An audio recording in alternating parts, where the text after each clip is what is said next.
Chapter 1. Check-in grants a billion-dollar corporation. Check-in successful. Congratulations to the host for obtaining a group valued at billions. Hutu didn't pay much attention to the voice in his mind, thinking it was just his imagination. Quite unexpected, you're actually quite handsome. I've had at least 20 blind dates, but you're the first whose looks appeal to me. The girl sitting across from Hutu appeared around 25 or 26, an 8 out of 10 beauty with a graceful demeanor as she smiled and spoke. This blind date was arranged by Hutu's colleague. Originally, he didn't want to come, since he had nothing, no car, no house, and no money, but eventually was pushed into attending. His colleague had said this beauty only cared about looks and had no other requirements. And Hutu just happened to have only looks, plus the height the girl desired, 180 centimeters, which resulted in this blind date. And, thank you, you're very beautiful too, Hutu replied. Lin Yu remained unmoved. There had been far too many boys complimenting her looks. Now, she didn't even feel a ripple in her heart when she heard such words. Still, she politely nodded at Hutu. My colleague said you only care about appearance when choosing a partner and don't have any material requirements. Is that true? To avoid awkwardness, Hutu, who usually kept quiet, spoke more than usual. I did indeed say that verbally. Lin Yu admitted frankly, unhesitant. However, the phrase verbally carved itself deep into Hutu's heart. Of course, when it came to selecting a marriage partner, how could women possibly be so superficial as to consider only looks? They weren't teenagers looking for boyfriends anymore. Don't be so discouraged. Although I wouldn't end up with you solely because of your looks, I'm still very willing to sit here today and chat with you. Lin Yu smiled coaxingly, instantly understanding Hutu's thoughts. Since he was already here, Hutu naturally wasn't in a hurry to leave. As the others said, even if they couldn't end up together, chatting for a while to pass the time wasn't bad. Yeah, let's just chat. Hutu wasn't discouraged either. He'd dated 3 girlfriends prettier and with better figures than Lin Yu. Missing out on one girl like her wasn't a big deal. So what material conditions do you expect from a man? Out of curiosity, Hutu asked. You're not trying to meet my criteria just to pursue me, are you? Lin Yu joked with a hint of sincerity beneath. You could think that way if you want. Tell me about it. Hutu didn't mind her opinion too much. Although he wasn't disgusted by materialistic women, he didn't have any particular fondness for them either. So, even if he made it rich in the future, he wouldn't consider someone like Lin Yu. Since you want to know, I'll tell you then. Lifting her pale chin, Lin Yu looked as arrogant as a swan in daylight. First of all, he needs to own a house located within the 3rd ring road. The 4th and 5th ring roads are too far and too remote. I don't like them. I prefer an urban, lively lifestyle. Secondly, the annual salary. I'm not too demanding in this aspect. 50,000 should suffice. Another thing is appearance and height. If I had to define standards here, I'd say your looks and height are a good reference. Of course, basic requirements like treating me well, respecting my parents, and having good character are absolutely essential. Even if you earn more, I wouldn't consider someone who lacks those qualities. Her tone was firm, as if there were no room for negotiation. These materialistic requirements were quite high for Hutu. First, he didn't own a house, not even one located outside the 4th or 5th ring roads. Second, his annual income hadn't reached 500,000. With his academic qualifications, even if he spent all his youth in this city, he likely would never meet this threshold. It seems we really don't have a future together. Out of your criteria, I only fulfill the appearance one, Hutu intentionally said in a self-mocking manner. Yeah, indeed, no fate. Actually, I think you're quite a nice person. It's just, your income is a bit on the low side. Lin Yu politely declined, still unwilling to give Hutu any hope of pursuing her. Naturally, Hutu didn't make a pitiful face or show eagerness begging for her pity. I heard from my colleague that your annual income is around the same as mine, approximately 100,000, and you're not even a registered resident of Yaudu. Yet your requirements include Yaudu residency and an income several times higher than yours. Honestly, I think it might be a bit difficult for you to find someone like that. Unable to hold back, Hutu eventually voiced his thoughts. What he said was all true. Before the blind date, his colleague had given him a general introduction about Lin Yu. What's wrong with that? Some girls who aren't as pretty as me can find rich, handsome guys making millions. Since I'm prettier than them and my requirements are lower, how could I possibly not find someone? Lin Yu waved her hand dismissively, clearly unconcerned. Don't worry about my affairs. With my qualifications, finding someone who meets my standards won't be difficult at all. Let's talk about something else. A trace of impatience surfaced on her face. She had felt a slight bit of favor toward Hutu at first, but after his words, even that tiny bit of goodwill completely vanished. So quick to show a displeased face after just a few words, how narrow-minded, Hutu thought to himself, his impression of Lin Yu worsening further. At this moment, the customers inside Starbucks began murmuring with commotion. They cried out loudly, eyes wide, staring straight outside. Out of curiosity, Hutu and Lin Yu were also drawn to the scene, both turning their heads toward the window. Upon witnessing what lay outside, their expressions mirrored the others, somewhat shocked. Right at this moment, parked outside Starbucks, was a row of low-key yet undeniably luxurious cars, all in sleek black, totaling nearly 20 vehicles. This was only within their field of vision. Factoring in those beyond sight, the actual number reached 50. All these cars were Maybach S-Series models, each with a market price not below 3 million Sky Blue credits. Adding up the total worth of these Maybachs amounted to a staggering 150 million Sky Blue credits. This figure represented a sum that 99.9% of the population on Sky Blue Planet couldn't earn in an entire lifetime. This alone showed how powerful the owner of this convoy must be. After the Maybach cars came to a stop, a group of men in black suits opened the car doors and stepped out one after another. Each of these men was muscular, not under 180 centimeters tall, and possessed an aura that easily overshadowed the bodyguards surrounding celebrities. Once out, these men quickly lined up at the entrance of Starbucks, forming 2 rows, creating a human corridor. At this moment, the elongated Maybach parked at the very front opened its door with assistance from one of the black-suited men.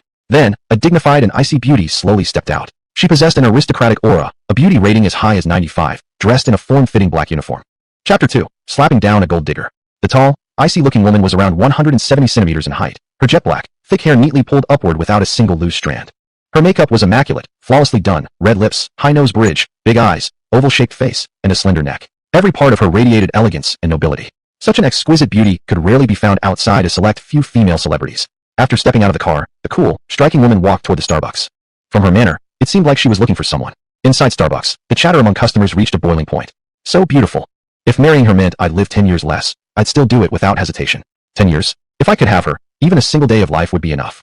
No idea which lucky pig will eventually win this top-grade cabbage. Most of the men's eyes were captivated by this icy beauty. The expensive car outside didn't even attract as much attention. What a grand entrance. I wonder what she's come here for. Opposite Hutu, Linyu was staring at the cold beauty with fascination, puzzled. Maybe she's here to pick someone up, Hutu responded. Then who could it be? Linyu furrowed her brows. In such a small place like Starbucks, who could possibly be worth someone of her stature coming here? Hutu shrugged, as if to say he had no idea either. At that moment, the icy woman's slender legs had already stepped into Starbucks. Seeing this, the store manager quickly approached and politely asked, "Miss, may I ask why you're here today?" Looking for someone. Her tone was icy cold, completely matching her outward appearance. "May I ask who you're looking for?" The manager inquired politely. "Our boss," she replied. "Our boss." The manager was taken aback. He found it hard to believe. Given the extravagance of her arrival, clearly, this boss of hers must be someone extremely influential. And yet, such a high-profile and wealthy boss had chosen to visit their modest Starbucks. Ignoring the manager, the icy woman stepped past him, proceeding directly into the interior. The customers inside the cafe were all curious about the identity of this mysterious boss she mentioned. Eyes followed her every move, wanting to see the face of this big boss at first sight.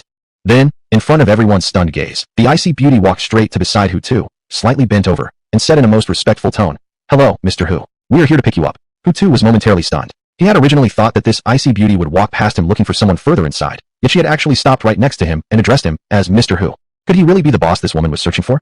Yet Hutu was 100% certain. He had never met this woman before. "Miss, Mr. Hu is currently busy with work and might not be able to continue chatting with you. We hope you can understand." The icy woman shifted her gaze toward Linyu and said with an apologetic expression. Linyu was even more confused than Hutu and hadn't even fully registered what was happening. Earlier, she'd been speculating that the icy woman's boss might be one of the older gentlemen sitting nearby. She never imagined that the high-profile, rich boss would actually be none other than Hutu sitting directly across from her. "Miss, are you listening?" Seeing that Linyu didn't respond, the icy woman could only emphasize, raising her voice. Linyu flinched, finally snapping back to reality. She lifted her head to meet the icy woman's gaze. The icy beauty continued. "I said, our boss has work to do and needs to leave now. He can't continue chatting with you. I hope you don't mind." She was courteous, but there was an unmistakable hint of intimidation in her tone. As if to say, whether or not you agree, we're taking the boss away anyway. Linyu's presence was no match for the icy woman's. At this moment, there was no way for her to be confrontational. Nervously, she replied, of course I don't mind. I have Mr. Hu's contact. We can meet another day." "Great." The icy woman smiled. It was more like a smirk, hardly warm or friendly. Then, she turned back to Hutu respectfully. "Mr. Hu, your friend has already agreed. Please get up now. Our colleagues at the company are all waiting for you. Nothing can be done without you." Although Hutu found the icy woman's words quite confusing and strange, he didn't show any sign of panic. Instead, he calmly accepted the entire situation as though this were perfectly normal. "All right then, I'll go first. After all, we've finished our conversation. There's nothing left to talk about anyway." Saying this, Hutu stood up. Immediately, the icy woman stepped aside politely, creating a path for him to pass through. "Huzong, please wait a moment." At this point, Linyu also stood up and shouted loudly. Unfortunately, Hutu did not even slow down for a second because of her yelling. "Mr. Hu, perhaps I said something impolite earlier. I hope you, as a great man, can forgive me and not take it to heart. Actually, I have a good impression of you. Ever since the moment I first saw you, I had a feeling of love at first sight. If Mr. Hu thinks I'm not bad either, you can contact me on WeChat. I'm available anytime. Mr. Hu can make the date whenever you like." Linyu kept chasing while shouting loudly, but her path forward was blocked by two tall, muscular men in black suits, making it impossible for her to move forward even a single step. Until Hutu walked out of Starbucks, she still hadn't given up. "Mr. Hu, please promise me you'll contact me. If you invite me out, I guarantee I won't disappoint you." A high-quality man with both good looks and wealth was worth her proactive pursuit in Linyu's eyes. Otherwise, who knew when she'd ever meet such a rich, good-looking benefactor again? After leaving Starbucks, led by the icy woman, Hutu once again briskly stepped into the extended Mercedes Maybach. Then, the luxurious fleet of more than 50 expensive cars slowly drove away under the crowd's admiring and envious gazes. Inside the Starbucks, many customers were still talking noisily. They especially mentioned the rumor that this wealthy boss had gone on a blind date with Linyu. This woman seems to have rejected that rich man, saying the reason was that he earned too little and didn't meet her dating standards. Now this woman must be regretting it deeply. These days, rich men are really interesting. They pretend to be poor guys on a blind date, then finally show up and slap the other party's face dramatically. It's clearly to teach a lesson to this gold digger. I support this rich man's bold move. Gold diggers and shameless women deserve to receive such lessons. Yes, I support it too. If she hadn't been a gold digger but instead a decent girl with good values, perhaps that rich man really would have ended up with her. Chapter 3: The new owner of Golden Dragon Real Estate. Hearing these critical remarks about her, Lin Yu was so embarrassed that she didn't even dare to lift her head again. Shortly after the luxurious car convoy left, she quickly paid the bill and left with her head lowered. Once outside, she took out her phone and sent a WeChat message to Hutu. Director Hu, no matter what opinion you have of me, I hope we can stay in touch from now on, even as ordinary friends. After typing, she clicked send, only for a red exclamation mark to pop up, along with a familiar message. The message has been sent, but it was rejected by the recipient. Clearly, Hutu had already blocked Lin Yu. Hutu, always kind and upright, would not keep such a woman in his WeChat contacts. Seeing that she had been blocked, Lin Yu's expression momentarily looked as if she had just eaten something terrible, so awkward and displeased. Yet she didn't give up and picked up her phone again, searching for the contact number of Hutu's colleague and calling immediately. After a few seconds, the call connected. Well then, Lin Yu, isn't my colleague very handsome? Chen Sikong, Hutu's colleague, spoke cheerfully. Handsome indeed. Lin Yu suppressed her temper and tried to say calmly. But why did you lie to me and say he is a poor nobody earning only 100,000 annually? Lie to you? Hutu is my classmate, and we work at the same company. His salary is the same as mine. If not a poor nobody earning just 100,000 a year, then what is he? Chen Sikong looked confused but still explained. I don't want to talk to you much now. Call Director Hu immediately and tell him I will wait for him again tomorrow at the same cafe as today. If he doesn't come, I will keep waiting. Without waiting for Chen Sikong to ask why, Lin Yu hung up the phone. Looks like good looks really win. Even a man with no money can still win the favor of a beautiful girl. Unlike me, I've never even been liked by a girl before. Chen Sikong completely misunderstood the true meaning of Lin Yu's words, thinking she was genuinely captivated by Hutu's appearance, crazy enough even to want to pursue him actively. This made him feel quite envious because he himself had quite a soft spot for the beautiful Lin Yu. He just knew his own station in life and had never dared to breach the thin line of friendship between them. On the main road of the city of Yaodu, a stretched Maybach was moving steadily. Just who exactly are you people? We don't seem to know each other, do we? Hutu stared intently at the face directly before him, so exquisitely beautiful it seemed almost too much, as he asked seriously. Director Hu, we indeed do not know each other, but you truly are our boss, and that fact is absolutely correct. The cold and striking woman responded politely, though her expression remained icy from beginning to end. So saying, she took out a document from a black briefcase and handed it to Hutu. Director Hu, please sign your name on it. Once signed, Golden Dragon Real Estate Group Limited, along with all its equity, will become yours. Golden Dragon Real Estate Group Limited. The name was not unfamiliar to Hutu. In China, this was a household real estate enterprise, reputedly valued at nearly 300 billion yuan. This company not only built houses nationwide, but also owned hundreds of commercial streets. In nearly every city in China, one could see the name Golden Dragon Commercial Street. And just from rental income from these commercial streets, the company received up to nearly 3 billion yuan every month. The figure was so huge that it was unimaginable for an ordinary person like Hutu. Yet now, the icy and striking woman in front of him actually claimed that, as long as he signed a document, this 300 billion yuan real estate conglomerate would all be his. This was too much of a joke. This isn't a joke, master. You have obtained the divine level attendance system. This is the reward for checking in at Starbucks. Suddenly, a voice filled with technological resonance rang out in Hutu's mind. Hutu was stunned. What was this situation? He had actually acquired a system? Yes, master. You have successfully obtained the divine level attendance system. With this system, as long as the master checks in at designated locations, rewards will be gained. Hutu wasn't unfamiliar with the concept of systems. After all, he was a novel enthusiast. Nowadays, most online novels were related to systems. Those without systems actually seemed out of the ordinary. Because of this trend, Hutu didn't question it much at all and readily accepted the reality of possessing such a system. If he hadn't obtained this system, the cold woman, the convoy of 50 luxury cars, or the gift of the Golden Dragon Enterprise would likely never have happened. Now that he had the system, all these unnatural events suddenly made perfect, smooth sense. Mr. Hu, please sign your name. This contract is legally recognized and protected. Once you sign, Golden Dragon Real Estate Group will be entirely under your control. Seeing that Hutu didn't respond, the cold and striking woman spoke respectfully again. This time, after she finished speaking, Hutu immediately moved into action. He took the pen from her hand and quickly scribbled his signature and a fingerprint on 6 sheets of paper. After signing, Hutu kept one copy of the contract, while the other was taken by the icy woman. Why don't you introduce yourself? I don't know you yet. Putting the contract away, Hutu's attention shifted to the cold woman. Mr. Hu, my surname is Qin from the Qin dynasty, and my name is Yan, as in cold and enchanting. I am the Chief Financial Officer of Golden Dragon Group, mainly responsible for corporate financial management. Qin Yan's introduction was very concise, giving an impression of efficiency and decisiveness. But inside, she also had questions. For instance, how could a company worth 300 billion yuan suddenly change ownership? And this new owner was just a young man in his mid-20s. He was even several years younger than her. Oh, so you're the CFO? Quite a high position. Hutu was a bit surprised. Qin Yan wasn't very old, probably no more than 30. For someone so young to serve as CFO in a real estate company valued at 300 billion yuan, there couldn't be many similar cases worldwide. Mr. Hu, please rest assured, I climbed to this position through my abilities. I'm not just a name without substance. Qin Yan didn't want to be judged prejudicially, so she clarified. Yes, I never doubted your capability, just a little surprised. Hutu replied. Then he asked, since you're the CFO, you should know how much available funds we have in the company's accounts. Yes, Mr. Hu, I do know. Tell me, exactly how much is there? As the new owner of Golden Dragon Real Estate, knowing how much money the company has in the bank is perfectly normal. Qin Yan answered honestly. To answer your question, Mr. Hu, approximately 170 billion yuan. 170 billion yuan. If Qin Yan wasn't directly looking at him, Hutu would have been deeply stunned by the amount. Chapter 4. 10 apartments in the Thompson Presidential Estate. It must be understood that cash flow is extremely scarce for real estate companies. Some companies, although valued at nearly hundreds of billions, may only have less than a billion in disposable cash due to the constant expansion of operations and associated expenses. Yet Golden Dragon Real Estate actually had a cash flow as high as 17 billion. This truly came as a great surprise to Hutu. Do we need to transfer this money to your account first, Mr. Hu? Qin Yan asked. Since Mr. Hu had asked about the available cash, she felt that he probably had that intention. Doesn't the company need this money for operations anymore? Hutu wasn't so greedy as to accept it immediately. Instead, he asked cautiously. Well, if we don't make any other investments, recently we probably won't need it, Qin Yan replied. Won't need it, huh? If that's the case, better to take advantage of it than to let it go to waste. Alright then, transfer all the 17 billion to my account. Do you have my bank account number? No, Mr. Hu, please provide it. Hutu then fluently recited his ICBC bank account number. Qin Yan took a neutral pen and noted down the number. Then, she dialed her company's finance department and instructed her team to transfer the 17 billion to the new boss's ICBC account. Within less than 10 seconds, Hutu's mobile phone received an SMS from the Industrial and Commercial Bank of China. Opening the message, the amount 17,130,098.06 appeared before Hutu's eyes. Even though he was somewhat prepared mentally, he couldn't help but swallow hard with excitement. 17 billion. A huge fortune that he couldn't possibly spend in an entire lifetime. Never in his wildest dreams had Hutu imagined that one day he would become a billionaire with hundreds of billions in cash. Mr. Hu, we're about to arrive at the company headquarters. Would you like to change clothes? Qin Yan took a look at Hutu's day, seeing he was wearing a simple set of casual clothing. She thought it was very necessary for Mr. Hu to be properly dressed. No need. The management team remains you people. I don't understand managing a large company, so I don't want to bother coming along. As long as everyone does their job well and keeps the group running normally and profitably, that's enough, Hutu said. As for his own capabilities, Hutu certainly possessed such self-awareness. Although he now owned a group worth 300 billion, when it came to managing such a company, many people within the company could do a better job than he could. Qin Yan in front of him was one of them. Mr. Hu really doesn't want to go take a look? Qin Yan confirmed. Yes, compared to inspecting the company, I'd rather go back, Hutu replied.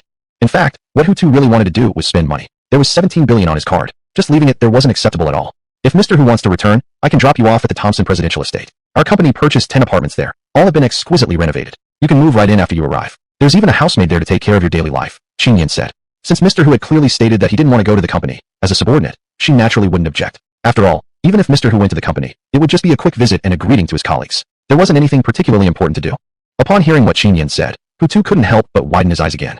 His company actually had bought 10 apartments in the Thompson Presidential Estate, the area known as having the most expensive property prices in Yaodu. He was already in the real estate business, owning countless properties. Yet, they still had spare money to purchase additional real estate, an indulgence indeed. Oh, then please drop me off at the Thompson Presidential Estate. Hutu nodded, pretending to appear calm on the surface. Qin Yan gave the black-clad driver a signal. The extended Maybach changed its route and headed toward the Thompson Presidential Estate. About half an hour later, the extended Maybach arrived at the Thompson Presidential Estate. The guard at the gate, seeing this luxury car exuding a rich aura, didn't even ask whether they had a gate pass. He simply raised the barrier and let them through. After entering the community, Hutu casually got off the car, having obtained a set of house keys and the access card for the Thompson Presidential Estate from Qin Yan. Mr. Hu, if you have any issues, feel free to call me anytime. My mobile number is always online 24 hours a day. Qin Yan got out of the car too and added. Alright, I'll contact you if something comes up. Go back now. I can go upstairs by myself, Hutu said. Of course, Qin Yan didn't get back into the car immediately. She kept watching until Hutu entered the building and she could no longer see him, before finally boarding the Maybach and instructing the driver to leave. At this moment, Hutu was in the elevator, completely alone, and it was very quiet, very quiet. Thompson Presidential Estate truly lived up to its reputation as a residential area for the wealthy. The interior decoration and sanitary conditions here were incomparable to those of ordinary residential communities. Of course, the most enviable thing of all was the scenery. At this moment, just standing inside the elevator, Hutu could already see nearly 70% of Yaodu's financial district. Row after row of towering high-end office buildings appeared almost within arm's reach. 1 minute later, Hutu took out his key and opened the door to apartment 2103. Apartment 2103 was the one where Hutu would live. Pushing the door open and stepping inside, the luxurious decoration immediately caught Hutu's attention. The flooring, walls, sofa, lighting, and furniture were all made from premium materials. Visually, the apartment's interior design was even more exquisite and impressive than the model rooms at sales centers. Hutu roughly estimated that the renovation cost alone, along with the furniture, was no less than 1 million yuan. Perhaps even more expensive. After appreciating the surroundings for a while, Hutu felt somewhat tired and walked into the bedroom, lying down on the soft, large bed. Needless to say, the feeling of lying there was truly quite pleasant. You call yourself a man? What kind of man are you? At that moment, Hutu's phone rang with the caller tone. Picking up the phone, he saw it was his younger sister, Hu Jiao, calling. Hutu's younger sister, Hu Jiao, was also working in Yaodu. She was a fresh graduate who had just started her job about a year ago. Looking at her social media posts, she appeared to be working as a sales agent at some real estate company. After 1 month on the job, with performance included, she earned about 10,000 yuan. Compared to Hutu, his sister was much more sensible. Every month, aside from keeping a small portion for living expenses, she sent the rest of her salary back home. It was said that she sent no less than 7,000 yuan every month. To date, she had already saved 70,000 yuan at home. While Hutu, after working for more than 3 years, had only managed to save over 130,000 yuan. Swiping the screen, Hutu answered the call. "Brother, where are you now?" From the other end came Hu Jiao's voice. From her tone, it seemed like she wasn't in a good mood. "I'm at the rented apartment. What's wrong? Why do you sound unhappy?" He didn't mention that he was at Thompson Presidential Estate because Hutu felt that even if he did say so, his younger sister wouldn't believe him. Chapter 5. Let my sister be the manager. I'm really a bit upset. I had a conflict with my coworkers. They ganged up on me because they saw that I was selling houses well, and even spoke ill of me behind my back. They said I would do anything just to sell a house. Now, all my colleagues look at me differently. Hu Jiao's tone clearly carried a sense of grievance. "Brother, I don't want to work here anymore. These people are really hard to deal with. No matter what I do, they always look at me with disdain. If I stay any longer, I will definitely break down." Hu Jiao had a strong urge to resign, but she felt that leaving without saying anything would seem too capricious, so she called her older brother, hoping to get his approval. Once her older brother agreed, she could shift the blame to him when their parents pressed her for explanations later, instead of carrying the burden alone. After listening, Hutu also felt a strong sense of empathy. He had already been working for more than 3 years, and naturally had encountered various kinds of coworkers, those with bad tempers, eccentric personalities, and hard to get along with. Therefore, he could understand Hu Jiao's current feelings very well. "Older sister, what real estate company are you working at as a salesperson?" Hutu didn't immediately follow Hu Jiao's idea and suggest she quit and find a new job. After all, he was now the CEO worth more than 30 billion, no longer the ordinary, good-looking nobody he used to be. It's Gold Dragon Group, the famous one nationwide. "Why are you suddenly asking about this?" Hu Jiao felt that her older brother was acting a bit strange. "I happen to know the CEO of Gold Dragon Group, so you don't need to quit. I will call the CEO right away and have him promote you to sales manager there. Then no one will dare to ostracize you anymore." Hutu said very calmly. Since his younger sister was already working under his company, this clearly wasn't a difficult issue. But when Hu Jiao heard what Hutu said, she was stunned for a moment, and then couldn't help but retort. "Brother, what are you talking about? Did someone slam the door on your head? You earn less than me every month, yet you claim you know the CEO of Gold Dragon Group. Do you really think I will believe that? I'm not a 3-year-old child." Regarding his younger sister's complaint, Hutu was understanding. If suddenly someone said their older brother had become the CEO of Gold Dragon Group, no normal person would believe it, unless the facts were placed directly in front of them. "Xiao Jiao, just don't rush into quitting your job. Brother will handle this matter for you. Just trust me." Hutu didn't explain much further. After saying that, he hung up the phone decisively. On the other end of the line, Hu Jiao looked dejected, already lacking any energy. She had made this call hoping her older brother would persuade her to quit, but instead, he showed no sign of doing so. "Since my brother won't agree, then I can only make the decision myself. I definitely don't want to work with those backstabbing women anymore, or I will end up being disgusted to death." Putting on a defiant expression, Hu Jiao pushed open the bathroom door, stepped out in black high heels nearly 10 centimeters tall, and clacked away. As for Hutu, after hanging up his younger sister's call, he immediately looked up Qin Yan's phone number and dialed. The call was connected after just one ring. Clearly, Qin Yan took Hutu's calls very seriously. "Hello, President Hu." As always, she spoke respectfully. "I have something to tell you. Please go handle it for me." "Please speak, President Hu." "The Gold Dragon Estate under our Gold Dragon Group does have properties for sale at the Yuandong district near the 4th Ring Road, right?" Hutu asked. "Yes, President Hu. Our company has built 4 residential communities in Yuandong district, all named Gold Dragon Mansion, respectively District 1, 2, 3, and 4. The current general manager responsible for the sales of these 4 districts is Gun Nai Liang. You communicate with this Mr. Go. Tell him that one of his female salespeople, Hu Jiao, is actually my younger sister. I would like to promote her to the sales manager of Yuandong district. As for him, just demote him to deputy manager. His job from now on will be to assist my sister." Hutu didn't mention how his sister had been bullied. Anyway, after she gained power, she would be able to handle her own problems. Therefore, all those messy things could be left to her to sort out. "President Hu, since she is your beloved younger sister, wouldn't it be better to transfer her to headquarters for training and development?" Qin Yan wisely didn't ask why the president's sister was working as the lowest level salesperson at Gold Dragon Group. Instead, she made a suggestion. "No need. That girl being promoted to a regional sales manager is already more than enough. Just do as I instructed." Hutu thought that power should be given gradually. If he suddenly elevated his sister to the top, he was afraid she might become arrogant. "All right, I will carry out the arrangements as President Hu instructed. Does President Hu have anything else?" Qin Yan asked. "No, that's all for now. If I need anything else, I'll call you again." "Okay, then please go ahead and get busy, President Hu. I won't bother you further." After hanging up the phone, Qin Yan opened her contact list and began searching for the phone number of the sales manager in Yadu region. She had the phone numbers of all regional sales managers across the country stored in her mobile phone. Of course, she only kept the numbers of provincial-level managers and those stationed in provincial capitals. She didn't waste time storing numbers for those in 4th and 5th-tier cities or at the district, county, or town levels. Soon, she found the mobile number of the general manager responsible for Yadu region's sales. Then, she clicked the number and dialed. The general manager of Yadu region was named Sun Xiaolu, a woman in her mid-30s. She had a very attractive appearance and an alluring figure that many other women envied. Though middle-aged, she still retained her charm and exuded a strong femininity. Most normal men would find it hard to resist women like her. Sun Xiaolu was working busily in her office when suddenly her mobile phone, placed on the desk, rang. She looked up and saw it was a call from the company headquarters CFO, which came as a bit of a surprise. She had met Qin Yan quite a few times. Every time she went to attend meetings at the company headquarters, they usually met face-to-face. But calls like this one today, initiated directly by the other party, were extremely rare. Having one call exchange in a whole year was already considered quite frequent. Without thinking much about it, Sun Xiaolu picked up the phone and answered the call. Hello, Ms. Qin. Although the other person was younger than her, in the workplace, people only valued position and professional ability. Therefore, addressing Qin Yin respectfully as Ms. Qin was something Sun Xiaolu gladly did. I have something to tell you, Sister Lu. Qin Yin spoke respectfully toward the other side as well, calling Sun Xiaolu Sister Lu every time regardless of the situation. Please go ahead, Ms. Qin, Sun Xiaolu responded. Then, Qin Yin relayed every word of Hutu's instructions to Sun Xiaolu without missing a single detail. Finally, she reminded firmly, this matter must be handled immediately. There's no time to waste at all. Sister Lu, please call Gunai Liang right away without delay.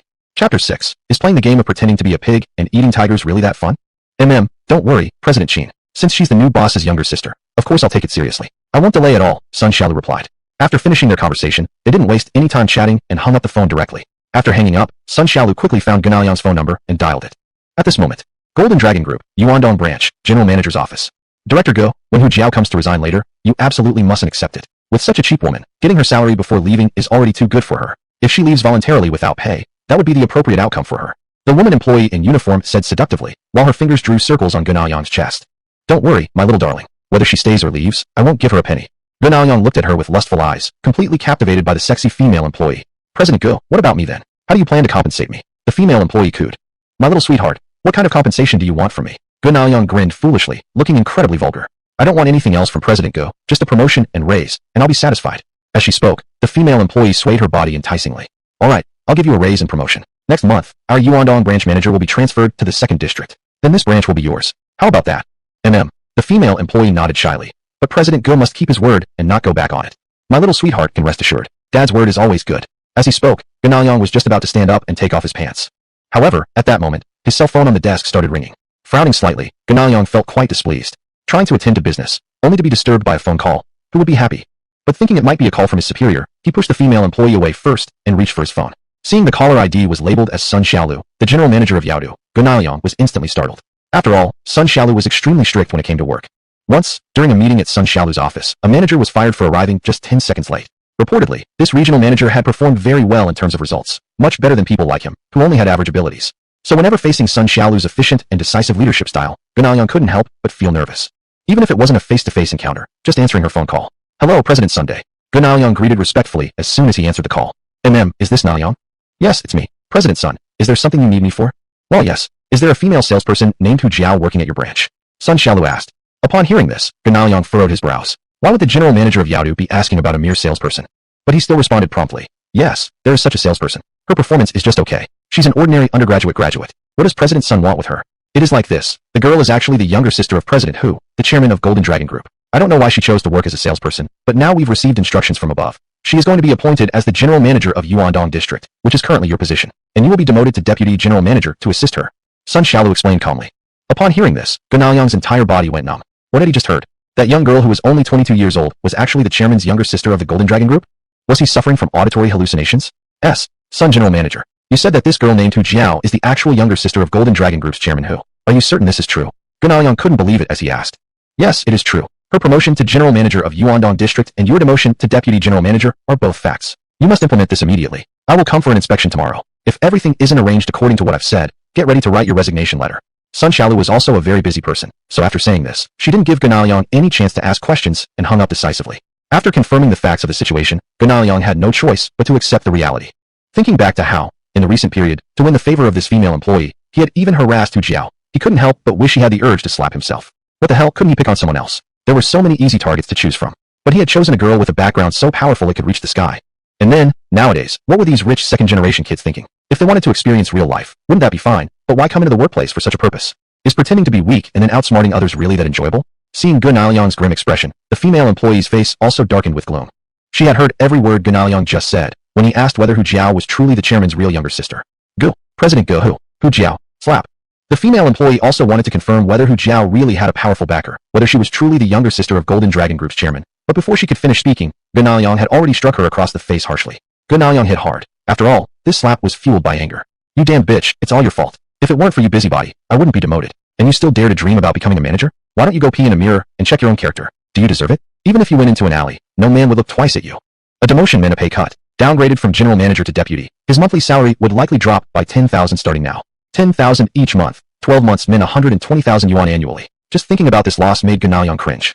At this moment, slapping the female employee wasn't enough. Had murder not been illegal, he probably would have killed her already. Trembling with fear, the woman covered her face with both hands and didn't dare to stand back up, afraid of getting slapped again. From Gunalyang's furious reaction, she could also confirm one thing, that Hu Jiao indeed possessed a massive backing. Knock, knock, knock. At that moment, someone knocked on the office door. President Gu, may I come in? Standing at the door was Hu Jiao, here to submit her resignation to Gunalyang. Earlier, she had already tried to resign once to her immediate supervisor, but the supervisor hadn't accepted it. Instead, he had told her to seek out President Gu, and so Hu Jiao had gathered her courage and come over. Chapter 7. Upon hearing Hu Jiao's voice, Gunalyang instantly perked up as if he had received an injection of adrenaline. He quickly got up, put on his shirt and pants, and tidied his hair. From this moment on, Hu Jiao would be his immediate superior, and she was also the younger sister of the chairman of Golden Dragon Group. With either of these identities, Gunalyang absolutely could not afford to offend her. Therefore, he needed to be extremely careful in their upcoming meeting. Absolutely no room for error. The female employee also dressed herself properly, cleaned herself up, and then silently stood aside, head bowed, saying nothing. Is President Gu there? Hearing no response, Hu Jiao had no choice but to knock again and speak. I'm here. I'll open the door for you right away. Not daring to delay any longer, Gunalyang rushed to the door and opened it. President Hu, please come in. Gunalyang bent his body into a 45-degree bow, making a gesture of invitation, speaking with utmost respect. Hu Jiao, who had originally wanted to greet him first, was slightly taken aback by how courteous President Gu was. Gu, President Gu, did you get the wrong person? I'm Hu Jiao, not President Hu. Hu Jiao explained, visibly confused. President Hu, I didn't make a mistake. From now on, you, President Hu, are my boss. And I, Gunalyang, am simply your subordinate. You can assign me however you like. On Gunalyang's sleazy face, a warm and enthusiastic smile bloomed. President Hu, please come in first. It's too cold outside, but it's warmer inside with the air conditioner on. With overflowing enthusiasm, Gunalyang ushered Hu Jiao inside, his flattery resembling that of a eunuch attending to an emperor. Xiao Su, what are you still standing around for? Haven't you seen President Hu come in? Hurry up and make some tea. Seeing the female employee standing silently with her head lowered, Gunalyang shot her a glare and scolded coldly. The female employee, named Ma Su, got scared and quickly took action. She hurried to the water dispenser and made a cup of hot tea. Then, she turned and approached the desk, handing the cup of tea to Hu Jiao respectfully and nervously. Hu, President Hu, please have some tea. Ma Su. Seeing that it was actually Ma Su serving her tea, the same woman who used to bully and ostracize her, Hu Jiao's eyes widened with surprise. This woman hadn't even offered her a smile before, but now she was serving tea? Was this a sign that the sun had risen from the west? President Hu, everything before was my mistake. I am just a despicable and shameless person. I beg you, President Hu, to forgive my previous foolish actions and give me a chance to reform myself. I, Ma Su, pledge to President Hu that from now on, I will be a good person and a diligent worker and never exclude other colleagues again. While stuttering, Ma Su apologized, fear clearly written on her seductive face. Losing this job wouldn't greatly affect her. She could always find another one. But if Hu Jiao decided to retaliate against her due to the past discrimination, considering that Hu Jiao was the younger sister of the chairman of Golden Dragon Group, it would be very easy for her to deal with Ma Su. Hu Jiao did not take Ma Su's apology too seriously. Right now, she was more curious about how her own identity had suddenly changed. President Gu Naoyang even claimed that she was higher than him, yet in her own mind, she remained only a small-time salesperson. Could it be because of my brother? At this moment, Hu Jiao recalled that not long ago, she had had a phone call with her older brother. At that time, her brother had even said that he knew the president of Golden Dragon Group and that all of her troubles could be solved with a word from him. Back then, she hadn't believed him, thinking her brother was just joking. But now, judging from the reactions of Gunalyang and Ma Su, even Hu Jiao couldn't quite refuse to believe anymore. Yao Capital, Financial Center, the Thompson Riviera Apartment Complex, Unit 2103. Hutu was enjoying a delicious meal. These dishes weren't ordered as takeout, but had been personally cooked by the two beautiful female housekeepers sent by Qin Yin earlier. Both female housekeepers were not very old, approximately around 30 years of age. They possessed not only beauty and figure, but also talent and high academic qualifications. Without such qualifications, they would never have been sent by Qin Yin to take care of Hutu's daily life.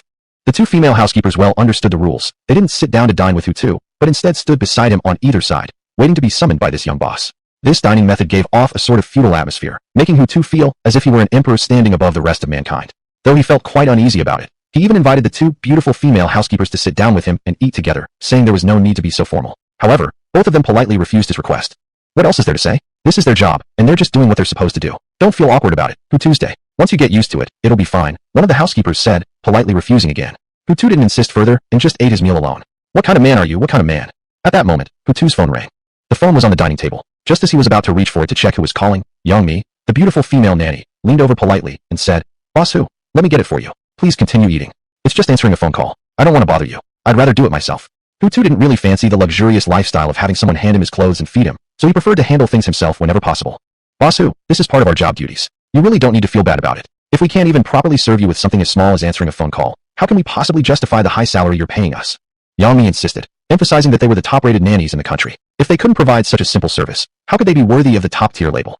All right then, you answer it. Seeing her determination, Hutu didn't bother arguing further. Thank you for your understanding, Boss Hu. Yang Mi smiled, reached for the phone, glanced at the caller ID, and informed Hutu. Boss Hu, the call is from a girl named Hu Jiao. Would you like to take it? Sure, she's my sister. I definitely need to answer. Understood. I'll connect the call for you. Saying that, Yang Mi swiped the screen to answer the call, then placed the phone next to Hutu's ear. Undoubtedly, Yang Mi's service was truly excellent. If this continued for a long time, Hutu would surely grow dependent on these two beautiful nannies. Of course, he wouldn't exaggerate to the point of thinking he couldn't live without them. In this world, people can always live without depending on someone else. Brother, where are you now? From the other end of the line came Hu Jiao's voice. What's going on? Is there something urgent you need me for? Chapter 8 Obtaining a piece of land at the financial center. Do you really know the CEO of Golden Dragon Group? Do you realize that just a couple of hours ago, those colleagues who used to push me around suddenly did a complete 180-degree turn? They started bringing me tea and kissing my ass so much it made my skin crawl. And guess what? I got promoted today. I'm now the sales manager for Yuandong District. And the previous manager got demoted to deputy manager and now has to obey my every look. Hu Jiao spoke with great excitement and finally confirmed. Is all of this really done by you, brother? You really have that much power? Yeah, of course it was me. Did you think your colleagues suddenly realized their mistakes and decided to reform themselves? To be honest, Hu Tu felt a little dizzy. Previously, when he was just a regular older brother, his younger sister Hu Jiao always treated him as a peer and communicated with him as equals. But now, from the tone of Hu Jiao's voice, Hu Tu could detect a hint of admiration from his younger sister. Indeed, to conquer a younger sister's heart, one must possess formidable power and substantial capital. Looks and tenderness seemed to be utterly useless. Brother, how exactly did you get to know the CEO of Golden Dragon Group? Can you tell me about it? I want to hear. Hu Jiao no longer doubted her older brother. If he could get her promoted to general manager, then clearly, everything he said was absolutely true. This is grown-up business, what do you care? Anyway, from now on, whenever you have a problem, big or small, come to your big brother. I can handle everything for you. Of course, I can't help if it's illegal stuff. After finishing, Hu Tu stopped chit-chatting and gave Yang Mi a meaningful glance, signaling her to hang up the phone. Yang Mi was a smart woman too. She immediately understood the meaning in his gaze, nodded, and decisively took her phone and ended the call. On the other end of the line, Hu Jiao heard her brother's statement filled with the air of a wealthy man, and couldn't help but laugh heartily. Although she didn't know exactly what her brother had experienced lately, one thing was certain, he now definitely possessed a powerful backing. With her big brother having become an important figure, her life in the future would surely become increasingly blissful. Perhaps she could even join the entertainment industry while still young, becoming a superstar adored by millions, then use her beauty, popularity, and wealth to build her very own entertainment company and sign some fresh young heartthrobs who would work to make her even richer. Ha! If my dreams really come true, life will be too awesome. Hu Jiao laughed like an old witch, certainly not a very pleasant sound. Anyway, whether this dream comes true depends entirely on how powerful her big brother really is. Living room of Unit 2103, Thompson 1 Mansion. Hu Tu leisurely savored his delicious meal, completely unaware of his sister's ambitions and dreams. The next morning at 7 a.m., Hu Tu slowly opened his drowsy eyes as he lay on the soft, warm king-sized bed. Ding! Sign-in successful. Congratulations, Master, you've obtained a piece of land at the financial center in the Demon City. Originally, Hu Tu wanted to close his eyes again for a little more sleep, when suddenly a voice echoed in his mind. A very mechanical voice, clearly it belonged to the system. Instantly, Hu Tu was wide awake, sleepiness gone. What the hell? Another check-in. Hu Tu attempted to speak to the system.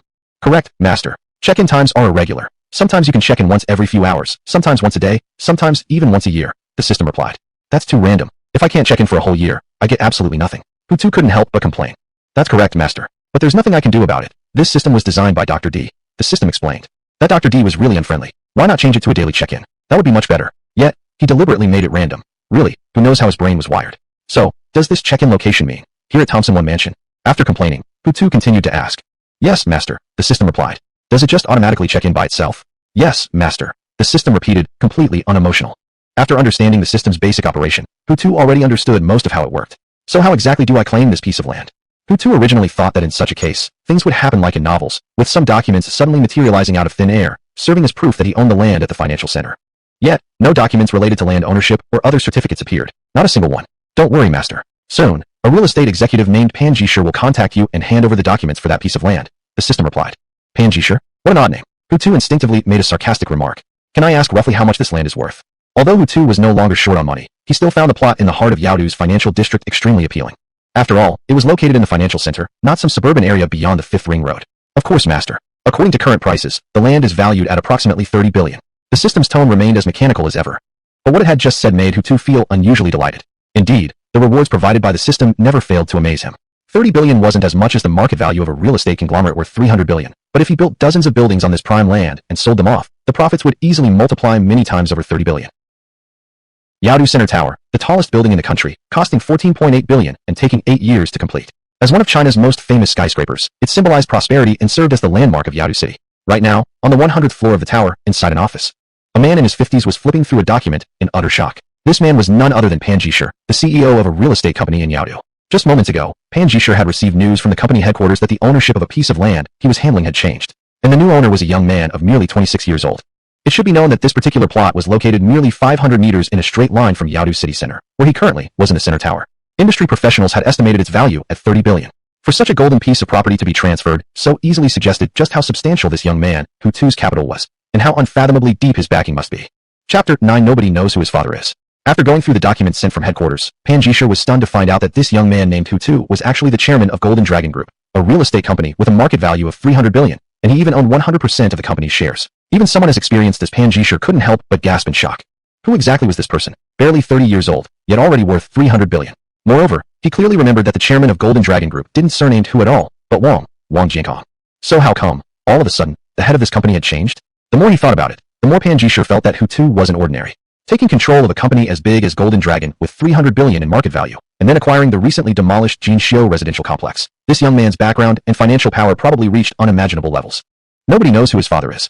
Panjishir became extremely curious about Hutu's background, but had no way of finding out. But he didn't forget his job either, contacting Hutu and handing over the documents regarding the demolition site of Jinxiu residential complex. He found the phone number listed on the document, and, with a slightly nervous heart, dialed it. Room 2103, Unit 3, Building T, Thompson Manor. Hutu had just finished washing up and was walking out of the bathroom. As he approached the bed, the phone on it started ringing. What kind of man are you? What kind of man? Yangmi, the beautiful nanny, wasn't around. Without Hutu's permission, the women weren't even allowed to enter his room. Therefore, Hutu had to answer the call himself. It was a simple act, just answering the phone. Hutu wouldn't bother calling Yangmi just to help him pick up a call, so he bent down and picked up the phone. Seeing it was an unknown number, Hutu could roughly guess that the caller was likely Panjishir, the person mentioned by the system. Then he swiped the screen and answered the call. Hello, good morning. May I ask if this is Director Hu? Panjishir's tone was very polite. As a wealthy and established businessman, he rarely used such a courteous tone in daily conversations. Rather, it was usually others who needed to speak to him in such a respectful manner. This showed just how highly he regarded this young man, Hutu. Yes, this is me. Who is this? Director Hu. My name is Panjishir. I'm the general manager of EKE Real Estate Group. So, the demolition site under our company, the one located within 500 meters of the financial center tower in Yaodu, previously known as Jinxiu Residential Complex, valued at 30 billion, was bought by you with a substantial investment, right?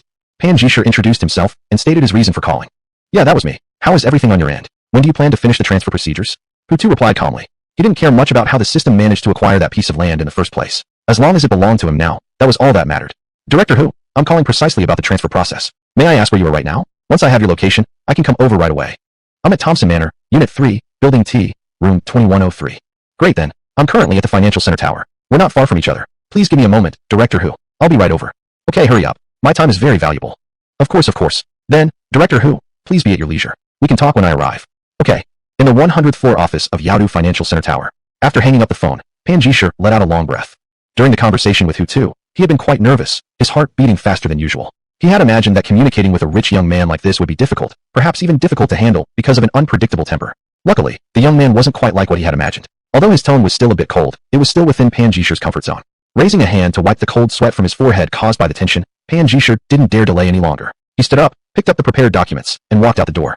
Thompson Manor, Building T, Unit 3, Room 2103. Knock, knock, knock.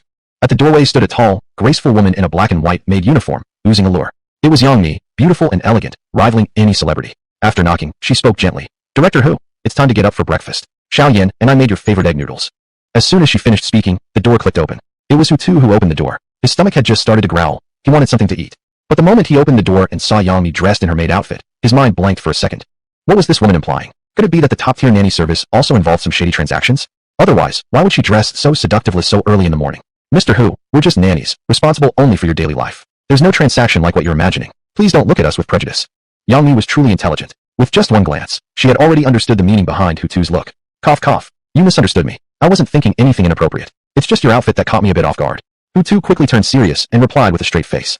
He pretended quite well, calm and composed, technically speaking the truth. He definitely didn't possess such skills before. Now, he could do this only because of the confidence brought by wealth. If Mr. Hu doesn't like it, then yeah, and I will try not to dress like this anymore. Yangmi didn't overthink and remained courteous. It's up to you. As long as it's not too revealing, I can accept it pretty much anything. Hutu put on the appearance of a decent gentleman, though at this moment, he felt like slapping himself. As a normal grown man, it's completely natural to admit being interested in women. Why was he still clinging to his pride and pretending to be aloof? Alright, Mr. Hu, we'll follow your instructions. Yangmi smiled sweetly, though the smile looked a little fake. Mr. Hu, the egg noodles will get cold soon. You better go eat them now. Yeah, I'm coming. Arriving at the living room, with Yangmi's service, Hutu sat down, accepted the chopsticks she handed over, and started eating. Yangmi and Tong Yaya's cooking skills were worth praising. This bowl of seemingly simple egg noodles, after being prepared by them, tasted far better than the ordinary ones. Hutu found it extremely satisfying. Within 2 or 3 minutes, he had devoured the entire bowl. At this moment, the doorbell rang.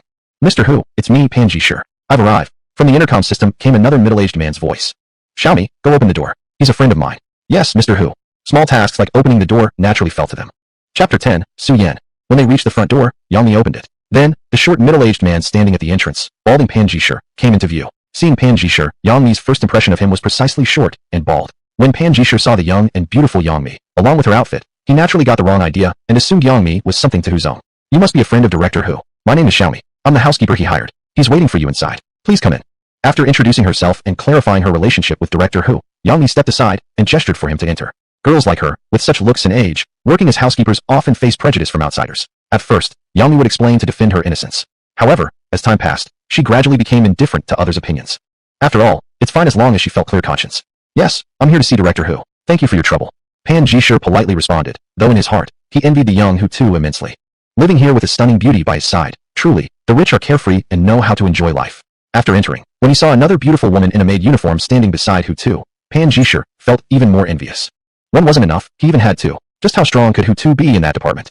Although he, Pan Jisher, was also rich and could buy beauty with money, he could never be this open about it. Otherwise, that temperamental lioness at home would definitely take a pair of scissors and castrate him. You must be Director Pan? Come in and sit down. Hutu greeted with a smile, but didn't stand up. As for the relationship with Tong Yaya, he didn't bother to explain. Without saying anything inappropriate, Pan Jisher laughed and walked toward Hutu, then sat down beside him. Director Pan, the documents, did you bring them all? I brought them, all of them. Pan Jisher handles things. You, Director Hu, can rest assured. Saying that, Pan Jisher's hand had already taken a pile of materials and documents from the black briefcase, and he continued. Next, you just need to sign your name in several places, and this demolition site of Jinxiu community will completely belong to you, Director Hu. Then, Pan Jisher explained to Hutu the legal implications of these documents. He babbled on for a while, taking a full 15 minutes. After completing all the procedures, half an hour had already passed. Director Hu, you should keep these contracts and documents somewhere safe. Don't accidentally lose them. The procedures for this land of Jinxiu community are basically done. Whether you want to sell this land, build houses on it, or donate it, it's all up to you. Whatever you want to do with it, you can. At the final stage, Pan Jisher relaxed and said with a smile. Yes, thank you, Director Pan. In the future, if you have free time, I'll invite you for dinner. I hope you won't decline. Hutu said insincerely. Director Hu, you're saying things from somewhere else. If you invite me to dinner, I would be more than happy. How could I decline? Pan Jisher replied with a laugh. With no other matters, Pan Jisher didn't linger and excused himself, saying, Director Hu, I won't disturb you anymore. Please continue with your work. I will take my leave first. In the future, if Director Hu has any need for help, please do contact me. Although I, Pan Jisher, am not as capable as Director Hu, I will certainly do my best to assist him. Hutu didn't try to stop him and instead ordered Yang Mi to show the balding director out. After Pan Jisher left, Hutu finally got a moment of peace and quiet. Yaodu, Thompson 1 City Mansion, Building D, Room 2301. This is where a woman who combines both talent and beauty lives. Her name is Su Yan. Su Yan's beauty belongs to the kind that seems otherworldly, possessing an ethereal aura of its own. She could merely stand there, and people would instinctively feel a distance, thinking she must be difficult to approach. Of course, apart from her extraordinary beauty, her wealth is also a peak that ordinary people couldn't reach even after striving for several lifetimes. Don't be fooled by her youth. She's only 27, but in reality, she is already the chairman of a real estate company.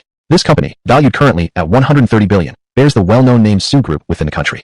Since 3 years ago, when Su Yan took over the Su Group, its fame has soared further, gaining close attention from hundreds of millions of otaku nationwide. And the otaku were naturally after Su Yan's beauty, rather than the Su Group itself.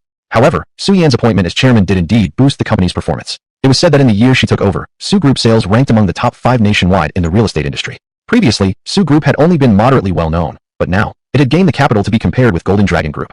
Of course, none of this would have been possible without Su Yan's efforts. If she had only possessed a pretty face, the current Su Group would likely have already been squandered away. Miss Su, doing this will certainly displease the old master. Beside Su Yan stood a highly attractive female secretary. Seeing her boss post a Weibo update, she frowned slightly before finally voicing her concern. The content of the Weibo post read, whoever is willing to lend me the redevelopment rights for Jinxiu community, located in the heart of Yaodu, interest-free, I will marry him. If any gentleman is willing, please send me a private message stating your identity and proving that you own Jinxiu community. I will then contact you personally. Less than 10 minutes after being posted, the number of comments underneath this Weibo had already reached 30,000. The number of likes soared to 300,000. At the moment, the statistics for this Weibo were still growing at a terrifying rate. Xiao Ju, if I didn't do this, then tell me, what other method should I use to acquire Jinxiu community? The way Su Yan spoke was icy cold, as though she were not human but rather a cold silicone doll. What if the person willing to do this is some old man in his 50s or 60s? Miss Su, would you really not mind? The beautiful secretary hesitated but ultimately voiced the words. Not at all. The message is already sent. I've definitely prepared myself mentally for anything. As long as fulfilling my father's final wish, acquiring Jinxiu community for Su Group, is achieved, no matter whom I must marry, I'm willing. Su Yan's tone remained firm, her eyes showing not the slightest wavering. Exactly as she had said, purchasing Jinxiu community was not for her own sake, but simply to fulfill a long-held wish deep within her dying father's heart. Chapter 11, Jinxiu Residential Community. The reason her father, Su Chong, would have such a wish is because, 30 years ago, Jinxiu residential community was originally a piece of land owned by the Su family. Later on, in order to start his business, yet lacking the necessary capital, her father had no choice but to sell this most valuable plot of land to a businessman. Over the past few decades, her father has ceaselessly sought ways to buy back this ancestral land, Jinxiu residential community. However, as the land prices in Yaodu skyrocketed year after year, her father's wish had grown increasingly distant. If her father were to pass away without the Su family regaining Jinxiu, it would certainly become his greatest regret. Therefore, as his daughter, Su Yin was willing to sacrifice her own happiness to fulfill her father's wish. In that case, when her father eventually left this world, he would surely do so more peacefully. Xiaoju, what about the matter I asked you to look into? How did it go? Su Yin wasn't particularly concerned about online comments, and instead asked her female secretary. Miss Su, I have figured everything out. The current owner of Jinxiu residential community is EK Group. However, just now I received more news. Senior management within EK Group said they had sold the land back to Golden Dragon Group at the original price. In other words, Jinxiu community now belongs to Golden Dragon Group, the secretary reported truthfully. Golden Dragon Group, Su Yin slightly frowned. I remember their chairman has changed. He no longer surnames Wong, but who? Is that information reliable? Yes, Miss Su. Yesterday, I specifically sent someone to verify. Both the chairman and shareholders of the company have indeed changed. As you said, he surnames Hu, and his name is Hu Tuesday. I even have a copy of his ID photo. Would you like to take a look? As she spoke, the secretary reached into her pocket for her phone. Su Yin nodded slightly. This new chairman of Golden Dragon Group was likely very important to her future, so it was perfectly normal for her to want to see him. She just hoped he wasn't ugly or strange looking. Of course, Su Yin didn't expect his appearance to meet her personal standards. In short, as long as he looked decent, had a typical average appearance, she would gladly accept it. The secretary pulled out her phone, unlocked it, opened the album, and found the ID photo of Hu Tuesday. Then she handed the phone over, saying, "This Mr. Hu actually looks quite handsome. The fact that he's taken control of Golden Dragon Group and Jinxiu shows he's capable and financially strong. If Miss Su could marry him, actually, it wouldn't be bad. However, whether such a young and promising man would accept your conditions is hard to tell." The moment Su Yin saw the ID photo of Hu Tu, she was slightly surprised. Because this new chairman of Golden Dragon Group looked even better than she had hoped. However, Su Yin didn't feel happy about it. Because someone who looks smart and successful at first glance is often also extremely rational. Therefore, whether or not he would offer a loan with no interest just to marry her, selling her Jinxiu residential community, was highly questionable. Moreover, an outstanding man like him would generally not be lacking in female company, even if the woman was on her level. If it were up to her, Su Yin would rather that Hu Tu was just an average-looking young man.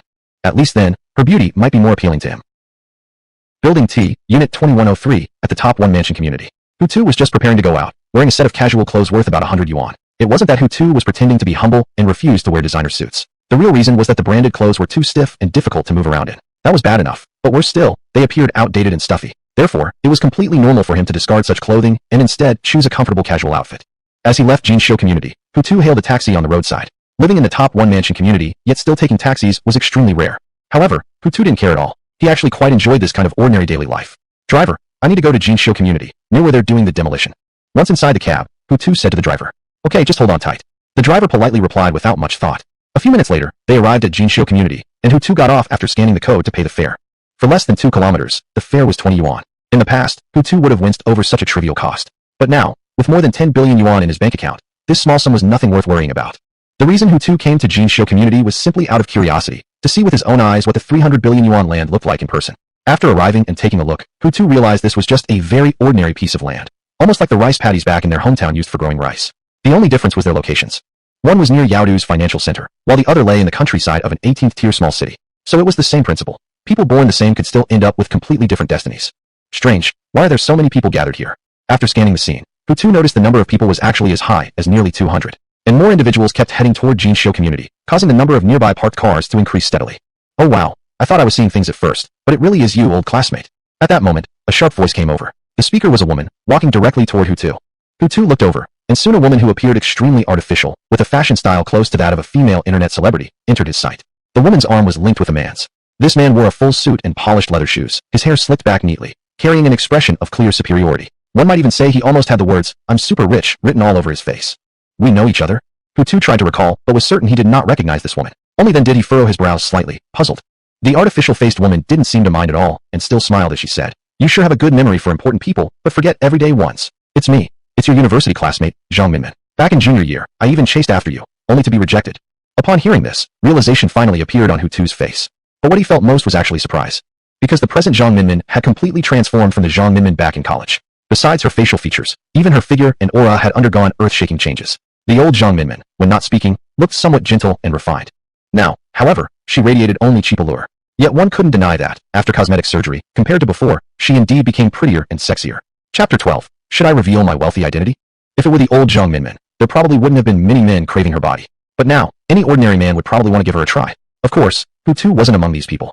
Zhang Minmin didn't even reach Hutu's minimum standard of beauty. If a woman's full score was 100 points, Zhang Minmin would barely scrape 50. You still haven't remembered me yet. At this point, Zhang Minmin had already arrived in front of Hutu and stopped to speak. You should remember now, right? After all, during our university years, I did cling on to you for a while. You should have a more profound impression of me than of an ordinary girl. I do remember now. Hutu nodded, honestly saying, you've changed a lot. If you hadn't said you were Zhang Minmin, I really wouldn't have recognized you. Meaning, I'm prettier than before, right? Zhang Minmin smiled proudly. When a woman gets complimented for being pretty, she will always feel delighted, no matter when. Not to mention the man who had left a deep impression on her life. In fact, Hutu didn't mean it that way, but at the moment, he couldn't easily deny it either, so he just said, yes, definitely prettier. You've become quite womanly now, dressed very fashionably too. There should be many boys who like you. There certainly are many. Flattered by this, Zhang Minmin became even more coquettish, slightly raising her sharp chin, sharp enough to pierce someone to death. But unfortunately, I already have a boyfriend. Darling, come introduce yourself to my classmate. Zhang Minmin used the intimate term, darling, to address her boyfriend, deliberately displaying the deep affection between her and her boyfriend. Hello, I'm Zhuge Dalong. Nice to meet you. Zhuge Dalong was quite the gentleman. As he spoke, he also extended his hand towards Hutu for a handshake. However, when he lifted his hand, the expensive watch on his wrist was revealed. It was a Rolex watch. Netizens had given it an unflattering nickname, the Green Monster. Among watch enthusiasts, the Green Monster is highly favored. Moreover, its price is anything but cheap. It's said that even a second-hand Green Monster is now sold for as high as 90,000 sky blue coins, perhaps even a more astonishing figure. Those who could afford such a watch would likely have no less than $1 million annual income. From this, it can be seen that Zhang Minmin's boyfriend, Zhuge Dalong, must have certain financial resources. My name is Hutu, who as in nonsense, tu as in journey. I'm also glad to meet you. Of course, social pleasantries must be made. Hutu, as a 26-year-old grown man, has long been accustomed to and adjusted to the hypocrisy of this world. Certainly, he lifted his hand and shook hands with Zhuge Dalong. Then, quite naturally, he noticed the Green Monster on the other's wrist. Hutu himself isn't too much into watches, so he didn't know exactly how much this watch cost. But he was certain it couldn't be inexpensive. This could be judged from its refined appearance. I wonder where you work, brother? In an internet company? Or another industry? The moment their hands separated, Zhuge Dalong eagerly asked. I'm not working currently. I'm resting at home, Hutu replied modestly. He didn't want to reveal he was the new owner of Golden Dragon Group, since even if he said so, few people would believe him. You graduated from university but don't have a job? That's not very good. Zhuge Dalong looked genuinely surprised. Although nowadays bachelor's degree holders are quite numerous, leading to their diminishing value and wages going down, earning $5,000 a month is already considered really good. But still, when one is young, they should work. It helps accumulate experience and prevent being a burden. In short, instead of staying idle, you'd better find a simple job to do. You shouldn't keep complaining about this and that. After all, no one can climb to the sky in one step. Such opportunities are reserved for only a small handful. Hutu. Should he reply saying he had over $1 billion, enough to ensure he never needs to work again for the rest of his life? Or should he remain silent and keep his wealthy status hidden? Don't worry, brother Zhuge. I won't depend on my parents. Also, I have substantial savings. These savings alone are sufficient for me to rest without working for a while. In the end, Hutu decided to give a delicate and indirect response. Hutu, you're being too unambitious, said Zhang Minmin this time. She began to lecture him in the tone of an elder. I think you should find a job as soon as possible and keep yourself busy. Modern girls are quite pragmatic. Without a job and without money, even if you attempt to pursue them, they won't accept you. Take me for example. When Dalong was chasing me back then, it was almost entirely because of money. As for looks, that only accounted for 2 points. If Dalong wasn't an executive at the sushi group with an annual income of nearly $1 million, I wouldn't have even agreed to be with him. So, Hutu, whatever you do, don't ignore material things just because you're relatively handsome. Seriously, I'm telling you, by our age, girls become increasingly realistic. As for love, that thing people only hear about but never actually see, nobody believes in it anymore. Even though she was the same age as Hutu, after saying those words, Zhang Minmin seemed more like an older sister.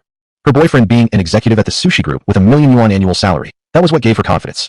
As for Hutu, after listening, he felt somewhat helpless. Did he really have to reveal his bank account with billions just to get this couple to finally shut up?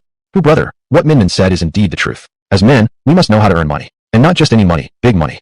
Like me before, I was also very poor, had absolutely nothing, just like you now. Plus, I even had a girlfriend back then. However, when she saw I only earned 3,000 yuan a month, she immediately left me for an older rich man without hesitation.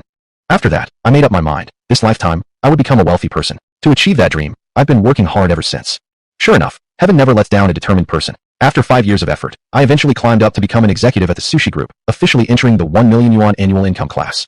Afterward, my life was as if it suddenly got cheats enabled. Within just 2 years, not only did I buy a luxury car worth over $1 million, but I also paid in full for a 3 million yuan apartment. Even the watch on my wrist now is a Rolex Submariner, worth 100,000. When talking about the Rolex Submariner, Zhuge Dalong naturally raised his wrist slightly to display it. It was as if his body wouldn't feel comfortable unless he showed it off. Moreover, after I became wealthy, my ex-girlfriend actually started contacting me again, trying to get back together. Of course, I didn't agree, because I already had Minmin. There's no way I would abandon Minmin for her. However, even if I didn't have Minmin, I wouldn't take back a woman like her ever again. Chapter 13. Su Yan makes her appearance. This is the difference between having money and not having money. So, brother Hu, you also must work hard while you're still young, instead of choosing to stop and rest. Zhuge Dalong spoke patiently to Hutu, like an older brother offering advice. Of course, following his own line of thinking, he subtly mentioned the fact that he owned a luxury car and had already paid off his apartment, presenting these details in a way that wouldn't easily offend others, thus creating a faint sense of showing off. After all, he was only 35 years old. At his age, being able to afford a house and drive a million-yuan luxury car in Yaodu, not to mention earning $1,000,000 annually, was something only an extremely small minority could achieve. Therefore, at this very moment, standing before Hutu, who was merely 26, Zhuge Dalong felt extremely accomplished. He even hoped that after he had finished speaking, Hutu would look at him with admiration. However, that's not exactly what he saw after finishing his speech. Hutu remained as he was, showing no signs of admiration or envy toward Zhuge's wealth or his million-yuan salary. You're right, brother Zhuge. I will work hard in the future and make sure I earn enough so that no woman would ever abandon me. Hutu replied somewhat dismissively. When classmates reunite, they should just greet each other and chat about old school memories. But now, it seemed he was the only one reminiscing, while Zhang Minmin fell into a cliché, just like the scenes described in online novels. Hutu, if you really can't find a satisfying job, just come work at the Su Group. With your education and Dalong supporting you behind the scenes, you should easily earn 10,000 a month. Seeing Hutu's furrowed brow, Zhang Minmin assumed he was frustrated at being unable to find a decent job. Thus, she actively offered to help. The strong always like to protect the weak, and in Zhang Minmin's eyes, Hutu currently belonged to those needing protection. Exactly, brother Hu. If you want, you can indeed work in the department I manage. If you do well, with my recommendation, after working hard for 2 years, I can certainly get your monthly salary raised to 20,000. Zhuge Dalong was also quite willing to help. Adding one more employee under his department was nothing for him.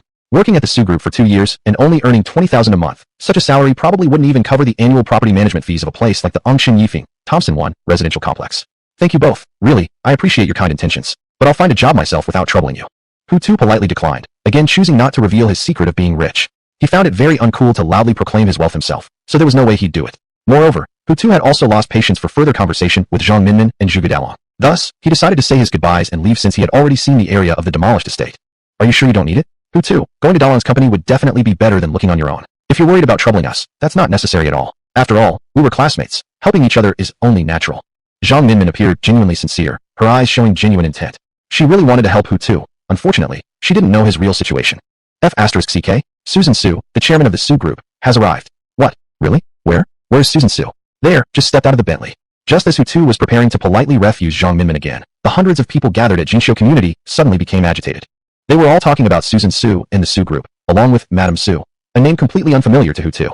Zhuge Dalong's reaction to the words Susan Su is here was intense. His eyes widened like copper bells. Su Dong is here. Zhuge Dalong's body trembled slightly. Why is Su Dong coming here? Su Dong? Is that the woman named Susan Su? Is she your boss, brother Zhuge? Hutu asked out of curiosity. Yeah. Zhuge Dalong nodded. Seeing that Hutu seemed unaware of that Weibo post from Susan Su, he then asked, Brother Hu, didn't you come to Jinxiu community because of Su Dong? No, Hutu shook his head. I just came to take a look at this land, to see what it looks like. Zhuge Dalong's words had sparked Hutu's curiosity, and he asked again, So, are all of you, along with these people gathered here, at Jinxiu community today, because of this woman named Susan Su? Yes. Yes. Zhuge Dalong and Zhang Minmin nodded at the same time, without hesitation. If it weren't for Su Yan's Weibo post that pushed the term Jinxiu community to trending status, who in their right mind would come to visit such a half-demolished lot that's barely distinguishable from wasteland? Why? Is this woman related to this land somehow? Hutu almost blurted out, this land is mine. What does she have to do with it? Thankfully, he caught himself in time and avoided exposing his identity as a rich man. You can just check the Weibo post yourself. After seeing it, you'll understand. Zhuge Dalong felt too lazy to explain further and preferred Hutu to see it for himself anyway. Weibo. Hutu furrowed his brows. Although he was still quite curious, he didn't ask further, and instead took out the mobile phone from his pocket. Luckily, he had already downloaded the Weibo app before, so no need to install it again. He opened the app, and once the main page popped up, he headed directly to the trending section. Then, the very first post under the trending category was exactly the Weibo post written by Su Yan herself. Her Weibo username was Su Yan, CEO of Su Group. Then, Hutu widened his eyes and read the post carefully and thoroughly. After finishing the post, Hutu finally understood the whole situation.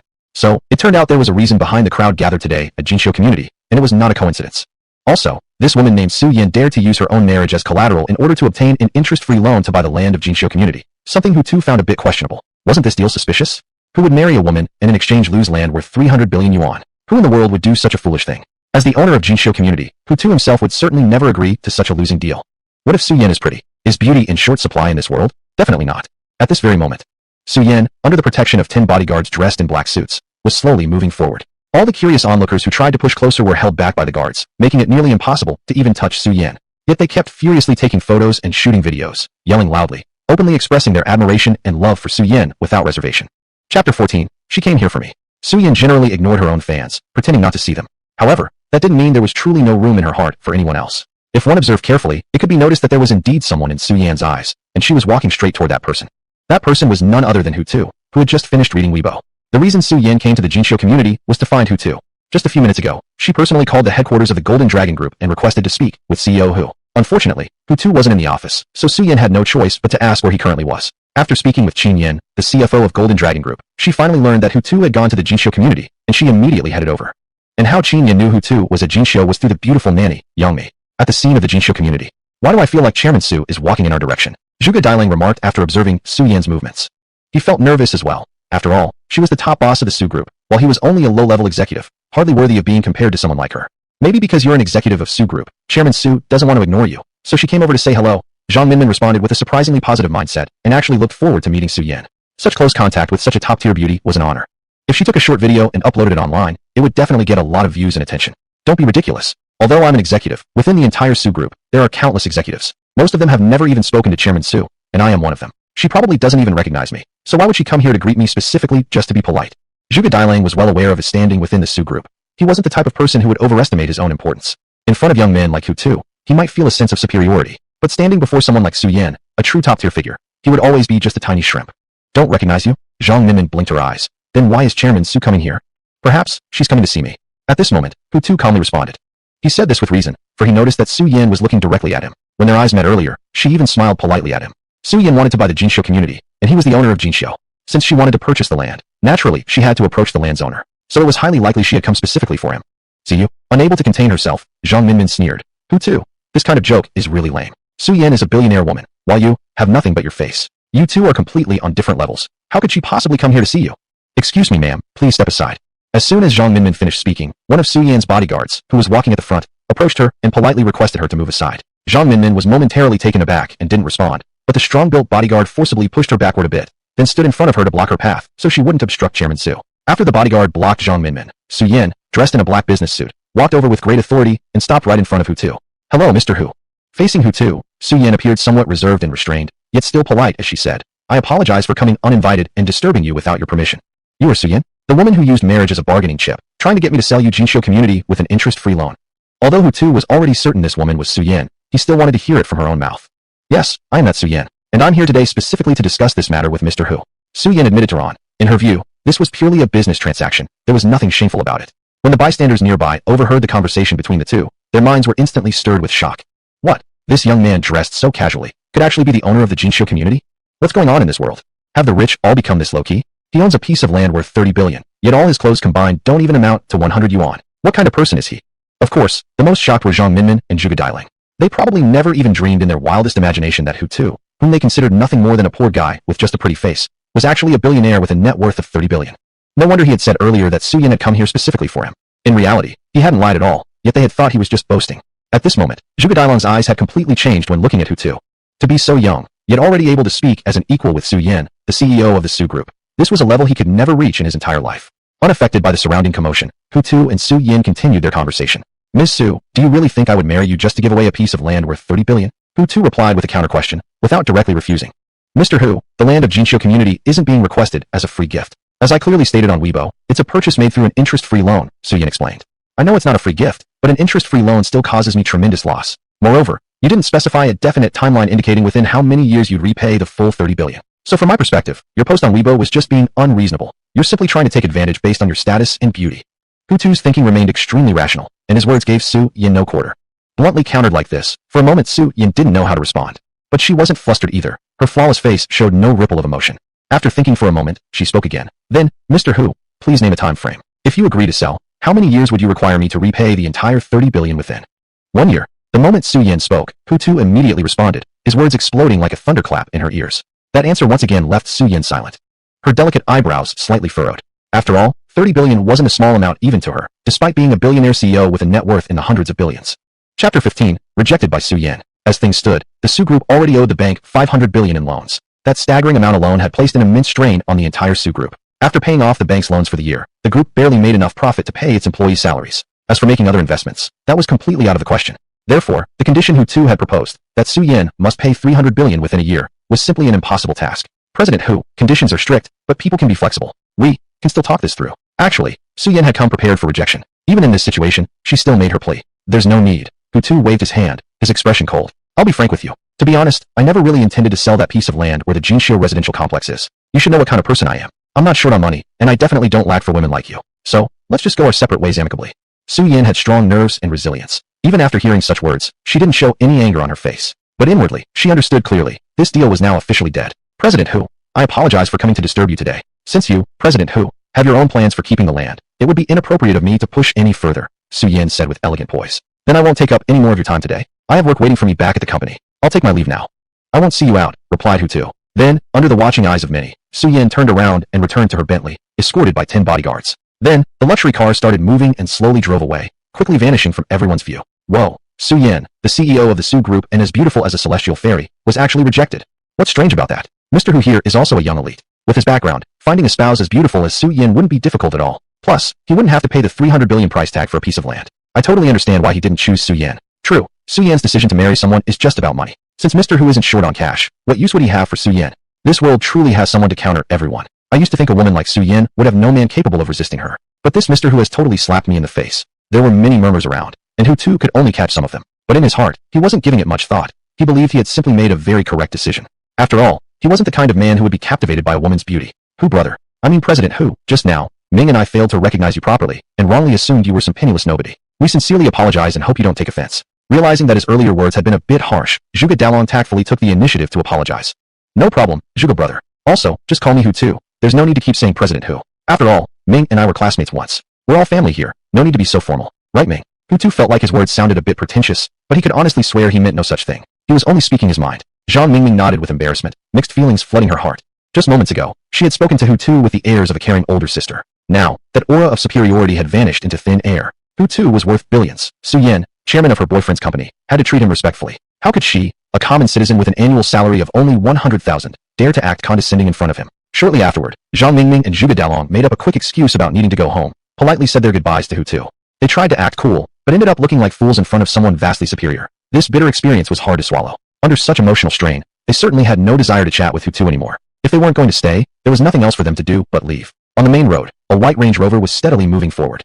What the hell is going on with you? Weren't you saying your classmate was a nobody? Yet he turned out to be this rich. Do you even realize how awkward I felt when his wealth was revealed? Zhuge Dalong, sitting in the driver's seat, frowned as he complained. He was an executive earning $1 million per year, yet he had been bragging about his wealth in front of a billionaire. Thinking back to it, Zhuge Dalong felt he had acted like a complete idiot. How should I know? I don't even have his WeChat, nor do I know anything about his life. Zhang Mingming felt equally uneasy. Besides, I clearly remember he came from a remote third-tier city, even from the countryside. Logically speaking, he shouldn't be this rich. Then you're saying our chairwoman Su mistook someone else for him? That the president who she mentioned isn't actually your classmate? Possibly. Perhaps. There might be such a chance. What kind of possibility? Are you serious? Who is she? She's Su Yan, a female billionaire worth hundreds of billions. You think she's like you, good for nothing except bedroom skills. A smart woman like her. Do you really believe she could be stupid enough to mistake the person she's looking for? Zhuge Dalong's anger instantly boiled over, nearly shouting. His temper had always been explosive, especially when he felt humiliated. He acted like a wild dog when enraged. During his outburst, he even physically hit Zhang Mingming. Frightened by his yelling, Zhang Mingming instinctively shrank toward the car door, not daring to utter a word. She had long gotten used to this situation, so she didn't show any resentment. After all, once you're involved with a wealthy man, you naturally have to pay a certain price. At the Jinxiu residential complex site, after being photographed and filmed by the surrounding crowd, Hu too also left the scene. By now, the videos and pictures of him had already been uploaded onto Weibo and Douyin, TikTok China. These posts were accompanied by intriguing captions. For example, one video bore the title, "The Hottest News This Year. Hu too, the youngest male billionaire in Yaodu, coldly rejects Su Yan, Yaodu's youngest female billionaire." Another video was captioned, "Who exactly is Hu too, the youngest male billionaire in Yaodu?" Some chose titles like, "A 300 billion piece of land versus marrying Su Yan, Yaodu's youngest female billionaire. Would you accept or refuse?" Of course, there were also posts that simply uploaded the videos without any captions. Chapter 16 Ex-Girlfriend. In the taxi, Hu too had his eyes closed, conserving his energy. You call yourself a man? What kind of man are you? He hadn't enjoyed a moment's peace when the phone rang again, forcing him to open his eyes with resignation. Recently, the number of people calling him seemed to have increased. Muttering a quiet complaint, Hu too finally pulled the phone out of his pocket. Upon seeing the name displayed on the caller ID, Hu too's otherwise lifeless, sleepy eyes instantly gleamed like bright stars. Because Fan Susu was the name of his third ex-girlfriend. When they had just gotten together, their relationship was rather loving. They had even promised to marry each other and become a couple who would stay together forever. But after a year of being together, various small disagreements in daily life led them to realize that the other person was no longer quite right for them, and thus they chose to break up peacefully. He had thought that he would never have any further interaction with his former girlfriend. Ironically, it hadn't even been a year yet, and Fan Susu had today dialed his number first. Clearing his throat, making a couple of humming sounds to ensure his voice still carried its usual huskiness, Hu too swiped the screen and answered the call. "Is this Hu too?" A very pleasant voice came from the other end of the line. Even though a year had passed, the familiar voice of Fan Susu still sounded just as familiar to Hu too today. It felt as if their breakup had only happened yesterday. "Yeah, it's me. What's going on? Do you need something?" Hu too sounded calmer than he imagined he would. Perhaps because he simply wasn't someone prone to nostalgia. He did not dwell on what he had lost, nor did he believe those things had ever truly belonged to him.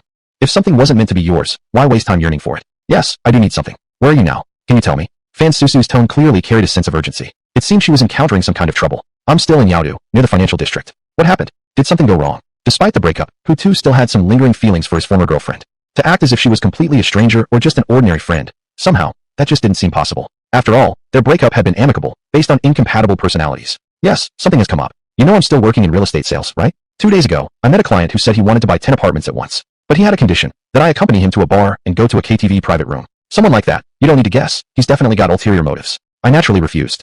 At first, he didn't say much and just left. But in the following days, he kept coming to my workplace with a group of people and harassing me. While I was in the office, colleagues were around and they couldn't really touch me. However, recently, they've started intercepting me on my way home. Last night, some of the people he sent even camped outside my building all night. They haven't left yet. Right now, I'm stuck in my room too afraid to go out. When I called my coworkers for help, they just told me not to worry and said those guys wouldn't actually hurt me. I don't have any friends left, so I thought of you, and that's why I called. Hutu, if you're free, could you come here? I'm really scared now. Those people are waiting for their boss to show up, and they might break into my apartment. If I'm still alone then. Her voice cracked, and a sob replaced her words. Tears from a woman always stirred up a sense of protectiveness in men. After dating for over a year, Fan Susu knew Hutu's personality well. She knew that if she cried, that boy who had once deeply cared for her would certainly not sit by and do nothing. Where are you living now? Hutu's tone wasn't emotional, but his voice was firm when he said he'd help her. Upon hearing his reply, the corners of Fan Susu's mouth curled into a faint smile. I'm at Chaoyang apartment, on the 3rd Ring Road, near Chaoyang Stadium. Fan Susu replied. Alright, stay inside your room and don't come out. I'm coming right away. Hutu then spoke to the taxi driver. Driver, to Chaoyang apartment on the 3rd Ring Road. Please speed up, I'm in a hurry. Okay, I heard you. I'll change routes right away. The driver replied. Hutu, bring a few more people. One person won't do. There are over 10 of them. If you come alone, you won't solve anything. You'll just get hurt yourself. Fan Susu urged from the other end of the phone. She certainly didn't want Hutu, who kindly came to her rescue, to get dragged into trouble and suffer along with her. Yeah, I'll bring some people. I'm not that stupid to take them on alone, Hutu replied. Good, then be careful. Okay, I'll hang up now. I need to contact others. After ending the call, Hutu quickly opened his contact list, found Xinyan's phone number, and dialed it immediately.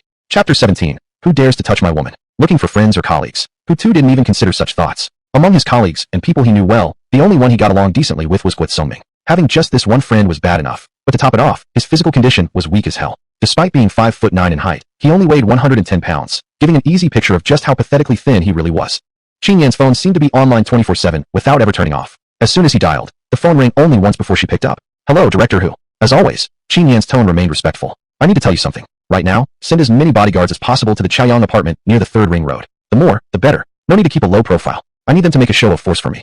Without wasting any words, Hutu got straight to the point. Understood, Director Hu. I will handle it immediately. As usual, she didn't ask a single question about why the boss needed so many bodyguards. As a subordinate, all she needed to do was carry out the boss's orders. Unless he volunteered information, she believed it unnecessary to dig further. Is there anything else you need to say, Director Hu?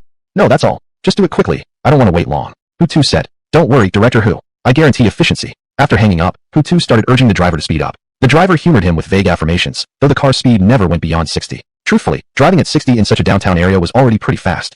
Hutu didn't keep pushing the driver repeatedly. He knew driving required following traffic rules. Half an hour later, Hutu arrived at the Chaoyang gymnasium. After paying and stepping out of the car, he could already see the Chaoyang apartment standing across the street from the gym. They haven't stormed in yet, right, Suyang? On the phone with Fan Suyang the entire way, he kept updated on the situation.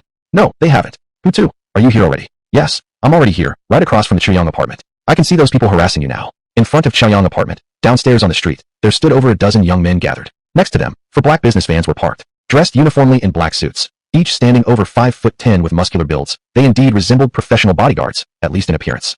Chaoyang apartment, 6th floor, room 605. Inside the apartment, Fan Suyang heard Hutu say he had arrived. Sitting nervously on the bed earlier, she hurriedly got up and moved to the balcony, staring downward at the place across the street. In an instant, a familiar and handsome figure came into view. That young man was none other than Hutu. The moment she saw him, despite her effort to suppress it, memories of those warm, sweet moments they once shared flashed through Fan Suyang's mind. Her heart pounded faster as a result. She had thought that with a year gone by, that old wound had completely healed. She had convinced herself that seeing this man again wouldn't move her one bit. But today, Fan Suyang laughed inwardly at her own self-deception. In truth, over the past year, she hadn't forgotten Hutu, her ex-boyfriend. No matter how unfaithful he had been, how he had cheated on her behind her back. How come you're alone? Where are your friends? Didn't you call them? Seeing Hutu approach alone without any help beside him, Fan Suyang shivered involuntarily and snapped out of her trance, saying worriedly, I didn't call them, but I did call someone else. Hutu replied, someone else? Where are they now? Where are they? They should be arriving soon. Hutu said, don't worry, I'll be fine, and so will you. No one will touch you. There was a slight edge of dominance in that sentence. Though Fan Suyang felt a little blush upon hearing it, she wasn't completely immersed in it. This wasn't the time for romantic sentiment. Plus, she had no intention of getting back together with Hutu. The reason being, men like Hutu, so promiscuous and undisciplined, were simply beyond her control. Outside the Chaeyang apartment, there were a total of 18 men in black. At this moment, a black Porsche Cayenne drove up slowly, finally stopping in front of the 18 men. The moment the car stopped, someone immediately approached, opening the back door and stepping aside respectfully. "Boss, please get off the car." In the back seat of the Cayenne sat a middle-aged man wearing glasses and a dark gray suit, giving off a refined and scholarly appearance. Once the car stopped, he finally decided to move, stepping out with graceful elegance. This man was none other than the boss who had been harassing Fan Siyang recently, Fei Qian. 45 years old this year, he looked younger than his age, almost in his early 40s. His facial features were quite standard, giving off a decent, normal impression, not at all like the type who would act persistently and creepily. But can one truly judge a person by their appearance? Of course not. As soon as Fei Qian stepped out of the car, Hutu, who was standing across the street, spotted him. Seeing how he carried himself with such arrogance, and how even the dozen men in black suits made way for him, Hutu immediately knew. The greasy middle-aged man must be the one harassing Fan Siyang. "Boss, that girl still hasn't come down," a crew-cut man in black beside Fei Qian reported. "Should we keep waiting, or go up and check it out?" "She probably won't come down. Let's head upstairs," Fei Qian replied. On the surface, he remained calm and composed, as if he were merely visiting his own daughter. "Understood, boss. I'll have the brothers rush up and break the door open," said the crew-cut man in black. With that, he turned on his heel and raised his hand, casually pointing to a few individuals. You, and you four go up first and tell that woman to open the door. If she refuses, break it open by force." "Yes, boss." The four responded loudly, then sprang into action, running into the building of the Chaeyang apartment. "Who dares to touch my woman will never see tomorrow's sunrise." Before the four men in black could take even 3 steps, a loud and authoritative voice rolled toward them from behind. Upon hearing those words, the 4 intimidating men halted their steps instantly. Then, they all turned around, looking behind to see who dared to interfere with an affair involving Iron Bone Group. And then, including Iron Bone Group's boss Fei Qian and the crew-cut man in black, they all saw a young, handsome face. The owner of this face was walking calmly toward them, composed and fearless, his eyes showing no trace of hesitation whatsoever. Chapter 18. Who the hell are you? Do you even know who we are? The man in black, standing at the front, spoke. His face still had a youthful look, and he seemed no older than 20. He was clearly a hot-headed youth. Hutu had no mood to waste words on small fry like him, so he ignored him directly. "Don't act all high and mighty. Think you're something special? You better believe I could punch your head off." Hutu's indifference only enraged the hot-headed youth even more. Hutu remained silent, not even glancing at the young hothead. In short, just like before, he treated him as if he were thin air. This time, however, the young man wasn't just talking anymore. He took action. Anyone would have trouble swallowing the insult of being ignored twice like that. He lifted his foot and stepped forward aggressively. His eyes were fierce as a tiger's, glaring at Hutu without blinking. "If I don't make you cry, I'll never use the surname Wang again." Clutching his fists, he grinned and exposed a set of yellow teeth. His face looked both hideous and brutal. He hadn't taken a few steps before he reached Hutu's day. Then, without another word, he swung a fist the size of a sandbag straight at Hutu's forehead. Though Hutu felt rather nervous at that moment, he did not retreat even a single step. As the fist flew toward him, he finally moved. His right hand reached into his coat and pulled something out, a metal hammer specially used for driving nails. Seeing Hutu pull out the hammer, the youth immediately pulled back his fist and hastily stepped back to increase the distance between them. Only after a 3-meter distance had formed between them did he stop. Then he pointed at Hutu furiously and shouted, "That's so despicable. Man up, drop the hammer, and let's have a real fight between men. Let me warn you one last time, leave immediately. If you dare have any wrong intentions about my woman again, don't blame me for being ruthless." The hot-headed youth was not worth Hutu's attention at all since he lacked any moral compass. He was naturally ignored for the 3rd time. Hutu turned to Fei Qian and coldly warned him instead. "Do you even hear me when I'm talking to you?" The hot-headed youth was practically seething. "Did you say Fan Susu is your woman?" Fei Qian finally spoke, also treating the youth as if he weren't there. "When did the two of you get together?" "That's none of your business. You only need to know she's my woman," Hutu replied. "What if I deliberately touch your woman and give you a nice green hat to wear?" Fei Qian assumed a domineering posture, looking down on Hutu contemptuously, not giving this young man the slightest respect. "You must have a high opinion of yourself. Do you really think you can even touch my woman?" Hutu's eyes grew colder as he spoke. "So what? You think your abilities can reach the heavens?" Fei Qian sneered arrogantly. "You actually came here alone to rescue your woman. Young man, take a good look around. How many people are we? With your fragile build, even the weakest of my brothers could easily knock you flat. How are you going to save anyone? Do you imagine yourself to be the protagonist of a city novel, or someone who descended from the mountains after training with a master for 10 years, mastering an unparalleled martial art technique so that you can take on 100 or even 1,000 opponents at once?" As he finished his mockery, mocking laughter followed. The 18 men in black all looked at Hutu with ridicule in their eyes. "I'm not the protagonist of a city novel, nor have I descended from the mountains. I don't have a master or any unparalleled martial art skills. But who says I need such powers to deal with you guys? I may not have extraordinary abilities, but I have strong backing and money. Isn't that enough to beat you up?" Hutu didn't care about the mockery. He rebutted calmly instead. "You have strong backing and money." Although Fei Qian tried to suppress it, a mocking smile still crept onto the corner of his lips. "Do you really think I will believe such boasts? Young man, would you please consider how old I am? Do you really think your threats could make me scared? All right, let's say for argument's sake that you're indeed wealthy with powerful background. But could your background be any stronger than mine? Could you be richer than me? Do you know how much my family wealth amounts to? 100 billion yuan. Do you know what that number means? It's an enormous fortune no young man like you could ever earn, even in 10 lifetimes. You dare talk to me about money? Why don't you take a piss and look at yourself first?" Fei Qian's arrogance knew no bounds. "Let me tell you, kid, the fact that I, Fei Qian, am willing to mess with your woman is your lucky break. Don't be ungrateful. If you still want to survive in Yaodu, leave while you still can. Otherwise, if you insist on sticking around and obstructing me, just wait and see how I make your life a living hell. Woo woo. Right after Fei Qian finished speaking arrogantly, one after another, the roaring sounds of high-performance sports cars tore through the street. These sounds were extremely loud, instantly drawing the attention of Fei Qian and all his men. Then, these men saw one after another, Lamborghini after Lamborghini, each of a different color, driving toward them. Someone even took the time to count carefully. These Lamborghinis totaled exactly 108 vehicles. Then, these 108 Lamborghinis all came to a perfectly synchronized stop along the street where they stood. As soon as the luxury sports cars halted, their uniquely styled scissor doors opened in a spectacular fashion, and two men dressed in black swiftly exited each car. Each sports car carried two men. 108 cars altogether meant 216 men. These 216 men were all wearing sunglasses, and the moment they stepped out, they immediately began jogging toward Hutu. Within less than a minute, all 216 men had gathered behind Hutu, neatly forming into 6 rows. Their upright and disciplined posture looked just like soldiers of Xi'an Nation, full of spirit and exuding a sense of dashing pride. Mr. Hu, I'm sorry. It took a bit longer to get the cars out, which caused the delay. Please forgive me. A man, about the same age as Fei Qian, stopped beside Hutu, bowed slightly with his head lowered, and spoke with genuine regret.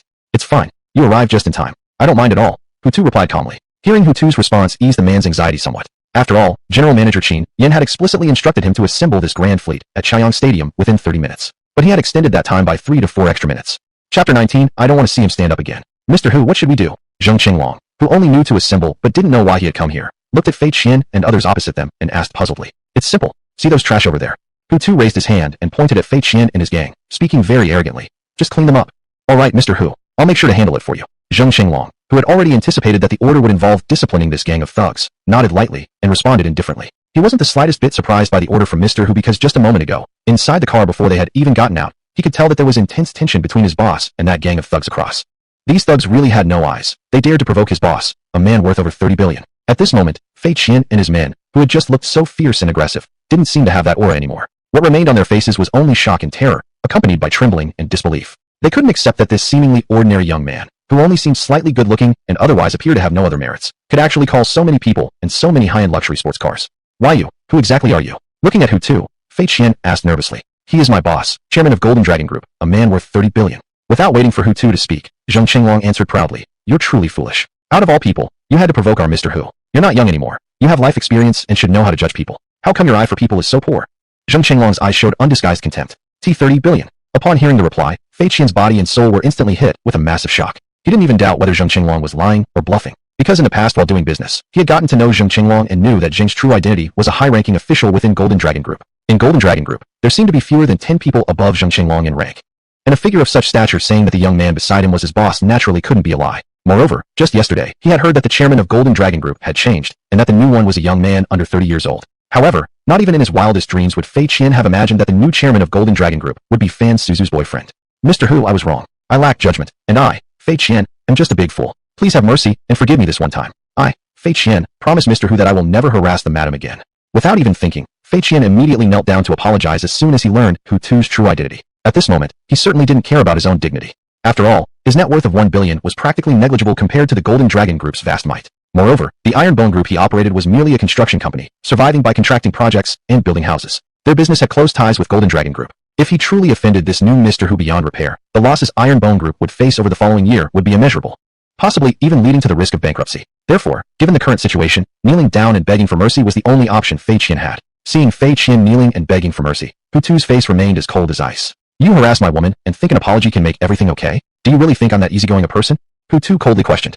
Indeed, as Hutu himself had said, he didn't have the slightest intention of letting Fei Qian off easily. Mr. Hu, aside from apologizing, I'm also willing to compensate Mr. Hu with 100 million. As long as Mr. Hu forgives me, I, Fei Qian, am even willing to kowtow to you and call you dad. Please, Mr. Hu, be magnanimous and just let me off like a fart.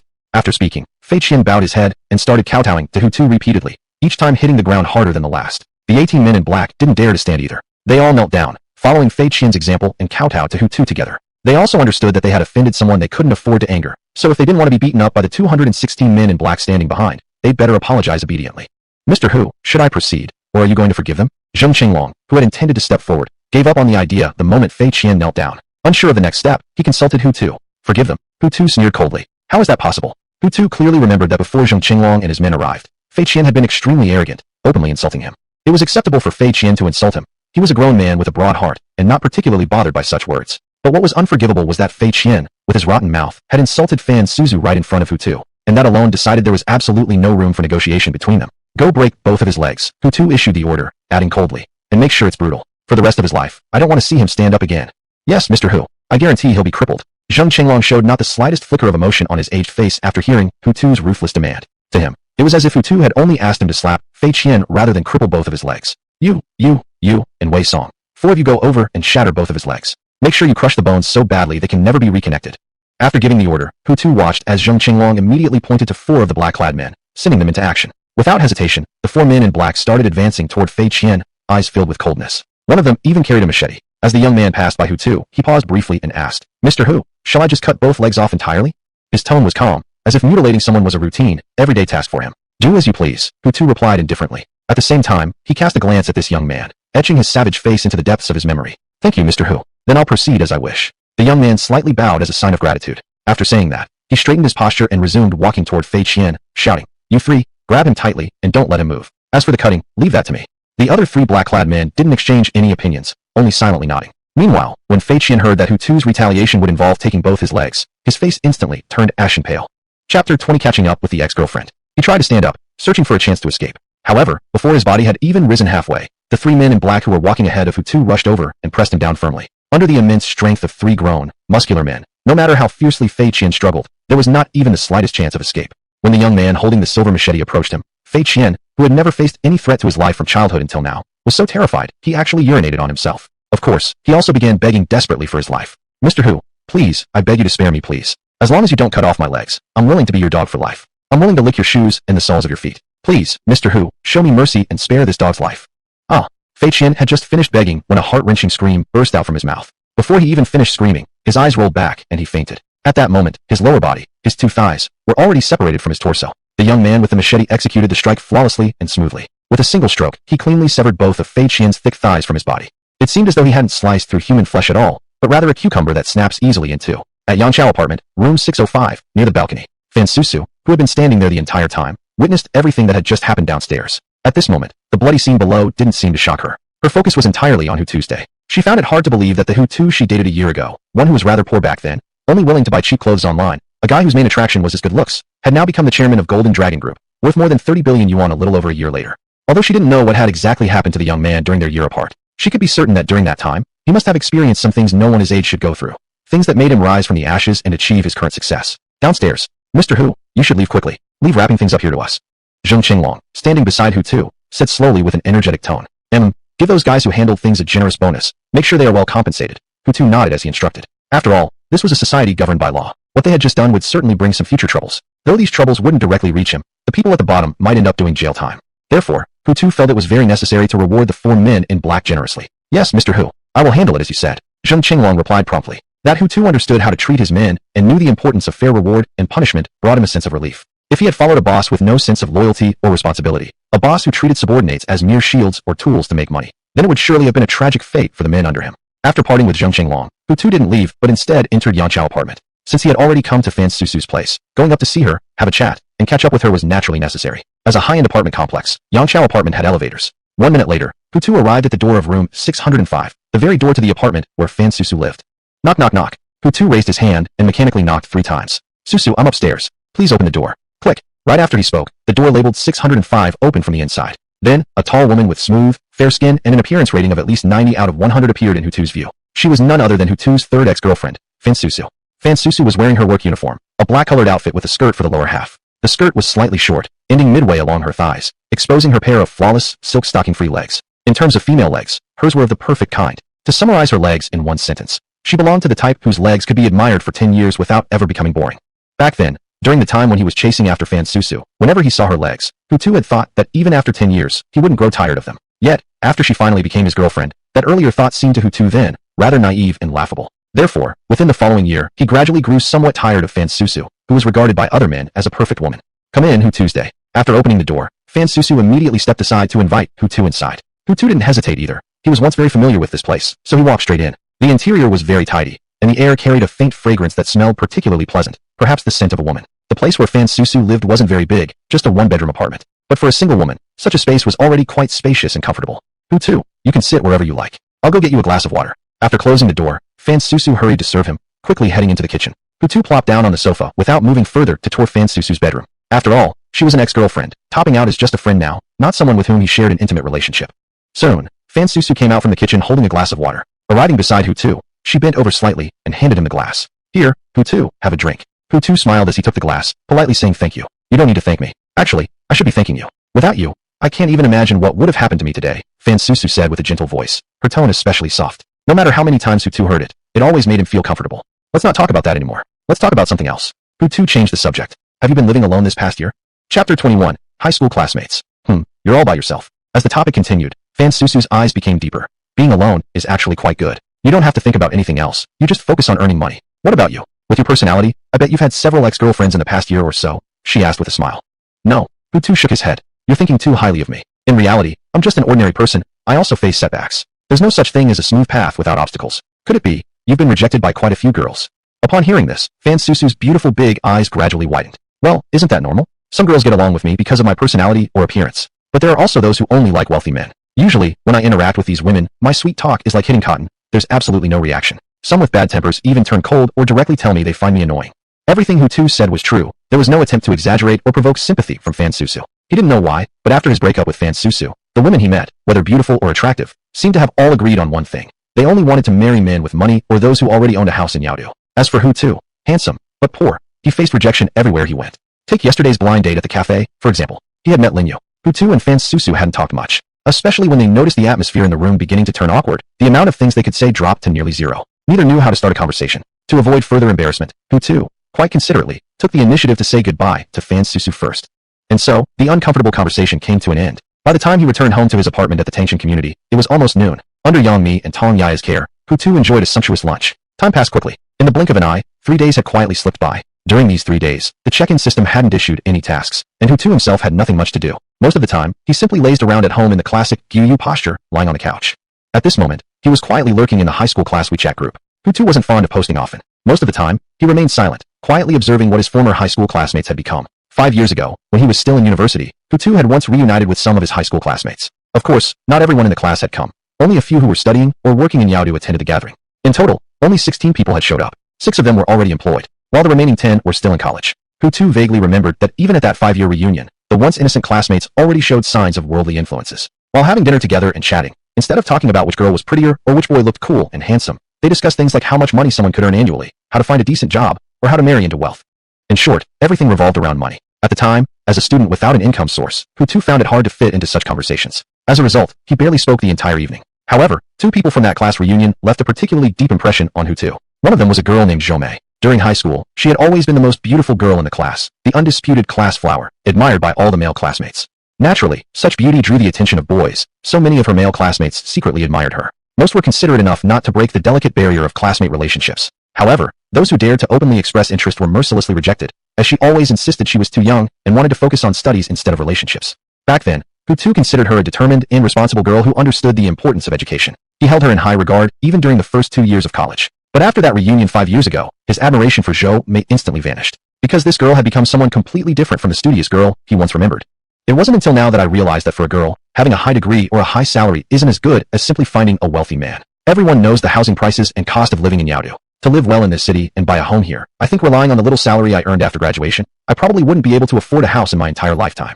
So why live such a hard life? It's better to find a rich man who already owns a house in Yaodu and drives a luxury car. If I marry him, I only need to enjoy life without having to endure any bitterness or hardship. When Zhomei said these words at the reunion, the room fell silent for quite a while. Obviously, everyone had been stunned by her shocking views.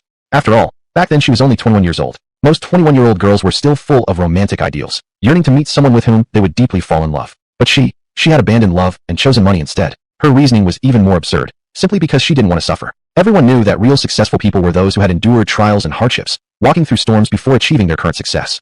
No one's success came without cause. But Zhomei, she wanted to gain everything without effort, without striving to earn it through her own hard work. The other classmate who left a deep impression on Hutu was a boy named Lu Feng. This male classmate didn't go to college. After graduating from high school, he had chosen to start working elsewhere. Back then at the reunion, Lu Feng gave Hutu the impression of being a newly rich man. At that time, among all the classmates, he was the only one who arrived by car, and the car was a bright red Ferrari sports car worth over 3 million, incredibly flashy. Moreover, the entire cost of their gathering was covered by Lu Feng, whether it was dinner or singing at the KTV. According to whispers, that day alone, he had spent 20,000 Tiansu coins. Hutu only learned this later when the group talked about it. However, Lu Feng didn't care. He even said that money was meant to be spent, and if you didn't spend it, what was the point of earning it? Once he had money, Lu Feng, who had been honest and humble back in high school, began to act differently. During dinner, just like Zhou Mei, he made a highly controversial remark in a loud voice. To be honest, studying isn't really useful. You all know the job market situation for graduates these days. Even you first-tier university graduates, if you can earn $10,000 a month after graduation, that's already very high. If you want to earn more, you must improve your work abilities. Otherwise, you'll barely scrape by your entire life, never being able to own a house in Yaodu or become a true citizen here. But me, Lu Feng, finished only high school, never stepping foot into a university. Yet now, I bought a luxury car and own property in Yaodu. My life is comfortable and fulfilling. I'll never have to worry about money for the rest of my life. And how many of you college graduates, within just 2 or 3 years after graduation, have achieved what I've achieved? So the amount of money you earn has little to do with how much you've studied or which university you attended. At the time, many people didn't agree with him. But Lu Feng owned a house and a luxury car in Yaodu. Even if what he said wasn't widely accepted, people like Hutu lacked the confidence to refute him. After all, he was richer than they were. They were eating, drinking, and having fun with his money. When Lu Feng paid, naturally he became the host, and whatever he said, thus became the truth. Back in the WeChat group for the high school classmates, Lu Feng, the group admin, began to speak again. At everyone, not sure if you all have time? If you do, let's have a reunion this weekend. After all, it's been 5 years since many of us have met. 5 years can completely change a person. For example, some of you must have already married and had children. Others might have greatly improved their fortune and become bosses. Of course, there are also those still living an ordinary life, simply hoping for a happy family and good health without the need for great wealth. After Lu Feng's invitation, Zhou Mei, once the prettiest girl in class, quickly responded. Great, great. I've been eager to see everyone for a long time. I really miss the old days. Back then, we were so young and innocent. Chapter 22. The class beauty married a rich man. Hey class beauty, how have you been? Are you married yet? Lu Feng took the initiative to ask. He also felt somewhat surprised because Zhou Mei rarely showed up speaking in the class group chat. Who knew what wind had blown today, but she actually appeared. Yeah, I'm married. My husband is from Yaodu. He owns a media company that specializes in investing in and producing movies. You've all seen Better Days, right? That movie with the highest box office recently? It was produced by my husband's company. Even without looking at Zhou Mei's expression, Hutu could already imagine that she must be feeling extremely proud and self-important right now. Still, Hutu was a bit surprised himself. He hadn't expected that she had really married into wealth, and her husband was actually the head of a media company. Oh yeah, I've seen it. Congratulations, class beauty, for marrying such a rich man. Now you've become someone with Yaodu residency. A male classmate named Zhang Binbin appeared in the chat to offer his congratulations. Just like Lu Feng, Zhang Binbin was also a frequent presence in the group. You flatter me too much, Zhang Binbin. Actually, my husband isn't really that wealthy. He just has 2 villas in the second ring area of Yaodu and maybe 1 or 200 million in savings. Compared to the real rich people of Yaodu, this is nothing at all, Zhou Mei said modestly.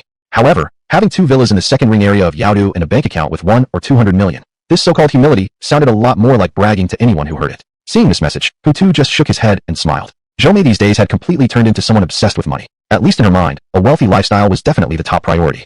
Lu Feng, how about you? How many 100 million have you earned now? 5 years ago you were already the richest among US, driving a Ferrari worth over 3 million. Now, according to your development trajectory, you should be worth tens of billions by now, right?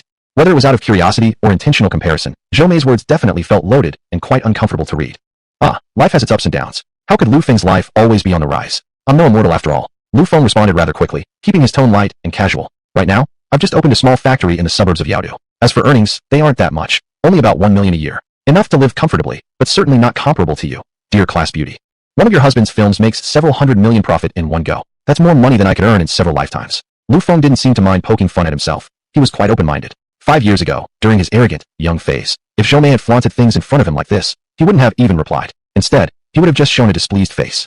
But now, having experienced more, he'd become more mature. He saw such showing off as childish. Though there might still be some discomfort in his heart, he wasn't petty enough to get angry with her over it. You can't be serious, Lu Feng. A big shot like you earns only 1 million a year. Following this sentence, Zhou Mei had also attached a few shocked emoticons. Earning so little, that must be so boring. I think you should really consider changing careers. Running a small factory has no future and won't earn big money. It's just a waste of time. Instead, you could reinvest the little you earn into another business and start anew.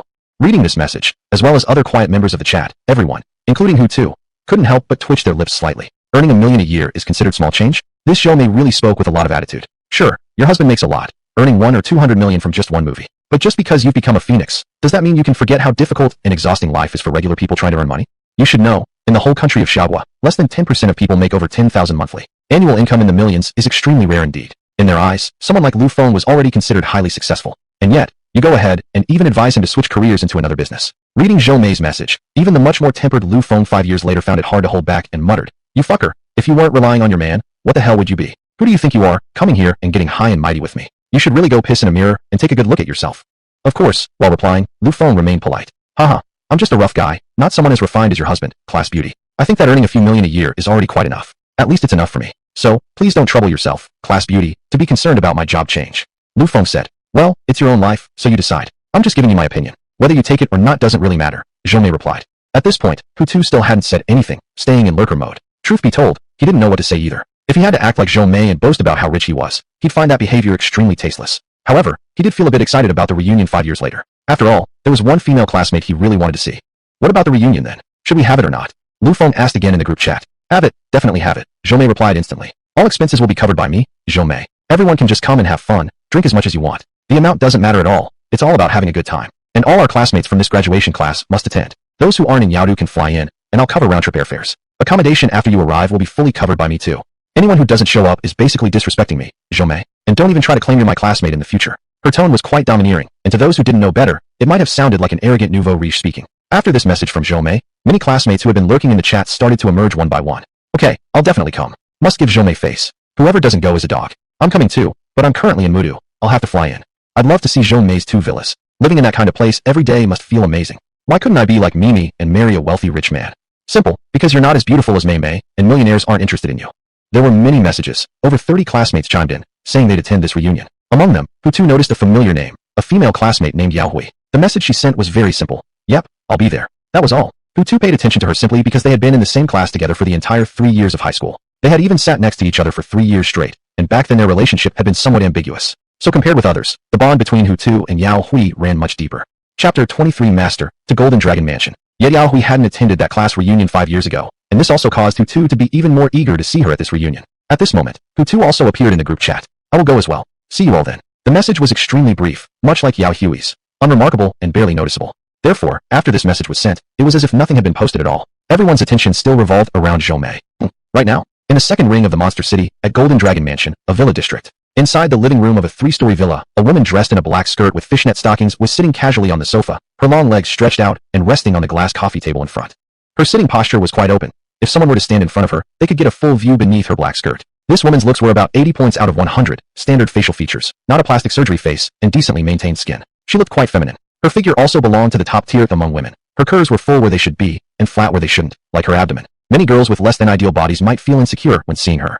She was none other than Zhou, the former class beauty who had married a wealthy man. Zhou was still holding the latest iPhone, her fox-like alluring eyes fixed on the phone screen. Obviously, she was still chatting aimlessly in the high school classmates group, reading the messages from her female high school classmates, saying how envious they were that she had married a good man, and hoping they could be just as happy and blessed as her. At this moment, her mood was especially pleasant. Her smile hadn't disappeared for the past 3 minutes. No matter how many times she experienced the feeling of being the center of admiration, Zhou never tired of it. She loved this feeling of being gazed upon by everyone, instead of living her whole life as an unnoticed nobody. Xiaomei, pour me a glass of water, slightly warm, don't make it too cold.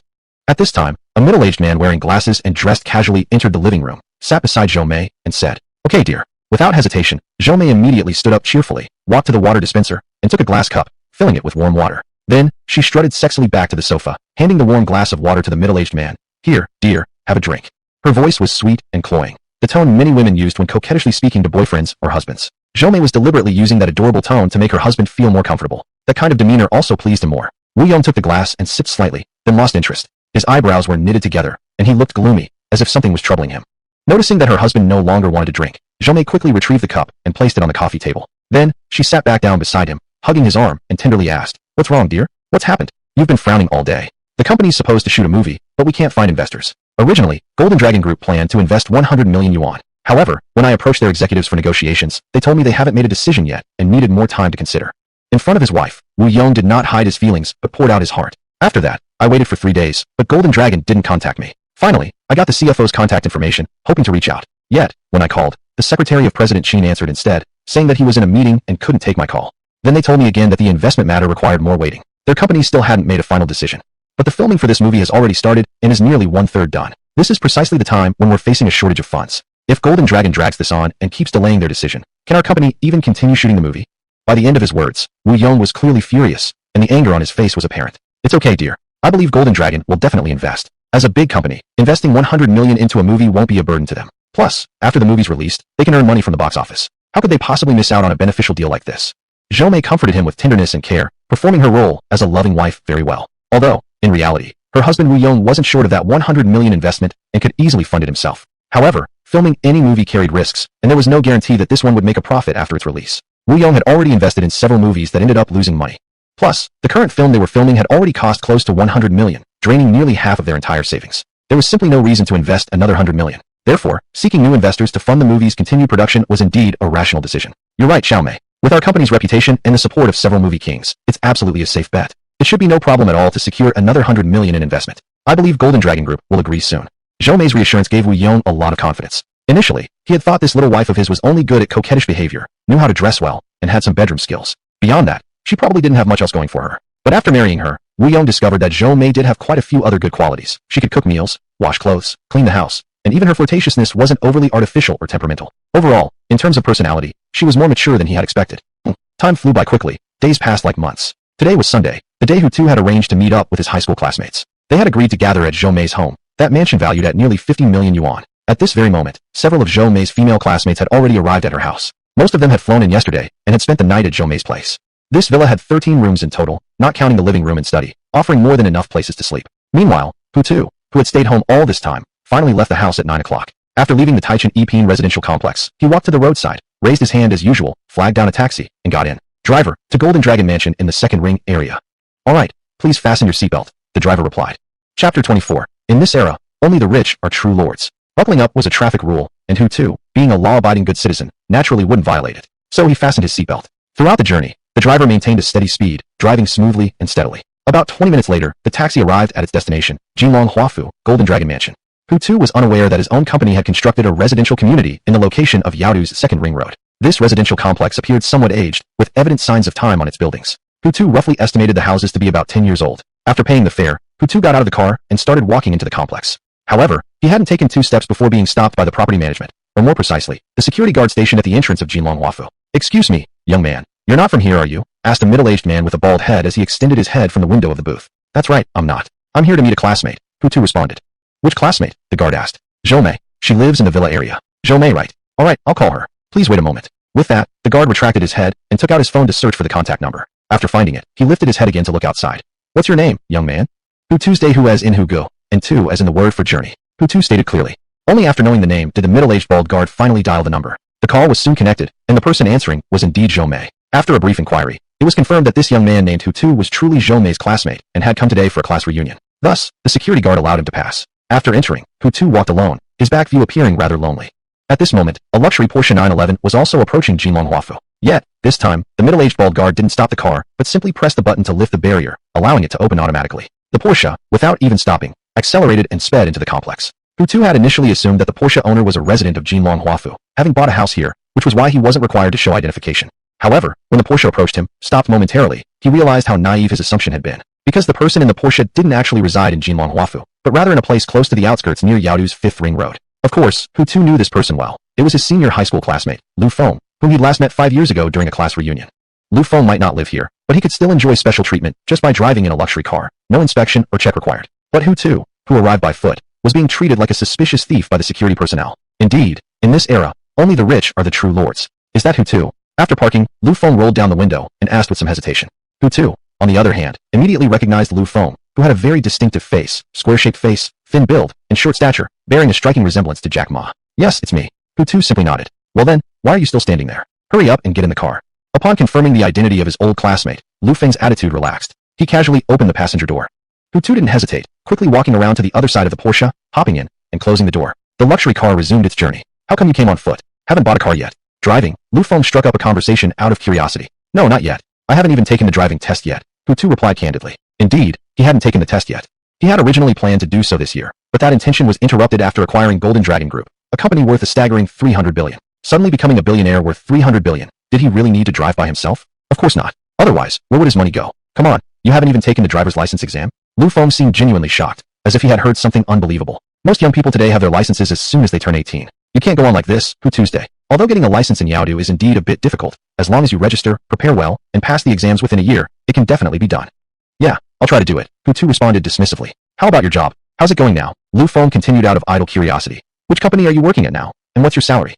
"I don't have a job right now. I'm just taking a break at home." "All right then, since you don't seem eager to talk about yourself, I won't pry." Over the past 5 years, Lu Feng had certainly learned how to read people. Since Hutu's expression clearly showed he didn't wish to discuss his personal affairs, asking more would only cause annoyance. "Hutu, if you ever have any difficulties, just let me know," Lu Feng said as he drove, unable to hold back his words. "Although I'm not as wealthy as Zhou Mei right now, I can still lend you 1 or 2 million for emergencies. That much, I can definitely help with. Of course, if you want to borrow money for gambling or wild spending, I won't give it to you." Unless something serious happens and you really need it, I won't lend you money. Lu Feng's words greatly changed Hutu's perception of him. 5 years ago, Lu Feng would never have spoken such words to an old classmate he hadn't seen in years. But today he said them openly. Evidently, his character had improved significantly over the past 5 years. Thanks, but I don't have any troubles, and I'm not short on money either. If you ever need funds, I could actually lend you some, Hutu replied seriously. Hearing this, Lu Feng couldn't help but laugh. You're really funny, Hutu's. Although I don't need money myself, even if I did, I probably wouldn't borrow from you. If I asked for a few million, or even tens of millions, how could you afford that with the little money you make? I have 1.7 billion cash on my card. How could lending a few million or 10 million be a problem? Classmate, is that really how poor you think I am? Of course, Hutu didn't say those words aloud. He knew Lu Feng would only take them as a joke. It was better to remain quiet and low-key. After all, he wasn't really suited for the lifestyle of the ultra-rich. About a minute later, they finally arrived at Zhou Mei's villa. After the car stopped, Hutu and Lu Feng opened their doors and got out one after another. Holy cow, Brother Feng, you've really made it. This is a Porsche 911, right? A group of people came out of the villa to greet them, all classmates. The one who approached Lu Feng and praised him was a male classmate named Zhang Binbin. The same guy who, in the high school class WeChat group, was the most talkative one aside from Lu Feng. Chapter 25 Yao Hui becomes an actress. Don't say that, old Zhang. This car is only worth 3 million, and we bought it a few years ago. It's just a bit stylish. In the eyes of truly rich people, it can't even be considered a luxury car. Unlike 5 years ago when he would naturally accept compliments, Lu Feng replied humbly this time. Still, this humble remark of his carried more than a hint of showing off. A Porsche 911 worth over 3 million isn't considered a luxury car? Don't these rich people realize what kind of cars the average person drives? That's enough, Brother Feng. If a $3 million car isn't luxurious, then what qualifies as luxurious? Zhang Binbin, like a flunky, threw an arm around Lu Feng's shoulder. Frankly, among our classmates this year, besides Zhou Mei, you're definitely the undisputed rich guy. Am I right, everyone? More than 20 classmates cooperatively responded, yes. Indeed, in their eyes, Lu Feng was nothing less than a rich man. At least, he could earn $1 million a year, while people like them. If anyone makes 300K annually, they can be counted on one hand. So if Lu Feng wasn't rich, then who was? As Hutu got out of the car with Lu Feng, he quietly faded into the background, unnoticed by almost all his classmates. Only a few girls who valued appearance looked at him repeatedly, because he had become much more handsome compared to high school. Among the male classmates, he practically had no presence. Everyone, don't stay outside, come in. The heating's on inside. It's much more comfortable. Standing at the entrance, Zhou Mei lifted her fair chin and loudly called out. Listen to Zhou Mei, everyone come in. It's cold outside. We don't want anyone catching a chill. Lu Feng added behind Zhou Mei. Come on, let's all go in. It really is cold outside. I came out just a moment ago and already got a runny nose. Zhang Binbin, the flunky, cooperated with Lu Feng, even theatrically sniffing his nose and indeed producing a nose-clearing sound. The group then hurriedly went back into the villa. Once inside, Zhou Mei, as the hostess, enthusiastically showed them to seats. The 2 housemaids hired by her family also served them tea, sliced fruits, and prepared some snacks and pastries. Mimi, where's your husband? You've been here so long, and we haven't seen him at all. At this moment, a female classmate eating a banana asked. It's like this, Xiaoyu. My husband is currently at work for the company. Don't worry though, around 11. He should be done, and then I'll call him over and introduce him to all of you. Zhou Mei replied. Mimi's husband is super handsome and exudes masculinity. The girl who spoke had a slightly chubby face and was quite cute. Seriously, I'm not lying to you. Yesterday evening at 6, I already came to Mimi's place and spent the night. We who arrived early even sat on the couch and chatted with him for a bit. He also has great character and is very gentlemanly. He didn't look down on us, people from third-tier cities, and he cracked jokes that had us all laughing hard. In short, this kind of wealthy and cultured man is my ideal man type. I, Ho Shasha, dream of marrying a man like him. My thoughts are similar to Shasha's, a girl with short hair said. But can such excellent men even spare us a glance? Seeing her female classmates lavishly praising their husbands like perfect male gods from novels, Zhou Mei's vanity was greatly gratified. While the girls were discussing what kind of man is the most excellent, and thus worth marrying, on the edge of the sofa, Hutu was chatting with a girl who had a 90 to 10 appearance score, wore a black coat, let her forehead show, and applied light makeup. They sat close together, their clothes almost touching. Engaging in conversation, the atmosphere naturally grew somewhat romantic. This girl was none other than Yao Hui, his classmate during the 3 years of high school, who even sat as his desk partner. Beauty unfolds with age. This is a phrase that fits Yao Hui most perfectly. Back in high school, Yao Hui's appearance was only average, at best 60 out of 100. That's because her skin was somewhat dark back then. Although there was nothing wrong with her facial features, you couldn't see any particular beauty.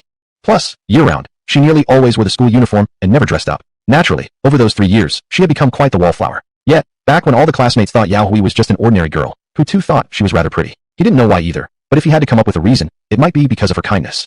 But now, even without considering her character, Hutu sincerely believed that Yao Hui was beautiful. Although, compared to his third ex-girlfriend, Fan Susu, Yao Hui lacked a bit of feminine charm, but in terms of appearance, they would certainly be evenly matched. Neither would be inferior to the other. Moreover, in terms of figure, Yao Hui might even surpass Fan Susu. Even without touching, based on his experience and eye for detail, Hutu could tell that in that area, Yao Hui was clearly one size larger.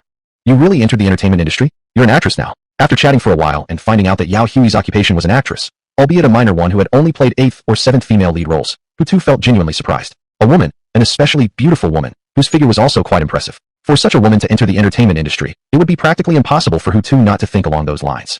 Although he hadn't been involved in the entertainment business himself, he understood very well how murky the industry could be for any adult, especially for attractive girls. Entering this industry could expose one to events that would completely shatter one's worldview. I really became an actress. Sensing Hutu's suspicious gaze, Yao Hui added, actually, being an actress isn't exactly like what you imagine. As long as I stick to my own Shan principles, I probably won't run into the kind of things you're thinking about. Also, I've signed with a company, and the company will protect me. The chances of such things happening are much lower now. That's true, Hutu nodded, his suspicious gaze receding. Just make sure you protect yourself and absolutely don't do anything for the sake of fame. Of course, success comes through effort. Taking shortcuts will only make you fall harder. Yao Hui smiled, her attitude quite optimistic. Chapter 26 Actually, I'm quite wealthy. Hutu, you and Yao Hui are having such an interesting conversation. Don't tell me you're trying to date her. At this moment, a voice not particularly friendly reached the ears of both Hutu and Yao Hui. The one who spoke was Zhomei. Not long after entering the villa, she had noticed these two classmates with the highest looks who ignored everyone else around them and were only focused on chatting with each other. She herself, being a rich girl, had not looked down on these less fortunate classmates of hers. But they, the good-looking ones, actually looked down on those who weren't as attractive as they were. This naturally caused some resentment within her heart. Zhomei's words caused the classmates seated in the living room to shift their gazes all toward Hutu and Yao Hui. Well, I suppose wanting to date Yao Hui is perfectly normal. I mean, she's so beautiful. What guy wouldn't want to pursue her? Zhomei's question struck Hutu as rather strange. He was just talking with Yao Hui normally, and then she rudely interrupted with such a comment. And the tone of her voice wasn't particularly pleasant either. Well, wanting to date Yao Hui is indeed perfectly normal. However, I think a guy like you, Hutu, shouldn't go near Yao Hui. Because around Yao Hui, there's no shortage of good-looking guys like you. And more importantly, these guys are also extremely wealthy. Zhomei's tone had become somewhat less aggressive. Let me be honest. Right now, there are already two rich second-generation kids pursuing Yao Hui, and the fathers of these two are both billionaires. Even if they do absolutely nothing, they won't lack for money their entire lives. And as for you, Hutu, where are you from? What's your family background? Everyone here knows. Compared to those second-generation rich kids, you simply have no advantages at all. Zhomei's message boiled down to one sentence. Low-tier players shouldn't use high-spec equipment, or else they will end up suffering devastating defeats, and maybe even end up wearing green hats one after another. I think I understand what you mean. In short, in your eyes, I just don't deserve Yao Hui, right? Hutu said calmly. Although this may hurt your feelings, we can't deny that it's just the truth. Trying to ease Hutu's emotions, Zhomei continued. Hutu, I'm saying this for your own good. Girls who try to settle down in a big city, well, if you don't have money, you'd better not even think about getting involved. Otherwise, you'll end up badly hurt. After all, this is the real world, not a novel. And what about you? Do you also think that way? What Zhomei thought didn't really matter to Hutu's day. He turned his head and asked Yao Hui directly. Yao Hui shook her head. I don't share Zhomei's views. Although I'm a girl, I believe that whatever a girl wants should come from her own efforts and struggles, something she creates for herself. As for love, I definitely won't measure it with money. What matters most to me is the feelings between us. If there's no chemistry, no matter how rich the other person is, I won't even acknowledge them. She responded decisively, without hesitation, which clearly showed that Yao Hui was a girl with strong personal opinions. This particular personality trait added greatly to her charm. Clap, clap, clap. Clap, clap, clap. As soon as Yao Hui finished speaking, the male classmates began clapping enthusiastically. Among them, Lu Feng clapped the hardest, making the loudest sound. In this materialistic era, it's quite rare to find a beautiful girl who does not measure love by wealth, but instead simply pursues genuine love. Yao Hui's response also relieved Hutu somewhat. If this girl were no longer kind-hearted like she had been in high school, and her character and mindset had changed drastically, turning into someone like Zhomei, then Hutu's feelings toward her would have certainly diminished greatly. Hutu, can you try not to get too excited? Although Yao Hui has chosen love over money, it doesn't necessarily mean she's chosen you. Zhomei truly knew how to pour cold water on the situation. You must understand, today's rich second-generation kids are actually very outstanding. They have talents, looks, character, and good educational backgrounds. They aren't just playboys who only know how to eat, drink, and party. Without even going into detail, the two rich second-generation boys currently pursuing Yao Hui are in no way inferior to you, Hutu, in terms of looks, education, talents, and personality. And in terms of family background and wealth, you're nowhere near them. So, when it comes to choosing between a boy who can offer a girl both love and material comforts, and one who can only provide love, well, I think the choice is obvious without me needing to explain it further. Finally, she added, like I said, Hutu, you should give up on pursuing Yao Hui as soon as possible. To be honest, you're just not as good as those two rich second-generation kids chasing after her. Yao Hui is kind-hearted and cares about your feelings, which is why she won't tell you the truth. But as your classmate, I have to speak frankly about some realistic issues to prevent you from falling deeper. Zhomei's words do make sense. Lu Feng spoke at this point. But when it comes to emotions, one still needs to fight for it. We outsiders can only offer some advice. Ultimately, what you want to do depends on your own decision. Hutu, I think you should just give up, Zhang Binbin also chimed in. We are all from poor families, all from the countryside. Yao Hui will eventually marry a rich guy in Yaodo, just like Zhomei. Us lowly guys don't deserve to have our eyes on her. There are plenty of other girls in the world. Why do all of you think I'm poor? Hutu's gaze swept through his classmates. Actually, I'm quite wealthy. Even this Jinhua mansion we're in right now is under my company's name. Finally, Hutu couldn't help himself but reveal his rich identity. You're talking nonsense again, Hutu. Zhomei folded her arms, her tone turning quite unfriendly. Jinhua mansion belongs to Jinhua Group, okay? Since when did it become yours? You can mumble all those dreams to yourself when you're alone. But joking like this in front of so many classmates right now is truly tasteless. See, I knew no matter how I declared my identity, they wouldn't believe me. How could such a thing happen in reality? That someone from our high school class suddenly becomes a billionaire worth 300 billion, a plot only possible in a novel. Lu Feng and Zhang Binbin simply brushed off Hutu's words with a laugh. Lu Feng even wanted to ask, if you really are that rich, Hutu, then why did you walk here just now instead of arriving in a fancy luxury car? but he held back to protect Hutu's feelings. Xiaomei, I'm back. Are your classmates already here? At this moment, the villa's main door suddenly swung open, and Zhou Mei's husband, Wu Yong, wearing glasses, holding a black briefcase in hand, slowly walked in. Chapter 27. Never call President Hu by name directly. Zhou Mei was a bit surprised to see her husband returning home so early, several hours ahead of schedule. Nevertheless, she smiled and walked toward her husband, approaching him and giving him a warm hug followed by a gentle kiss. Darling, why did you come back so early today? After breaking the embrace, Zhou Mei immediately switched to a more delicate and soft tone, showing a gentle and inquisitive demeanor. Earlier when she had been talking to Hutu, she had been much more dominant and strong-willed, as if she wanted to take control of everything. I pushed some work aside, Wu Yong replied with a smile. Actually, I just wanted to return home early to spend time with your classmates. If I join you all in having some fun together, you wouldn't mind, would you? Of course not. Ho Sha, the girl who had spoken up, walked over and said with a bright smile. It's our honor to have our big brother-in-law joining us. That's great, that's great. Wu Yong wore a beaming smile, appearing quite approachable. In real life, Wu Yong's facial appearance naturally gave off a friendly vibe. However, when at work, he became extremely strict, someone who pursued perfection in everything. Luckily, he clearly separated his work and personal life, and when it was time for fun, he fully embraced it, enjoying himself heartily. Hello, President Wu. I'm Lu Feng, also a classmate of Zhou Mei. I'm currently managing a small factory. Lu Feng humbly introduced himself in front of such a successful person as Wu Yong. In fact, his factory was quite large, employing over 500 workers, mainly in food production. In the area of the Fifth Ring suburbs, Lu Feng's factory was quite renowned. So you're the one who runs the factory. Xiaomei mentioned you yesterday. Wu Yong politely extended his hand and shook Lu Feng's. I heard that you started in Yaodu many years ago. You must have earned quite a lot of money by now. I've earned a bit, Lu Feng replied modestly. But compared to a big boss like President Wu, what I've made is just small change. For instance, you can afford 2 villas each worth 50 million, while I, Lu Feng, can't even afford one. Brother Lu Feng, don't say that. If you keep working hard, you'll eventually attain all of these things. Wu Yong was gracious and didn't look down on others, an attitude he likely developed after recalling his own tough times as a poor young man. Following this, nearly 30 classmates stood up, greeting Wu Yong and introducing themselves. When it came to Yao Hui's turn to introduce herself, Wu Yong's eyes, which had previously been smiling warmly, suddenly turned deep and serious. Out of the corner of his eye, he noticed a familiar face. Though he had only seen this young face in videos and photographs, it had left a strong impression. After all, this individual was someone whose status dwarfed that of Wu Yong, who was only a media company owner. President Wu, my name is Yao Hui. I'm an actress. Yao Hui elegantly stood up, delivering a poised self-introduction. Revealing she was an actress was a deliberate move, hoping Wu Yong would recognize her potential and offer her acting opportunities in the future. However, before she could finish speaking, Wu Yong started walking straight toward her. Taken aback, Yao Hui assumed he was coming closer to whisper something to her, and she instinctively grew nervous. But when Wu Yong ignored her completely and simply passed by her side, Yao Hui realized she had misunderstood. Passing right by Yao Hui, Wu Yong unhesitatingly walked directly up to Hutu. Then, bowing politely, he asked respectfully, "Excuse me, are you President Hutu, the new boss of Golden Dragon Group?" Hutu, seated on the sofa with his usual crossed legs, wasn't surprised Wu Yong recognized him. He simply responded calmly with a nod. "Yes, it's me. Nice to meet you, President Hu. I'm Wu Yong, founder of Yueyong Media. I've been wanting an opportunity to visit you in person these days. But President Hu, you are such a busy man. You come and go without a trace. It was simply impossible for me to get a meeting." Wu Yong was unusually excited, almost on the verge of euphoria. "Never would I have thought that we'd meet like this. I truly feel honored to meet you today." Wu Yong was very sure this young man was indeed Hutu. After all, he had viewed that online video dozens of times over the past few days, the one showing Hutu refusing to sell Junshio Community to Su Yan. He studied it so thoroughly just so he could permanently imprint in his mind the image of the new head of Golden Dragon Group. He did this precisely to avoid missing a chance to interact with the man, in case they ever met. Now, apparently, his decision to watch that video over and over had indeed proven wise. Faced with Wu Yong's excited display, Hutu's response was merely a polite smile and a nod. He didn't know quite what to say. At this moment, the surrounding classmates, including Zhou Mei and Lu Feng, all widened their eyes, wearing identical expressions filled with disbelief. Their classmate, Hutu, was actually the new owner of Golden Dragon Group, that real estate company valued at 300 billion yuan.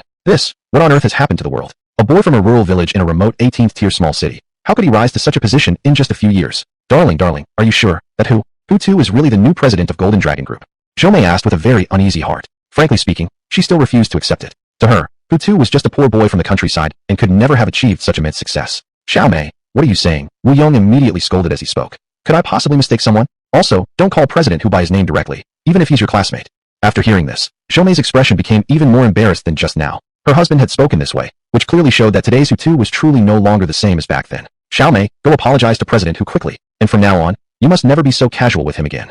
Here, big and small, naturally referred to wealth, not age. In the world of the rich, status was always determined this way. "I'm sorry, President Hu. I'll be more careful in the future. I'll never call you by your name again." Zhou Mei obeyed immediately. As soon as Wu Yong finished speaking, she walked up to Hutu, bowed 90 degrees, and apologized sincerely. Of course, in her heart, she truly accepted it. After all, the Hutu in her eyes now was a billionaire worth over 300 billion yuan, no longer the penniless young man with only good looks from before. "Please don't do this, Zhou Mei. Let's just get along as classmates. When you keep calling me President Hu, it makes me uncomfortable too."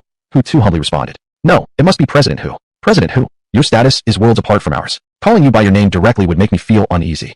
Faced with genuine big shots like this, Zhou basically always acted this way. She couldn't possibly offend such powerful figures, so it was better to remain polite if possible. Chapter 28, Zhou dream. Yet the moment she thought about how she had just verbally targeted Hutu, even saying he wasn't as good as the two rich second-generation guys chasing Yao Hui, she couldn't help but feel uneasy. If Hutu really held it against her, her husband would certainly scold her mercilessly in front of all the classmates. Zhou drastic shift in attitude caused her image in Hutu's mind to plummet even further.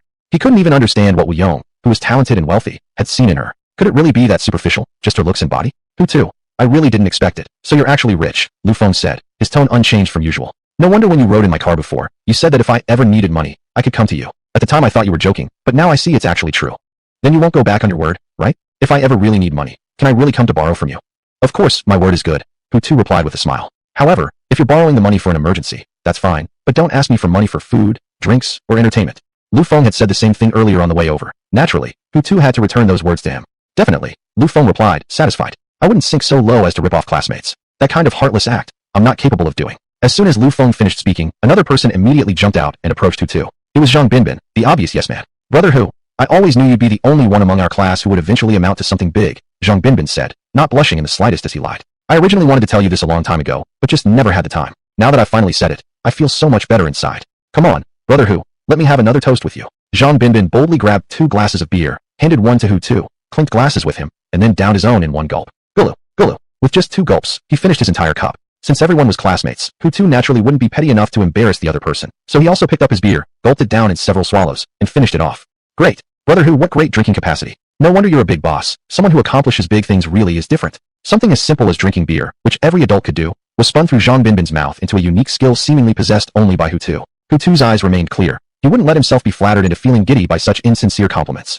Yet, undeniably, those sycophantic words did sound quite pleasant to hear. Those with weak willpower could easily become addicted to such flattery. After that, wherever Hutu sat during the class reunion, whatever he did or said became the center of attention among his classmates. Hutu nearly heard so many fawning remarks that his ears felt numb from overexposure. Several female classmates whose beauty rivaled Yao Hui and Zhou, including Ho Shasha, even took the initiative to add Hutu on WeChat after approaching him. Previously, Hutu didn't even have Ho Shasha and the others' WeChat accounts. Their interaction had only occurred within the high school group chat. Neither side had taken the initiative to add the other before. But today, everyone seemed unusually proactive. This proved that the allure of being rich far surpassed any attraction of physical beauty. Wu Yong, who was nearly 50 years old, stayed throughout the entire class reunion with the group. He had been constantly trying to find an opportunity to speak privately with Hutu regarding investing Jinlong Group's funds into his film. However, no good chance had arisen. Luckily, just when he was seeing Hutu off at the end, escorting him into the building at Thompson Plaza, he finally gathered the courage to add Hutu on WeChat. With contact information now, future work communication would no longer lack opportunities. Inside the car, in the back seat, Zhou sat gazing absent-mindedly at the night scenery outside the window. Actually, the direction she was looking was toward the Thompson Plaza community. Once upon a time, she had a dream, to buy an apartment in Thompson Plaza and live there, allowing her to enjoy the spectacular night view of the financial district of the metropolis every night. Yet as the years passed, that grand dream had only grown more and more distant. If she continued sticking with Wu Yong, this aging man, probably for the rest of her life, she'd never manage to live in the Thompson Plaza complex. Wu Yong already owned 2 houses, and all subsequent earnings were poured entirely into the film industry, leaving little savings behind. So expecting him to buy her an apartment in Thompson Plaza within the next few years was simply impossible, unless the movie he was about to invest in grossed 2 or 3 billion at the box office. Yet her classmate Yao Hui might very likely fulfill that unattainable dream of hers. Because, as long as she accepted Hutu's courtship and later married him, naturally she would become the owner of an apartment in the Thompson Plaza community. Some women who are obsessed with vanity can be extremely terrifying. Driven by superficial glory, they might commit the most immoral acts behind the scenes. In the blink of an eye, 3 more days had passed. During these 3 days, the check-in system still hadn't registered a check-in. Hutu didn't know what was wrong with it. Hutu wasn't in a hurry. After all, he didn't need money anymore anyway. President Hu, do you have time today? If you're free, you can come find me in room 3021 at Cheyang Hotel. Hutu had just finished lunch and was pushing his bowl aside when his phone, resting on the dining table, received a WeChat message. The sender was Zhou. During these 3 days, Zhou had repeatedly reached out to Hutu, each time coming straight to the point, urging him to come find her in a specific hotel room. Attached to each message was a video, featuring Zhou herself, dressed extremely provocatively, almost revealing everything visibly. Zizi. Just like the previous 2 days, after sending the message, Zhou sent another video, this time showing herself lying in the hotel bathtub, bathing. In the video, she even touched herself, letting out those seductive sounds. Come to my place instead. Building T, Unit 3, Room 2103. This time, Hutu didn't ignore her, but picked up his phone and replied, "Don't keep me waiting too long." "Okay, President Hu, I'll head over right away." Zhou responded almost immediately. Zhou's charm ran deep. In plain terms, she was truly seductive. Such an extraordinary temptress continuously throwing herself at him. As a normal man, Hutu felt he had no reason to refuse. True men are after only a few things in life: women, power, and money. If one were to lose all these, life itself would become meaningless. Half an hour later, the doorbell at the entrance rang. "President Hu, it's me Zhou. I'm here." Chapter 29 Contact again, and I'll block you immediately. The two beautiful nanny girls had already been temporarily called away by Hutu before Jomei arrived. In other words, right now, there was only Hutu alone inside the house. He stood up and walked to the door, then opened it. A tall woman wearing a black tight short skirt, exposing her smooth long legs, appeared before his eyes. The woman with delicate makeup was none other than Jomei. Hello, Mr. Hu. Jomei bowed politely at a 45-degree angle and said politely, come in. Hutu invited her. Thank you, Mr. Hu. Stepping on her black high heels, swaying her soft and boneless waist, Jomei stepped into the house 1 foot at a time. As soon as she entered, before she could even take a moment to admire the interior decoration, her body suddenly felt light, and her feet left the ground. It turned out that Hutu had picked her up in one go, and was walking towards the sofa in the living room. Time flew. It had already been a week since the incident with Jomei. During this week, in order to gain Hutu's attention, Jomei kept sending him messages constantly, perfectly embodying the role of a desperate admirer. Throughout this process, Hutu had always responded very half-heartedly, or simply ignored her messages altogether. Sure enough, early one morning, another WeChat message popped up from Jomei. Mr. Hu, just give me a straight answer. Tell me how you really feel about me. I've already told you, I won't divorce Wu Yong to get something, nor will I stick to you relentlessly. I'm just looking for some extramarital excitement. That's all I want, nothing else. Though it was just text, it was clear that when typing this message, Jomei's mood was helpless yet excited. I've made myself clear to you already. I have no feelings for you anymore. In other words, you don't even count as excitement for me. Just live well with Wu Yong and stop clinging to me anymore. This time, Hutu chose to respond instead of staying silent, hoping to stop her constant harassment. Finally, Hutu sent another WeChat message. Stop contacting me frequently, or I'll block you immediately. Chapter 30. Fan Susu's Suitor. At Golden Dragon Mansion, a villa area, Jomei was sitting here in a short, revealing skirt, feeling extremely restless. She really hadn't expected that a man could be so cold-hearted. If she wasn't pretty, or if her figure wasn't good, and Hutu ignored her, she could still understand it. But when it came to looks or body shape, she considered herself among the top tier among women. Generally speaking, a woman like her, so attractive, if she took the initiative, almost any normal man couldn't resist her temptation. However, with Hutu, she completely failed. This guy had the nerve to sleep with her once, then grow tired of her that quickly. It pisses me off. I should have never slept with him in the first place. Jomei, filled with anger, clenched her teeth, losing all seductive charm and appearing only ugly. Of course, her reason for sleeping with Hutu wasn't merely, as she claimed, to find some extramarital thrill. Rather, she wanted to win Hutu's heart with her expert skills and make the man dependent on her. Just like how, step by step, she followed her own plan to seduce Wu Yong back then. Then, once she completely obtained Hutu, she would kick aside this old man, Wu Yong. After a long while, Jomei's anger gradually subsided, and her expression finally softened slightly. Such high-quality prey was still worth holding on to. Then, she picked up her phone and began typing. Mr. Hu, how about this? I won't contact you so often in the future. But whenever you need me, you can contact me anytime. No matter when. Just one word from you, and I'll rush over to accompany you, okay? With sincere intention, she typed out that message, took a deep breath, and hit send. However, after the message was sent, a red exclamation mark appeared. Underneath the message were some small words. Message sent, but rejected by recipient. What the hell? I hate you. Seeing that she had been ruthlessly blocked, Jomei's unstable mood erupted once again. She couldn't stand it anymore and, in a rage, mercilessly slammed her latest iPhone to the ground with great force. Crack! The phone shattered into pieces. Jomei was panting heavily, her ample chest rising and falling violently with each breath. This was the first time in many years she'd suffered such humiliation.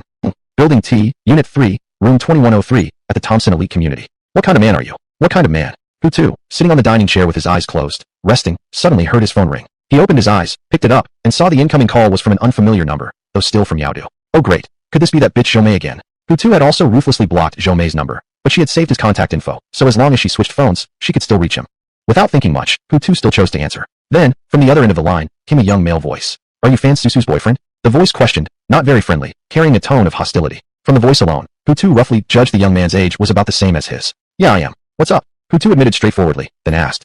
Recently, he'd been in quite frequent contact with Fan Susu, his third ex-girlfriend. And Fan Susu, ever since he'd helped her last time, no longer ignored him like she used to. In short, she would reply to normal chats with him now. Even the WeChat block she previously placed on him had been generously lifted after that incident. Well, I'm Fan Susu's suitor, my name is Chen Guolong. I'm currently at the place where Susu works, but don't worry, I haven't harassed her or caused her discomfort. However, I would like to meet you. Would you come over for a bit? The other party spoke very directly. Knowing full well that Fan Susu already had a boyfriend, he still openly admitted to being her suitor. From this, it was clear how much he really liked Fan Susu.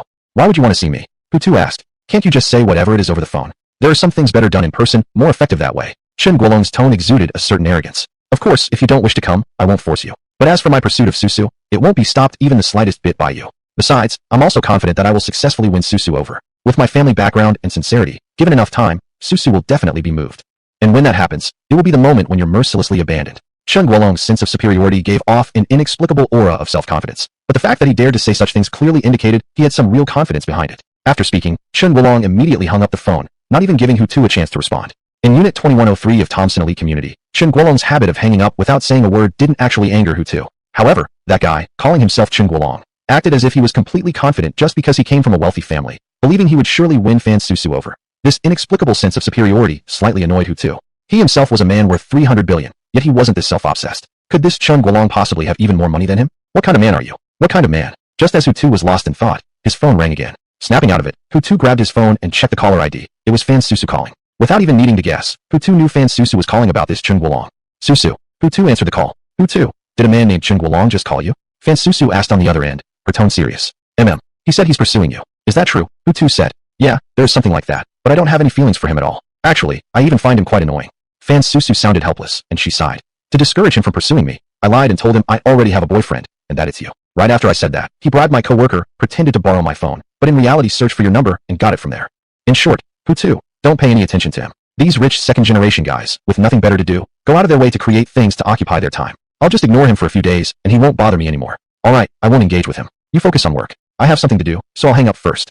Not arguing with her, Hutu calmly agreed.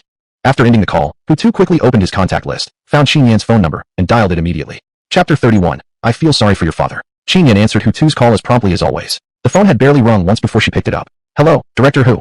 Qin Yan respectfully greeted. Xiaoyan, help me look up a person named Chen Guolong. He's about my age and a rich second-generation heir, Hutu said, straight to the point as usual. Let me know immediately once you find out. Director Hu, no need to check. I know this person. I can tell you who he is right now, Qin Yan replied. Hutu's pupils slightly widened. It was clearly unexpected for him to learn that Qin Yan actually knew Chen Guolong. Tell me about him. What kind of person is he? Qin Yan explained. Director Hu, this person isn't very different from the average rich second-generation heir. He mostly spends his time eating, drinking, and having fun. He has no job, and all his expenses come from his parents. His father is the general manager of Golden Dragon Hotel under our Golden Dragon Group, earning about 20 million annually. Besides his lack of ambition, Mr. Chen isn't a bad person. At the very least, over the years, he hasn't used his family's wealth to bully others. As for other aspects in his personal life, I don't know much about them. Qin Yan revealed everything she knew in one breath. The reason Qin Yan knew about Chen Guolong was merely because Chen Kuan, who managed Golden Dragon Hotel, was a colleague with whom she shared a relatively good relationship. Sometimes, when discussing work ran late, Chen Kuan would even invite Qin Yan to his home for a meal, maybe some nourishing soup, chicken broth, pork rib soup, things like that. After visiting a few times, Qin Yan naturally gained some knowledge about Chen Kuan's son, Chen Guolong. Oh, I understand now. In short, without relying on his father, this Chen Guolong is practically useless, right? Hutu said ruthlessly. That's essentially what I meant, Qin Yan readily replied. They didn't chat any longer and hung up shortly after.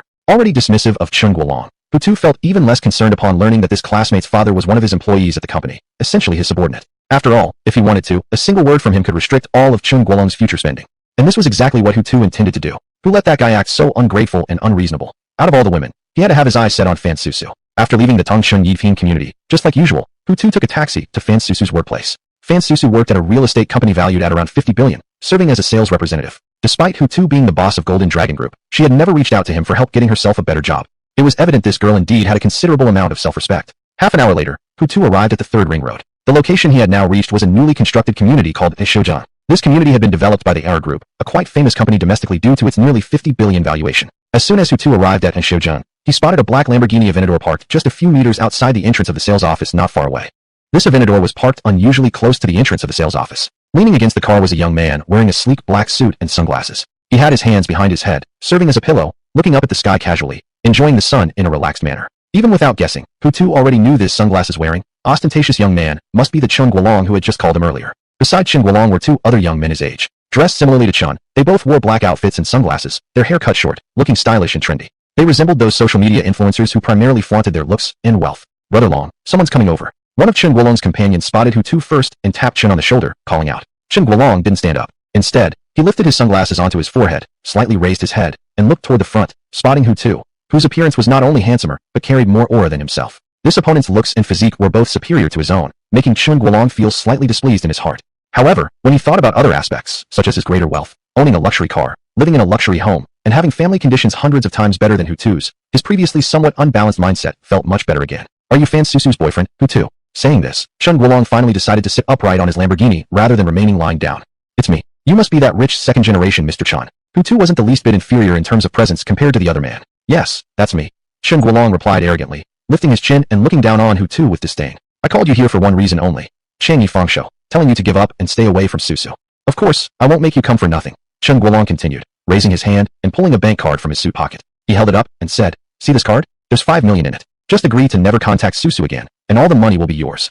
After saying this, Chen slightly raised his hand and tossed the card away. However, he didn't throw it toward Hutu, but directly onto the ground in front of his own feet. Clearly, he was waiting for Hutu to pick it up before humiliating him further. Seeing this unfold, Hutu felt both stunned and amused. He had always thought such ridiculous storylines only happened in novels, and never in real life. 5 million yuan was no small sum, even for a rich second-generation heir. How could someone possibly hand that much money over so easily? And yet, here stood such an idiot in front of him. When Hutu had no money, he wouldn't have abandoned his girlfriend for such a petty sum, let alone now, when he certainly didn't lack for cash. I really feel sorry for your father. What a pity he had to give birth to an idiot like you. After a moment of silence, Hutu finally spoke with a blank expression on his face. And what he said was an outright insult aimed directly at Chun. Hutu meant every word of it, 100% sincerely. How dare you speak to my older brother like that? The man standing on Chen Guolong's right immediately exploded in anger, taking off his sunglasses and pointing viciously at Hu Tuesday. Don't act like you're too smart for your own good. Hurry up and pick up the card, then get lost. Don't ever bother my big brother's woman again, or I'll make you regret it. Shaoli, don't be so harsh. We're civilized people, we can't threaten others. Susu doesn't like people like that either, Chen Guolong said elegantly, pretending to be refined and mannered. His exaggerated, affected demeanor only made him seem even more nauseating. Try to remember to speak more politely next time. Can you manage that? Chapter 32, I think your son deserves a severe beating. Listen to Long Ge. Whatever Long Ge says, that's the way it is. The man replied. Although he was dressed similarly to Chen Guolong, a lackey is still a lackey. It was simply impossible for him to interact with a wealthy second-generation individual like that as an equal. Brother, if you just take this 5 million, with the kind of life you could have, you won't have to worry about food and clothing for the rest of your life. Looking at Hutu, Chen Guolong tried to persuade him calmly. If I were you, and as broke as you are, faced with 5 million and a woman, I would definitely choose the 5 million without hesitation. Recently, there's even a saying circulating online. To live in this world, one must first be able to support oneself before having the qualification to fall in love. So, given your current situation, being with Susu is completely meaningless. By the time you get serious about marriage, you will still face all sorts of conflicts due to money, eventually leading to huge arguments and ultimately a breakup. If you're destined to separate anyway sooner or later due to realistic issues, why not take the 5 million and leave with style while you still can? Undeniably, what Chen Guolong said made quite a bit of sense. As he put it, there are simply too many love stories that end because of reality. Before marriage, no one can guarantee the person beside you now will be the one walking with you until the end of life. You can talk to your dad about it later. As far as you and I go, we have nothing more to discuss. Hutu shrugged, completely unconcerned about the long speech Chen Guolong had just given. My dad, Chen Guolong was confused, not understanding at all what Hutu was plotting. Could it be that Fan Suzu's poor boyfriend actually knew his father? When Chen Guolong was thinking this, a black S-Series Maybach slowly pulled up and came to a smooth stop about 2 meters away from Hutu. Inside the Maybach, sitting on the rear seat, was a balding middle-aged man. This man bore some resemblance to Chen Guolong in facial features. He was the general manager of Golden Dragon Hotel under the Golden Dragon Group, Chen Kuan, and he was also Chen Guolong's biological father. Originally, when Chen Kuan arrived at his destination and was about to get out of the car, he usually wouldn't open the door himself. Those matters were usually left for the driver to handle. However, this time, he didn't wait for the driver to come open the door for him. As soon as the car stopped, he immediately opened the car door and stepped out quickly. After all, the person waiting outside for him was his boss. The reason he could earn more than 20 million a year without doing much was all thanks to him. For such an important figure, how could he dare to make him wait? After stepping out of the car, Chen Kuan didn't even notice his own son standing opposite. He directly went before Hutu and respectfully said, Mr. Hu, I am Chen Kuan. I have arrived promptly as you instructed. I wonder what you have called me here for, Mr. Hu. Hutu hadn't actually contacted Chen Kuan himself, but only told Xin Yin to relay a message to Chen Kuan to come to the Jinxiu Jiyuan residential community at the 3rd Ring Road immediately.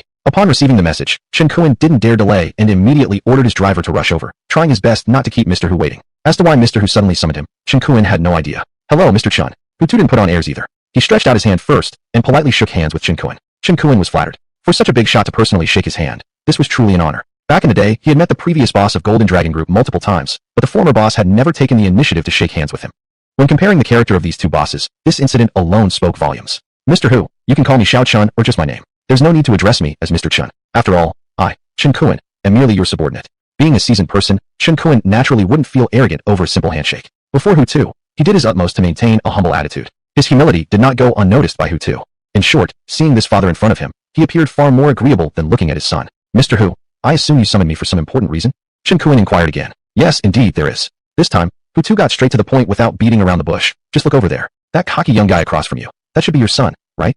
Do you know what your son just did? He chased a girl, and even dared to set his eyes on my girlfriend. He mistook me for some broke kid, threw a 5 million yuan bank card at me, and arrogantly told me to take the 5 million and stay away from my girlfriend. Old Chun, I thought you were quite a decent guy. So how come the son you raised turned out to be such a disappointment? Is all he knows just eating, drinking, and fooling around? Can't he do anything else? As he spoke, Hutu even amused himself, then patted Chen Kuan on the shoulder and said, I think your son really deserves a serious scolding and a good beating. What do you think? Chen Kuan's expression was as if he had eaten shit, so miserable that no adjective could properly describe it. He originally thought that Mr. Hu had summoned him here to discuss the development of Golden Dragon Hotel and its profits over the past year. But instead, the other party hadn't even mentioned work. It was all about his useless son provoking Mr. Hu's girlfriend. Stiffly turning his head forward, looking ahead, the familiar face of his son, Chen Guolong, came into view. At this moment, Chen Guolong's feelings were even more complicated than his father's. He felt like the world was playing a joke on him. After all these years, finally he had found a girl he truly liked, Fan Suzu. But this girl already had a boyfriend. That would be okay, except her boyfriend just happened to be his father's direct boss, and even more so, the new boss of Golden Dragon Group, the company worth 300 billion. And he, like a fool, had actually tried to get rid of such a powerful figure with just 5 million yuan, thinking that would make him leave Fan Suzu. Thinking about it now, his actions were so stupid it was beyond belief. As Chen Guolong struggled to accept reality, his father had already stormed up right in front of him. Without a word, Chen Kuan swiftly raised one hand and then, with nearly all his strength, slapped his son straight across the face. "Huh!" The sound was loud and echoed far away. Chen Guolong was knocked to the ground by the slap, landing on his back in a very pathetic posture. Then, just as Hutu had implied, Chen Kuan mercilessly gave his useless son a harsh beating. "How could the Chen family produce such a useless bastard like you? All you know is playing, playing, and more playing. You never think about getting a real job. I've told you countless times not to cause trouble, but you must have lost your damn eyes, you scumbag. Even Mr. Hu's woman. You dared to mess with her. If not for the law stopping me, I'd take a knife and kill you right here and now."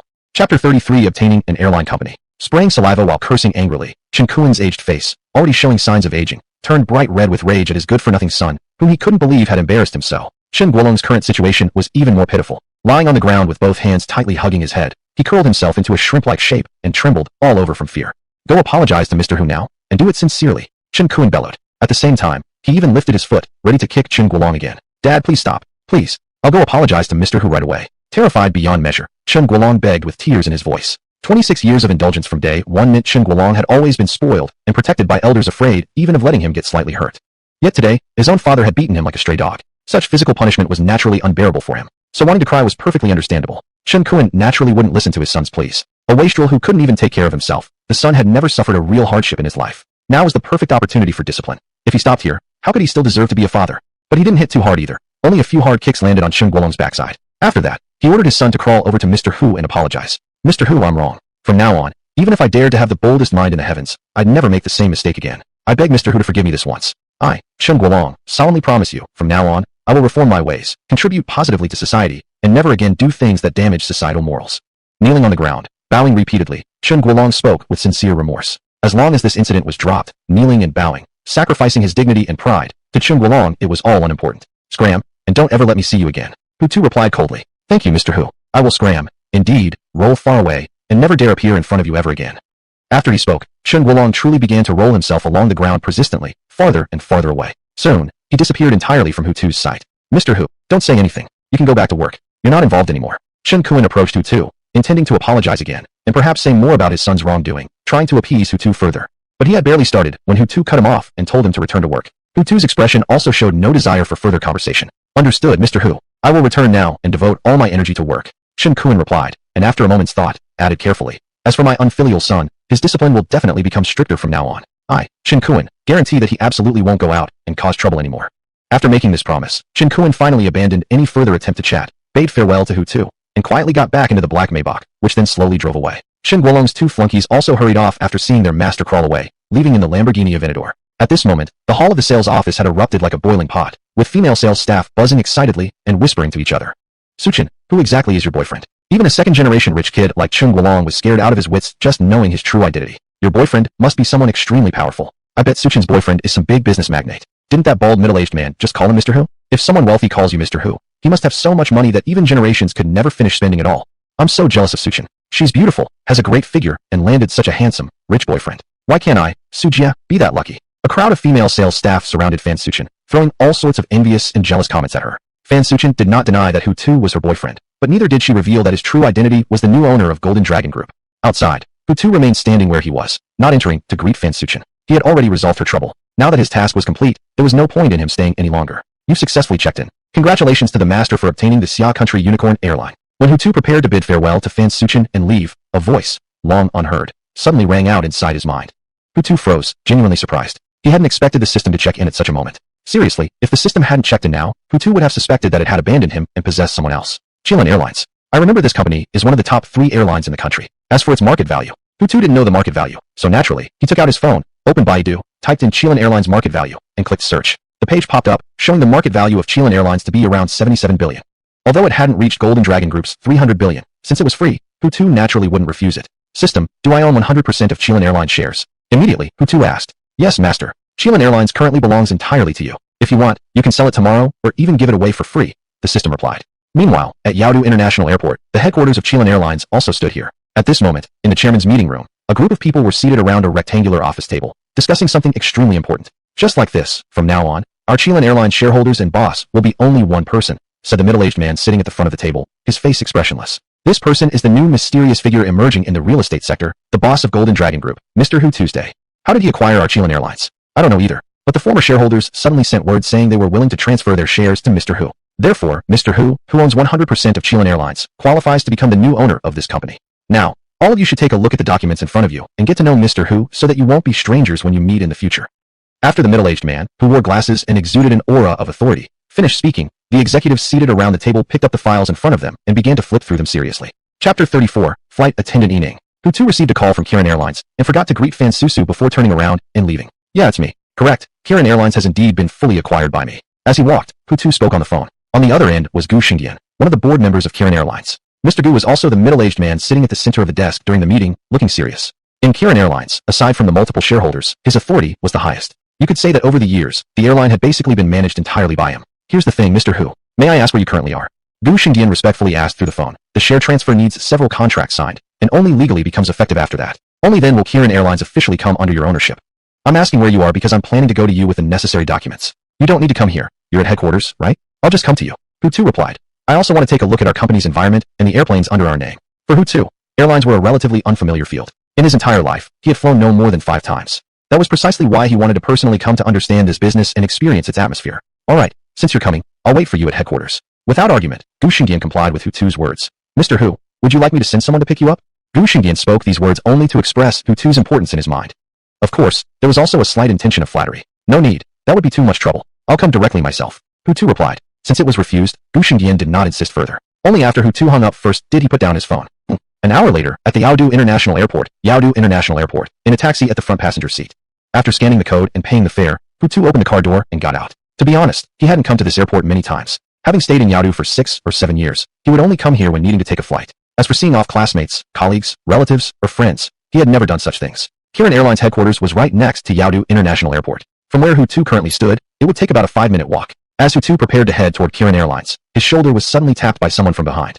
Guess who it is, Hutu? Before Hutu could turn around to see who it was, another pair of fragrant, cool hands reached around from behind and covered his eyes. Though the hands moved quickly, Hutu still managed to glimpse that these were the hands of a woman. And without even seeing them, he could tell from the familiar voice that the person covering his eyes was, indeed, a woman. This woman's voice was distinct enough that Hutu, possessing a fairly good memory, immediately conjured up her image in his mind. She was a girl with a figure rated at least 80 out of 100 points. Dressed in a black business suit, she was around the same age as Hutu, not more than 25. It should be Yining, right? Your voice is easy to recognize. I recognized it the moment I heard it. Without much thought, practically the instant the girl finished speaking, Hutu quickly replied. You really haven't changed, Hu Tuesday. It's almost been a year, and you still remember me. Saying this, Yining had already withdrawn her hands from covering Hutu's eyes. Once she finished speaking, Hutu turned around and saw a girl wearing light makeup, with a score of about 80 in looks, clad in a dark red flight attendant uniform.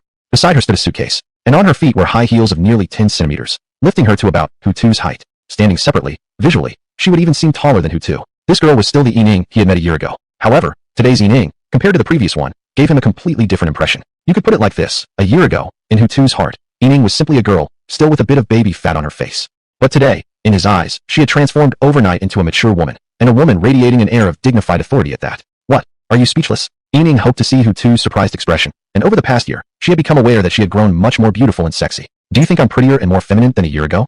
This sounded a bit conceited, but from Yining's mouth, Hutu didn't feel even the slightest bit of disgust. Yes, you definitely are. If it weren't for your face and height remaining the same, I'd think I had mistaken someone else for you. Acknowledging someone else's improvement is itself a rare quality. Therefore, Hutu did not beat around the bush, and directly voiced his genuine thoughts. A year ago, Hutu and Yining had only been colleagues, having worked at the same company. However, even as colleagues, they had shared some slight ambiguity. For example, on days when they finished work late, Hutu would often invite her out for late-night snacks. They wouldn't eat anything fancy, just something from a roadside stall. Together, they could get full for no more than 50 yuan. Likewise, during her weekend days off, Yining would also actively invite Hutu to go out, such as to watch a movie, visit an amusement park, go shopping, buy clothes, etc. This phase lasted about half a year. In the first half of it, they hadn't known each other well, so their relationship had mostly been confined to casual chatting. But eventually, the two parted ways because Yining performed poorly at work. She had failed to finish her assigned tasks within the required deadlines. That bespectacled, sharp-featured female supervisor had shown no mercy and dismissed Yining without hesitation. Later, when Yining changed jobs to become a flight attendant, Hutu's communication with her gradually decreased. Their relationship also dropped from being fairly good friends to nothing more than someone you liked on social media. In her moments posted on social media, Yining had mentioned her transition into becoming a flight attendant. Hutu had seen those posts and even clicked like. He had assumed that he and Yining would never meet again in the years to come. Yet, in reality, things had turned out differently. Indeed, today, Exactly a year later, they just happened to bump into each other again. What are you doing at the airport? Picking up a friend? Or are you flying somewhere? Yining smiled as she asked. When she smiled, she looked sweet and still had that faint air of youthful charm. Chapter 35. Harassed by the chief stewardess. Do something. Hutu wasn't too eager to discuss work matters, so he changed the subject and invited her. Do you have time? If so, maybe we can have a meal together someday. Okay. Coincidentally, it's my day off tomorrow. Yining immediately agreed without hesitation. You haven't changed your phone number, have you? It's still the same one as before. It's always been the same. My WeChat too, Hutu replied. I'm always online. You can contact me anytime. Okay then, let's talk for now. I'll get in touch with you tomorrow. Although her face showed some reluctance, Yining still smiled, raised her hand and waved, then began to turn around to leave. She still had work to do. There was no way she could chat longer.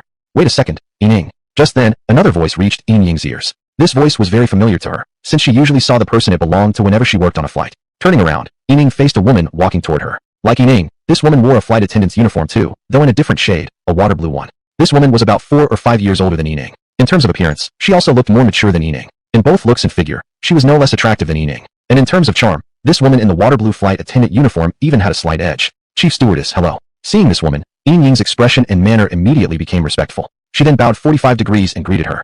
That's right, this woman dressed in the water blue flight attendant uniform was precisely the chief stewardess on one of the flights, working under the Chilean Airlines. Yining also worked at Chilean Airlines. Don't need to put on this act with me, Yining. I know exactly what kind of woman you are. This chief stewardess, around 30 years old, was named Renault. Although Yining had been polite and courteous, she clearly didn't appreciate it. What she said instead was confrontational and pointed.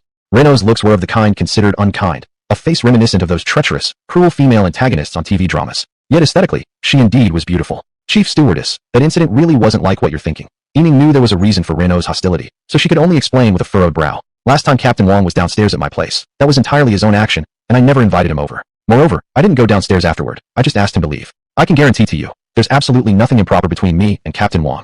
Sounds convincing enough. But who knows what the two of you got up to behind my back? Don't think for a moment that I, as his wife, don't know anything about it. Renault's emotion became particularly agitated, like a scolding shrew, utterly devoid of the poise expected from a chief stewardess. But then again, who could remain calm when their husband had an affair with a younger and more beautiful woman? Everyone else would react the same, feel their anger boiling over, and even wish to kill the woman who caused their husband's betrayal.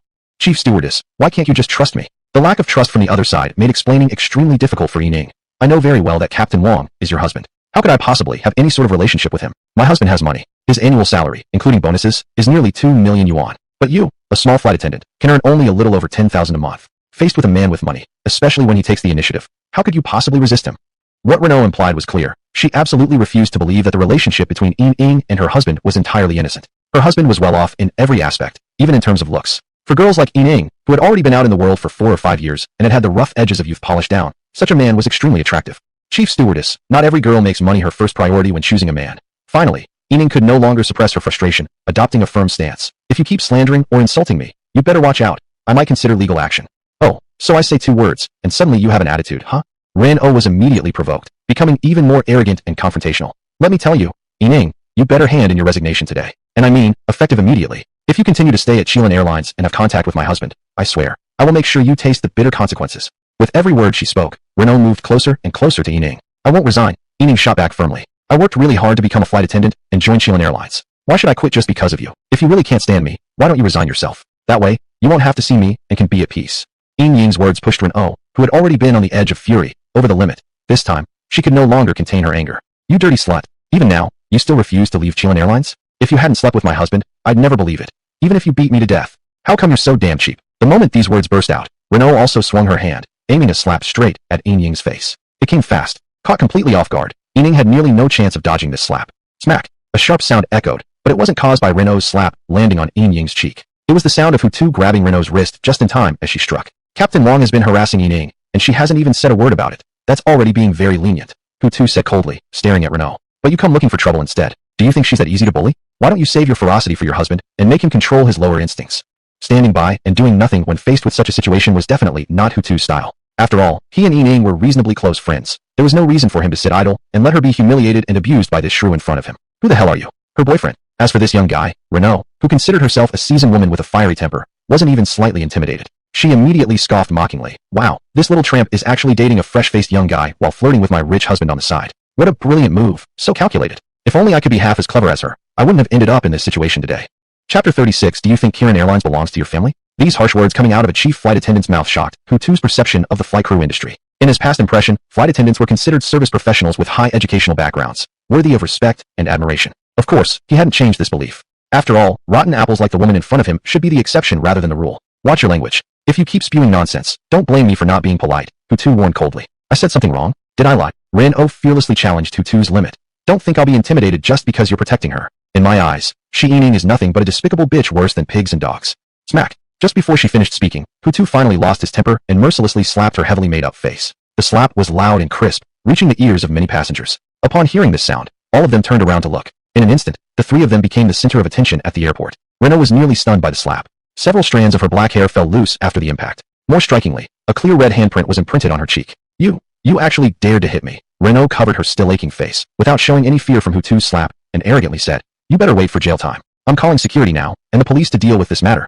If you don't end up locked up for half a year, my name isn't Ren-Oh. You can call then. I'd like to see what you can do to me. Hutu replied calmly and confidently. Not wanting to waste more words on Hutu, Ren-Oh directly pulled a phone out of her handbag, found the airport security chief's number, and dialed. Though grateful that Hutu had stepped forward to help her, Yining also felt worried about the trouble Ren-Oh was causing for Hutu. She tried to apologize and stop Ren-Oh from making that call, but Hutu stopped her before she could even speak. Don't bow to her. The weaker you appear to people like her, the more they will press their advantage and bully you relentlessly, Hutu said seriously while looking at Yining. What kind of man are you? What kind of man? At this moment, Hutu's phone rang. Pulling out his phone, he saw it was a call from Gu Shengyan, one of the chairmen of Kirin Airlines. A barely noticeable smile immediately appeared on the corner of his mouth. Originally, he had intended to call Gu Shengyan himself to come over and handle this matter, to prevent an endless entanglement stretching indefinitely. But before he could, the other party had called first. Huzong, where are you approximately? Gu Shengyan politely asked on the phone. I'm already at the airport, near the main entrance, Hutu replied. Come here once. I have something here that requires your presence to resolve.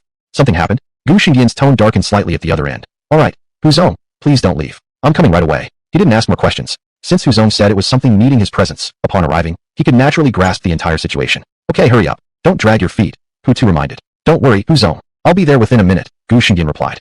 Then, without further chatting, Hutu hung up and began waiting. Right after Hutu ended the call, Ren-Oh, standing opposite him, had also just finished her call and hung up. You think you're intimidating me? You think just because you called someone over, I'll be scared of you? Ren-Oh naturally noticed Hutu's earlier phone call. She had heard roughly most of their conversation.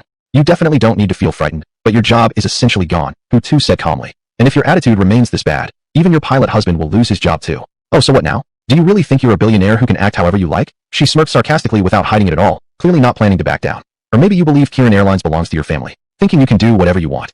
Young man, please go pee and look at yourself in the mirror. Do you even have the decency to pretend to be someone you're not? If you have no money, don't act like a big shot. Do you really think I'm some teenage girl who can be easily fooled by whatever nonsense you make up? Getting into a verbal fight with such a shameless woman was truly not Hutu's forte. Therefore, in this moment, he didn't respond again. After all, once Gu Shengyan arrived, everything would be resolved. What's the matter? Why don't you say anything now? However, Ren-Oh, already worked up into a fury, grew even more arrogant due to Hutu's silence. You know I won't be intimidated, so you've lost your nerve? Don't know what to say anymore? That's exactly it, right?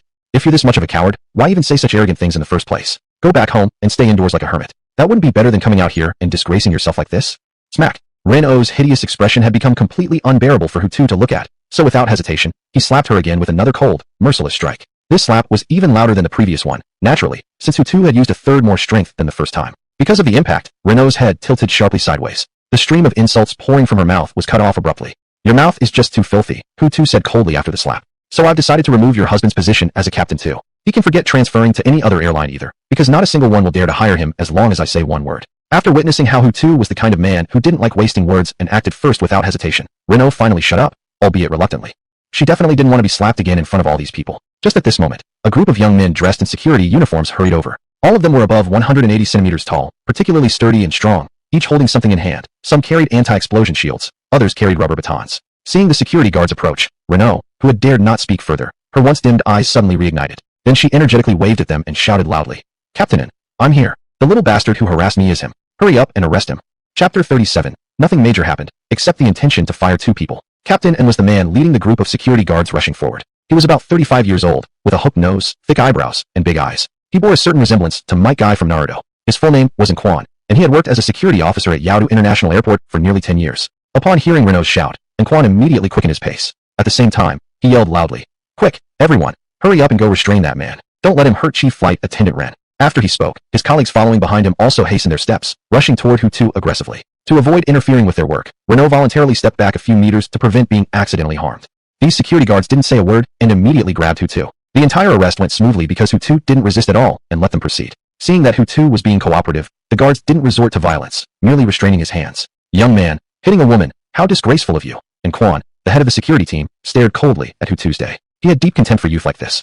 If you were me and encountered this situation, you'd do exactly the same thing, Hutu replied briefly. You can say all that to the police. Once you get to the station, they will handle it properly. The security team leader replied expressionlessly. What the hell are you doing? Quickly release Mr. Hu. A voice filled with fury suddenly exploded from the airport entrance.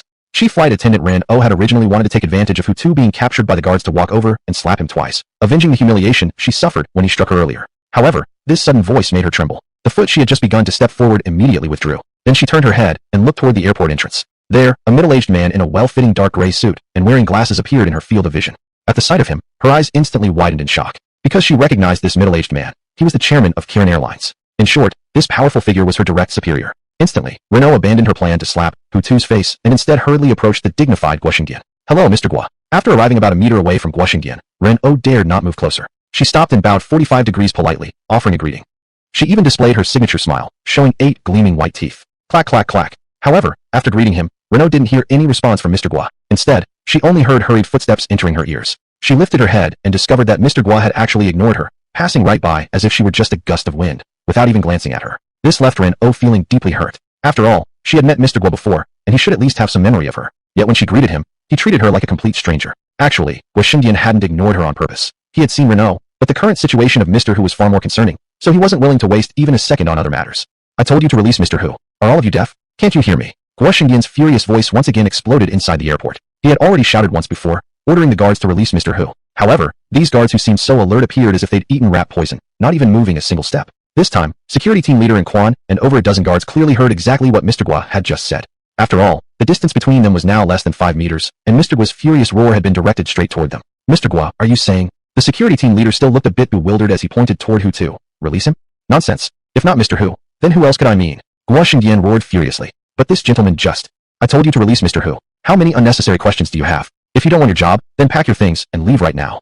Security team leader Quan had originally tried to explain the situation briefly, but Guo Xingdian showed absolutely no sign of listening. One furious shout cut off Quan mid-sentence. Right now, Quan could already sense that the young man they had arrested might not be ordinary at all. Given Mr. Guo's extreme level of concern over him, it was possible his status could actually even surpass Mr. Guo's.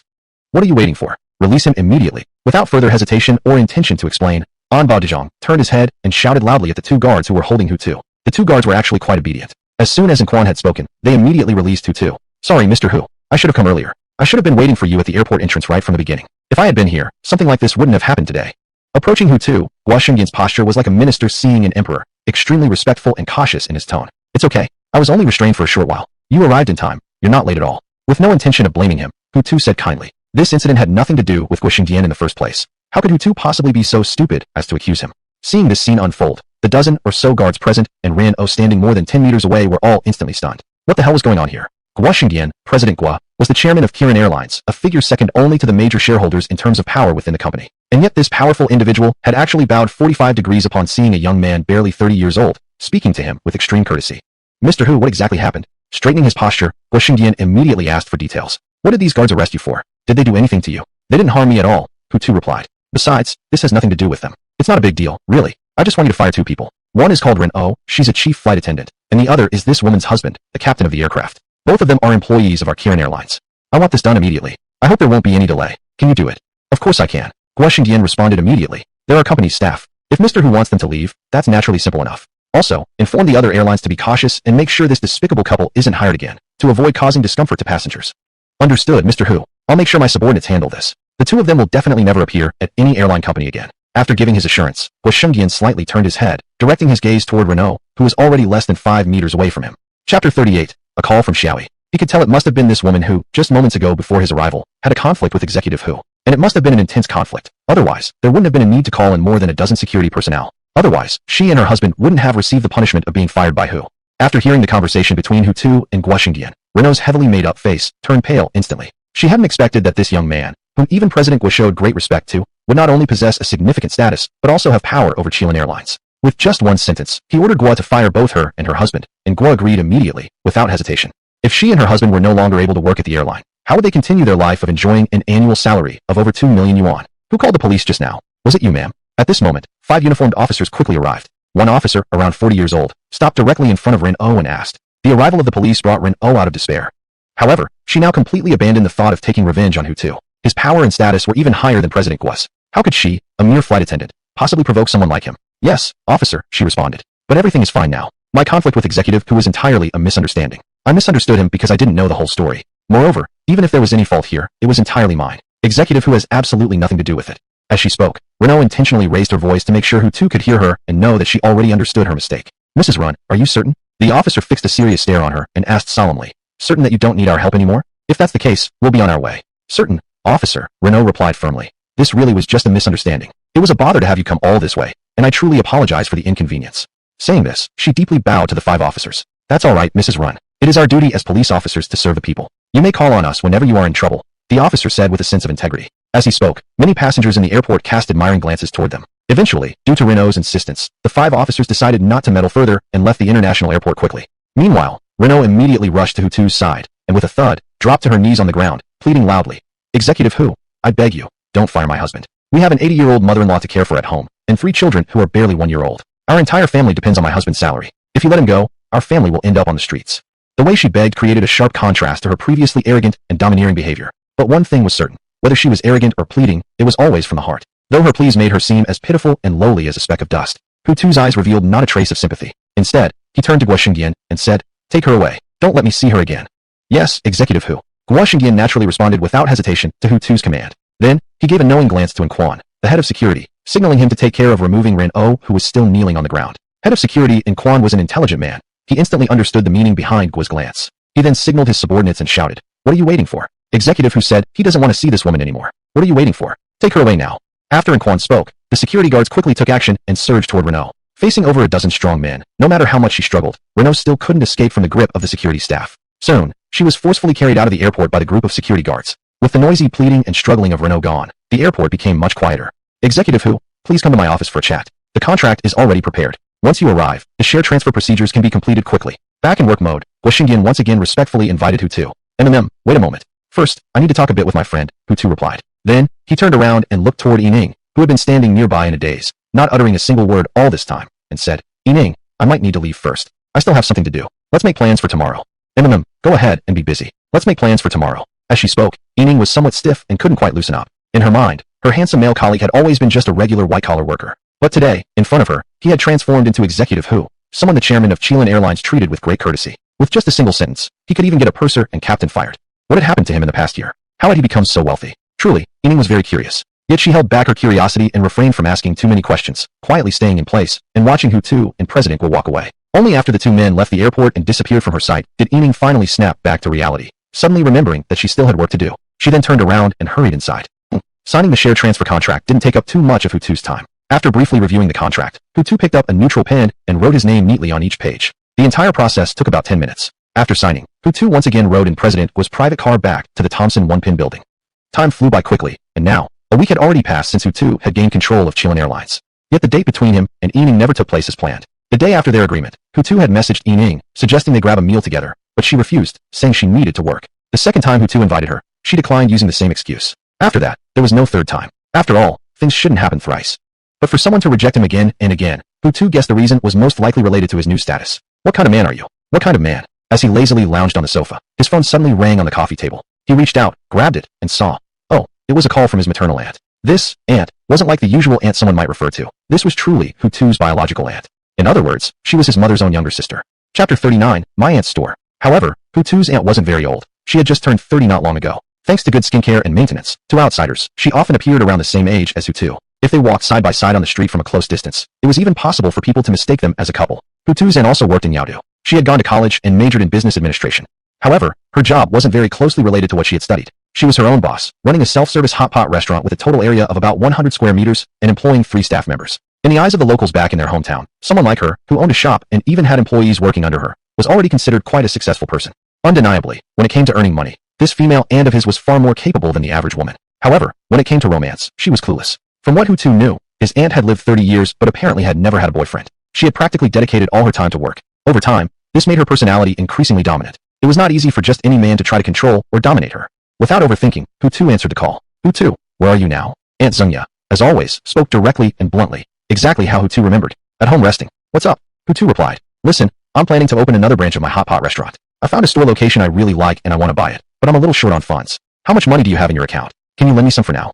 How much do you need? As expected, this aunt was indeed a true aunt, never inviting him for anything fun but coming straight to him when she needed money. However, the relationship between Hutu and his aunt had always been great. Similar to the brother-sister bond between him and Hu Jiao, they were family who could say anything to each other without hesitation. He remembered when he had first started university. He had started dating a girlfriend and often needed money, but his pockets were always embarrassingly tight. At that time, upon learning of his problem, his aunt had suddenly appeared like an angel and generously transferred 1,000 yuan to him, telling him to spend it freely, just not to get the girl pregnant. After that, almost every month, his aunt had supported him with about 1,000 yuan from her own earnings. Over the 4 years of university, she had spent at least nearly 30,000 yuan on him. Now, the very same aunt who had done so much for him back then was asking for a loan to buy a store and expand her hot pot business. Now that Hutu was no longer struggling financially, of course he wouldn't refuse her. About 200,000 should be enough. That'll cover the down payment, and then I can repay the loan later, his aunt said. How much does the entire store cost? Hutu asked. About 2 million. It's on the second floor of Jinlong Commercial Street. If it were on the first floor facing the street directly, it would be even more expensive. Jinlong Commercial Street. Upon hearing those 5 words, Hutu's pupils widened by a third unconsciously. Jinlong Commercial Street was his own asset. If Hutu wanted, he could simply say the word and gift that very store to his aunt. Yeah, Jinlong Commercial Street. The foot traffic is quite good there. I've observed that location for a while, and I'm quite satisfied. If I open a store there, the business would definitely not be much worse than the store I currently have in the third ring pedestrian street. Zunya sounded very confident. Before this, she had already done extensive market research on Jinlong Commercial Street and fully studied the catering industry there. Otherwise, how could she so readily decide to purchase a nearly 2 million yuan shop? She knew very well how hard it was to earn money. Hutu, if you don't have 200,000, 100,000 will do. I can borrow the rest from some friends. Zunya knew that Hutu was just a salaried worker, earning a fixed monthly income of 10,000 yuan. Therefore, she wouldn't push him too hard. In short, whatever amount her nephew had, that was how much she would borrow. I have the 200,000. I can lend it to you, Hutu replied. I'll come find you now. Let's go take a look at the store together. Then I can transfer the money to you at the same time. Looking at the store was just an excuse. Actually, Hutu wanted to give the store to his aunt. Back in college, she had spent so much on him, and all these years, Hutu had never really had the chance to repay her. Now, with such a perfect opportunity arising, how could he possibly miss it? Alright then, come directly to Jinlong Commercial Street. I'm heading there now too. I'll wait for you, said Zunya. Okay, I'll be right there. After hanging up the phone, Hutu didn't waste any more time. He simply changed shoes and rushed out the door. This time, Hutu's journey wasn't by taxi, but in his own private car. It was a black Rolls-Royce Phantom, the top-of-the-line model. Including everything, the total price came close to 10 million Tianlong coins. It wasn't Hutu driving himself. Obviously, as a CEO worth 40 billion, would he personally drive? Of course not. He naturally had a dedicated driver. The driver was a man, around 30 years old, tall, muscular, dark-skinned, and sharp-eyed. This was a driver specially selected for Hutu by Qin Yan. It was said that he used to be a special forces soldier in the military, with many skills. He could not only drive but also serve as Hutu's bodyguard, ensuring his safety. He spoke little, only opening the car door for Hutu when getting in or out, saying only, Mr. Hu, we're here. Or, Mr. Hu, please get in the car. Jinlong Commercial Street was also located on the third ring road, just in the southern part. About 40 minutes later, Hutu arrived at his destination. The driver stepped out and opened the door for him respectfully, saying, Mr. Hu, we're here. You may step out now. Hutu hummed in response. Then, without urgency, moving slowly and deliberately, yet in the eyes of ordinary people, displaying a wealthy and composed demeanor, he finally stepped out of the car. You stay here. Don't follow me, said Hutu. Yes, Mr. Hu, the driver replied crisply. If you need me, feel free to call me anytime. Hutu nodded slightly, saying no more, lifting his foot, and heading toward Jinlong Commercial Street. Jinlong Commercial Street was a relatively bustling pedestrian street in the Baisong district. It was located right at the heart of Baisong district, and this area had consistently high foot traffic, busy both morning and night. Now, Hutu looked ahead, and as far as his eyes could see, there was a dense crowd stretching before him. Chapter 40. The storefront has been taken, and the current time was only around 2 in the afternoon. If it got dark and reached nighttime, the flow of people here would peak. It wouldn't be an exaggeration to say that, back then, it would become a situation where people were packed shoulder to shoulder. After searching several times and failing to find his aunt, Hutu had no choice but to take out his phone and dial her number. The call was answered quite quickly. It hadn't even rung once before connecting. Have you arrived? Annie asked. Yeah, where are you? I'm at the entrance. I'm also at the entrance, standing right in front of a bubble tea shop. Oh, I see you now. Look toward your right side. I'm waving at you. He turned his head and looked toward his right, where Hutu then saw a woman wearing tight black leather pants, a tight black low-cut sleeveless top, and a black leather jacket. Her skin was snow white, her figure tall and well-proportioned. Her makeup was delicately done, with sunglasses perched on her forehead. On her feet were black high-heeled shoes roughly 10 centimeters high. Flowing down her back was a cascade of jet black long hair, beautifully swaying in the breeze. This mature woman was none other than Annie Zunya. Smiling slightly, Hutu strode forward toward his aunt. You've become more and more handsome, kid. Unlike your auntie, I'm already showing signs of aging. Zunya was also walking toward Hutu, smiling as she said this. To me, Annie looks as youthful as ever. I actually think you've become even more charming with age, drawing more attention from men. Flattery came easily to everyone. Since his aunt spoke sweetly, Hutu naturally couldn't be outdone. What man would ever find me charming? All these years, not a single guy has ever approached me romantically, Zunya said, brushing back a strand of her black hair before crossing her arms over her chest. Never mind talking about this. Boring. Let me show you the store. With that, Annie took the initiative to wrap her arm around Hutu's and walk side by side with him. She wasn't at all reserved. Her physical contact with him was natural and unforced, as if she didn't consider Hutu a man at all. In her heart, she indeed saw him not as a man, but more as a younger brother. Hutu himself didn't mind. It was only his aunt, and a real one at that. What else could he do? Turn into an animal? After walking about 100 meters, Andy stopped first, then pulled Hutu to a halt. This is the place. Look, right there. After stopping Hutu, she raised her hand again, pointing toward the building in front of them, specifically at the second floor. This building had a total of 7 floors. The first, second, and third floors were commercial spaces, rented out or sold to people who wanted to run businesses. Floors 4 and above were residential units, already decorated and clearly already occupied, judging by the signs of habitation. This commercial street had already existed for nearly 10 years. Following the direction of his aunt's finger, Hutu looked up, and immediately, the 4 bold characters, "Prime Store for Rent," caught his eye. This place used to be an internet cafe, Auntie explained. But nowadays, who even goes online in person? Because of that, the cafe shut down last year due to low revenue and inability to pay employee salaries. Rumor has it that when it closed, the owner sold off practically everything that could be sold. Still, in the end, he couldn't fully pay off the staff wages. He ended up borrowing tens of thousands online, so the owed employees would finally let him go. If we buy it, renovation will cost quite a bit, right? Hutu asked. Yeah, I've already estimated. It definitely won't cost less than $1 million, Zunya said. A renovation budget of $1 million seemed insignificant to her. Her face showed no trace of distress or anxiety over the figure. Don't worry, Tuesday. I'm only borrowing $20,000 from you. As for renovation costs, I absolutely won't ask you for money in the future. Hutu chuckled, choosing not to say anything pretentious like, let me handle all the renovation costs. He disliked sounding overly rich and ostentatious. Let's go up and have a look, he said. To reach the second floor, they simply needed to take the staircase nearby. No need to enter the store space on the first floor. However, the staircase here was very narrow. If walking side by side, it could barely fit 3 adults at once. As soon as they reached the second floor, the sound of conversation between several people immediately reached their ears. Their topic was about business. Apparently, someone was interested in purchasing this store. Yeah, I can pay in full, $21 million. The moment all procedures are completed, I'll transfer the money to you immediately. Inside the store, a young man dressed in a white shirt, shiny leather shoes, neatly combed hair, delicate features, and wearing a pair of glasses, said with a calm expression on his face when he mentioned transferring $2.1 million. As if, in his eyes, $2.1 million was merely a small sum of money. You don't need to worry about the payment. As long as you're paying in full without taking out a loan, I guarantee all the procedures will be completed for you today. Facing the young man was a woman. She was wearing a black business suit, with a tight skirt on her lower body, reaching only halfway down her thighs. The exposed thighs were pale white and flawless, highly alluring, especially for energetic young men. Her name was Zhu Yi, and she was a salesperson by profession, specialized in selling stores along this Golden Dragon commercial street. The company she worked for was naturally the Golden Dragon Group. However, she was merely the lowest level salesperson within the company, with a very modest base salary. But if she successfully sold this store that had remained on the market for a long time today, she would earn a handsome commission of $20,000. Therefore, when this young man named Qian Jialong said he wanted to buy the store with one full payment, she felt extremely excited and happy. So much so, she even completely forgot about a certain female client from a few days ago who had expressed interest in purchasing the store through a loan. Alright then, that's settled. You can go and start the procedures now. Once they're done, come find me again, and then I'll transfer the money to you. Qian Jialong spoke loudly, and having said that, he no longer intended to stay, preparing to turn and leave. However, just as he turned around, a tall, fashionably dressed woman radiating a powerful aura, and an extremely good-looking young man appeared in his sight. Qian Jialong, do you think this is amusing? Looking coldly at the man in front of her, Zanya's striking eyes brimmed with coldness and disgust. This store was my first choice. You know that perfectly well, yet you still came in and interfered. I'm also in the food and beverage industry, and this location is perfect for the hot pot restaurant I operate, Qian Jialong said calmly with a shrug. I want to buy it to open another branch. It's perfectly normal, isn't it? Chapter 41. If you like something, go get it. With so many commercial streets in the entire city, you still choose to compete with me specifically. Don't you think that's rather childish? Zanya's tone carried a chill even colder than before. Miss Zeng, don't speak so harshly, Qian Jialong replied with a smile, lips curling. This shop is for sale to the public. Whoever has the money can buy it.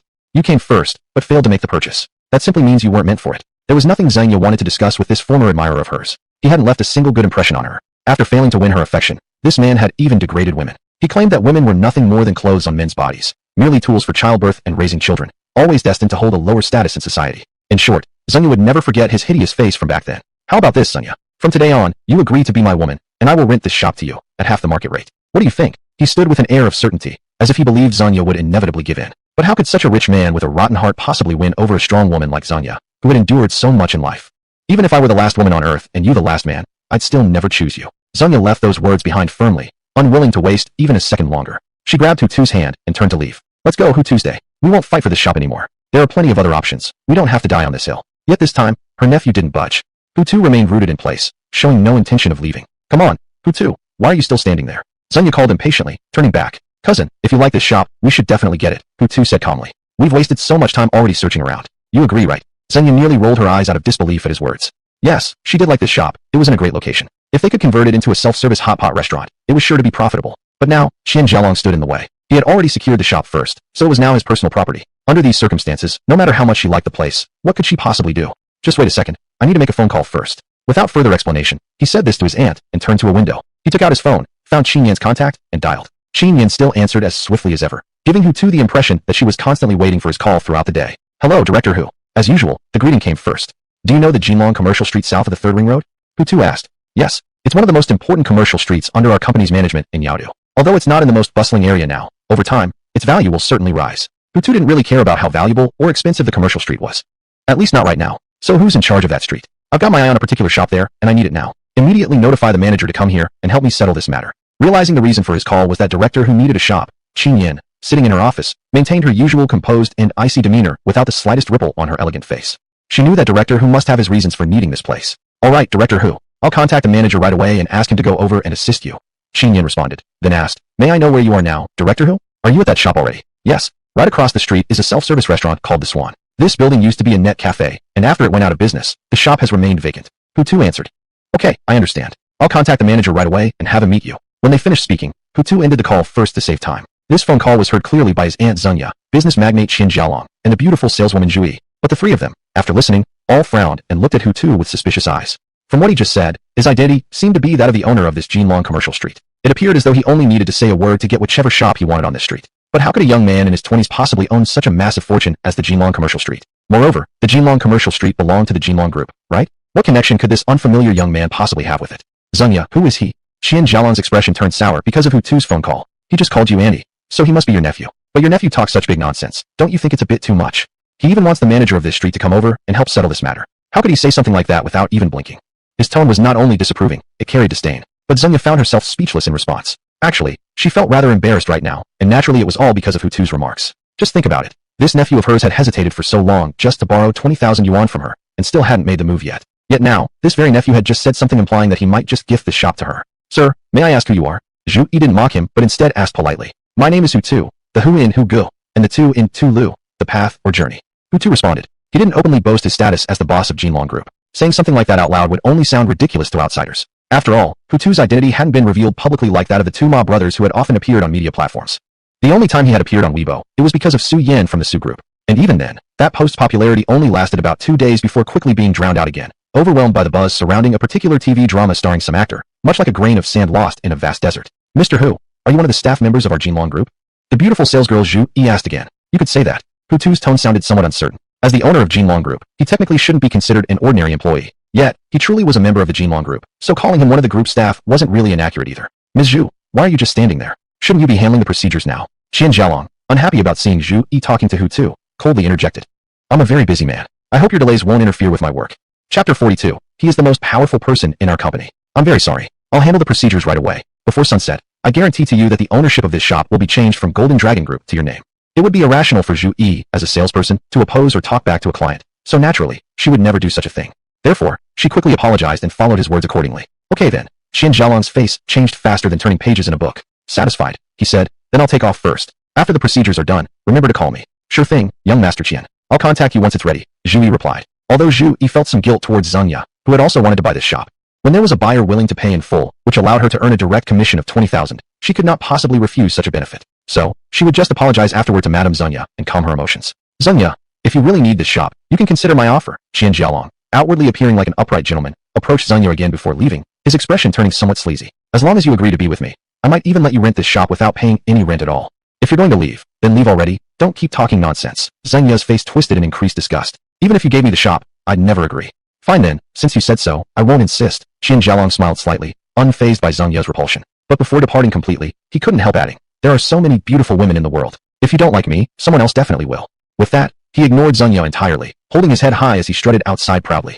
However, he hadn't walked even a few steps when an overweight middle-aged man with a bald head, a belly as big as a pregnant woman's, and not even 5 feet tall, wearing brand new leather shoes, rushed upstairs in haste, and dashed into this shop, which had long been vacant, with a thick layer of dust on the floor. Due to the rush, the sagging fat on his face, and his bald head that resembled a boiled egg, were all covered in sweat. Droplets of sweat dripped from his chin. His mouth was wide open, panting for breath. Yi Zong. The beautiful saleswoman Zhu Yi exclaimed in surprise when she saw this short, fat, middle-aged man panting heavily. And the reason for her surprise was, naturally, because Hutu had just said that he would have the manager of Golden Dragon Business District come over. She originally thought that it was just empty talk, a sentence said casually. But now, there Yi Zong had actually come to the shop after Hutu spoke. Looking at the exhausted Yi Zong panting heavily, it seemed that he had hurried here in a rush. Hu Zong, glancing around quickly at the scene, the manager Yi Yuan approached Hutu, respectfully saying, My name is Yi Yuan, I am the manager of Golden Dragon Business District. Hu Zong, you summoned me, saying you want this shop. Hutu's position, Yi Yuan knew clearly. Therefore, for such a high-level leader, Yi Yuan would agree to whatever demands he had. Certainly, immoral requests such as taking his life or taking his wife and children wouldn't be considered. Yes, I'm going to give this shop to my aunt-in-law, this lady here, Hutu pointed to his aunt standing beside him and said calmly. Get the procedures done as soon as possible. My aunt-in-law needs this shop to open a hot pot restaurant. Oh, and by the way, do the renovation for my aunt-in-law. Remember, you have to follow her instructions. Whatever she says, that's how you do it. Sure thing, President Hu. I'll definitely do as you instructed. After transferring the ownership of this shop to your aunt-in-law, I'll also renovate it exactly to her satisfaction. Without hesitation, Yi Yuan agreed immediately. This shop already belonged to President Hu. The renovation would be funded by President Hu. What reason could he possibly have to object? Naturally, he only needed to carry out his boss's orders. Alright, Auntie, this shop already belongs to you now. Are you happy? Turning his head, Hutu looked at his aunt, who was stunned speechless, smiling as he asked. At this moment, Zunya wasn't just shocked. She had also experienced an enormous mental impact. What kind of person was her nephew, exactly? This shop in Golden Dragon Business District had been given to her so effortlessly. The kind of person who possesses such authority must be only those at the very top of Golden Dragon Group's headquarters. Yet her nephew had only graduated from university a few years ago, so how could he possibly have climbed to such a high position? What's going on? Who are you? Qian Jialong, unaware of the full context, angrily questioned Yi Yuan. I've already bought this shop. Do you know that? Since I bought it, it's mine. Who gave you the right to decide on your own to give the shop to someone else without my permission? Turning around, lifting his head, Yi Yuan cast a cold glance at Qian Jialong and couldn't even be bothered to respond. Instead, he turned to Zhu Yi, the beautiful saleswoman standing beside him, and asked, this shop hasn't signed the contract yet, right? That's correct, Director Yi. The contract hasn't been signed, and not a penny has been paid yet, Zhu Yi replied. Good. Yi Yuan was clearly satisfied with that answer and continued. Go tell this gentleman then that we won't be selling this shop anymore. Our president who needs this shop, and he wants to give it to his aunt to open a hot pot restaurant. Of course, Director Yi. I'll inform him. Curious, Zhu Yi couldn't help but ask after speaking. Director Yi, may I ask who exactly is President Hu? CEO of Golden Dragon Group, Yi Yuan replied clearly and precisely. He's the most powerful person in our company. SS. Upon hearing those words, whether it was the beautiful saleswoman Zhu Yi, Hutu's aunt, or even the rich businessman Qian Jialong, all of them sucked in a breath of shock, their expressions filled with disbelief. This young man, barely 30 years old, was actually the newly appointed young boss of Golden Dragon Group, President Hu. President Hu, good day to you. I didn't properly greet you when you arrived. Please forgive me. Zhu Yi, the beautiful saleswoman, was quite perceptive. After recovering from her shock, she was the first to bow 45 degrees toward Hutu sincerely. There's no need for that. I just have a bit of money. Not like I'm an emperor from the feudal era, Hutu smiled kindly. Not putting on airs at all. Stand up now. Don't keep bowing like that. It's bad for your health. Alright, thank you, President Hu.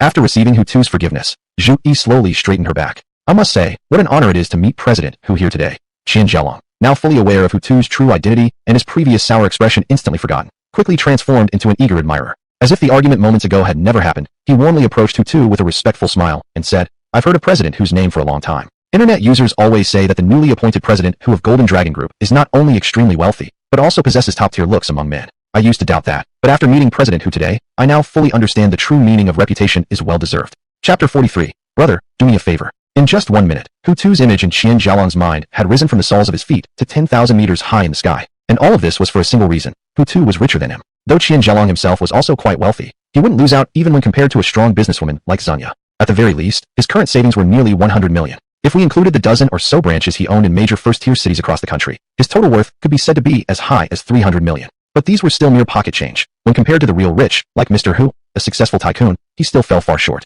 Therefore, after learning of Hutu's true identity, how could he, a small restaurant business owner, dare to show Hutu any attitude at all? Mr. Hu, earlier I said some unpleasant things. Please be magnanimous and don't take them to heart. If Mr. Hu had revealed your identity right from the beginning, I wouldn't have continued competing with you over this shop. After all, this store already belongs to you. Mr. Qian here really doesn't have the qualifications to contest it with you.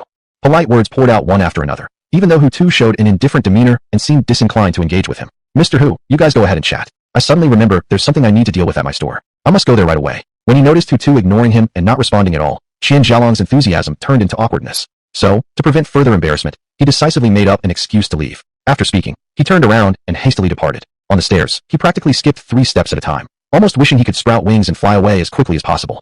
Later, the matter of transferring the shop was placed under Auntie's name. Hutu assigned all these tedious matters to Yi Yuan. From that point on, Yi Yuan took over and communicated with his aunt until the renovation was completed according to the specifications his aunt set. After settling these matters, escorted by Yi Yuan and the beautiful salesgirl Zhu Yi, Hutu and his aunt left this place. Please wait a moment, Mr. Hu. Just after descending the stairs, the voice of Zhu Yi, the beautiful salesgirl, suddenly called out from behind Hutu. Then, Hutu once again heard the rhythmic clicking of high heels hurrying down the stairs, step by step, each with perfect rhythm. By the time Hutu turned around, the pretty face of Zhu Yi was already before him. Mr. Hu, here is my contact information. If you need anything at all, you can call the number on it. Her face bore an expression of nervousness and shyness, yet while speaking, she forcefully shoved the crumpled paper tightly held in her hand into Hutu's palm. After speaking, she bowed her head, as if wanting to bury it into her chest. She simply couldn't bring herself to meet Mr. Hu's eyes anymore. Hutu didn't say anything. Being rich, women who chase vanity would approach him. This was entirely normal. "Let's go, Auntie," Hutu said. Then the two walked side by side, disappearing into the bustling crowd. They hadn't walked far when suddenly, Hutu raised his hand and threw the crumpled paper with Zhu Yi's contact details into a nearby trash can. He tossed it quite accurately. It went straight in. "The salesgirl is actually quite pretty. You don't even want to chat with her? After all, she was this proactive." His aunt's gentle, persuasive voice came to his ears at the moment he tossed the paper away. "I'm not short of women right now, so why should I give her a chance?" Hutu replied with a smile. "You little," Zunya laughed as well. If it had been in the past, Hutu would have gotten a long lecture from her for speaking like that. But now, having received a shot from this young nephew, and knowing that he was a billionaire, those words of preaching were immediately swallowed back, and instead she said, "That's true. You're rich enough now, indeed not lacking women." Later, Hutu invited his aunt to ride in his newly purchased Rolls-Royce Phantom and sent her back to her workplace. During the ride, his aunt didn't nosily ask questions that might bother Hutu, such as, "When did you become CEO of Golden Dragon Group?" Or "How come you suddenly became so rich?" Or "Did you happen to find a wealthy father figure?" And so on. Questions like these, she didn't voice at all. Her thoughts were actually quite simple. If she had already benefited from her nephew, that was enough. Why bother prying further? After all, she herself wasn't in such dire straits as to need help from this nephew of hers. After the incident of the aunt buying the store, Hutu spent 3 more days idly lying around at home, passing every second without purpose. Strange enough, this kind of decadent lifestyle actually felt pretty comfortable. After all, just over half a month ago, Hutu was still working a regular job, and back then, taking even 2 consecutive days off had been an extremely luxurious thing. What kind of man are you? What kind of man? After enjoying a strawberry ice cream handmade by the beautiful Nanny Yongmi, Hutu carelessly tossed his phone onto the sofa. Suddenly, it rang. Picking it up, he glanced at the screen. It was a call from his little sister, Hu Jiao. Actually, since helping his sister land a sales manager position, they hadn't been in touch for quite some time. It seemed as though his sister had completely forgotten about her older brother. Hutu swiped the screen and answered the call. "Brother, do me a favor. One of my college classmates is arriving in Yaodu, and her flight will land at the international airport in about an hour. Please go pick her up. Her name is Chen Shui. I'm super busy right now. I really don't have time. I'm begging you. Please do it in person. I've already sent you photo to her, so she'll recognize you. She won't go with anyone else except you." His little sister spoke quickly, yet her explanation was clear and concise. Hutu understood everything with just one listen. Just as he was about to ask what kind of person this female classmate was like, what she looked like, his sister's voice came through again on the other end. "I'll send you her photo on WeChat later. Just go directly to pick her up, brother. I have other things to do, so I won't chat with you now. Bye." As soon as she said bye, Hu Jiao hung up decisively, without letting her brother say even a single word during the nearly 30-second conversation. Left holding a deadline, Hutu was somewhat dazed. Just how busy could his little sister possibly be? It wasn't even just that she spoke quickly. She didn't even ask whether he agreed or whether he even had time. This sister of his really had no equals. If she weren't blood-related, there was no way in hell Hutu would bother with her. Pizzi. This was the notification sound indicating a received message on WeChat. Hutu opened WeChat. As he expected, it was from his sister, Hu Jiao. Opening the message, again just as expected, it contained an attachment. A picture of a girl. Chapter 44, Picking Up the Girl. In the photo, the girl wore light makeup, her hair tied back completely, revealing a pale and plump forehead. She wore a black turtleneck sweater, a tight-fitting one that accentuated her curvy figure perfectly. On the bottom, she wore black tight leggings, which from the outside looked more like a pair of black stockings. Her legs, although fully covered, still appeared long and straight enough to categorize her as the type you wouldn't get tired of dating for 5 years. As for her feet, she wore simple black flat leather shoes, which looked more stylish than warm. This photo wasn't like those of net idols online, overly touched up and beautified with Photoshop. It was a real photo taken using the back camera of an iPhone. Even under such circumstances, the girl's face scored an impressive 85 points, which meant that she should be pretty popular in real life. Chen Shui, I wonder what kind of personality she has. Hutu murmured, touching his chin while staring at the photo. Not dwelling further, he put his phone away and stood up from the sofa. She would arrive in Yaodu in an hour, so he couldn't afford to delay anymore. After all, even with no traffic, driving from here to the international airport would take almost an hour. After leaving, Hutu got into the newly purchased Rolls-Royce Phantom. No sooner had he sat down than Kai Wan, the driver who also worked as his bodyguard, started the car and began to drive slowly forward. Luckily, the rush hour had already passed, so there wasn't much traffic on the road. After taking the expressway, the Rolls-Royce Phantom arrived at the international airport in less than 40 minutes. There was no shortage of people at the airport. It was just as crowded as usual, with people coming and going everywhere. Some were hurrying for flights, others coming to drop someone off or pick someone up. A couple hugged tightly in the corner, both teary-eyed. It seemed they would be separated and starting that hard journey of a long-distance relationship. After parting ways with Kai Wan, Hutu made his way alone to the arrival hall. He wasn't the only one here waiting to pick someone up. There were many regular people here, altogether at least 100 people. There weren't any rabid female fans here to pick up their idols, which Hutu had expected. While killing time online and scrolling through short videos, Hutu often saw such scenes of crazy female fans picking up celebrities at airports. It seemed that kind of phenomenon was everywhere on the internet. However, during the 7 or 8 times he had been to the airport in his life, he had never seen such strange sights that others described. From this, it can be seen that many things in real life aren't as exaggerated as those described online. 10 minutes later, Hutu was still waiting. During this time, his eyes kept shifting between the photo of Chen Shui and the exit of the terminal. However, the person he was looking forward to hadn't emerged yet. Have you arrived yet, little girl? Finally, Hutu could not sit still anymore and sent her a WeChat message. Her WeChat account was added by Hutu through his younger sister as a middleman while he was writing here. Adding her on WeChat was just for convenience to keep track of her schedule, so he would have a better idea of how long he would need to wait. Almost there. The plane is about to land. I have to turn off my phone now. Talk later. Chen Shui, on the plane, had just started preparing to shut her phone off when suddenly Hutu's message came in. She could only reply quickly. After replying, She held the power button and shut off her phone. At Terminal 3 of Yaodu International Airport, at the exit area, Hutu received Chen Shue's message. Seeing her say the plane had started its descent, the impatient feeling inside Hutu finally started to fade. Waiting for someone really wasn't a pleasant feeling, and Hutu, unfortunately, had experienced this feeling more than once before. Among his previous girlfriends, he had always been the one waiting during dates, and the time he had waited back then was even longer than this time. 5 minutes later, a group of people came gushing out from the exit under Hutu's rather indifferent gaze. There were even a few foreigners among them, 2 couples who walked side by side, likely here in Yaodu for tourism. At this moment, Hutu raised high a sign he had prepared in advance. Written on the sign were 2 big black words, Chen Shue's name. With this sign, even if Hutu didn't recognize Chen Shue at first glance, she would be drawn toward it and come find him.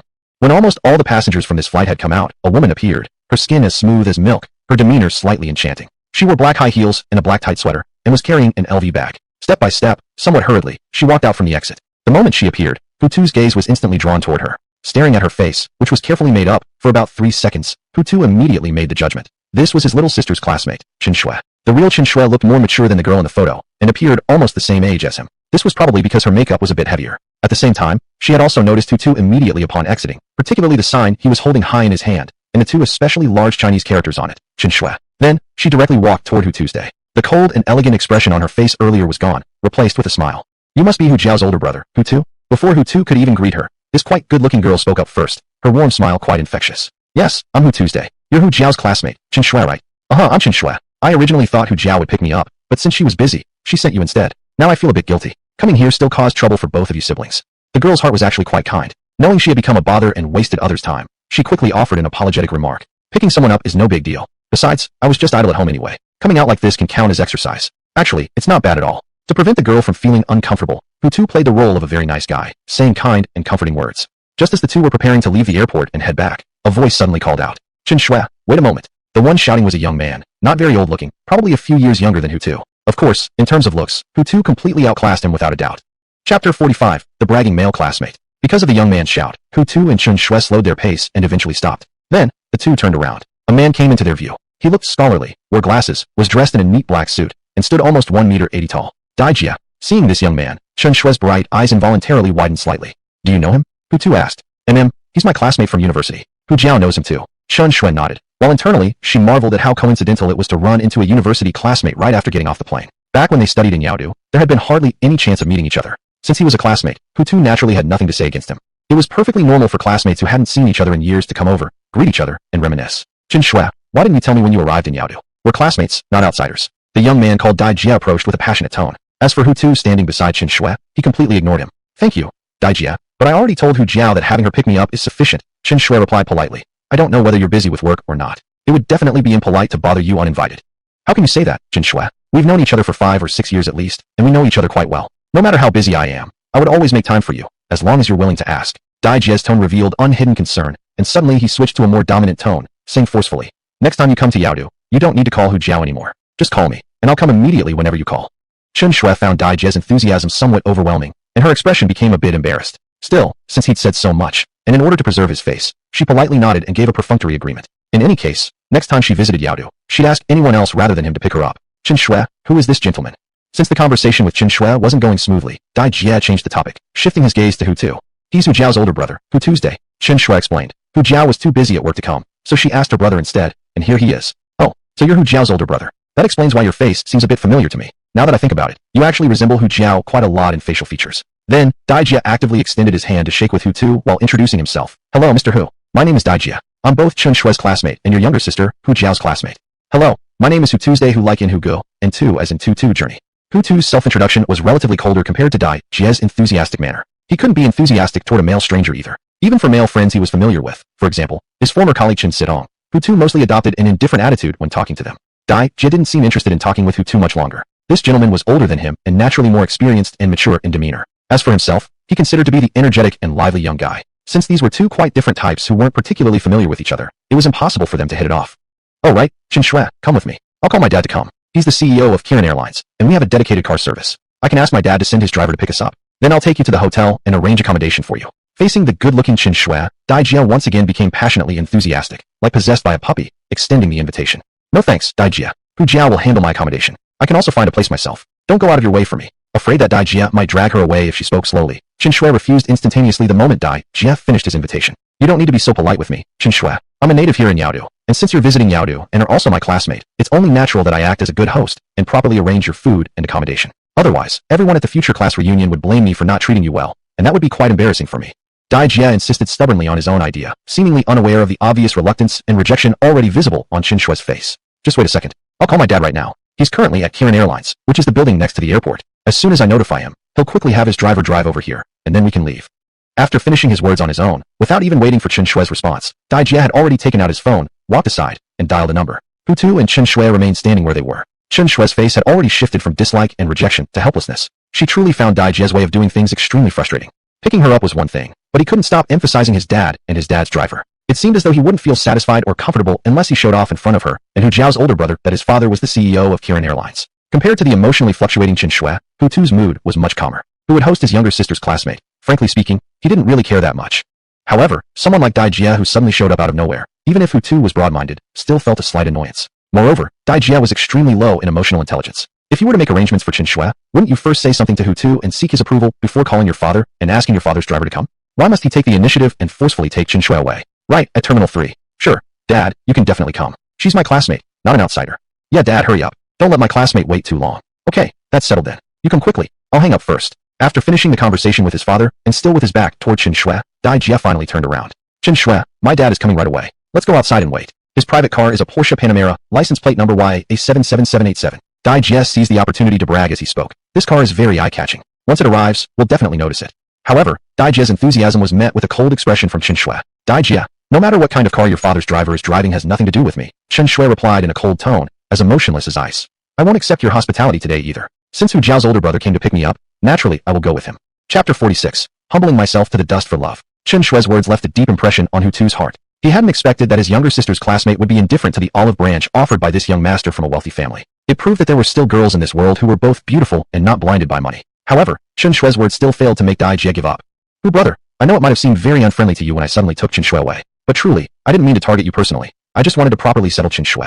Although it might sound a bit harsh to say this, we can't deny that if I were to host Chen Shui, the treatment she would receive would undoubtedly be much more upscale compared to what you and your sister could offer. For example, I could directly arrange for a 5-star hotel for her, and every meal would be specially prepared by chefs in those 5-star hotels. And these are exactly the things you and your sister, Hu Jiao, definitely cannot do. After all, just surviving in the city of Yaodu is already difficult enough for you two. It's simply impossible for you to spend such large amounts of money for Chen Shui. Am I right, Hu brother? Although Dai Jie's tone and attitude while speaking did not intend to look down on Hutu, nor did he act in a condescending manner. The content of what he said, every sentence, every word, would make any adult feel discriminated against. It was as if those without money had no right to even host a friend in this world. I certainly wouldn't go out of my way to book hotels and hire chefs for this younger sister of mine. But that doesn't mean I'm not capable of doing so, Hutu replied, not angrily but quite calmly. Right. You're absolutely correct, Hu brother. I understand completely that you can afford the cost of staying in a 5-star hotel. You're just reluctant to spend it, which I totally understand. This time, Dai Jie spoke without much concern for Hutu's feelings. After all, a night stay in a 5-star hotel costs at least 2,000. And that amount of money in a remote small town could be a month's salary. Anyone ordinary would be reluctant to spend that much. It's very normal for you to feel that way, Hu brother. Upon hearing this, Hutu was speechless. The outfit he was wearing today wasn't that old set of casual clothes costing only about 100 yuan. It was a custom-made outfit from an international designer, bearing the luxury brand Versace, leaning towards a casual style. And its price was as high as 70,000 sky blue coins. Wearing a set of clothes that cost enough to buy a Chinese-made Wuling Hongguang car, an outfit that was globally unique, his younger sister's classmate actually believed that he couldn't afford the petty expense of staying in a 5-star hotel. It showed how truly poor some people's judgment was. Just because they knew he and his sister came from a remote small town, they carried in their minds a deep-rooted image of them as rural folks from such a place, and thus would never imagine that they could possibly have any wealth. Dai Jie, can't you speak properly? What's so great about you having money? It's still your father's money, so why look down on others? Because Dai Jie's attitude was simply too repulsive, the kind-hearted Chen Shui finally couldn't stand it anymore. We ordinary people may be reluctant to spend money on staying in 5-star hotels, but so what? Did it ever bother you? We earn money through our own hands, and decide for ourselves where we want to spend it. We don't need your guidance. Chen Shui grew increasingly angry as she spoke. Just go away quickly, I don't need your hospitality. The reason I came to Yaodu was mainly to find Hu Jiao. Wherever Hu Jiao is, that's where I'll be too. We are the best of friends, and I won't despise her just because she lives somewhere less fancy. Chen Shui, don't speak anymore. Do you even realize how annoying you are? This time, Chen Shui practically shouted. My meaning is already crystal clear. I don't want to be with you, not even for a second. Can't you see that? What annoyed Chen Shui the most was people like Dai Jie, slightly rich second-generation types who looked down on others. She really didn't understand where their confidence came from. After all, they hadn't earned a single penny themselves, and only through their parents' support could they live a life without worries about food, clothing, or shelter. Though Dai Jie had been shouted at by Chen Shui, he didn't turn away with a sour face, nor did he act aloof and simply walk off, just because the girl he was interested in treated him like this. Instead, he kept groveling to Chen Shui, even subtly adopting a tone laced with slight humility while speaking. All right, I won't try to host you anymore. If you want to stay with Hu Jiao, I have no objections. For the sake of love, Dai Jie, who had been spoiled and pampered by his family since childhood, surprisingly lowered his stance. But I have just one request. Let me give you a ride. Of course, Hu Jiao's older brother can come too. Once I drop you off at Hu Jiao's place, I'll leave immediately without lingering. Surely that's acceptable, right? No response. She didn't even look at Dai Jie. After all, as the favored one, she had the right to be willful. Chen Shui remained unmoved, and Dai Jie couldn't force her to speak, so he shifted his attention to Hutu and pleaded, Hu brother, please say something. I truly only want to give you all a ride. After that, I promise not to bother you at all and will return immediately. Seeing Dai Jie's pitiful look, Hutu inexplicably recalled his younger self. Back then, he remembered being a sophomore in college. To please his first love, hadn't he, just like Dai Jie now, humbled himself into the dust? Moreover, on the day they broke up, he had even curled inside his dorm bedsheet and cried the entire night. At the time, he'd felt such unbearable pain that he truly believed he'd never fall for another girl again in his life.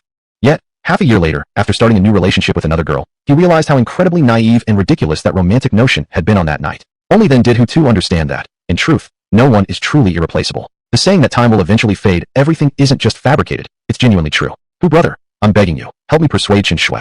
Dai Jie misinterpreted Hutu's continued silence as unwillingness to help him, so he added a new condition. How about this? If you agree to help me, I'll have my father arrange a job for you at Kirin Airlines, with a monthly salary above 20,000, plus year-end bonuses of no less than 50,000. Surely you can accept this offer by now. Hutu had initially believed that this rich second-generation kid, for the sake of love, might actually change, no longer flaunting his father's wealth, and instead first seeking solutions with his own ability when encountering problems. But in the end, it seemed he hadn't changed at all. Chapter 47. You should know me, right? What's your father's name? Hutu changed the topic and asked. Is a job that pays 20,000 a month something that can just be handed over casually? If, as Dai Jie said, his father could use his position to take care of this matter, then his father was definitely not someone who actually worked at Chilean Airlines. And a person like that being a general manager and receiving a high salary that doesn't even make him frown at staying in a 5-star hotel, wasn't his very existence just a complete waste of Chilean Airlines money? Though, Hutu himself didn't really care about that small amount. But if such a sum was being used to support a useless person, he certainly had a major objection. My father is Dai Jun. He's the Secretary General of Chilean Airlines headquarters. Dai Jie thought Hutu was inquiring about his father's position, so he quickly added, Don't worry, brother Hu. If you agree to my request and help persuade Chen Shui, I guarantee the salary for that job won't be less than 20,000 a month. Dai Jun. Hutu quietly remembered the name. Just then, Dai Jie, who was standing across from him, his listless eyes suddenly became bright and alert. Dad, he cried out emotionally, shifting his gaze from Hutu to behind Hutu. Behind Hutu stood a middle-aged man dressed in a black suit, emanating authority, clearly a successful man. He walked steadily toward Hutu's direction step by step. And this man was Dai Jun himself, Dai Jie's father, who looked somewhat like his son. Following behind Dai Jun was a young man with a crew cut, tall and muscular, expressionless face and cold eyes. He was the driver personally assigned to Dai Jun. Dad, you finally came. If you had arrived any later, my classmate would have already left. Like a child, Dai Jie ran around Hutu toward his father upon seeing him. Dai Jun was also very indulgent toward his only son. As soon as his son approached, he, as usual, spread his arms wide and gave him a tight hug. Dad, my friend really doesn't want you to walk her home. Can you help me out? Dai Jie, still halfway through the hug, started seeking help from his father with a pitiful expression. He heavily relied on both his father and mother. Foolish son, I'm your dad. Of course, I'll help you with anything you want to do. Patting his son's thin shoulders, Dai Jun comforted his grown-up little boy. Though now an adult, his son's personality was as frail as a woman. No, even weaker than many women. Always incapable of making decisions on his own when faced with problems. Dai Jun himself wasn't too concerned about this. After all, he had more than enough money to support his son his whole life. Dad, I knew you'd be the best to me. Thank you. Dai Jie expressed his gratitude. After ending the hug with his son, Dai Jun's affectionate and indulgent look immediately vanished without a trace, reverting to the middle-aged man exuding dignity. Then, with steady, firm steps, he walked toward Hutu and Chen Shui. Mr. Dai, the Secretary General, you should know me already, right? At that moment, Hutu, who had been with his back to the Dai Fu, father-son pair, suddenly turned around, fixed his gaze directly at Dai Jun's eyes, and said calmly. Seeing that familiar face, Dai Jun's expression rapidly changed, shock and surprise clearly displayed on his face. As the owner with 100% shares in Chilean Airlines, how could Dai Jun, who served as Secretary General of Chilean Airlines, not recognize Mr. Hutu? Although he had never met Mr. Hu in person before, he had definitely flipped through the photo of this big shot no less than 800 or 900 times. Therefore, the young and handsome face of Mr. Hu had already been deeply stored in his memory. Not daring to delay, and no longer daring to act superior, Dai Jun hurried forward and bent at a 45-degree angle, greeting respectfully. Hello, Mr. Hu. As the Secretary General of Chilean Airlines, it's only natural I recognize you. After all, it's your salary I receive, not anyone else's. It's good you recognize me. As Secretary General, it's normal you do. Failing to recognize me would be a serious neglect of duty. Hutu said. Exactly as you said, Mr. Hu. The most basic employees can be unaware of your identity, but as senior staff working at headquarters, everyone must know you. Dai Jun couldn't dare to argue, so he could only agree with whatever Hutu said. Watching and listening to their conversation, Dai Jie and Chen Shui found it incredibly unbelievable. Especially Dai Jun's son, Dai Jie. He never could have imagined that his father, the Secretary General of Chilean Airlines, would show such deep respect toward this young man, the older brother of Hu Jiao, who came from a rural village in a remote, little-known small city. Bowing and curtsying, as if Hutu, the brother of Hu Jiao, were actually the father of his own father. Dad, Mr. Hu he. Taking a few steps forward, Dai Jia wanted to find out more about Hutu's true identity. How dare you speak like that? Calling Mr. Hu brother Hu right in front of him. Have you got water in your head? As soon as his son opened his mouth, that one phrase, brother Hu, ignited Dai Jun's anger. Turning his head sharply, he glared at Dai Jia and shouted coldly, apologize to Mr. Hu immediately, and watch yourself from now on. If you keep being so informal again, just pack your bags and get out. Don't expect me to support you anymore. Dad, Dai Jia looked deeply wronged. From childhood to adulthood, his father had never spoken to him so harshly before. What, Dad? Mr. Hu is the largest shareholder of Chilean Airlines, while you're just an immature kid, achieving nothing. How dare you treat Mr. Hu so casually? Hurry up and apologize to Mr. Hu now. Dai Jun's authoritative and cold voice cut through his son's words once again. These words also made his son Dai Jia suddenly regain his senses. So, it turned out that the older brother of Hu Jiao was actually the biggest shareholder of Chilean Airlines. Moreover, from his father's mouth, he had just learned that Chilean Airlines had, not long ago, transferred all of its shares to one single person. In other words, the entire Chilean Airlines now belonged entirely to the older brother of Hu Jiao. At this moment, Dai Jia felt as if something had fiercely slapped his face, burning painfully, terribly, terribly hard. After all, just moments ago, he had been showing off in front of this man, bragging endlessly about how rich and powerful his father was. I'm sorry, Mr. Hu. I'll be more careful from now on. In my heart, you will always be Mr. Hu. Never again, brother. Dai Jia bent 90 degrees in a deep bow toward Hutu and sincerely, from the heart, apologized. You may stand up now. Step aside first. I'd like to talk with your father. When it came to this spoiled, jobless young man, just like before, no matter what, Hutu couldn't bring himself to show any warmth or friendliness. Chapter 48. Dad, what should I do? All right, Mr. Hu, I'll step aside now. As he responded, Dai Jia also felt a sense of relief in his heart. He originally thought that Mr. Hu would scold him verbally for his earlier show-off behavior and give him a harsh reprimand. However, it turned out that the other person didn't have any such intention at all. Sorry, Mr. Hu. My disobedient son has been only interested in food, drinks, and having fun since he was young. He hasn't been involved in the business world, which is why he doesn't know your status. Dai Jia had barely stepped aside when his father, Dai Jun, bowed slightly and sincerely apologized again. I will definitely discipline him better in the future to understand what things should be done and what shouldn't. Let's not talk about your son now. Let's talk about you. Hutu said coldly. Earlier, your son said that you could use your position to arrange a job for me with a monthly salary of 20,000 yuan and an annual bonus as high as 50,000. Of course, the key point of this matter isn't about my job arranged by your son. It's whether you actually used your position to give special treatment to someone. As an elite, Dai Jun already understood what Mr. Hu meant before the other finished the sentence. Obviously, this kind of high-ranking staff with strong bureaucratic manner was extremely disliked by him. Mr. Hu, what my son said was nonsense. Dai Jun responded hastily while keeping calm. I have always been serious about my work, and all the people under me are competent. No one got in here through connections and is receiving a high salary doing nothing. Are you sure? Are you telling the truth? Hutu questioned. Yes, I'm sure, Dai Jun replied firmly. If Mr. Hu doesn't believe it, you can come anytime for an inspection and investigate the working capabilities of my staff. At the moment, all the people under Dai Jun were indeed capable individuals without anyone who just slacked off, all of them being graduates from prestigious 211 universities. Otherwise, his response wouldn't have been so confident. Fine, I'll go check it out sometime. I hope I won't be disappointed. Hutu was no longer as cold as before, his tone slightly softened. But exactly which day he would go for the inspection, he himself couldn't specify. It was even possible that he wouldn't go at all. Mr. Hu, please rest assured. My people are all capable and won't bring disgrace to our company, Dai Jun replied. After that, Hutu didn't intend to continue the conversation anymore. There wasn't much to talk about with an old man like Dai Jun. Therefore, he turned his head towards Chen Shui, who had been silently standing there without saying a word, and said, we can go now. What do you think? I think we can leave now too. Facing Hutu's deep and charming eyes and his incredibly good-looking face, Chen Shui, as a girl, felt slightly nervous.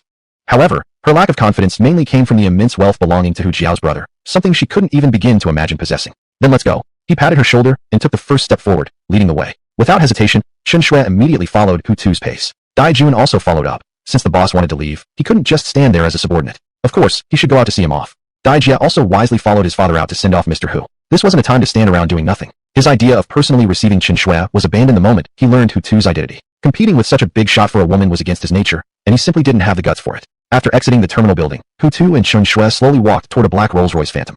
Kai Wan, the driver and also a bodyguard, stood straight at the rear passenger door. As soon as the two approached, he immediately opened the back door, using one hand to cover the upper edge to prevent Hutu from bumping his head, and with the other hand, gesturing for him to enter. Hutu was already used to Kai Wan's service, so for such treatment, he found it completely normal. He directly got in. Behind him, Chen Shui was somewhat hesitant. After all, she'd never experienced such service before, so she paused at the door. Miss, please get in the car. Although Kai Wan didn't know who this woman was to Mr. Hu, he still treated her rather well. Oh. With a stiff body and in a rather uncomfortable state, Chen Shui finally got in. Then, as she was about to reach out and close the door herself, Kai Wan beat her to it, and said, Miss, leave the little things like this to me. His words made Chen Shui feel embarrassed again, her hand suspended mid-air, momentarily forgetting to pull it back. Only after Kai Wan closed the car door did her wildly beating heart finally begin to calm slightly. President Hu, please have a safe trip. Outside, the Dai father and son had moved to the rear window of the car, their faces nearly pressed against the glass. Yet even in this situation, the two still maintained warm smiles, politely bidding farewell. Inside the car, Hutu simply raised his hand, half-heartedly waving at the pair as a response. Then the car started moving, and those two faces pressed against the window finally disappeared from Hutu's view.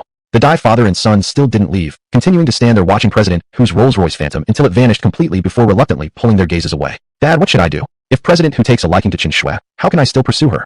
Dai Jia, who had just regained a bit of his manly composure, suddenly changed demeanor again, wearing a pitiful expression as he turned to complain to his father like a little girl who hadn't grown up yet. Smack. This time, instead of continuing to spoil his incompetent son as he used to, Dai Jun raised his hand and practically used all his strength to slap his son across the face. The frail Dai Jia was directly knocked to the ground by this slap from his father. You bastard, do you want to ruin me? I tolerated your nonsense earlier when you tried to introduce President Hu to a job using my position without even knowing who President Hu was. Now that you know who he is, you still dare to entertain thoughts about the woman by his side. Do you really want me to lose this job before you can feel satisfied, you Kusum? Unable to fully vent his anger with words alone, after speaking, the furious Dai Jun delivered another kick to his son. He kicked his son straight in the face, knocking Dai Jia, who had just risen, back down onto the ground again, lying flat on his back. Inside the Rolls-Royce Phantom, in the Thompson 1 residential complex, at the rear seat. Why you live here? Finding this place was the most expensive residential area in Yaodu, Thompson 1, Chen Shui was nearly astonished beyond words. Chapter 49, Su Yan's birthday. It's just a 1 billion for a house, not that much money, Hutu said, and he could swear he wasn't showing off when he said it. If not for the nice scenery and convenient transportation, any place would be fine to live. Just a billion. His words echoed in Chen Shui's mind for a long time. So much so that, for a moment, she forgot how to get out of the car. Madam Chen, you can get out now. Kai Wan, who had already opened the car door and was waiting beside it, noticed that Chen Shui looked dazed and unresponsive, so he called her. At the sound of his voice, Chen Shui's thoughts finally returned to normal. She gave an embarrassed smile, then quickly and neatly got out of the car. Then, she continued to follow close behind Hutu toward this building, a place she could never afford even if she worked her entire life 3 times over. During the ride upstairs, the two barely exchanged words. When the elevator door opened on the 21st floor, Chen Shui couldn't help but say, "Would me staying at your place be inconvenient? I have 3 spare rooms, all with private bathrooms. You can take a look first. If you're not satisfied, you can choose to leave later, stay with Hu Jiao, or pay for a hotel yourself, whatever you prefer." He didn't try to persuade her to stay, but he didn't reject her either. Hutu's response was slightly indifferent. His meaning was also very clear, staying or not, it's up to you. Don't ask me. Is there anyone else in your family living here? Not refusing to stay with Hutu, Chen Shui shifted the topic. "MM, 2 female housemates," Hutu replied calmly. "They live here too. They take care of my daily life. Mostly just cleaning, cooking, and pouring tea for me." Oh, I see.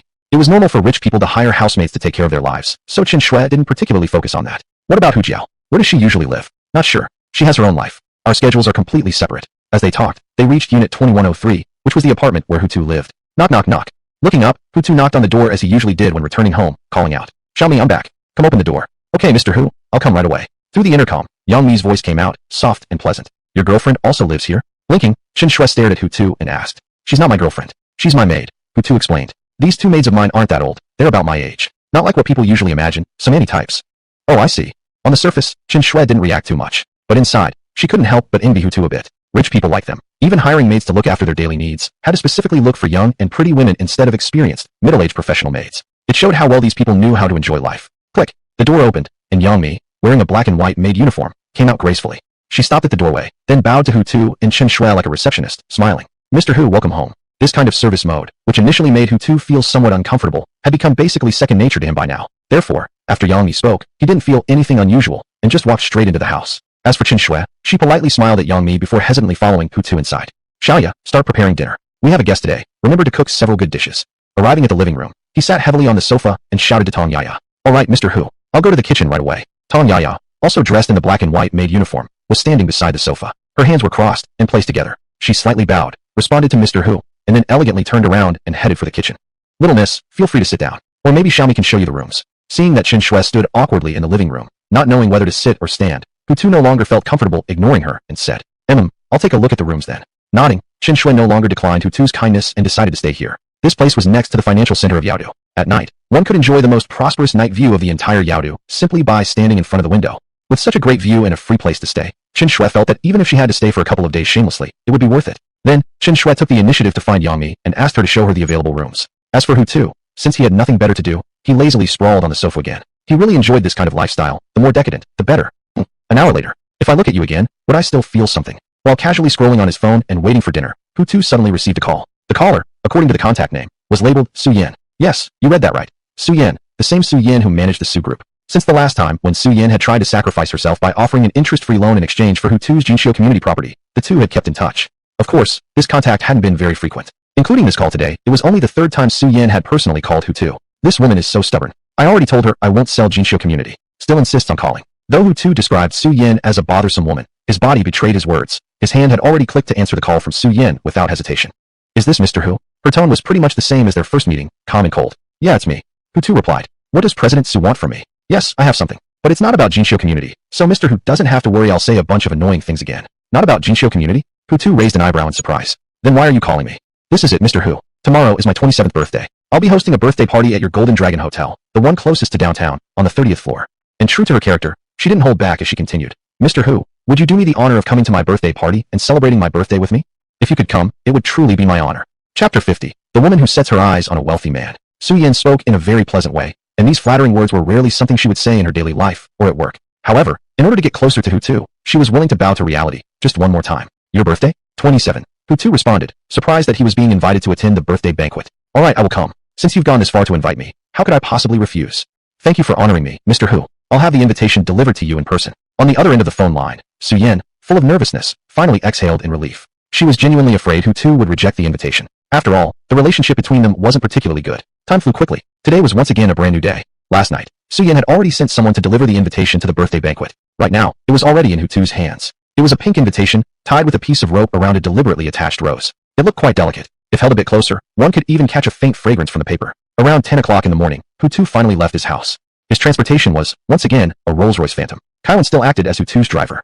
At this very moment, in a Dragon King hotel, located on the second ring road, closest to the financial district, and specifically on its 30th floor, the venue where Su Yin had chosen to hold her birthday banquet had already become bustling with activity and festive energy. Every couple of minutes or so, another gentleman in an expensive tailored suit or a lady in elegant evening attire would enter gracefully. Among these guests, the majority of them carried an air or aura that most ordinary people simply wouldn't possess. Clearly, Su Yin had been careful in choosing her guests, selectively screening who was allowed to attend her birthday banquet. The grand hall had around 20 dining tables, all already set with red wine, beverages, fruits, desserts, and other snacks for the guests to enjoy. Yet, not many of them had sat down. The crowd of elegantly dressed people mostly stood in small groups, chatting with each other, usually in gatherings of 4 or 5, or 2 or 3 together, and the conversations were mostly business-related. Of course, there were also those who were just making casual, cheerful small talk. For instance, near the corner, 2 women were chatting excitedly while wearing black strapless long evening gowns, their foreheads exposed, their skin fair, their appearances scoring at least 80 points in attractiveness. They were quite eye-catching. They weren't too old, both about 25 years of age. While conversing, they occasionally sent flirtatious glances sweeping across the room at certain successful men present. Of course, their eyes weren't drawn to just any men, there was a standard. All targets were men under 40. As for looks and height, there weren't so many strict criteria. X1. If you really want to find someone who meets your conditions, I actually do know of someone who might suit you well. The girl whose appearance rated 80, who was slightly less beautiful than the other girl, swirled the red wine in her hand, and said casually, Choya, don't tease me like this. Just tell me already, replied the other girl, Lu Xinwan, who was about 85 in attractiveness, slightly prettier than her close friend Choya. Don't be so impatient. I didn't say I wouldn't tell you. Choya replied with a gentle look, before taking a sip of the smooth, intoxicating red wine. This person is someone who is here today at this birthday party, a relative of Madame Su Yin. He's her cousin, named Su Zhao. Su Zhao himself runs a company engaged in e-commerce. While in recent years he hasn't achieved much, nor does he really stand out compared to giants like Alibaba, JD.com, or Pinduoduo. But at only 25 years old, who's to say he won't become the next Alibaba in the future? Besides, this guy is also quite handsome. If the male's attractiveness is rated on a scale of 10 points, he definitely exceeds the passing line, scoring about 7. As far as I know, he has never had a girlfriend all these years. After graduating from Yale University, he dove completely into his work, busier than most people from morning to night, rarely with any spare time. Xinwan, if you manage to capture him, you'll definitely live in comfort for the rest of your life. The girl named Choya shared everything she knew in one breath. But what if his e-commerce venture fails and he ends up bankrupt? Then what should I do? Lu Xinwan responded rationally, without being blinded by the appeal of the privileged rich boy. Do you know anyone who's in real industries instead? E-commerce can take years of investment without any return. To be honest, it's not something I really like. There are some, but these people aren't exactly good looking. They're either fat, short, or just plain ugly. She didn't argue with her best friend, nor did she try to defend Su Zhao. In truth, Choya herself wasn't particularly optimistic about Su Zhao. If this had been 20 years ago, at the very beginning of the internet era, getting into e-commerce still held the possibility of striking it rich. But now, shopping apps were everywhere, and trying to get rich through e-commerce again was nearly as hard as climbing to the heavens. It's okay if he's not handsome, as long as he's not too old, under 40, I can accept it, Lu Xinwan replied. Then how about the guy on your right, that chubby guy with glasses? What do you think? As she spoke, Choya also raised her hand, pointing toward the guy she mentioned. This guy was indeed quite fat, with a huge belly, even more exaggerated than a woman 9 months pregnant. And his height wasn't impressive either, probably around 1.68 meters. The man's presence was extremely noticeable, and as Lu Xinwan's gaze swept past, she immediately noticed him. In her mind, Lu Xinwan quickly estimated that this chubby, overweight guy was at least twice as big as her ex-boyfriend in both size and weight. What does he do? She didn't show too much disgust toward him. Appearance and looks were relatively minor factors in Lu Xinwan's eyes. He's the son of the chairman of Yuanhua Group. His family is in real estate. Although Yuanhua hasn't gone public yet, experts have actually calculated their family assets, totaling close to 30 billion yuan. The most important thing is, the chairman of Manhwa only has this one son. Plus, his father is already getting old, and probably only has about 10 more years before he retires. Shinwan, if you get together with his son and even get married, then before long, the entire Yuan family fortune will be yours. 30 billion yuan. That's the kind of opportunity so many women dream of but never even come close to getting. Chapter 51. Handsome and wealthy. Now that's my type of man. After listening to her best friend's words, Lu Xinwan felt a faint flutter of interest toward the son of the president of Yuanhua Group. 300 billion. That was indeed a great temptation. And he worked in the real estate industry. Everyone knew that real estate never depreciated. Instead, it appreciated over time. What's his name? Lu Xinwan asked. Yuan Kong. Do you have his contact info? I do. But Xinwan, it's pointless to just message him directly on WeChat. You're so beautiful. You should take the initiative and make a strong impression. If he likes you, you two can naturally hit it off. Then, after chatting, you can exchange contacts and continue online. That won't be too late. That does make sense, Lu Xinwan murmured. Then I'll go over and say hello first. Okay, go for it. I'm cheering for you. With an energetic fist pump, Xiaoya enthusiastically encouraged her best friend. You come with me too, Lu Xinwan replied with a slight frown. I don't really feel comfortable going alone. What's there to feel uncomfortable about? Xiaoya gave her a push. Go on, have a little confidence. You're a beauty. Men practically can't resist women like you. But Lu Xinwan didn't budge. After being pushed, she stayed rooted in place, wearing a pitiful expression and looking at her friend with puppy eyes. All right, I'll go with you. Xiaoya reluctantly gave in. She had no choice. Her best friend had always been slightly dependent on her. So, escorted by Xiaoya, Lu Xinwan finally swayed her hips and strutted over on her sexy stilettos, one slow step at a time, toward Yuan Song. Both Lu Xinwan and Xiaoya belonged to the sultry type, exuding charm and femininity from head to toe. To put it bluntly, they looked quite flirtatious. Therefore, as the two of them, shoulder to shoulder like enchantresses, approached Yuan Song, the two young men standing by Yuan instantly took notice. President Yuan, do you know those two women? A young man with a buzz cut asked. No. Yuan Song, who was plump and round-faced, calmly shook his head. Looks like they're coming to talk to us. That's normal. Nowadays, women all dream of marrying into wealth, the buzzcut man said. And since President Yuan is rich, it's only natural that beautiful women flock to you. His butt-kissing comment wasn't particularly clever, and Yuan Song merely smiled without responding.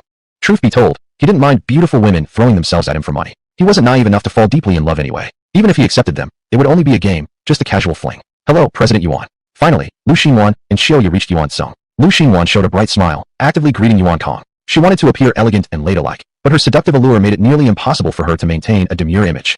Hello, Yuan Song, unbothered by her presence, politely responded with a smile. Is there anything I can do for you, miss? Well, actually, nothing important. I'm just bored and wanted to chat with someone, but I didn't know whom to talk to. My friend told me you're kind and approachable, a successful businessman, so I decided to come over and say hi.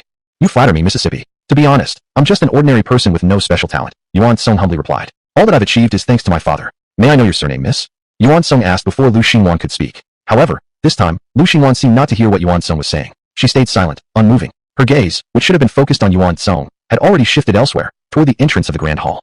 More precisely, she was staring at a young man who had just walked into the banquet venue. The young man wore a black, slim-fit Armani suit, custom-made, and perfectly tailored. His shoes also came from a well-known luxury brand, clearly expensive. Each step he took produced a crisp, sharp tapping sound as his heels hit the floor. He exuded noble charm and overwhelming charisma, his extraordinary handsomeness effortlessly outshining every man in the room, young or old. CEO of Golden Dragon Group.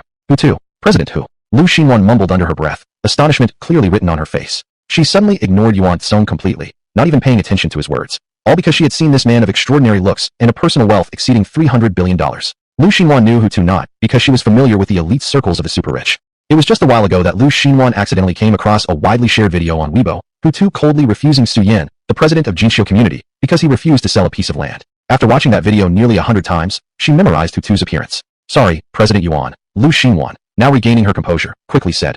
I suddenly remember I have something urgent to do. I need to leave now.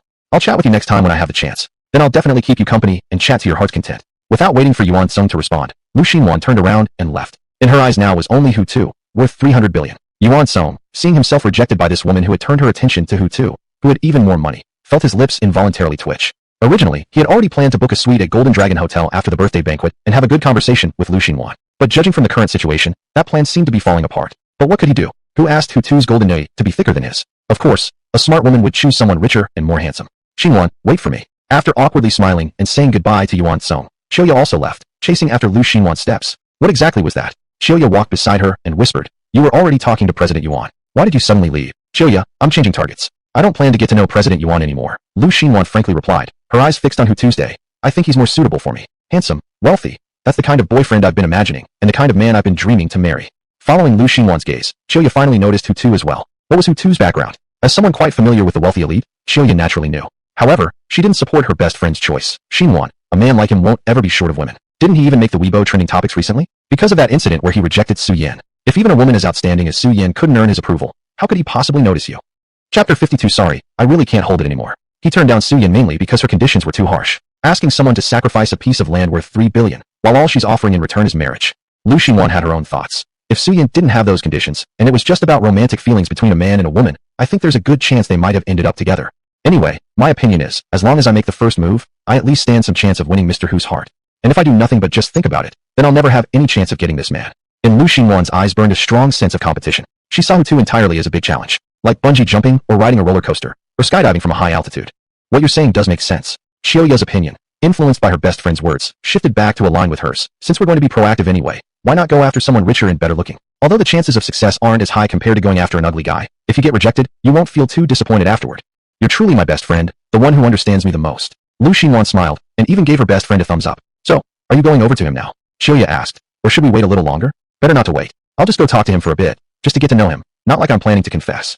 Lu Xinwan chuckled. When seeing a handsome guy, perhaps without realizing it herself, she already wore more of a smile on her face. Then, the two best friends walked side by side towards Hutu. As for Hutu, since there was basically nobody he knew around, and having nowhere else to go, after entering the venue, he simply found a seat against the wall and sat down. Suyin currently wasn't here. Where exactly was she? Hutu had no idea. Mr. Hu, hello. After just a few steps, Lu Xinwan and Xiaoya arrived at Hutu's table. Sensibly, Xiaoya stepped aside to give her best friend space, allowing Lu Xinwan to communicate with Mr. Hu without overshadowing her. She herself already had a husband, someone fairly wealthy, and her married life had been quite satisfactory. Her husband and mother and father-in-law treated her quite well. Therefore, she didn't need to risk ruining her marriage by chasing after wealthy men like Lu Xinwan did. May I ask who you two are? Looking up at the two attractive women, Hutu showed his confusion. Do we know each other? We haven't met, but we know who Mr. Hu is. Lu Xinwan smiled. We know you from Weibo. Didn't you recently trend on Weibo because of something? As she spoke, without being invited, Lu Xinwan took the initiative to sit down uninvited next to Hutu. Hutu smiled, not really wanting to talk about those things. How's your drinking capacity, Mr. Hu? Lu Xinwan was very proactive. As she changed the topic, she had already reached out and grabbed an expensive bottle of red wine. Not bad, Hutu replied. Well, with nothing better to do, chatting with a pretty girl to pass the time didn't sound too bad. So let's have a drink. Lu Xinwan extended her invitation. Sure. After Hutu agreed, Lu Xinwan picked up 2 wine glasses and poured about 1/4 of a glass for each. Once finished pouring, she slowly handed 1 glass to Hutu.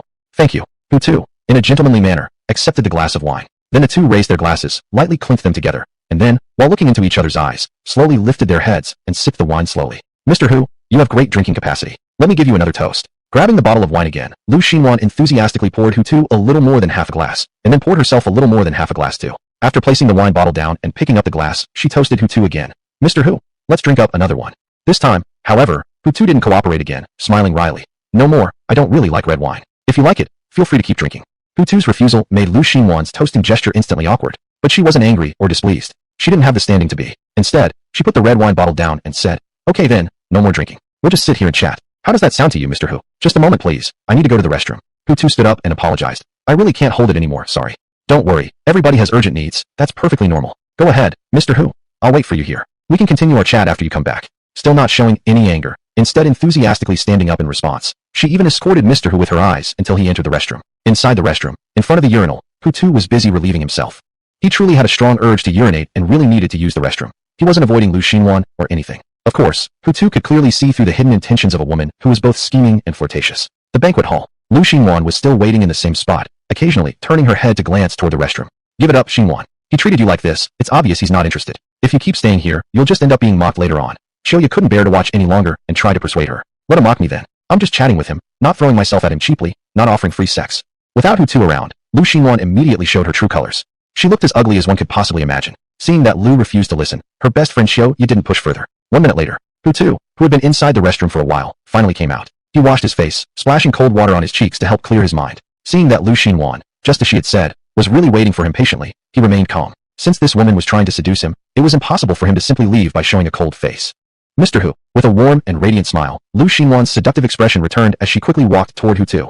Mr. Hu, a man, suddenly appeared from nowhere, intercepted Lu Xinwan midway. Lady, the Mr. Hu you just mentioned, do you mean him? When this man said him, he simultaneously raised his hand and pointed toward Hutu. This sudden appearance nearly frightened Lu Xinwan. Instinctively, she stepped back several paces, creating a distance of nearly 2 meters between them. Sir, can't you speak a bit less abruptly? Don't you know people can literally scare others to death? Faced with this stranger, Lu Xinwan displayed a very real attitude, complaining like a bitter, resentful woman. Sorry madam, I'll be more careful next time. The man took off his hat, placed it over his chest, and slightly bowed to apologize to Lu Xinwan. These smooth actions immediately created the impression that he was an exceptionally gentlemanly man. Chapter 53, Earning tens of millions in a year, tedious and boring. Since the other party was so accommodating, Lu Xinwan wasn't the kind of person to stir up trouble, so she decided to forgive him. You're Galai, right? This was what Hutu said, his gaze fixed on the man who had once again placed his suit hat back on his head. After all these years, I thought you might not even recognize me anymore. The man responded with a smile, walking toward Hu Tuesday. It's quite unexpected too, meeting again under such circumstances. This gentlemanly man wearing a suit hat, Hutu indeed recognized. His name was Zhang Lai, and 4 years ago, he had been Hutu's direct supervisor. Back then, freshly graduated from college, Hutu had begun looking for a job to support himself financially, without many requirements in terms of company or salary. That was how he ended up in a small company with a monthly salary of merely 4,000 yuan, working as a telemarketer, specifically inviting people to purchase insurance. By the end of the day, after making hundreds of calls, Hutu's mouth was nearly dry from all the talking. And back then, the supervisor who managed them was none other than Zhang Lai, the man now before him. At that time, as a supervisor, Zhang Lai earned over 20,000 yuan per month, something Hutu admired greatly. Later, because of the low wages, after about 6 months on the job and after saving a bit of money, Hutu quit the position. Since then, he had never seen Zhang Lai again. To Hutu, someone like Zhang Lai had been a rather peripheral figure, so after resigning from his first job, it was only natural that he completely forgot about him. Never did he expect that such a barely familiar person would cross paths with him again years later. It's indeed quite unexpected, Hutu said with a smile, not showing much sentimentality for the past. So what are you doing now, Galai? Are you still at that insurance company? No, I quit. Zhang Lai shook his head. I've never been someone satisfied with the status quo. After saving up some money, I decided boldly to start my own business.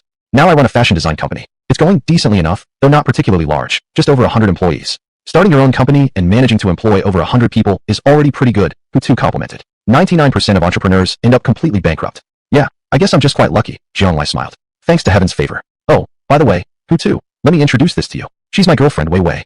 Wei Wei, say hello to Hu Tuesday. The woman who had stood silently beside Zhang Lai gave Hutu a nod and smiled once he spoke. Hello, Hu Tuesday. I'm Wei Wei, Zhang Lai's girlfriend. Hello, sister. Hutu introduced himself in return, then politely added. Galai's really lucky to have found a girlfriend as pretty as you, sister.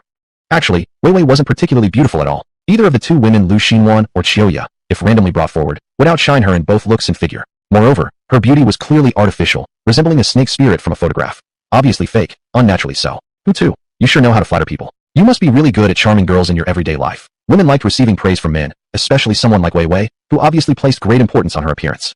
No, I'm just speaking the truth, Hutu replied. I only say such things when they're genuinely true. Otherwise, I'd never bring them up. Another compliment from Hutu caused Wei Wei to beam with delight, though her facial features were too stiff to display a natural grin. To Hutu, her smile looked more unpleasant than crying. At that moment, the phone in Zhang Lai's pocket suddenly rang. Zhang Lai seemed to take the call seriously. Immediately taking out the phone, he glanced at the caller ID and then turned to Hutu, saying, Hutu, you and my sister chat first. It's my secretary calling. I probably need to answer it. It must be something work-related.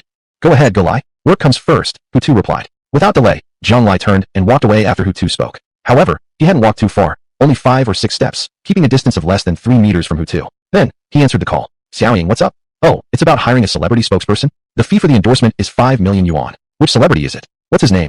Wu Tianfan. A new idol from a recent audition program? Quite popular? How come I've never heard of this name before? Forget it. Don't use someone like this. Although our clothing brand is closely associated with youth and fashion, having such a girl as a spokesperson won't really boost our sales. Xiaoying, go contact the agents of Hugu or Peng Yuyan and check their pricing. If it's under 10 million, I can accept it. Our clothing brand symbolizes hard work and striving forward, but without appearing too flashy about it. These two male actors, however, happen to leave exactly that kind of impression on people. Zhang Lai hung up the phone after about 1 or 2 minutes of conversation, then turned back to where Hutu stood. Darling, are we really going to find a celebrity spokesperson? Wei Wei asked, blinking her eyes. Yes, not only a spokesperson, but also advertisements. We need to get involved both on television and online platforms. As he spoke, Zhang Lai's gaze was firm. Right now, making money isn't the most important thing. We need to build the reputation of our clothing brand. That's what matters most at the moment. Then, how much are you planning to invest, darling? For the first phase, I'm planning to invest 30 million. 10 million goes to the celebrity endorsement fee, and the remaining 20 million will be used entirely for advertising, Zhang Lai explained. Although the couple was talking about business, standing nearby, Hutu couldn't help but feel as though the two of them were acting in coordination, perhaps even deliberately speaking these words for his ears. Or for the others who had also come to attend the birthday banquet. If you weren't going to show off how wealthy you are, what was the point of coming to such an upscale place for a birthday party? Hutu, how about you? What have you been busy with lately? Having finished talking about work, Zhang Lai now turned to ask Hutu. I haven't been busy with anything lately. I've just been resting at home, Hutu replied. Oh really? Sounds like you're quite free, Zhang Lai said with a self-deprecating tone. Not like me. I'm practically working non-stop from morning to night, barely any rest throughout the entire year. Though I earn tens of millions annually, this kind of lifestyle is truly tedious and extremely boring. Chapter 54, a 500 million investment. If I could start all over again, I'd rather stay at a small company, be a little manager, and earn several $10,000 a month. Free and easy, living every day without worries. A melancholy expression appearing on his face, Zhang Lai longed for the past. Lai Gu, you're just pushing yourself too hard. Actually, after working for a while, you should give yourself a couple of days off, Hutu offered his suggestion. Making money is important, but your health is priceless. That sound advice, Zhang Lai accepted it. I'll try to spare some time in the future to rest a bit. Working too hard really isn't good. Like recently, I've been on edge every day. The two were chatting enthusiastically without realizing a man was approaching them. This man was middle-aged, about 50 years old. His head was mostly bald, only with some strands remaining on the sides and the back. He looked at Hutu and Jiang Lai chatting away but didn't interrupt. He simply stood silently. Jiang Lai couldn't help himself anymore. He turned around and asked the man, "Sir, are you looking for someone?" "Yes, I'm looking for Mr. Hu," Jiang Han politely replied. He raised his hand and pointed at Hutu. "Looking for me?" Hutu also looked at Jiang Han. "What do you want? We don't know each other, right?" "Right, we don't," Jiang Han replied. "But Mr. Hu doesn't need to know me. It's enough that I know you." "Then why are you looking for me?" Hutu asked, puzzled. "It's like this, Mr. Hu. My name is Jiang Han, founder of the Taiyang Group. We operate in the apparel industry, specializing in clothes, shoes, socks, hats, scarves, and gloves." Jiang Han began introducing himself. "Our Taiyang brand products are sold nationwide. Our brand name isn't as well known as other famous brands like Peak and Ta or Li Ning yet. But within China, we've already gained certain recognition. As long as our team works hard, I believe we will achieve greater success." Taiyang brand clothes. Thinking for a moment, Hutu said, "I've seen your clothes online. They're actually pretty good. Thank you for the compliment, Mr. Hu." Jiang Han slightly bowed in gratitude. "Also, thanks to your company for injecting 500 million into our Taiyang Group. Without that investment, we wouldn't have made it this far today." The 500 million investment, Hutu had no knowledge of this matter. When it came to investment decisions, Qin Yan had a better eye than he did, so he granted her broad authority. Any decision under 1 billion yuan didn't need to be communicated to him first. "Your company has potential. It's natural for US to invest," Hutu said, not acting like a big boss, especially since this man was old enough to be his father. "Keep up the good work, Mr. Jiang. Lead your team and suppress foreign brands like Peak and Gringo. Let's bring brilliance to domestic brands." "We will do it. That's exactly our goal." Jiang Han bowed again. "Thank you for your encouragement, Mr. Hu." This time, Hutu said nothing, just gently patted the older man's shoulder. 500 million. Standing beside them, Jiang Lai wore an expression of disbelief. "Hutu, you're really that rich?" Mr. Hu is the boss of the Golden Dragon Group. "So what do you think?" Before Hutu could speak, Jiang Han answered first. "The Golden Dragon Group's boss." The words made Jiang Lai's facial expression increasingly twisted. "The Golden Dragon Group. Do you mean that domestic real estate company worth 300 billion? Jiang Lai's pupils widened as he said this. "In our country, there isn't any other Golden Dragon Group, right?" After saying this, Jiang Han curiously asked, "Xiao Jiang, you don't even know Mr. Hu's true identity yet?" Jiang Lai stiffly nodded. "Yes, Hutu didn't tell me. These years I've been busy with work, and since we had no contact information, naturally I had no idea what he was up to." "Oh, I see," Jiang Han responded. When speaking to Jiang Lai, he wasn't very enthusiastic, since they were in the same industry and thus competitors. Jiang Lai also had no interest in conversing with Jiang Han. Suppressing his shock, he asked Hutu, "Hutu, how exactly did you do it? How did you manage to take control of the Golden Dragon Group? Can you tell me? This is a secret. I'm not at liberty to disclose it." Hutu rejected the request without hesitation. Since Hutu refused to speak, Jiang Lai, being an intelligent person, naturally didn't wish to pursue further questions and seem impolite. Moreover, he clearly sensed there seemed to be a certain distance between himself and Hutu now, and their closeness just moments ago had already disappeared.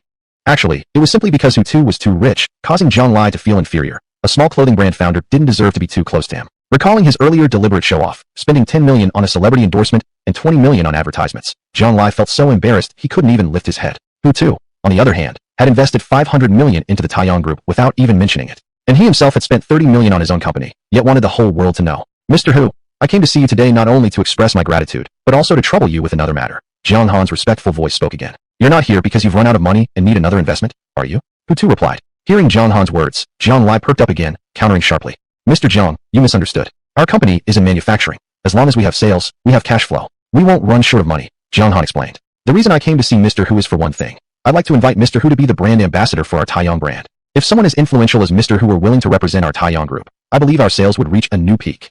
This suggestion surprised Hutu greatly. A billionaire entrepreneur worth over 300 billion stepping in to endorse a clothing brand, something that had never happened before in China. Even when celebrities were involved, it was usually entrepreneurs promoting their own brands. "Mr. Jiang, I hope you won't mention this again in the future," Hutu responded. "How could I possibly endorse a clothing brand? That's not my job. You should look for stars from the entertainment industry. That's what they do." Seeing that Mr. Hu seemed slightly angry because of his suggestion, Jiang Han was momentarily frightened. "I understand, Mr. Hu. I won't bring this up again. It's definitely more suitable for our Taiyang brand to look for celebrities to endorse." His attitude of admitting the mistake was good, so Hutu didn't pursue the matter further. However, just after Jiang Han finished speaking, within 3 seconds, a woman wearing a red long dress, with extraordinary elegance and beauty like a fairy, approached them in 13-centimeter high heels, stepping gracefully. The arrival of this woman amazed a large group of people on the scene.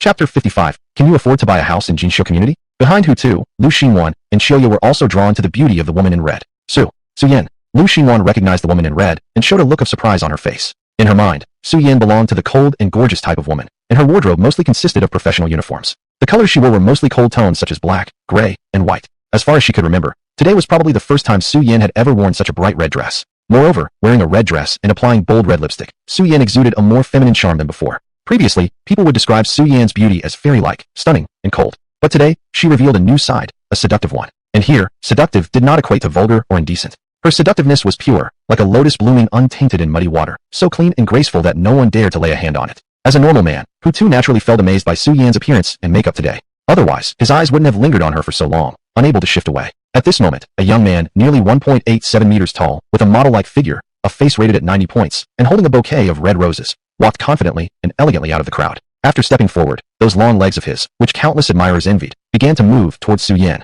Step by step, closing in on Su Yan. Su Yan noticed the young man. Remaining calm, she chose to stop and wait for him to arrive. "Happy birthday, Miss Su," said the good-looking young man with a body and face as good as any male idol. He bent at a 45-degree angle with one hand behind his back and presented the bouquet of 99 roses with the other hand. The way he presented the flowers was as precise as a prince offering flowers to a princess in a fairy tale. "Thank you." Since it was a birthday gift, Su Yan naturally accepted it without hesitation. She took the flowers gracefully and politely expressed her gratitude. "What's your name?" Su Yan asked. She truly didn't know his name. In response, "Miss Su, my name is Lu Bachan. I'm an entertainer in the showbiz. I've been in the industry for almost 5 years and have acted in a few TV dramas." Lu Bachan gave a brief self-introduction.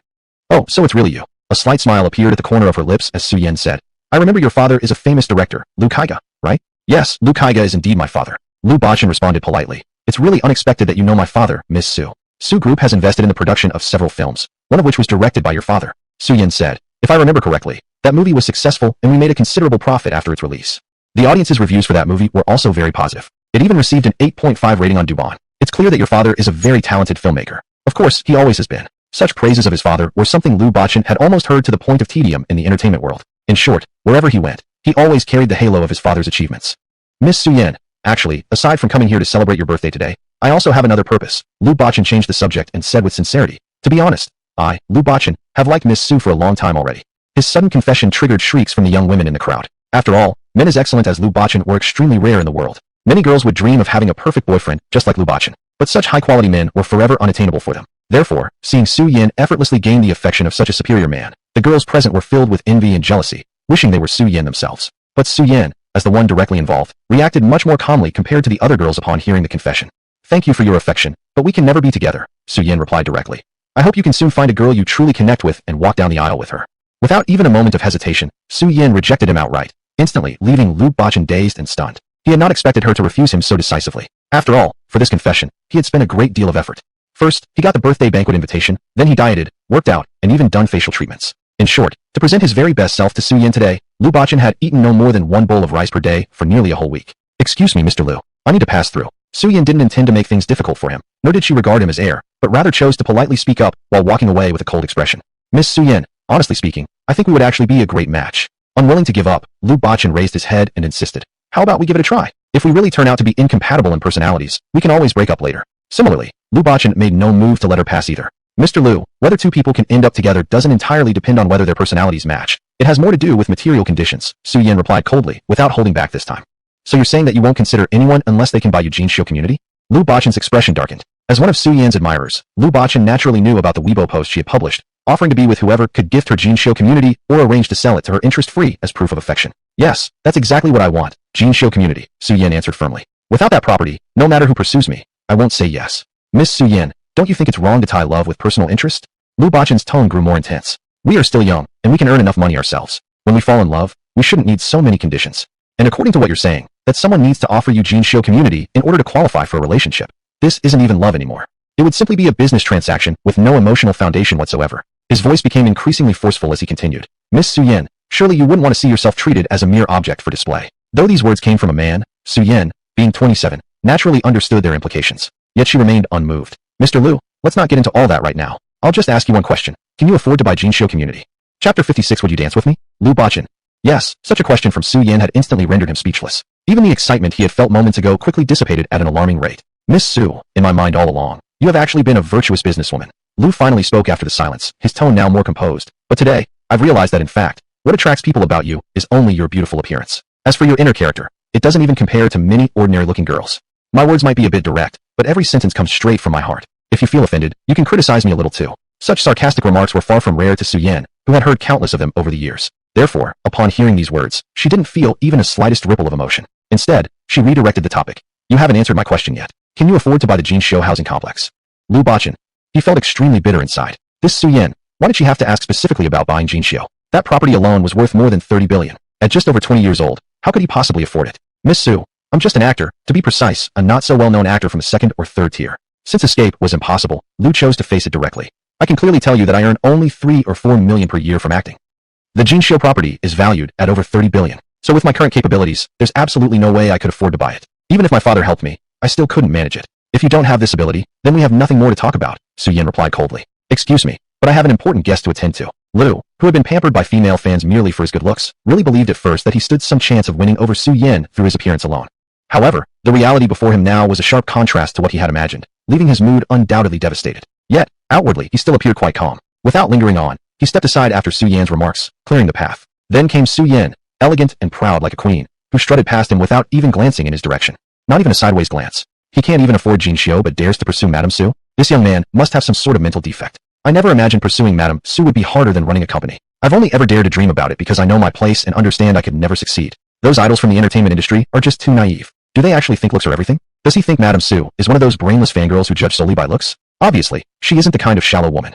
A famous star pursuing a female CEO and getting rejected for being broke. If this kind of news goes online with a video clip, it'll definitely go viral overnight. There was a lot of murmuring around the scene, with many of the wealthy bosses openly voicing their opinions, not sparing any feelings for Lu, the person present. Since they weren't part of the entertainment circle, naturally they didn't feel the need to treat these celebrities like big shots.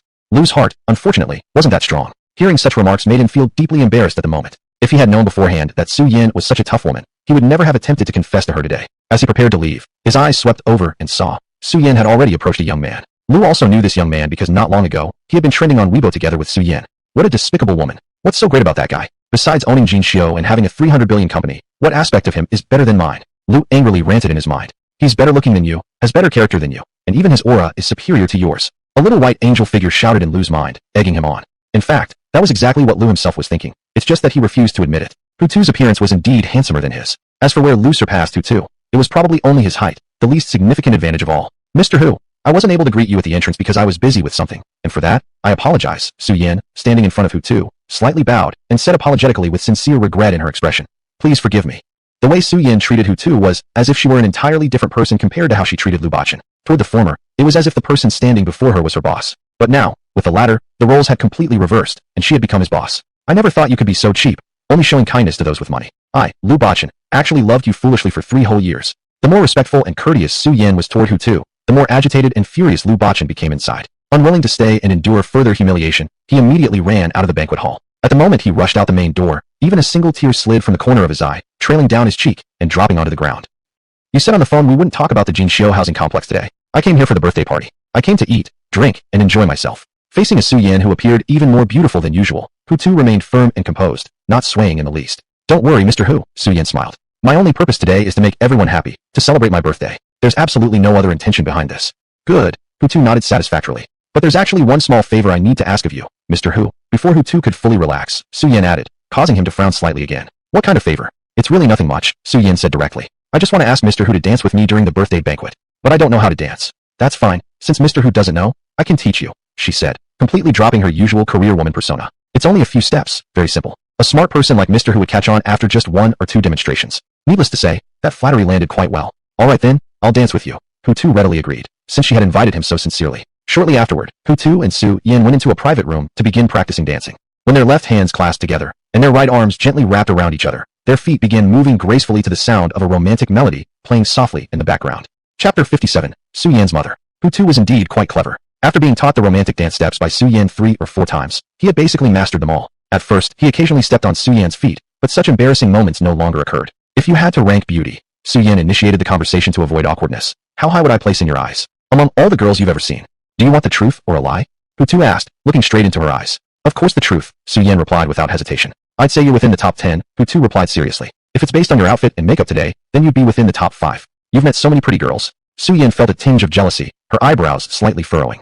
She naturally knew the world wasn't lacking beautiful and sexy women. The reason she was called the most beautiful woman in Yaodu mainly stemmed from her high exposure and the backing of the Su group. Therefore, it was only natural for the media and netizens to elevate her to a near-goddess status. I've not only met girls prettier than you, Hutu said truthfully. I've even dated girls more attractive than you. 2 of them were even more beautiful than you. Anyone can say that. Su Yan didn't believe him. Unless you can provide proof, I won't believe it. Well, believe it or not. Hutu had no intention of justifying himself. He had deleted both contact information and photographs of those 2 ex-girlfriends. Of course, even if he still had them, he wouldn't show them.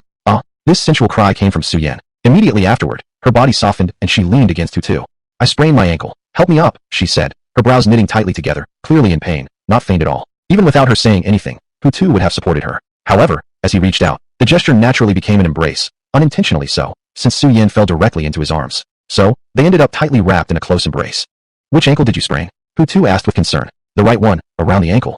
The furrowed frown on Su Yan's forehead hadn't eased, and her face still bore an expression of pain. So much so, that being in the arms of a man, she completely forgot to think about how it felt. I'll check it for you. Without trying to take advantage further, Hutu slowly squatted down while supporting Su Yan, reaching out to gently feel her ankle. As soon as his palm touched the skin around her ankle, she cried out again in pain. Ah! Startled, Hutu quickly pulled his hand back. Be gentle, she scolded, lightly hitting his head. I didn't apply any pressure at all, Hutu explained helplessly. It does look serious. There's bruising around the ankle and signs of swelling. Hutu observed carefully as he said. We should call a doctor to avoid missing the best treatment window. Okay, help me to the bed first, Su Yan said. All right. Standing slowly, Hutu walked beside her and took her arm to guide her to the bed. However, Su Yan made no attempt to move as he supported her. Smiling awkwardly, she said, My foot really hurts. I feel like I can't even walk. Can you carry me? For such a stunning woman to softly plead for help in this way, Hutu felt like any normal man would be hard-pressed to refuse. Yet he didn't get starry-eyed or reveal any foolish expression. Saying little, he shifted positions slightly, then bent down, sliding one arm under Su Yan's legs and the other behind her back, lifting her into his arms. I hope I'm not too heavy. Su Yan flushed slightly with shyness. After all, it was her very first time being held by a man like this. Not bad. Carrying you to the bed is no problem, Hutu casually responded, handling the situation smoothly. Though carrying you upstairs might be a bit tough. Don't worry. You won't have the chance to carry me upstairs. Su Yan quickly lost her shyness as Hutu remained unfazed and teased back. She was starting to understand why so many girls preferred dating guys with some romantic experience, as a boyfriend or partner. Indeed, just like people said online, these guys really knew how to take care of someone and could pamper their girlfriends like their own daughters. The hotel suite wasn't very big. After taking a few steps holding Su Yan, he reached the bedside. As Hutu was about to place Su Yan on the bed, suddenly, the door to the room, for reasons unknown, swung open. Then, an older woman, her age showing but still bearing traces of past beauty with well-defined features, walked in without a word. As soon as she entered, she happened to catch sight of her own daughter, being carried to the bedside by the CEO of Golden Dragon Group, the man who owned the brocade community. At the same time, both Su Yan and Hutu turned their heads toward the middle-aged woman who had just walked in. Mom, Su Yan was greatly surprised, having mistaken her for a hotel staff member. Oh, it seems like I came at a bad time. Su Yan's mother stood frozen for a moment before awkwardly smiling. Xiao Yan, I'm not interrupting you too. I'll leave right away. So saying, she naturally turned around and walked back out. The open door was closed again by her. But just as the door was about to shut, suddenly, it swung open once more, and Su Yan's mother stuck her head inside, smiling at the two as she said, You're still young, so don't be in a hurry to have children. You must use contraception. Alright then, I won't disturb you anymore. Just do whatever you were doing. Only after that did Su Yan's mother finally shut the door properly. However, she still didn't leave, remaining at the doorway, trying to hear something from inside. Inside the room, both Hutu and Su Yan had frozen in place, staring wide-eyed at each other, not even blinking. That person just now was your mom? Hutu asked. Su Yan nodded. Did she misunderstand something? Hutu replied in exasperation. I was just trying to carry you to the bed. How could she jump to that conclusion?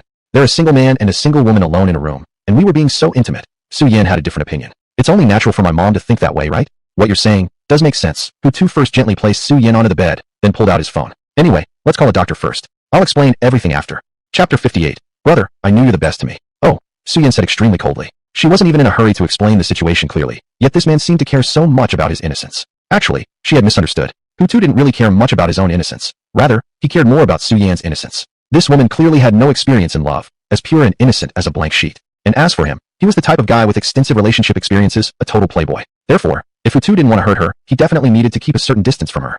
After calling an ambulance, within 10 minutes, doctors and nurses arrived. After examining Su Yan's injuries, the doctors said she was basically fine, except for some muscle and bone damage. They applied some medicine, bandaged her up, gave a few instructions for her to rest well, and try not to walk around much, then packed up and left. As a result, the dancing performance Su Yan had meticulously planned was interrupted due to her foot injury. She appeared only near the end of the birthday banquet in a wheelchair, briefly saying a few polite words. The birthday party didn't have particularly exciting moments either. The biggest commotion was when Bachan Lu publicly confessed to Su Yan. Mr. Hu, this is my WeChat. Please add me. Toward the end of the party, Lu Xinwan, who had shared the same table with him, extended her phone forward, displaying her WeChat QR code. If he didn't add her now, after this big shot left, she wouldn't get another chance. Without declining, Hutu took out his phone, opened the WeChat app, and scanned the QR code. A WeChat user popped up with the name Lu Xinwan classmate, and the profile picture was Lu Xinwan herself, though clearly enhanced with editing. Hutu clicked add, and soon after, Lu Xinwan accepted his request.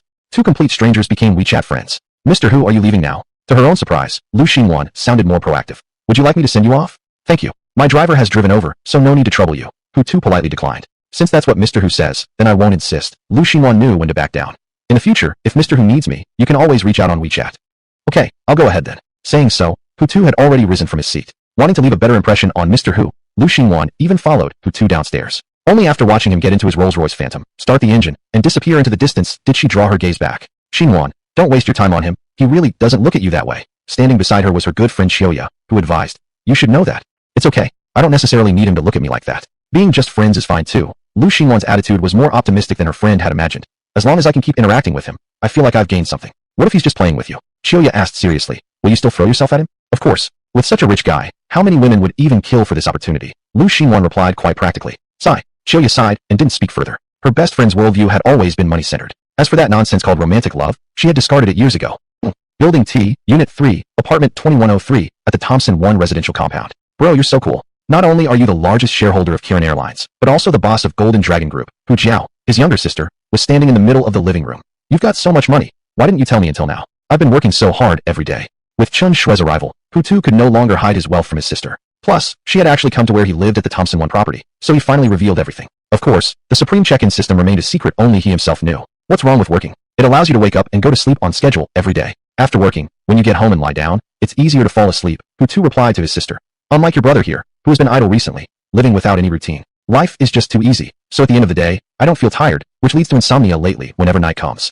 This kind of lifestyle is really painful, sis. If it were you, you couldn't even last 3 days." Her brother's increasingly ridiculous words nearly made Hu Jiao roll her eyes into the sky. "Bro, can't you just show off for once? You're clearly enjoying this lifestyle, yet acting like you're some kind of refugee." Hu Jiao's eyes were filled with disdain. "Alright then, since my little sister also wants to live this kind of life, your brother will make it happen for you." Returning to a serious expression, Hutu generously said, "From now on, I'll give you 100,000 yuan as monthly allowance, and also a house, just like mine, located in the same Thompson 1 complex, the unit right below mine. And for the nanny who takes care of your daily needs, I'll hire one for you too. How does that sound? 100,000 as allowance?" Hu Jiao looked disappointed. "Bro, you're so rich. You should give me 1 million each month without hesitation."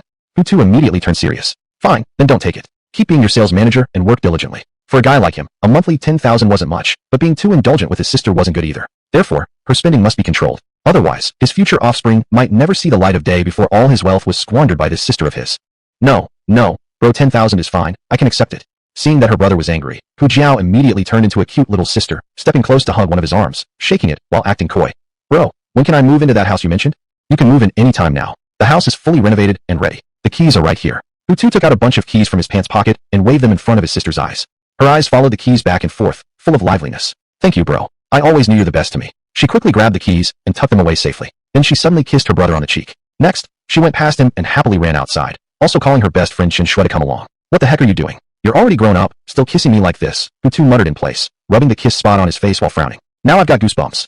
The next day, Hutu left home with 2 girls, his younger sister Hu Jiao and her best friend Chen Shui. Hu Jiao had truly quit her job. With her brother being so rich, there was no reason for her to keep working herself to exhaustion. Today, they didn't bring along the driver Kaiwan either. Hu Jiao was the one driving the Rolls-Royce Phantom, carrying both Chen Shui and Hu Tuesday. The car was slowly cruising along the road. Chapter 59, Sister buys a car. Well, there was no helping it. His little sister wasn't an experienced driver, so her driving speed was naturally not as steady as Kaiwan's. Hutu wasn't an experienced driver either. In fact, he hadn't even obtained his driver's license yet. But recently, he had signed up for the exam and had already passed the written test. "Bro, I don't even have a car. How about we go buy one and give it to me? That way, it'd be more convenient for me to get around," his sister said matter-of-factly. Naturally, her sense of entitlement came from the fact that she knew her brother could afford such an expense. If it were just a short while ago, when her brother's income was even less than hers, Hu Jiao would never have dared to ask him to help buy even a piece of clothing. "Alright then, what kind of car do you want to buy?" Hutu agreed right away. After all, she was his little sister. "A Ferrari 488, about 4 million yuan. The price is actually half of your Phantom." Hu Jiao spoke as though she had actually saved her brother money by only asking for a 4 million yuan car. "Okay then, we'll get the Ferrari 488. Hutu, sitting alone in the back seat, said with his legs crossed, "As long as my little sister likes it, we'll buy it." "Thanks, brother. You're the best." Hu Jiao smiled sweetly as she thanked him. "It's only right. Who else could be my sister if not you?" Hutu didn't care at all. After all, money wasn't something he lacked. Chen Shui, sitting in the front passenger seat, looked at the siblings with envy. She also wished she had an older brother like Hutu, rich, generous with money, providing housing, and even buying cars for her. Unfortunately, she didn't have an older brother at all, let alone a rich one. Half an hour later, Hu Jiao carefully drove the car and parked in front of a car dealership. This was a rather upscale car showroom, with a large area filled with rows of luxury cars. Maybachs, Range Rovers, BMW series, Mercedes-Benz series, Rolls-Royces, Ferraris, Lamborghinis, Bentleys, Pagani, and so on. Just as the 3 of them got out of the car, a black Lamborghini Aventador roared past them. Inside the car, sitting in the driver's seat was a man who was incredibly fat, obviously weighing at least 400 pounds. In the front passenger seat sat a girl, petite and adorable in appearance, wearing light clothing that exposed her long, slim legs. The girl's looks were actually quite good, at least about a 7 out of 10. The Lamborghini's window was rolled down, allowing Hutu, who was closest to the outside, to catch a glance of the girl's face. Her face reminded him of those online short video influencers, nothing particularly distinctive about it. As soon as Hutu saw it, he forgot it entirely. This materialistic era really is amazing. Inside, Hutu thought to himself cheerfully. Back in the past, when he saw such a scene, he would have severely looked down on that rich, fat man and muttered a few insults at the girl with the internet-famous face. But now that he himself had become wealthy, he found that he no longer felt disgusted by such things at all. Bro, could you please hurry up? I'm getting impatient waiting for you. His sister grumbled impatiently from the front. Looking up, Hutu realized he had been left about 7 or 8 meters behind by his sister and her best friend. I'm coming. What's the rush? It's not like there's a sale at the mall where you have to hurry or you'll miss out. Responding as he ran toward them, Hutu approached his little sister. Although he caught up just in time, Hu Jiao gave him a couple of disapproving glances. Hutu simply pretended not to notice. After that brief interlude, the three of them finally entered the car dealership together. The interior of the dealership was filled with people. A single glance around revealed a scattered crowd, not many at first glance, but excluding the salespeople, there were at least 200 or 300 customers present. Hello, young ladies and sir. Are you here looking for a specific car? A beautiful female salesperson came over with a polite smile and asked, if you have any cars in mind, I'd be happy to give you a brief introduction. We'll just take a look around ourselves, Hu Jiao responded. You don't need to bother with us. You can go take care of other customers. Alright, feel free to take your time looking around. If you have any questions, feel free to call me. The female salesperson replied with a smile, unfazed that the group hadn't shown strong intent to buy. After the saleswoman left, the trio began wandering around the showroom. Little sis, are you sure you really want a Ferrari 488? If so, just tell them directly. Why waste time browsing around? Isn't that troublesome? Hutu asked without a shred of sentimentality. In reality, he just didn't want to accompany his sister. He'd rather get the car purchase over with and go back home. After all, lying comfortably on the sofa at home was far more pleasant than accompanying his sister on a shopping trip. Bro, I don't necessarily have to buy a Ferrari 488. I'd be fine with something else too. Hu Jiao tried to control her emotions as she spoke. If the car looks good and catches my eye, even if it's only worth $1,000,000 yuan, I can accept that too. So you see, I'm actually saving you money. Do you get it, bro? Women always made themselves sound perfectly reasonable, so Hutu wisely chose to stay silent. He could tolerate a little arguing with his girlfriend. It even helped warm up their relationship. But arguing with his little sister? He'd rather not. Wow, this car is so pretty. An orange Bentley Continental had now caught her attention. Immediately, she grabbed her best friend Chen Shui's hand and ran up to it. Standing before the Continental, she started examining it curiously like a little child, touching and tapping on it. Miss, would you like to take a seat inside and try it out? The same female salesperson, who seemed to have already left earlier, suddenly appeared again like a ghost, smiling and saying, you'll get a much better feel for it if you actually sit in it. Can I really sit in it even if I don't end up buying it? Hu Jiao asked. Of course. The saleswoman's smile looked extremely pleasant. Saying that, she walked over to the door of the Continental, reached out, grabbed the handle, and slowly opened it. Thank you. She politely said thanks and then bent down slightly, preparing to get in. Wah, honey, this car is so pretty. Just as Hu Jiao was about to enter the car, a high-pitched, flirty voice suddenly came from somewhere behind her. Upon hearing the voice, Hu Jiao immediately withdrew her body and gave up entering. Then, she looked toward the woman standing at the front of the Bentley Continental. Dressed in a tight skin-colored short skirt, the woman had an amazing figure, slim legs, narrow waist, a nice round butt, and upper curves that Hu Jiao herself could never possibly achieve in this lifetime. Shen Fong. When she saw the woman's face, still appearing quite young, Hu Jiao expressed surprise, calling out a name. Is that really Shen Fong? Then, Hu Jiao actively approached the woman. The other woman was also watching her, examining her for a moment before her eyes lit up. You're Hu Jiao. Chapter 60. Just a few million. Why take along? Yeah, it's me. After confirming who she was talking to, a smile surfaced on the rosy cheeks of Hu Jiao. I remember you went back to your hometown after graduation. How come you're out here again? The countryside is too dull, jobs are hard to find, and the pay is low. I just found it boring, so I came back out, Shen Fong said casually.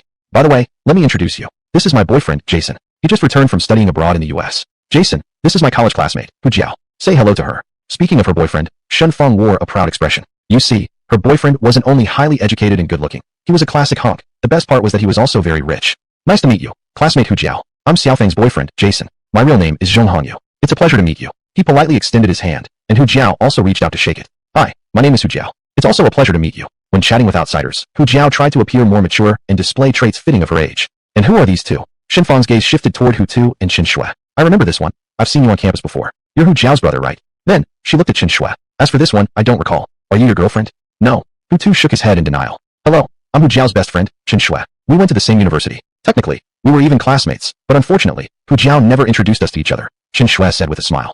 That makes sense. Shen Fong explained. We were in different majors. Sometimes we wouldn't even see each other once a week, and didn't stay in the same dormitory. Our relationship was nowhere as close as yours and hers. Shen Fong merely stated the facts without a trace of jealousy toward Hu Jiao's closeness to Chen Shui. Oh right, you're here for the car, aren't you? Shen Fong started to change the subject. She didn't feel like talking about school days anymore. Not exactly. We're just here to look around, said Hu Jiao. Oh, just looking. Then, what kind of price range are you considering? Shen Fong glanced around at the luxury cars on display. These cars aren't cheap. As far as I know, the least expensive one here is at least 500,000 yuan. Is that so beautiful? That's correct, Miss Shun. A saleswoman joined the conversation. The cheapest car we have is the BMW 5 Series. Even the lowest trim, with all the taxes and fees included, costs nearly 500,000 RMB. As for the price, I'm not concerned about it. Anyway, my older brother has the money. It's him who's buying it for me. Hu Jiao's words instantly redirected Shen Fong's gaze from her little friend to Hutu, the older brother. What you just said is true. Shen Fong gave an expression doubting whether Hutu could actually be that rich. Are you really going to buy her a car? Hutu replied indifferently. After all, my little sister likes it. Not having seen you for a few years, I didn't expect you to change so much. You must have earned a lot in these years, Shinfang probed. Not that much, Hutu modestly responded. Just enough to get by. Come on, tell us a little. We all know each other so well. We're not strangers. Really not much, just bought a house, a car like that. You're so impressive. Shinfang's eyes widened as she praised. Being able to afford a house here in Yaodu, especially at your age, is really rare. Most people come here for a couple of years, then get scared off by the high property prices and run back home. I'm not as outstanding as you say. It's just a small place. Anyone who works hard and has the willpower can basically do it too. Hutu admitted that at this moment, he was trying to act humble purely to put on a humble brag show later. Because Shinfang, like most people, judged others' worth by their money. Hutu, don't be so modest. You even have the extra money to buy a car for your sister. That clearly shows you must have earned quite a lot these years. This statement was extremely insincere. Hutu could see at a glance that Shinfang didn't mean it. Then Shinfang continued. How about I give Hu Jiao some recommendations? I actually know a fair amount about cars, especially luxury ones. There's also one luxury car that I personally like very much. Hu Jiao's and my tastes are similar. I think once she sees that car, she'll definitely like it a lot. My girlfriend's favorite car you're giving to my sister. Hutu said slowly. That doesn't seem very appropriate. Don't worry. Hu Jiao and I are classmates. We don't need to be so formal. Plus, I already have a Land Rover Range Rover. I have a car to drive. I don't plan to buy another one anytime soon, so giving it to Hu Jiao is absolutely fine. Come on, Hu Jiao, I'll take you over to see it. Without even asking whether Hutu agreed, Shinfang turned around and intimately linked arms with Hu Jiao, forcefully pulling her along. Hu Jiao didn't resist, only saying, Shinfang, you don't need to drag me. I can walk by myself. Seriously. Although she said that, Shinfang barely listened and kept pulling her forward, afraid that Hu Jiao might back out. To an outsider, it might seem as if Shinfang herself was the car dealership saleswoman. Hutu and the others could only follow behind the two women. The beautiful saleswoman also quietly trailed them from behind. Soon enough, the group arrived at the other side of the dealership. Before them stood a bright pink Ferrari 488, strikingly vivid. What do you think, Hu Jiao? Shinfang walked to the front of the Sakura pink Ferrari 488 and gently caressed it. Isn't it gorgeous? My taste is pretty good, right? At that moment, Hu Jiao's gaze had already been captivated by the Sakura pink 488. She had thought the dealership wouldn't have any modified cars, but here was one, and it was exactly the model she had secretly hoped for. It really is beautiful. I like this model a lot, Hu Jiao said as she stepped forward to stand in front of the 488. She reached out and gently touched it, almost like a mother touching her child, then said firmly, Brother, I've decided. I want this one. Really sure? Hutu asked. Don't you want to look at the others first? Yes, I'm sure, Hu Jiao confirmed confidently. Once I have it, I won't even look at another car. Fine then, we'll buy this one. Hutu turned around and asked the saleswoman. Miss, could you calculate the total price of this car for me? Sir, are you going to take a loan? The saleswoman became even more enthusiastic, not expecting this man to be such a major customer. No loan needed, Hutu said calmly. It's just a few million yuan car. Why take a loan? I'll pay in full upfront. Just calculate the total amount, and I'll swipe my card right away. Chapter 61, For the Sake of Pride. Alright, sir, let me calculate that for you. The beautiful saleswoman barely contained her joy and politely said, Please wait just a moment. After speaking, the beautiful saleswoman immediately turned around and hurried off on her high heels to get her calculator tools. For a luxury car selling for millions, even if the buyer pays in full, they could still earn a generous commission. And this commission was even more tempting than selling through a loan. Soon enough, the beautiful saleswoman came hurrying back, holding a calculator, paper, and pen. Sir, I'll calculate it for you here. If you have any questions about the charges, feel free to ask me, said the saleswoman as she stood directly in front of Hutu and began calculating. Hutu didn't say much and just let her do her thing. About a minute later, the saleswoman finished and handed the invoice to Hutu. Sir, this Ferrari 488, including insurance and taxes, totals 5,137,800 Times coins. Ah, so it's over 5 million. Hutu accepted the invoice and handed over his bank card. Go ahead and swipe it. The saleswoman already had a card reader in hand. She politely accepted the bank card and quickly began the transaction. Hutu then entered his password. The machine displayed a successful payment notification. As the saleswoman saw the 4 characters, payment successful, the corners of her mouth uncontrollably turned upward. Honestly, after working as a car dealership saleswoman for nearly 5 years, this was the first time she saw such a wealthy and straightforward customer. He didn't ask questions, didn't test drive the car, and paid instantly after the calculation. Someone who could act like this, one could only imagine how rich he must be. Shinfang watched Hutu being so generous in spending over 5 million without even flinching. She felt a complex mix of emotions in her heart. After all, she had brought Hu Jiao here specifically to view this Ferrari 488 because she believed Hutu didn't have enough money to buy it. But in the end, he turned out to be richer than she imagined. Little sister, I've already bought it. Why don't you go ahead and test drive it?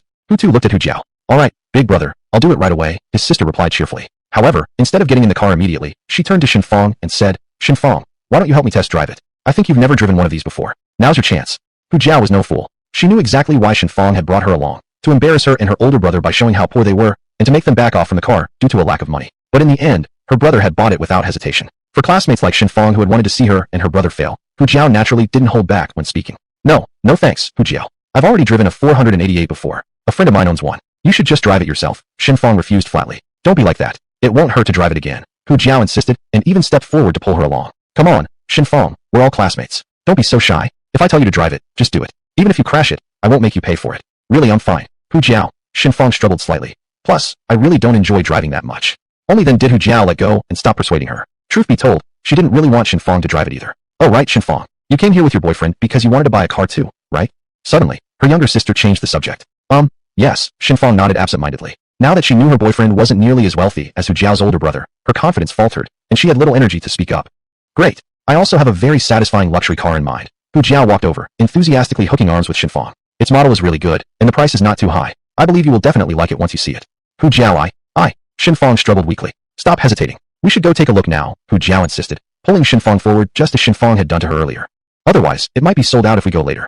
Reluctantly, Shinfang could do nothing but follow along as Hu Jiao insisted on showing her this car. She could only hope it wouldn't be too expensive, or else her boyfriend would have no way to afford it. As for Hutu and the rest, they still followed behind the two women. Even the beautiful saleswoman joined them. Her heart was now filled with excitement, because she felt she might sell yet another luxury car today. In no time, Hutu and his group returned to the same spot they were at earlier. The luxury car Hu Jiao spoke of was the orange Bentley Continental GT that she had fallen for the moment she first saw it. Shinfang, you must really like this Continental, right? Hu Jiao said with a beaming smile. Earlier, when you came over with your boyfriend, I heard you say that this car was exceptionally beautiful. Yes, I did say that, Shinfang replied with an awkward smile. But honestly, I don't really like this car all that much. Shinfang, you don't need to say things like that to fool me. Hu Jiao continued with her own interpretation. If it's about money, if you can't afford it, you can just tell me directly. I can mention it to my brother, and he can lend you some money to cover the down payment. Then, you can just take this Continental home. Hu Jiao, it's really not about the money. I just don't like this Continental very much. Shinfang tried to save face as she explained. The style of this car better suits men and isn't quite right for women. Oh, then wait a moment. Let me ask the salesperson if we can do a customization to change the color. Right after Hu Jiao finished speaking, the sweet-voiced, beautiful saleswoman appeared again. Miss Hu, Miss Shin, we do offer customization services. Whatever color you need, we can definitely accommodate. Like Sakura Pink, just like my 488. Yes, Miss Hu, that's possible as well, the saleswoman replied enthusiastically. And there's no charge for the customization. Everything will be covered by us. Hear that, Shinfang? We can customize it in our favorite Sakura Pink. Hu Jiao turned to Shinfang again. So now what do you think? Are you decided on buying it now? At this moment, Shinfang felt as miserable as if she had pulled an all-nighter for 3 straight days. If she refused to buy it, she'd lose face and never be able to look up to Hu Jiao again in the future. If she bought it, this Continental, with all expenses included, would cost at least 3.5 million. Could her boyfriend really afford to spend such a large sum just for her? In the end, Shinfang still chose to save face. Alright then, since you've gone this far, Hu Jiao, I'll just buy it, Shinfang even deliberately added. Even though I don't drive much, keeping it in the garage as a display piece would also be quite nice. Chapter 62, A sister with beauty and talent combined. Then, Shinfang turned to her boyfriend and coquettishly said, Honey, be a dear and pay for it. Will you? Jason's face was even uglier than a bitter gourd. Do we really need it? Xiaofeng, I already bought you a Range Rover. Now you want a Continental too? That's just a waste of money. Honey, you earn millions every year. You could easily earn back the cost of this car within a year. Determined to save face, Shinfang showed no sign of backing down. Just buy me one already. I've already said I'll marry you someday. Xiaofeng, to be honest, I lied about my salary. At this moment, Jason could only be honest. In reality, my annual salary plus bonus is around 800,000. I'm not as rich as you imagined. 800,000. Shinfang's face instantly twisted into a look worse than eating feces. How much money do you have in your card right now? I don't have much. Jason took 2 steps backward. Show me your card. Shinfang was extremely forceful. Xiaofeng, the money in my card was saved from nearly 10 years of work. Plus, I have monthly mortgage payments on my house. And I still need to spend a lot of money when I marry you in the future. Jason began to resist slightly. I can't spend this money. If we waste it on a car, our future marriage and children would be left with no financial safety net. Don't give me all that. Hand over the card now. Shinfang extended her hand. If you don't let me buy the car, today I'll break up with you. At these words, Jason fell silent for a moment, then laughed bitterly, the light on his face dimming. What are you laughing at? Hurry up and give me your card. Shinfang looked extremely impatient. Buying a $1,000,000 car is like it's killing you. And I'm even willing to give birth to your child in the future. Then break up. Standing straighter, Jason seemed like a completely different person, coldly staring at Shinfang. I've had enough of you. Since you brought up the word breakup today, I'm not going to miss this opportunity. You said what? The arrogant Shinfang was instantly frozen in shock. I said break up. I've had enough of you for a long time. He deliberately raised his voice and roared. Can you understand now? Also, don't come and bother me again. There are plenty of beautiful women in this world, and I sure don't need you. With that, Jason turned around and walked off decisively with a bitter look toward Shinfang. He walked with large and fast steps, and after just a dozen steps, he had already exited the car dealership hall. Honey, wait for me. After recovering her senses, without thinking twice, Shinfang rushed after him. I was just saying that out of anger. I won't buy the car anymore. Please don't walk so fast. I really love you so much. I don't want to break up with you. It had been difficult to find a good man in Yaodu with a house and a car. Even if he didn't earn millions every year, earning 800,000 wasn't low at all. Therefore, a quality man like him was truly hard for Shinfang to let go. In the view of Hutu and others, Shinfang ran out of the showroom hall. Because she had taken such big steps and the ground was tiled with water on it, when Shinfang ran out of the front door, the heels of her high boots scraped against the tiled floor. And naturally, she ended up face down on the ground in a very clumsy fall. Yet, she was strong enough to get back up immediately. She even took off her high heels, and, ignoring her scraped knees, continued chasing again. These days, women are getting more and more incomprehensible, sighed Hutu inside the hall. If Shin disparages him for being poor, why bother staying with him? She could just find someone richer. With her attitude, she probably can't find a boyfriend better than the one she has now. His younger sister ruthlessly commented. Do you think she's stupid? She's smarter than most people. We already bought a car. Can we go back now? Standing beside Chen Shui, who usually didn't talk much, suddenly spoke up. Now that we're here, let's just buy another one. Hutu, showing his rich man attitude, said, for my dad to drive. Saves us from having to come back again later. Then let's get dad this Continental. His younger sister fully supported her elder brother's view and patted the Continental nearby. Dad is a big, macho guy. He would definitely love having this car in front of him. Got it. Then this one it is. Hutu snapped his fingers, then turned to the female sales clerk. Miss, could you please calculate the bill? The departure of Shinfang and Jason had originally led the pretty sales clerk to believe that today's second luxury car deal was about to collapse. But then, this rich customer beside her said he wanted to buy one for his father. This immediately transformed the young saleswoman's slightly downcast mood into an excited one. She quickly bowed at a 45-degree angle and nodded. All right, Mr. Hu, I'll calculate the bill for you right away. The calculation process was still brief. After the calculation, the total price for the Continental came out to about 3.56 million yuan. Then, Hutu calmly took out his bank card again and swiped it to pay. After that, the trio no longer lingered at the dealership, instructing the staff to drive both the Continental and the Sakura Pink 488 to their residential compound, Tongqing Yifeng, Thompson 1. Then they prepared to leave. Mr. Hu, can I add your WeChat? The beautiful saleswoman took the initiative and pulled out her iPhone. This way, if there's any problem with the cars you've purchased from us, you can directly contact me through WeChat. Then we'll resolve the issue in the shortest possible time. If it's difficult to explain over the phone, we can even offer door-to-door service, which is completely free of charge. So you offer door-to-door service too? That's actually quite considerate of you. Hutu took out his phone, opened WeChat, clicked on scan, and scanned the saleswoman's QR code. Her WeChat profile popped up immediately. Her WeChat name wasn't particularly fancy. It was quite common. Reading, A0 Dongfeng Car Dealership Sales Manager, Zwale 137 ****8547. That's just what we're supposed to do. Zwale replied enthusiastically. After adding each other on WeChat, Hutu, along with his sister and her best friend, slowly drove off in the Phantom while being seen off by Zwale. Mr. Hu, if there's any problem with the car, please remember to contact me. Don't be shy. Even after the car had driven about 10 meters away, Zwale still shouted loudly with her breath well controlled. In the back seat of the Rolls-Royce Phantom, Hutu was still sitting alone, occupying 3 seats. He heard what Zwale had shouted, but showed no intention of responding. Ding. Sign-in successful. Congratulations to the master for receiving a sister with beauty and talent combined. Just as Hutu was planning to close his eyes for a nap, a voice, long anticipated, finally rang inside his mind. A sister with beauty and talent combined? What the hell? Isn't a sign-in supposed to reward wealth? How come it gives me an older sister instead? Master, please note that from now on, one more family member will be added to your household. That is the older sister rewarded by the check-in system. Additionally, all other family members are already aware of this sister's existence. Chapter 63. Actor Hu Li. Wait, you mean even my younger sister, Hu Jiao, already knows about this big sister? Hutu's eyes widened. Yes, master. Then why can't I remember anything about her? Hutu frowned deeply, feeling very confused. How come everyone in my family remembers her, but I don't? What's going on here? System. Hey, why aren't you answering me? Hutu mentally called out. Master, the check-in system was still imperfect when it was initially built. There were some flaws. It's possible these flaws caused an error when you were supposed to receive your sister's memories. That's why you haven't obtained her memories, the system explained. Hutu, are you kidding me? Was he actually supposed to accept a strange woman as his big sister? Brother, since we still have time, why don't we go visit her? At that moment, his sister, carefully driving the car, suddenly said this. Startled, Hutu snapped back to reality, still in shock. Just now, the system had gifted him a sister, and now his own sister is enthusiastically suggesting going to see her. That meant the system's reward had already taken effect.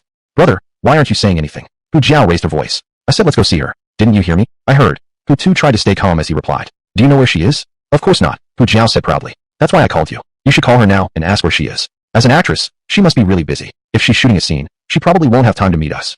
In his mind, Hutu noted down the fact that her occupation was an actress. Brother, I told you to call her, and you're still just spacing out? Seeing her older brother motionless, Hu Jiao complained again through the rearview mirror. Hutu wanted to call her, but he didn't even know this sister's phone number. How could he call her? Sis, here's the thing, I accidentally deleted your sister's number. Can I borrow your phone for a moment, so I can save her number again? Hutu cleverly responded. You can just tell me directly. I can recite her number backwards. Alright, tell me then. Hutu took out his phone. Then, Hu Jiao recited a phone number, while Hutu entered it into his phone, labeling it as unknown sister. After saving the contact, he hit the call button. Honestly, Hutu was feeling a bit nervous at this moment. The system described her as both beautiful and talented, so she definitely wasn't an ordinary woman. Her profession also confirmed that. Anyone in the entertainment industry must be extraordinary. After ringing 7 or 8 times, the call was finally answered by the unfamiliar woman. What's up? Hutu suddenly remembered to call me. On the other end was a very pleasant voice, gentle, yet with a hint of casualness. Hu Jiao wants to come see you. Where are you now? Hutu steadied himself as he replied. I'm in the apartment the company rented for me, working on revising the script, his sister said. I'm pretty busy right now. Do you have to come right now? We just wanted to come say hi. We won't stay long, definitely won't interfere with your script revisions. Wait a second, something fell off. Her profession was supposed to be an actress. Shouldn't her job involve performing? Then why was she talking about revising a script? Isn't script revision something not just casually done? Revising the script? Don't actors normally just act? Do you even have the authority to revise the script? Hutu questioned. No, this is my own script, his sister explained. It's a movie script, medical themed. The main character is a middle-aged man named Cheng Yo. Why am I telling you all this anyway? It's just a script I wrote during my free time when I was bored. Oh, Hutu didn't ask further. Then I'll head over with Hu Jiao now. Just tell me the name of your apartment complex. Actually, wait, you can just say the name. I accidentally deleted your WeChat. so sending me your location won't work.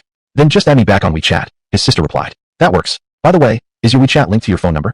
Yup. Okay then, just text me when you get here, and I'll come down to pick you two up. Sure thing. Bye. Bye. After hanging up, Hutu let out a breath of relief, proud of himself for being clever enough to keep the conversation natural without asking anything suspicious. Even when he wanted to ask for her name several times, he managed to hold himself back each time. Then, he opened WeChat, entered the phone number, clicked search, and immediately the unfamiliar older sister's WeChat account popped up. Her WeChat profile picture wasn't a photo of herself. It was a cartoon character named Luffy, the main character from One Piece. As for her WeChat nickname, it read, Actor Huli. Huli, Hutu's eyes widened. Same surname as me. Could it be we're actually related by blood? At first, he had assumed the older sister granted by the system was someone without a blood connection, one that his parents might have adopted when she was little and then raised as their own. But now, upon learning her name, Hutu felt that this Huli might actually have come from the same womb as him. Without overthinking, he quickly clicked the Add Friend button. The moment he added her, without even sending a verification message, she appeared in his contacts. This suggested that Huli had never removed him from her own WeChat contacts. Sis, send over your location, Hutu messaged her. Calling her sis in the message didn't feel awkward to him at all. Okay, Huli replied. She then sent her location. Hutu quickly opened the map app, zoomed in, and saw that the apartment complex where this unfamiliar older sister lived was called Shinyu Apartment, located within the 3rd Ring Road, about 4 or 5 kilometers away. Little sis, we're heading straight to Shinyu Apartment. Ms. Lee is waiting there, Hutu told his sister. Alright, I heard, Hu Jiao replied. Her eyes never left the road ahead. Shue, could you help me set up the navigation? Shue, this affectionate nickname, had been how Hu Jiao had addressed Chen Shue for years. The usually quiet Chen Shue didn't really mind, though she had repeatedly asked Hu Jiao not to call her that, especially when others were around. But this careless girl simply didn't seem to listen. As for the latter, Hutu's gaze remained entirely fixed on his phone. At that moment, he was searching for information on Hu Li on Baidu. After clicking search, quite a few results appeared with rich and detailed content. Hutu first clicked on Hu Li's Baidu Encyclopedia page, which contained a relatively comprehensive overview and would allow him to understand more thoroughly.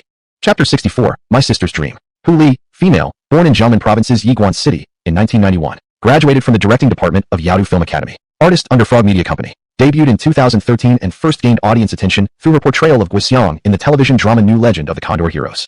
In the following years, she starred in multiple TV dramas such as Down with Feathers Flying to the Sky, Matters of State, Legal Elite, Dream Chasers, My Wife is Lu Miaocui, Champions of Sports, My Years as a Flight Attendant, and others. Further down the page were details of the roles Hu Li had played in these TV dramas. Each role was outlined in individual frames. In these dramas, most of the roles Hu Li had portrayed were female 3rd or 4th leads, sometimes even 5th or 6th. There hadn't been a single one where she carried the title of female lead. The only performance that had left a somewhat noticeable impression was her role as Yang Shui in Down with Feathers Flying to the Sky, where she played a young woman from a wealthy family. The character's devotion to Chun Jianhe, her willingness to make great sacrifices, along with her mature and seductive beauty, captivated many male viewers. Further down the page were some messy, unrelated rumors. One piece of information caught Hutu's eyes particularly. It stated that actress Hu Li had once secretly had an affair with a well-known director earlier in her career, even giving birth to a child out of wedlock. However, the article didn't mention the director's name. There were even a few paparazzi photos of Hu Li included. In these photos, dressed in loose clothing and without makeup, she appeared to be inside a hospital. Possibly due to the looseness of her clothing and the angle of the photo, her stomach looked slightly swollen, giving off the impression of pregnancy. After exiting the Baidu Encyclopedia page, Hutu moved on to other resources, such as video interviews featuring Hu Li in the variety shows she had appeared on. Through the interview clips and her past acting performances, Hutu had developed a relatively complete impression of Hu Li. This sister of his was indeed quite attractive. Even by the standards of an entertainment industry overflowing with beauty, she could still be considered a top-tier beauty. Unfortunately, she just hadn't become popular. She had always remained in the 3rd and 4th tiers of fame. If you wanted to be more realistic, perhaps she even belonged to the 7th or 8th tiers. The entertainment industry was never short of beautiful faces. Without any widely recognized representative works, even if you possessed breathtaking beauty, your fame would still be fleeting. Only a momentary bloom before being forgotten. Not dwelling on his thoughts further, Hutu mentally prepared himself to meet this woman named Hu Li. Half an hour later, the Phantom pulled up at Shinyu Apartment. The car came to a stop directly in front of the apartment building. Hutu took out his phone and dialed Hu Li's cell number once again. You've arrived already? As soon as the call connected, her voice came through on the other end. Yeah, which floor are you on? What room number? 4th floor, room 403. You and your sister can come up directly. I'm currently busy and can't leave right now. Oh, alright. After hanging up the call, Hutu opened the car door and stepped out, ready to go upstairs. Brother, my best friend and I are going to buy some fruit. Your sister likes these kinds of things. You go ahead first. After getting out, Hu Jiao and Chun Shue turned toward the supermarket across the street and shouted back over their shoulders. Fine, then hurry up. Don't take too long. Watching the two younger girls cross the street and enter the supermarket across the road, Hutu finally turned and walked into the apartment building. The apartment had an elevator, though as for the stairwell, it was probably on the other side. Hutu hadn't seen it. He entered the elevator and pressed the button for the 4th floor. Inside the elevator, he was alone. It was very quiet, so quiet, in fact, that before he had time to think about anything, the 4th floor had already arrived. The elevator door slid open slowly. He took steady steps forward, calm and unhurried. Not far ahead, the door labeled 403 came into view. Surprisingly, the door was already open, not wide open, but partially, just about 30 to 40 centimeters ajar. As Hutu approached, he began to hear conversation coming from within the room. Two voices, one male, one female, were talking. Miss Hu, an actress like yourself, who neither has connections nor popularity, will find it extremely difficult to find an investor. The man's tone carried an air of condescension, evident even in his voice alone. Besides, in my opinion, your script centered on medical themes is not particularly impressive. With today's film market, relying on realistic, serious-themed movies to generate high box office returns is almost impossible. Even if we put aside that concern and actually produced this movie according to your script, assuming that the movie gained good reviews after release, it would still barely gross 1 or 200 million at the box office, nothing more than that. And who among investors would be willing to pour money into a film that doesn't promise profits? Everyone here is doing business. Whether a good movie can be made or not doesn't concern us businessmen in the slightest. Director Kong. On the other side of the man was a woman with fair skin, tall stature, and stunning beauty. She expressed her views. Today's film market is mostly filled with the same types of movies. Besides youth-themed films, they're usually big-budget IP productions. With massive promotion and ideal screening schedules, those movies indeed bring in high box office returns. But over the years, such films have been continuously released, and audiences have gradually become tired of them. You understand the movie market. You know that in recent years, especially these past 2 years, these types of films haven't been as popular as before. My script, however, isn't just about medical themes. These stories actually happened in real life. And stories like that often allow the audience to become more immersed. If every scene were shot with care according to my script, if every character were given a soul, I bet its box office returns after release wouldn't be any lower than typical commercial films. Miss Hu, what you say makes quite a bit of sense, the man smiled, revealing a row of disgustingly yellow teeth. But there's a gap between imagination and reality. I can't possibly invest blindly based solely on your words. And it's not just me. Other film investors wouldn't make such hasty decisions either. Seeing that his attitude was firm and he clearly had no intention to invest, Hu realized that there was no point in continuing the conversation. She stood up and said, Director Kong, since you don't believe in me, let's just end it here for today. Kong Wuluin glanced briefly at Hu Li's sexy figure, and a trace of lust flickered in his eyes. But just for an instant, the strong desire faded away. He didn't rise with Hu Li but remained seated on the sofa. Then, he picked up the teacup from the coffee table, took a sip of tea, and finally said, Don't be in such a rush, Miss Hu. Actually, I'm not such a cold-hearted person either, especially not towards a beautiful female celebrity like you. Chapter 65. The entertainment industry is indeed filthy. Hu Li was a smart woman. The meaning behind Mr. Kang's words had clearly changed. How could she not notice? Director Kong, if you truly want to invest, just say yes. I can also assure you that I will do my best to shoot the film, aiming for great results once it is released. If you don't want to invest, I won't force you either. I can just find someone else. But if you're hoping to use your position as an investor to do something shady, forget it. Though directing and making films is my dream, it doesn't necessarily have to be fulfilled in the near future. Hu Xiaojia, you're not a little girl anymore. If sleeping with me gets you the investment, what's wrong with that? Kong Wuluin said bluntly. This shouldn't be a loss for you, right? Besides, on the road to success, if you're not willing to pay such a small price, forget about chasing your dreams anymore. The entertainment industry really is dirty. Hutu, standing at the doorway listening for a while, finally stepped in. To obtain fame and fortune, you have to sell your body. No wonder a famous director advises young girls not to enter the entertainment industry. This sudden voice startled Kong Wuluin. He immediately turned his head, looking nervously toward the doorway, where Hutu's young and handsome face came into view. Who are you? Kong stuttered. Me? Hutu wore a friendly smile, then pointed toward Hu Li. I'm her brother. Brother? Kong calmed slightly. What are you doing here? Are you stupid? As her brother, I came to check on my sister. Is there anything wrong with that? Hutu replied playfully. Or should I go to your house and warm the bed for your wife? You better watch your words, young man. Kong flared. Don't think I'll be scared of you just because you're young and strong. I know you're not scared of me, but surely you're afraid of death, right? Saying that, Hutu took out a knife from his pocket, around 10 centimeters long, bright and sharp, capable of fatally stabbing someone. Kong Wuluin's face immediately turned a few shades paler. After all, everyone fears death, and he's no exception. Miss Hu, what is your brother trying to do? Kong had no choice but to address Hu Li. What I just said may be a bit too much, but I never forced you. I merely gave you a choice. Whether to accept or not is completely your decision. For your brother to pull out a weapon to threaten me is going way too far. Let me remind you, this is a society governed by law. If I call the police, he might be charged with attempted murder. Why are you so scared? Hutu didn't wait for Hu Li to respond, saying, Is this really a weapon? It's just a regular fruit knife. I took it out just to peel an apple, nothing else intended. As he spoke, Hutu walked over to the coffee table, bent down to pick up an apple from the fruit tray, then sat down opposite Kong Wuluin and started peeling the apple leisurely. Kong was very wary. Young man, staying calm is good. The rich and powerful like us control this society now. If you don't offend me, you will have a better life ahead. Upon hearing this, Hutu's peeling motion momentarily paused. Then he looked up at Kong Wuluin and asked, Could you repeat who you said you are? Speak it again. I didn't catch it clearly. I'm Kong Wuluin, the president of Tianhua Media, a company supported by the renowned Jinlong Group. I'm worth almost 2 billion. If that doesn't make me rich, then what does?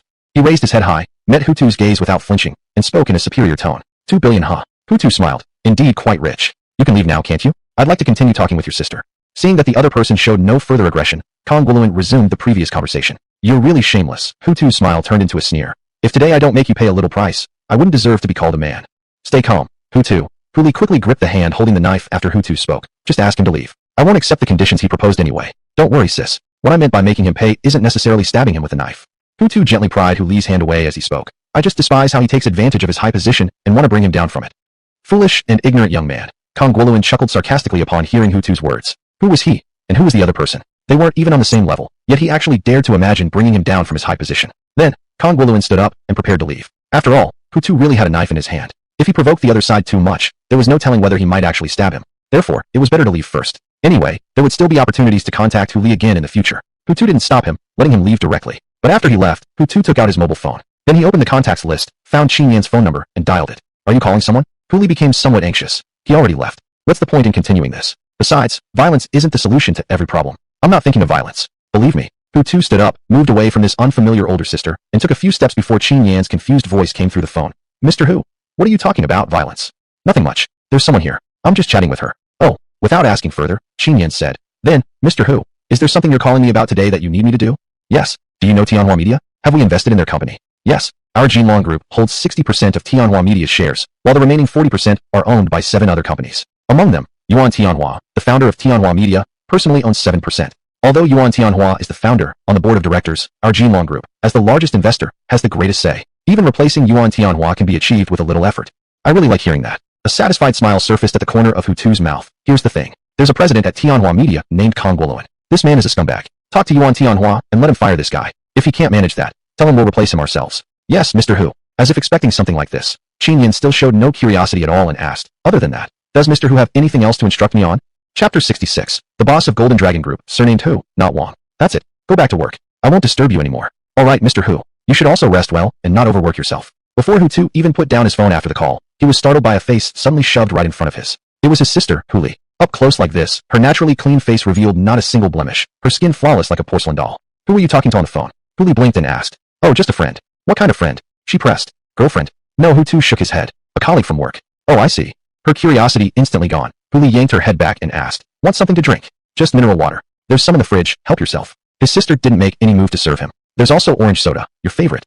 Orange soda. The words instantly transported Hutu's memory back to his childhood days, when he had been fond of that particular drink. But back then, their family was very poor. A 3-yuan bottle of soda was practically a luxury, one he never really got to enjoy. Later, when he grew older and entered college with money of his own, he started drinking it quite often. Even now, whenever Hutu stopped by a convenience store, he'd buy a bottle of orange soda. Though after graduation he had mostly stopped drinking soda, something nostalgic like that. Even if he didn't drink it, just having a bottle at home felt comforting to look at. He walked to the fridge, opened the door, and saw that the fridge's freshness compartment held all sorts of things. Apples, strawberries, cucumbers, eggplants, chili peppers, mineral water, orange soda, biscuits, bread, just a jumble of everything. Where's Hu Jiao? His sister suddenly remembered. Why didn't she come up with you? She went out to buy you some fruit. Hutu replied dryly. Even though we're so close, coming empty-handed made her feel shy. It's not like we're visiting distant relatives. Humph. After a faint laugh, Huli corrected him. That's called having manners. At least she's more considerate than you, the older brother. Hutu. Fine. Next time I come over, I'll bring something too, okay? Yao City, on the 3rd Ring Road, southern side, Tianhua Media Limited. Right now, in the chairman's office, Yuan Tianhua, the chairman himself, was on a phone conversation. Yes, please rest assured, Mr. Qin. I assure you, I will fire Kong Guoluin immediately. We won't keep anyone foolish enough to offend Mr. Hu. Alright then, Mr. Qin, you go ahead and take care of your matters. Yes, goodbye for now, Mr. Qin. Hope we can keep in touch. After the call from Qin Yan ended, Yuan Tianhua slowly placed the phone down, letting out a deep breath. Qin Yan's call had been straightforward. She wanted Yuan Tianhua to fire Kong Guoluin, a co-founder of Tianhua Media. The reason, she had explained clearly, was that he had offended the boss of Golden Dragon Group. What the hell is this Kong up to? How could he have missed such a big shot? Is his damn eye broken? Yuan angrily grabbed his hair, calming down only after a while. It's your own fault. Even though you're one of the founders, Tianhua Media isn't going to pay for your stupidity. After venting his anger, Yuan slowly picked up his phone again, scrolled to Kong Guoluin's number, and dialed. On the 3rd Ring Road, along the main street, a black Maybach moved slowly. It was luxurious, but understated. Inside the back seat, a young and attractive woman wearing revealing clothes leaned into the arms of a middle-aged man. Smiling playfully, she cooed. Mr. Kong, I've kept you company for several nights already. When are you giving me a role? Xiaoyan, don't worry, I always keep my word. I said I'd get you a role, and I will. Her eyes lit up with excitement. Mr. Kong, what role is it? A TV drama? Or a movie? Ever since you've been taking such good care of me lately, I definitely won't let you down. That's why I've arranged a movie role for you. As he spoke, Kong Guoluin's hand started wandering. It's a big production too. It stars movie actress Shin Mei, top trending celebrity Kai Zhan, and even the director is a heavyweight. I pulled many strings to get this role for you. Mr. Kong, I always knew you're the kindest to me. The woman pretended to be deeply moved, then pressed her whole body against him. In the future, if Xiaoyan gets a chance to become famous, I promise I won't forget Mr. Kong. I'll always regard you as my benefactor, forever and ever. Being adored like this by a beautiful female star, Kong Guoluin, nearly 40 years old, was so delighted he couldn't stop smiling. Just then, his fruit-themed phone suddenly rang, playing the incoming call melody. Xiaoyan, sit up for a moment, I need to take this call. Kong Guoluin patted the woman's smooth, delicate arm. Okay. The woman obediently sat up, though still didn't fully separate from Kong, instead leaning against his shoulder. He pulled out his phone, expecting eagerly it might be a call from Huli. But when he saw the caller ID, Yuan Tianhua, His rising excitement immediately vanished without a trace. What does Yuan want with me? Though puzzled, since the other man was his boss, Kong still answered quickly. Yuan, what's up? You've really outdone yourself, Kong Guoluan. Dare to offend even our Tianhua Media's largest shareholder, the boss of Golden Dragon Group. Even though Yuan Tianhua had cooled off earlier, the moment the call connected, his anger instantly flared again. Tell me, did you hit your head, or something? If you don't want to work in the film and television industry anymore, at least I do. I'm already 40 years old, worked my ass off to get to where I am today. If I get dragged all the way back to square one because of you, you'd be ending my life. Do you even understand that? Yuan Tianhua's yelling was so loud that Kong almost couldn't bear it. He quickly moved the phone away from his ear. Meanwhile, he wore a completely bewildered expression, not having the slightest clue what had happened. Yuan, are you misunderstanding something? Kong tried to explain. How could I possibly provoke the boss of Golden Dragon Group? That Mr. Wong, he's rich and powerful. Unless I'm crazy, why would I go after him? You're living in the last century, aren't you? Yuan became even more furious. The boss of Golden Dragon Group changed a month ago. It's no longer surnamed Wong. It's Hu now, you idiot. The boss of Golden Dragon Group, surnamed Hu, not Wong anymore. Kong Guoluan was instantly stunned, so shocked that he could barely hold his phone. It slipped from his hand and dropped onto the seat. Chapter 67. I'll give you 100 million. Kong Zong, what's wrong with you? A young woman gently called out. However, Kong Guoluan looked like a soulless lunatic, showing no reaction whatsoever. In his mind, the sentence, the boss of Golden Dragon Group, surnamed Hu, not Wong, kept echoing endlessly. Kong Guoluan, the trouble you caused yourself. You must bear the consequences yourself. Yuan Tianhua continued on the other end of the phone. Although we have known each other for many years and have deep friendship, I can't possibly sacrifice the future of Tianhua Media just for you. So, you're fired from Tianhua Media. From now on, don't you dare to step foot into Tianhua again. Feeling no need to say more and wanting to cut ties with Kong Guoluan completely, Yuan Tianhua promptly hung up the phone. Upon realizing that he had indeed been fired, Kong Guoluan's already unpleasant face turned even paler. Quickly, turn the car around. Head back to Xinyu apartment. Fast. Hurry up. Regaining his senses, Kong Guoluan roared like a madman. He couldn't afford to lose his position as president of Tianhua Media. How he lived the life of a rich man entirely depended on his position. He'd even slept with hundreds of female celebrities because of the backing of Tianhua Media. Without that background, he would become a nobody, a useless piece of trash. Even that 7th or 8th tier minor female star sitting beside him wouldn't be willing to sleep with him anymore. Floor 4, room 403, Xinyu apartment. Hutu was sitting on the sofa, and so was Hu Li. They were sitting opposite each other, face to face. But Hu Li's gaze had returned to her laptop. The screen showed the script she had written. It wasn't yet complete, and still needed editing and refinement to give its characters and plot more depth and vividness. As for Hutu, he simply watched his older sister revise the script. It must be said, Hu Li was indeed very beautiful. Even compared to Su Yan, the #1 beauty of Yaodo, she wasn't far behind. Moreover, these two women belonged to the same personality type. They looked cold and emotionless, almost like goddesses who had never tasted the world's awe, the hustle and bustle of daily life.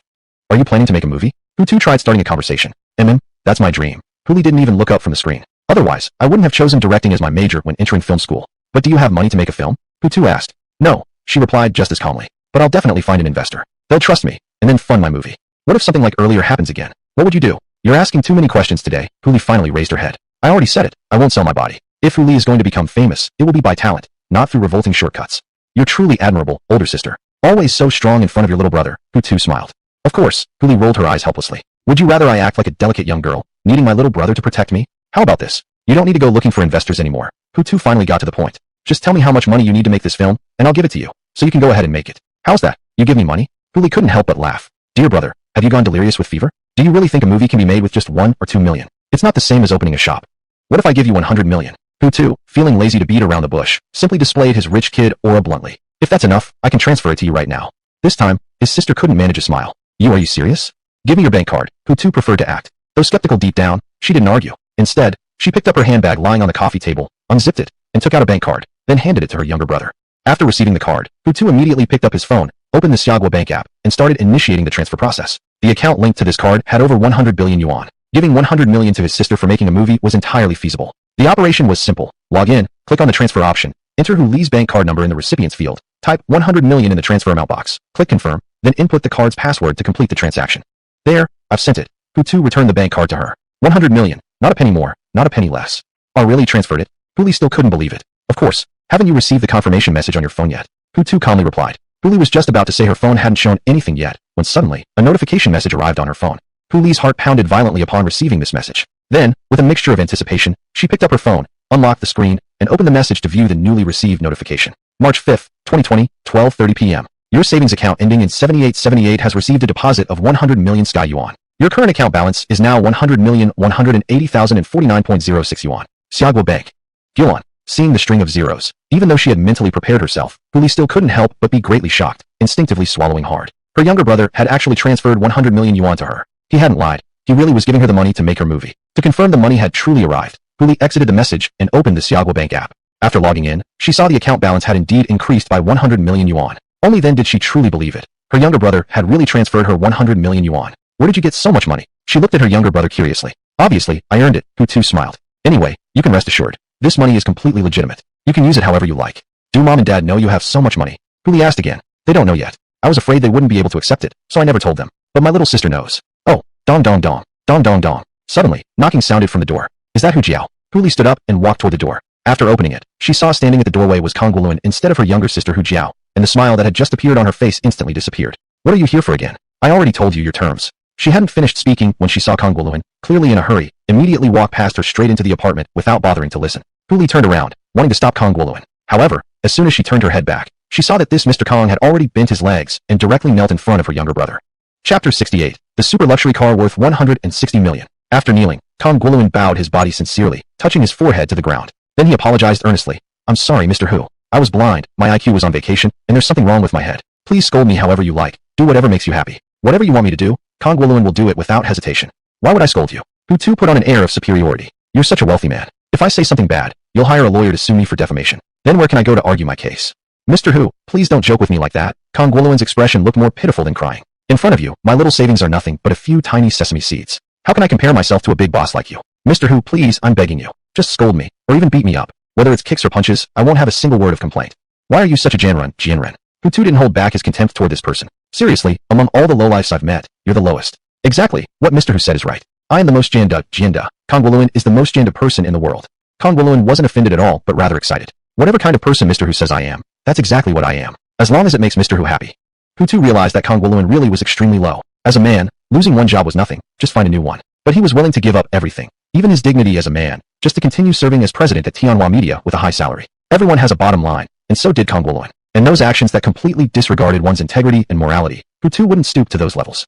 An honest person can turn into a madman when cornered, let alone someone like Kang Guoluan. Mr. Hu, please give me another few kicks, Kang Guoluan begged on his knees before Hu Tu like a dog. After kicking me, Mr. Hu's heart will definitely feel better. Hu Tu ignored him, took out his phone, and dialed the number of Kai 1, his driver who also doubled as a bodyguard. After one ring, the call was answered. Hello, Mr. Hu. You're downstairs now, right? Yes, Mr. Hu. My job is not only to drive for you, but also to protect you 24/7. Wherever you go, I will follow.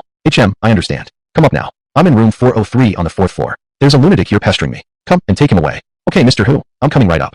Less than 20 seconds after hanging up, Kaiwan arrived at room 403, nearly 6'3", with a solid and muscular frame. Sir, come with me. Unless you want to suffer a beating. Kaiwan coldly stared at Kang Guoluan. Mr. Hu, please give me one chance. Kang Guoluan is willing to do anything if you'd let me return to my position. Which includes letting my wife accompany you. Looking desperately at Mr. Hu, Kang Guoluan even dared to utter words that had no limits. Your wife is already old enough to be someone's mother. Why would I possibly have interest in her? Hu Tu was both speechless and disgusted. You're truly a scum of the earth, willing to use your own wife for business gains. Mr. Hu, my wife is very beautiful. She's only in her 20s, and she's a celebrity too. I even have her photos here. Let me show them to Mr. Hu. Unbothered by Hu Tu's insults, Kang Guoluan hastily took out his phone, excitedly introducing his wife. But the moment he pulled out his phone, Kai Wan, who had already approached him, swung a hard punch directly into his stomach. As the punch landed, Kang Guoluan's face twisted in pain. Unable to endure the sharp, full-body pain, he quickly fainted. Mr. Hu, please carry on with whatever you're doing. I'll take him away first, said Kai Wan while hoisting Kang Guoluan onto his shoulder. Pay attention when leaving. Don't worry, Mr. Hu. I'll handle him well. Without lingering further, Kai Wan strode out of room 403. The way he mentioned handling Kang gave Hu Tu a slight impression as though he intended to get rid of Kang permanently. Of course, that was something impossible. Xia country is a nation ruled by law. Lives aren't as easily disposable as characters in novels or animals that can be slaughtered at will. After Kai Wan left, Hu Tu's attention was drawn to the fruit smartphone Kang Guoluan had dropped. Out of curiosity, just who was Kang Guoluan's wife? Without hesitation, Hu Tu bent down and picked up the phone from the floor. The screen was still lit, and right there was an open photo. In the photo was an extremely beautiful girl, though her figure wasn't great, flat and skinny, with no hips and no breasts. Hu Tu had seen this girl before, but not in real life, rather, in a TV drama. As Kang Guoluan had said, his wife was indeed a celebrity star, and her real name seemed to be Guan Xiaolin. In recent years, Guan Xiaolin had risen in popularity and had become a top-tier actress, accumulating a large fan base of female fans who adored her for her pure and innocent looks. Girls like this, clean-cut and stick-thin. Well, this wasn't Ku's type at all. This was more suited for some teenager with no sense. What exactly did you do? His elder sister walked over, surprised and curious. To make Kang Guoluan beg you like this. It's just because I had the money and power to remove him from his position as president at Tianhua Media, Hu Tu briefly explained. Since he didn't want to lose such a high-paying job, he naturally came begging to me. Just who exactly are you? Are you really my little brother? Huli couldn't help but widen her eyes in disbelief. Of course, Hu Tu said calmly, showing no sign of nervousness. Don't ask too many questions anymore. If you really want to know my true identity, just ask Hu Jiao later. She basically knows everything about me. After finishing his words, Hu Tu walked back to the sofa, sat down, picked up the half-peeled apple on the coffee table, and resumed peeling it.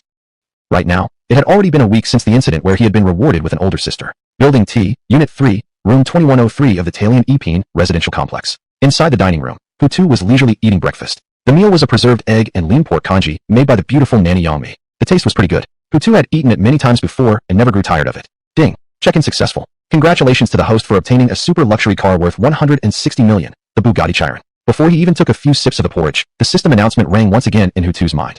Chapter 69. Who else could be more lavish than me? Bugatti Chiron. Hutu stopped eating his congee. Worth 160 million. This is simply too damn extravagant. However, this feeling was something Hutu really enjoyed, and he wouldn't mind if it happened a few more times. What about the car? System. He perked up and mentally asked, where's my Bugatti Chiron? Replying to the master, it's parked in the garage downstairs, the system answered. What about the key then? It's already in the master's pants pocket. After the system finished speaking, Hutu's hand immediately shot into his pocket. Indeed, he felt something hard there. In fact, Hutu could swear that before this, his pocket had absolutely nothing inside. He reached out and pulled that hard object from his pocket, revealing a car key full of high-end aura, right before his eyes. No wonder the key to a 160 million car. There was absolutely no comparison to those flamboyant, low-class, few hundred thousand yuan items. Then, Hutu quickly finished his 1,000-year egg and lean pork congee before standing up and leaving the room. Since there was already such a luxurious car worth 160 million, how could he not give it a test drive? Anyway, he had already obtained his driver's license yesterday. What? You're asking how he could get a driver's license in such a short time? That's very simple. It must be the magic of money.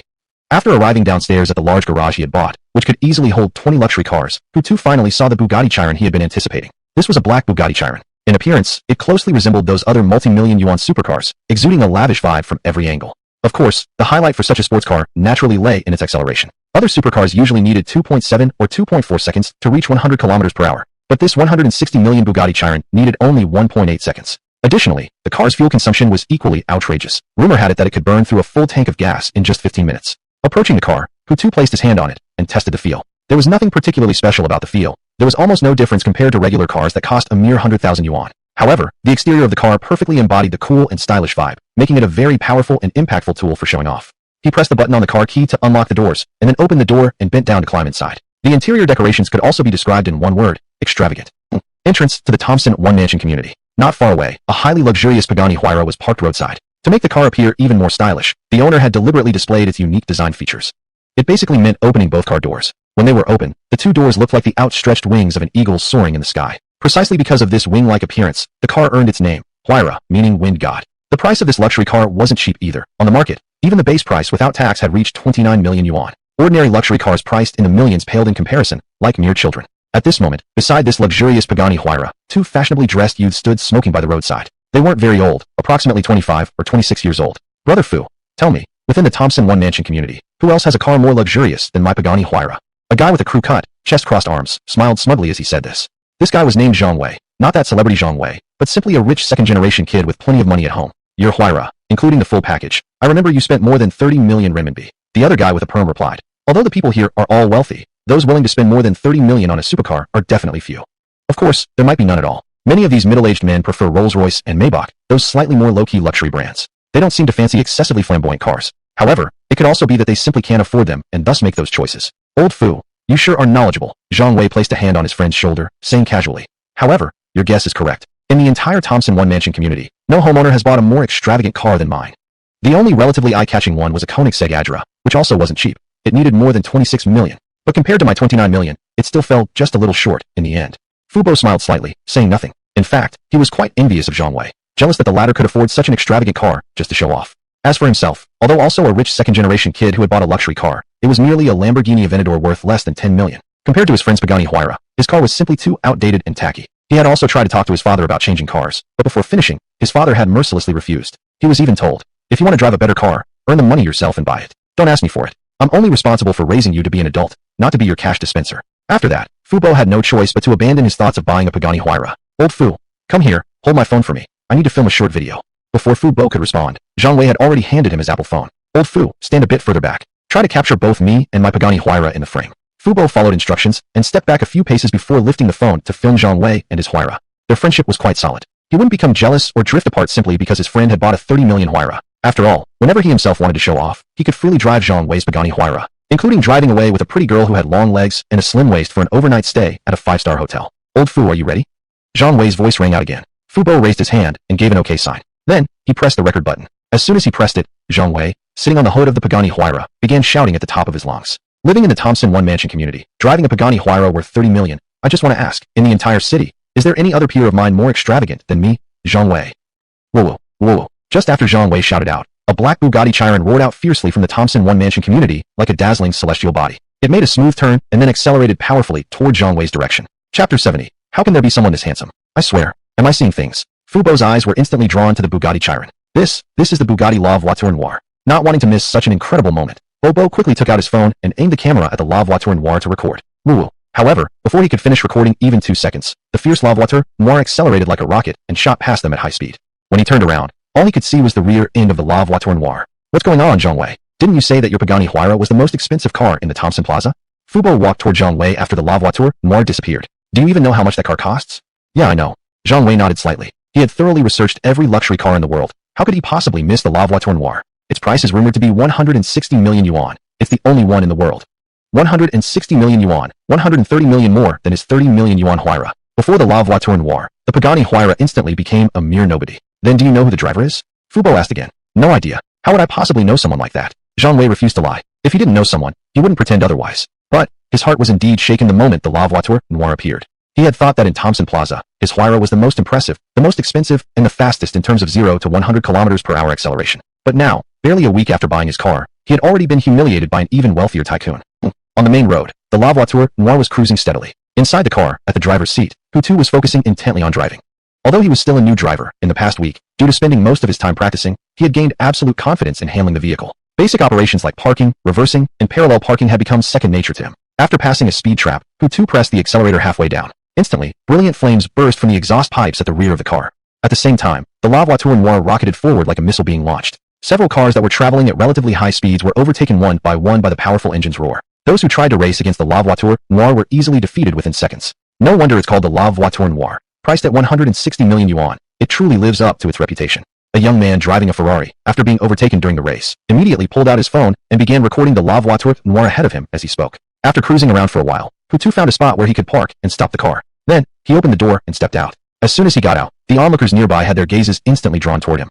Within just a few seconds, Hutu could feel hundreds of pairs of eyes locking onto him. What kind of car is this? It looks really expensive. Not sure exactly, but it must cost at least 7 or 8 million yuan. Definitely no less than 5 million. Dude, if you don't hang out in luxury car circles, please don't make random guesses. This is the Bugatti La Voiture Noire, the only one in the entire world. The price tag alone will shock you. It's worth 160 million yuan. What? 160 million? That's insane. Believe it or not, I've actually seen this car before, in Dubai. As to why it's been purchased again, I have no idea. There were countless murmurs, with men mostly discussing the car. The female crowd, on the other hand, kept casting flirtatious glances at the car's owner, Hutu. So handsome and so rich. If a man like that could be my husband, I'd be willing to shorten my life by 10 years. 10 years? If he married me, I'd gladly live only 10 more years. You girls should stop dreaming. Do you even know who he is? And who are you? How could he possibly take interest in you? Excuse me, Mississippi, hello. I just want to ask, where's the nearest restroom? After stepping out of the car, Hutu approached a young girl, around 17 or 18 years old, seemingly still in high school, and politely asked. Hutu quite enjoyed conversing with innocent, shy girls like her who were still new to the world and occasionally blushed unconsciously. The young beauty's cheeks were already flushed. When this incredibly handsome guy walked over to speak with her, she couldn't take it anymore. Her face turned completely red, just like Hinata meeting Naruto. Then, she raised her hand and pointed in a direction, speaking in a flustered and nervous tone. Why?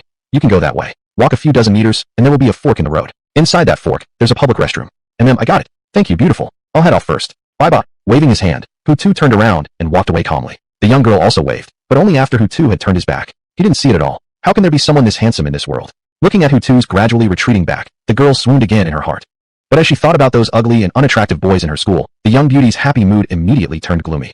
Arriving at the fork, Hutu saw the public restroom the girl had mentioned. He walked over and stepped inside. After about 30 seconds, Hutu came out after finishing up. He washed his hands by the sink and then prepared to return. The reason he had parked here was just to use the restroom conveniently. And then what's going on? Who are they? Returning to the street where he had parked, Hutu saw two fashionably dressed beauties taking photos and shooting short videos with his beloved La Voiture Noire. Could they be internet celebrities? Seeing their stylish appearances and exaggerated posing, Hutu felt his guess was probably spot on. Wait a second, Lily, let me pull my skirt up a little more. It will make my legs look longer, and the video will look better. The girl leaning on the front of the car said seriously. She was quite pretty, slim, fair-skinned, with a small oval face. Beneath her black short skirt were a pair of legs that could keep anyone entertained for years. She wasn't very old, only around 20 or 21, still exuding youthful and lively energy. After speaking, she pulled her already very short skirt even higher, revealing all the thighs she could show before finally looking satisfied. Then, she sucked in her stomach and puffed out her chest. Instantly, her figure formed a clear S shape. Alright, Lily, start filming quickly. Okay. The girl called Lily gave a thumbs-up gesture. Then, She tapped her phone screen, and the video recording began. Chapter 71. Slap to the influencer. Along with the video recording, a piece of music was played, a song with a strong rhythm, perfect for dancing. The girl sitting at the front of the Black Knight car deliberately exposed her slender waist, which started swaying to the beat the moment the music began, left, right, like a slimy snake, incredibly flexible. Her hands were busy too, raised high and shaking rhythmically along with the song. In short, her current vibe looked exactly like those girls in nightclubs. After a dozen seconds, the video recording ended, the music stopped, and she stopped moving accordingly. How is it, Lily? The girl in the short black skirt walked over to review the recorded footage. After watching, her smile instantly faded. My face looks a bit chubby. Did the angle not work? I'm not fat at all, said the girl in the skirt. Sure man, I think it's actually pretty good. Really, you're just too hard on yourself, replied Lily. But, I still feel a bit fat. Xiao Sherman slightly frowned. Let's shoot again. After comparing, we'll decide which one is better. Alright then, let's shoot again, Lily agreed, respecting Xiao Sherman's decision. Just as the two were preparing to start over, a young, handsome man appeared in their sight. What are the two beauties doing here? The good-looking guy who approached was Hutu, he asked with a smile. Shooting short videos, Xiao Sherman coldly replied. You've never seen internet celebrities? This is exactly how we do it. You two are influencers? Hutu pretended to be surprised. Of course. Xiao Sherman flipped her long black hair, adopting an air of haughty pride. I have over 1 million followers on Douyin. Even the simplest everyday videos I post can reach millions of views. For videos like this one that show off skills, the play count is even higher. Skill display. Hutu looked puzzled with a classic, what the hell, face. If you want to show off skills, why use my 160 million luxury car as a backdrop? That's clearly showing off wealth, dude. What about you? Hutu turned to the other girl, who looked more average. How many followers do you have? Not many, Lily awkwardly replied. I'm not pretty, only a few 10,000 followers, barely considered an influencer. Plus, those few followers were gained only by piggybacking on Sherman's popularity. Lily, don't talk to him anymore. Let's shoot the video quickly. Xiao Sherman wasn't interested in Hutu at all, despite his good looks. After all, she was a major influencer with over 1 million followers, surrounded by numerous admirers, including many handsome guys. So expecting her to fawn over Hutu would never happen. Okay. Lily quickly followed Xiao Sherman's rhythm, picking up her phone ready to film again. Wait. Hutu intervened. You can shoot videos, but why have to do it leaning against this car?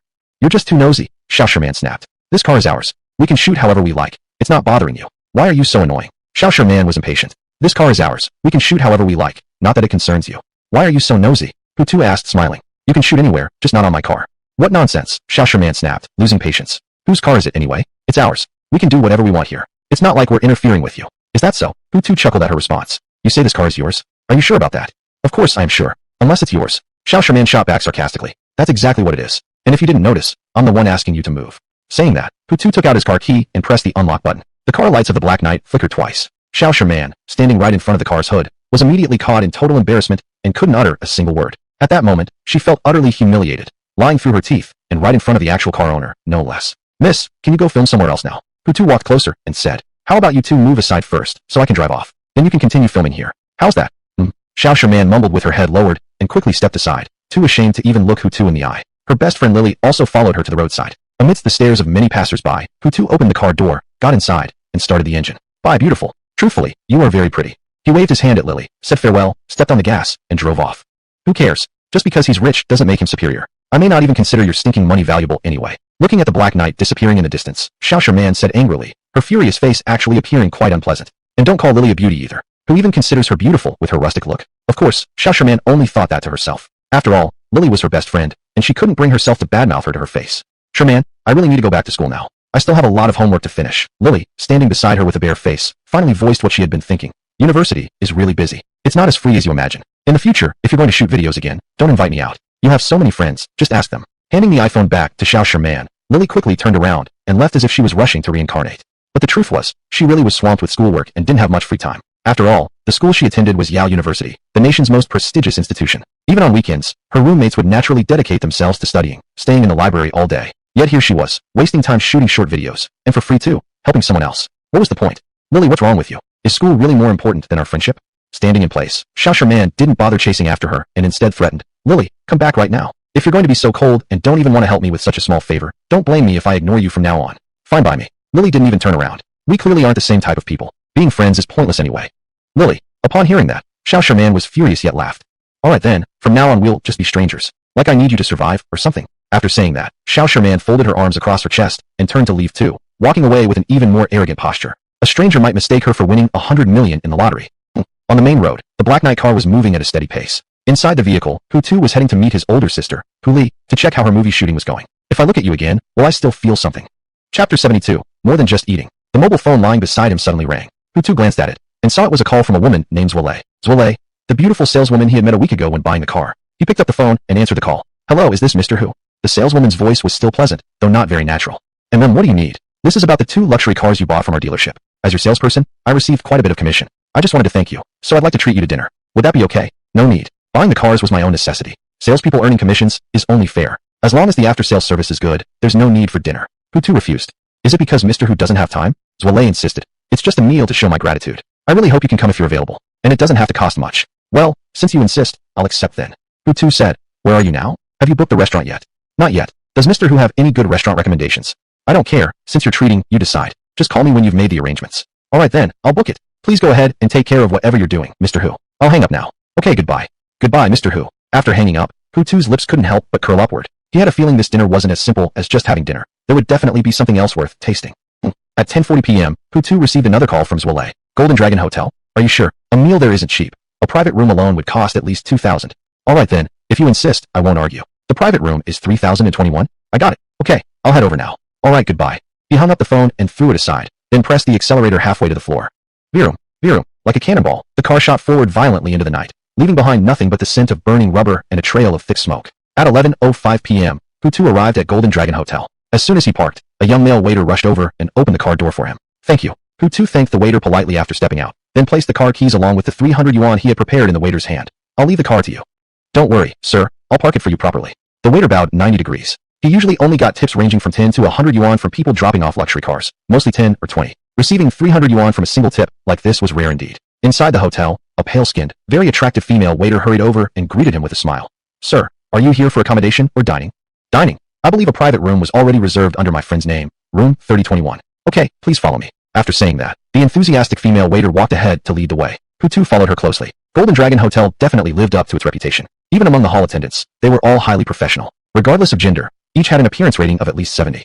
There wasn't a single unattractive one. This female waitress leading the way now had an attractiveness score of at least 85, her curves alluring and full of feminine charm. Judging by her age, she should be about the same as Hutu's. They entered the elevator, and once the doors closed, the machine started moving upwards. Is that young lady your girlfriend, sir?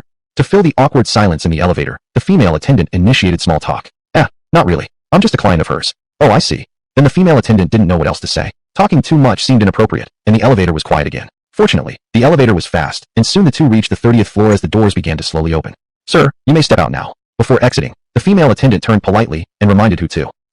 After stepping out, taking a turn, heading right down the corridor, passing 2 private rooms, the female attendant finally came to a stop. Sir, we're here. The female attendant turned around and smiled at Hutu.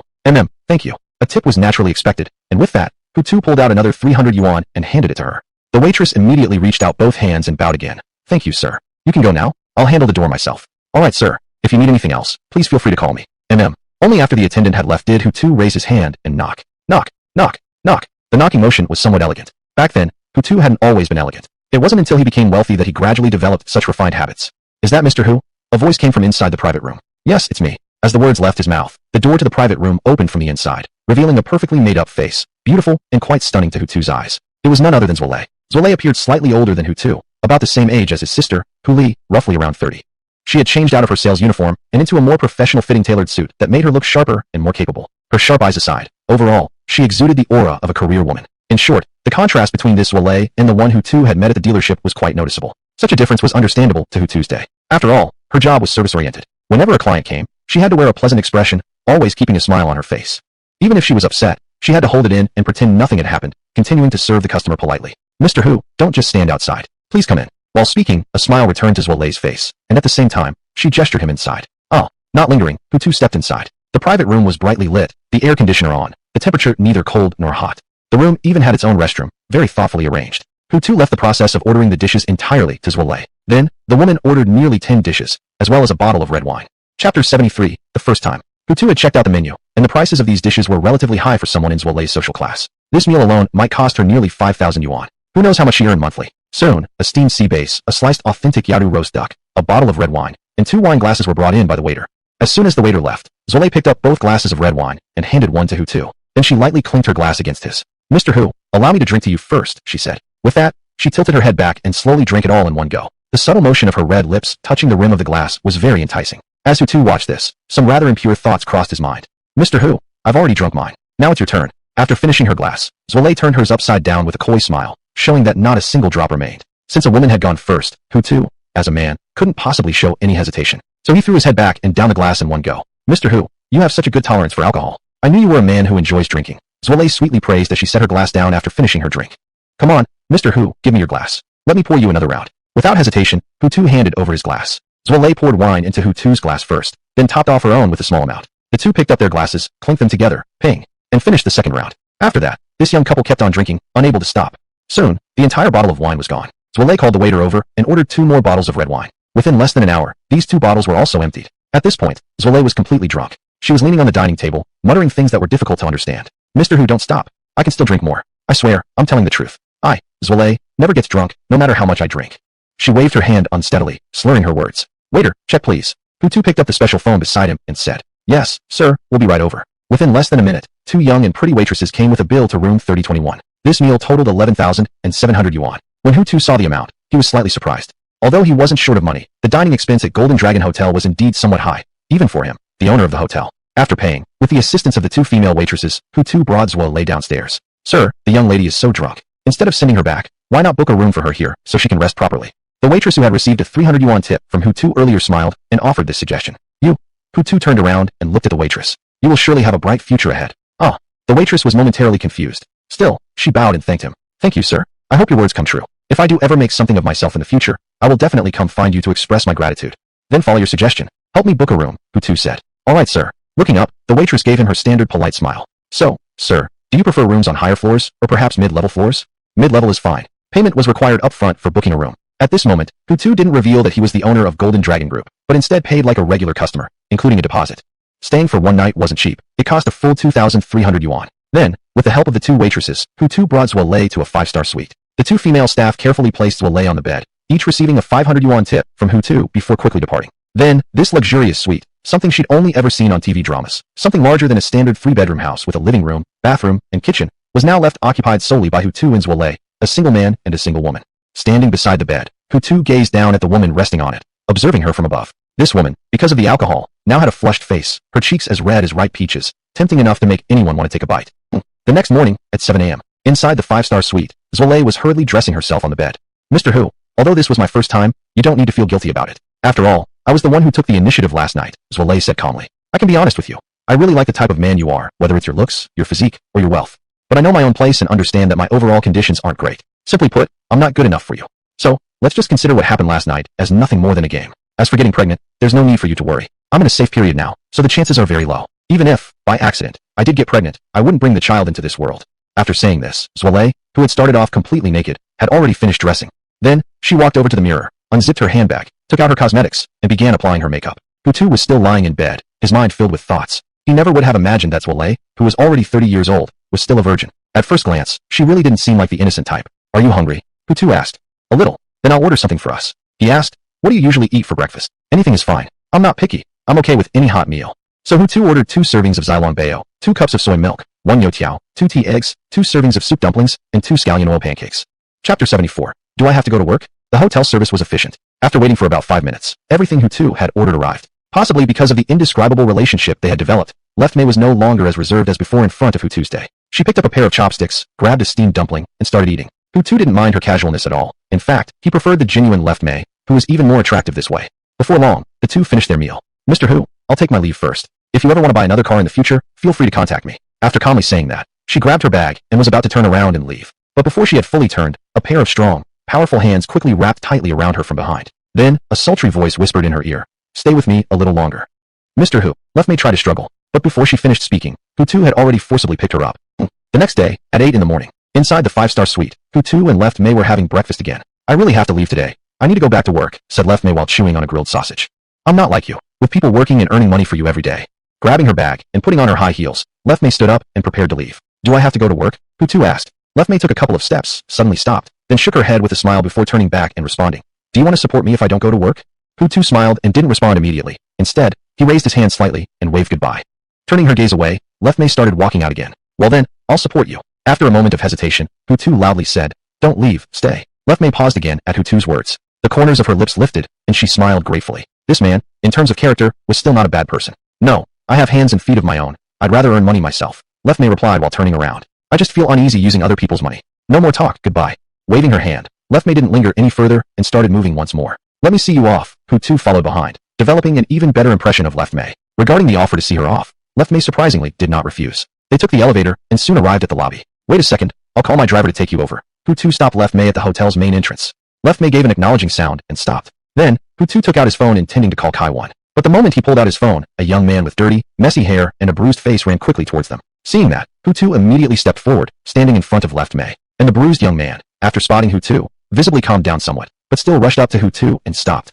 Who are you? Are you my sister's boyfriend? The bruised young man stared at Hutu with wide eyes. My sister. Frowning, Hutu looked back and asked, is he your younger brother? Left May solemnly nodded, stepping out from behind Hutu and confronting her brother. How did you know I was here? Big sister, can we talk later? Do you have any money? Can you lend me 30,000 for now? While saying this, Zhuoding kept looking back behind him anxiously, appearing clearly panicked as if pursued by someone. I promise you, I'll definitely repay this money. Did you borrow money online again? Left May's face immediately darkened. Then did you use all that money for gambling? She understood her younger brother better than anyone else. Even her parents were so furious they no longer wanted anything to do with him, and refused to recognize him as their son anymore, which speaks volumes about the severity of his actions. Sis, I didn't. I've quit gambling, really. Zhuoding tried to explain earnestly. I just made a girlfriend, and since she wanted to travel overseas, I took her there. Those expenses were all the money we spent on the trip. And actually, I only spent 100,000. The other 200,000 is just because that loan company was too shady and forced me to pay that amount in interest.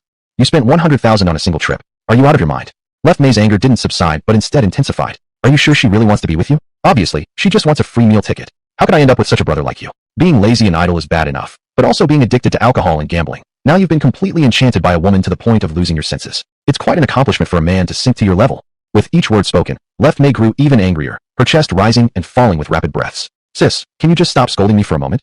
Zhuoding said with a sad face. The loan sharks are after me now. These injuries on me, they beat me. They even said if I can't repay the money today, they'll break both my legs. Sis, I'm still your own brother. Please help me. Zhuoding continued, kneeling down and starting to cry with tears streaming down. I've already helped you more than enough, and I won't help you again, Zhuomei said coldly. You're an adult too. You should be responsible for your own actions. Helping him would only make her brother worse. He needed to learn a lesson. Let's go, Zhuomei said to Hutu. Hutu nodded. Sis, don't leave. Please don't leave. Zhuoding suddenly acted like a madman, tightly grabbing his sister's legs. Please help me. If you can't give me 30,000, even 10,000 would do. Brother-in-law, help me plead a bit. I can promise you, after this lesson, I'll definitely never borrow from loan sharks again, and I won't owe anyone else money anymore. I will even break up with that girlfriend of mine, and we won't contact each other ever again. Hutu felt no move after hearing Zhuoding's words. Therefore, how could he possibly help him? People like this couldn't be brought back. Though he was promising all kinds of things now, vowing to become a better person, those were exactly the most unreliable parts. Who knows, maybe once you help him today, 2 hours later he'd already be using your money treating his shady friends and enjoying a feast. Brother-in-law, just say a word for me. Why are you so silent? Zhuoding's voice turned aggressive as Hutu remained unmoved. I'm not an outsider. I'm your little brother-in-law. Seeing Hutu remain indifferent, Zhuoding even got angry and shouted. I'm not your brother-in-law. I'm just a friend of your sister's. Hutu finally spoke. So, I have no reason to help you. Zhuoding. Chapter 75. I'm not an ATM. No, he's not my brother-in-law, just a friend. Dazed for a moment, he shouted again. Then why are you getting so close with my sister? It's normal for friends to get along well, isn't it? Hutu replied matter-of-factly. Don't you also walk around arm in arm with some of your buddies? Zhuoding. Who the hell is this guy? Every word he says leaves me speechless. And those words, damn it, actually make a lot of sense.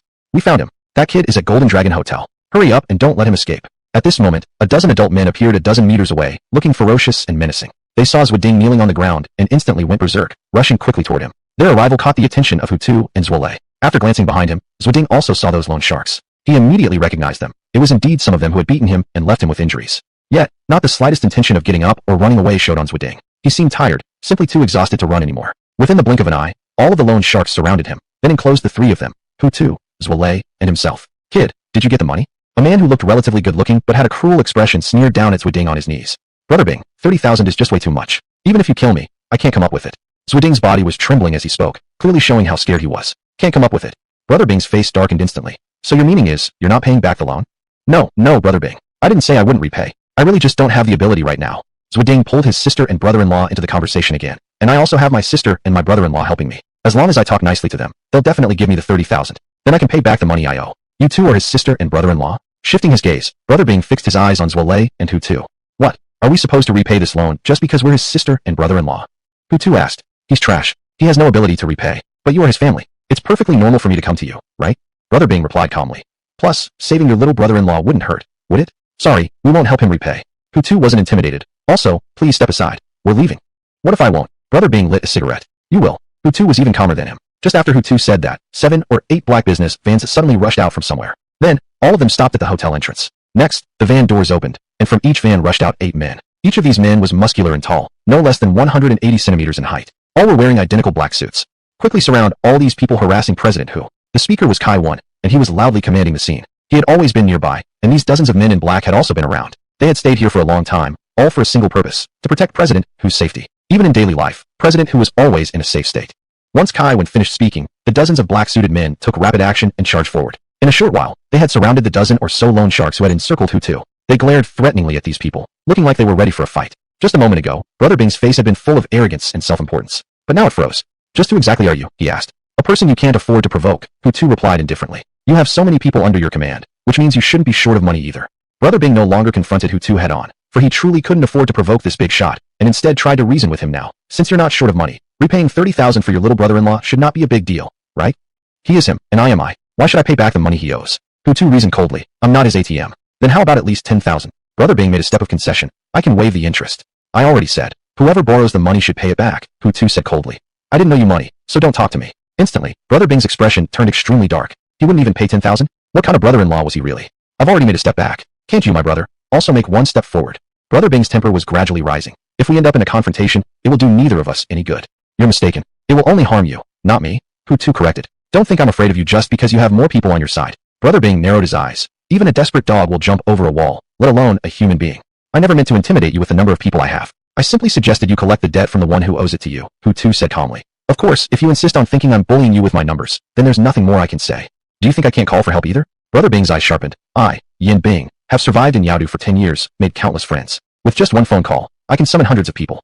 How long do you think it would take those hundreds to arrive? An hour or two. Hutu smiled slightly. My time is extremely valuable. I don't have the patience to play these childish games with you. Zwale, let's go. Taking her hand, Hutu prepared to pull her away. What are you all doing here? Why are so many people gathered like this? At that moment, a voice came from inside the hotel. You're blocking the entrance. How is Boss Jiao supposed to leave? Make way quickly, or else I will treat this as a public brawl and call the police. The voice was loud enough that even Hutu and Zwale, standing in the center of the commotion, could clearly hear it. Everyone, please step aside. Blocking here isn't appropriate and is affecting the hotel's business, Hutu said loudly. Once he finished speaking, the black-suited men on the outer ring immediately followed Hutu's instructions and quickly dispersed. They didn't leave completely, though. Instead, they grouped together nearby, keeping clear of the hotel entrance. Brother Bing and his dozen or so associates also wisely moved away. They hadn't left either, gathering instead at the hotel entrance, on the opposite side, facing off against Kai Wen and his group. Boss Jiao, those people have all moved aside. You may now leave.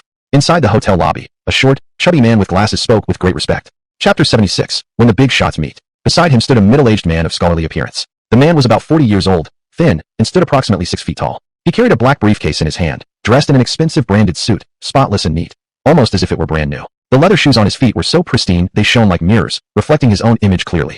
After the short, fat man finished speaking, this scholarly-looking middle-aged man took a few steps forward, walking toward the exit. The short, fat man quickly followed close behind. President Jiao, we still couldn't get an appointment with Mr. Hu from Gold Dragon Group, the short, fat man said while walking. His secretary passed along the message that Mr. Hu has been extremely busy lately and couldn't spare time to meet with you.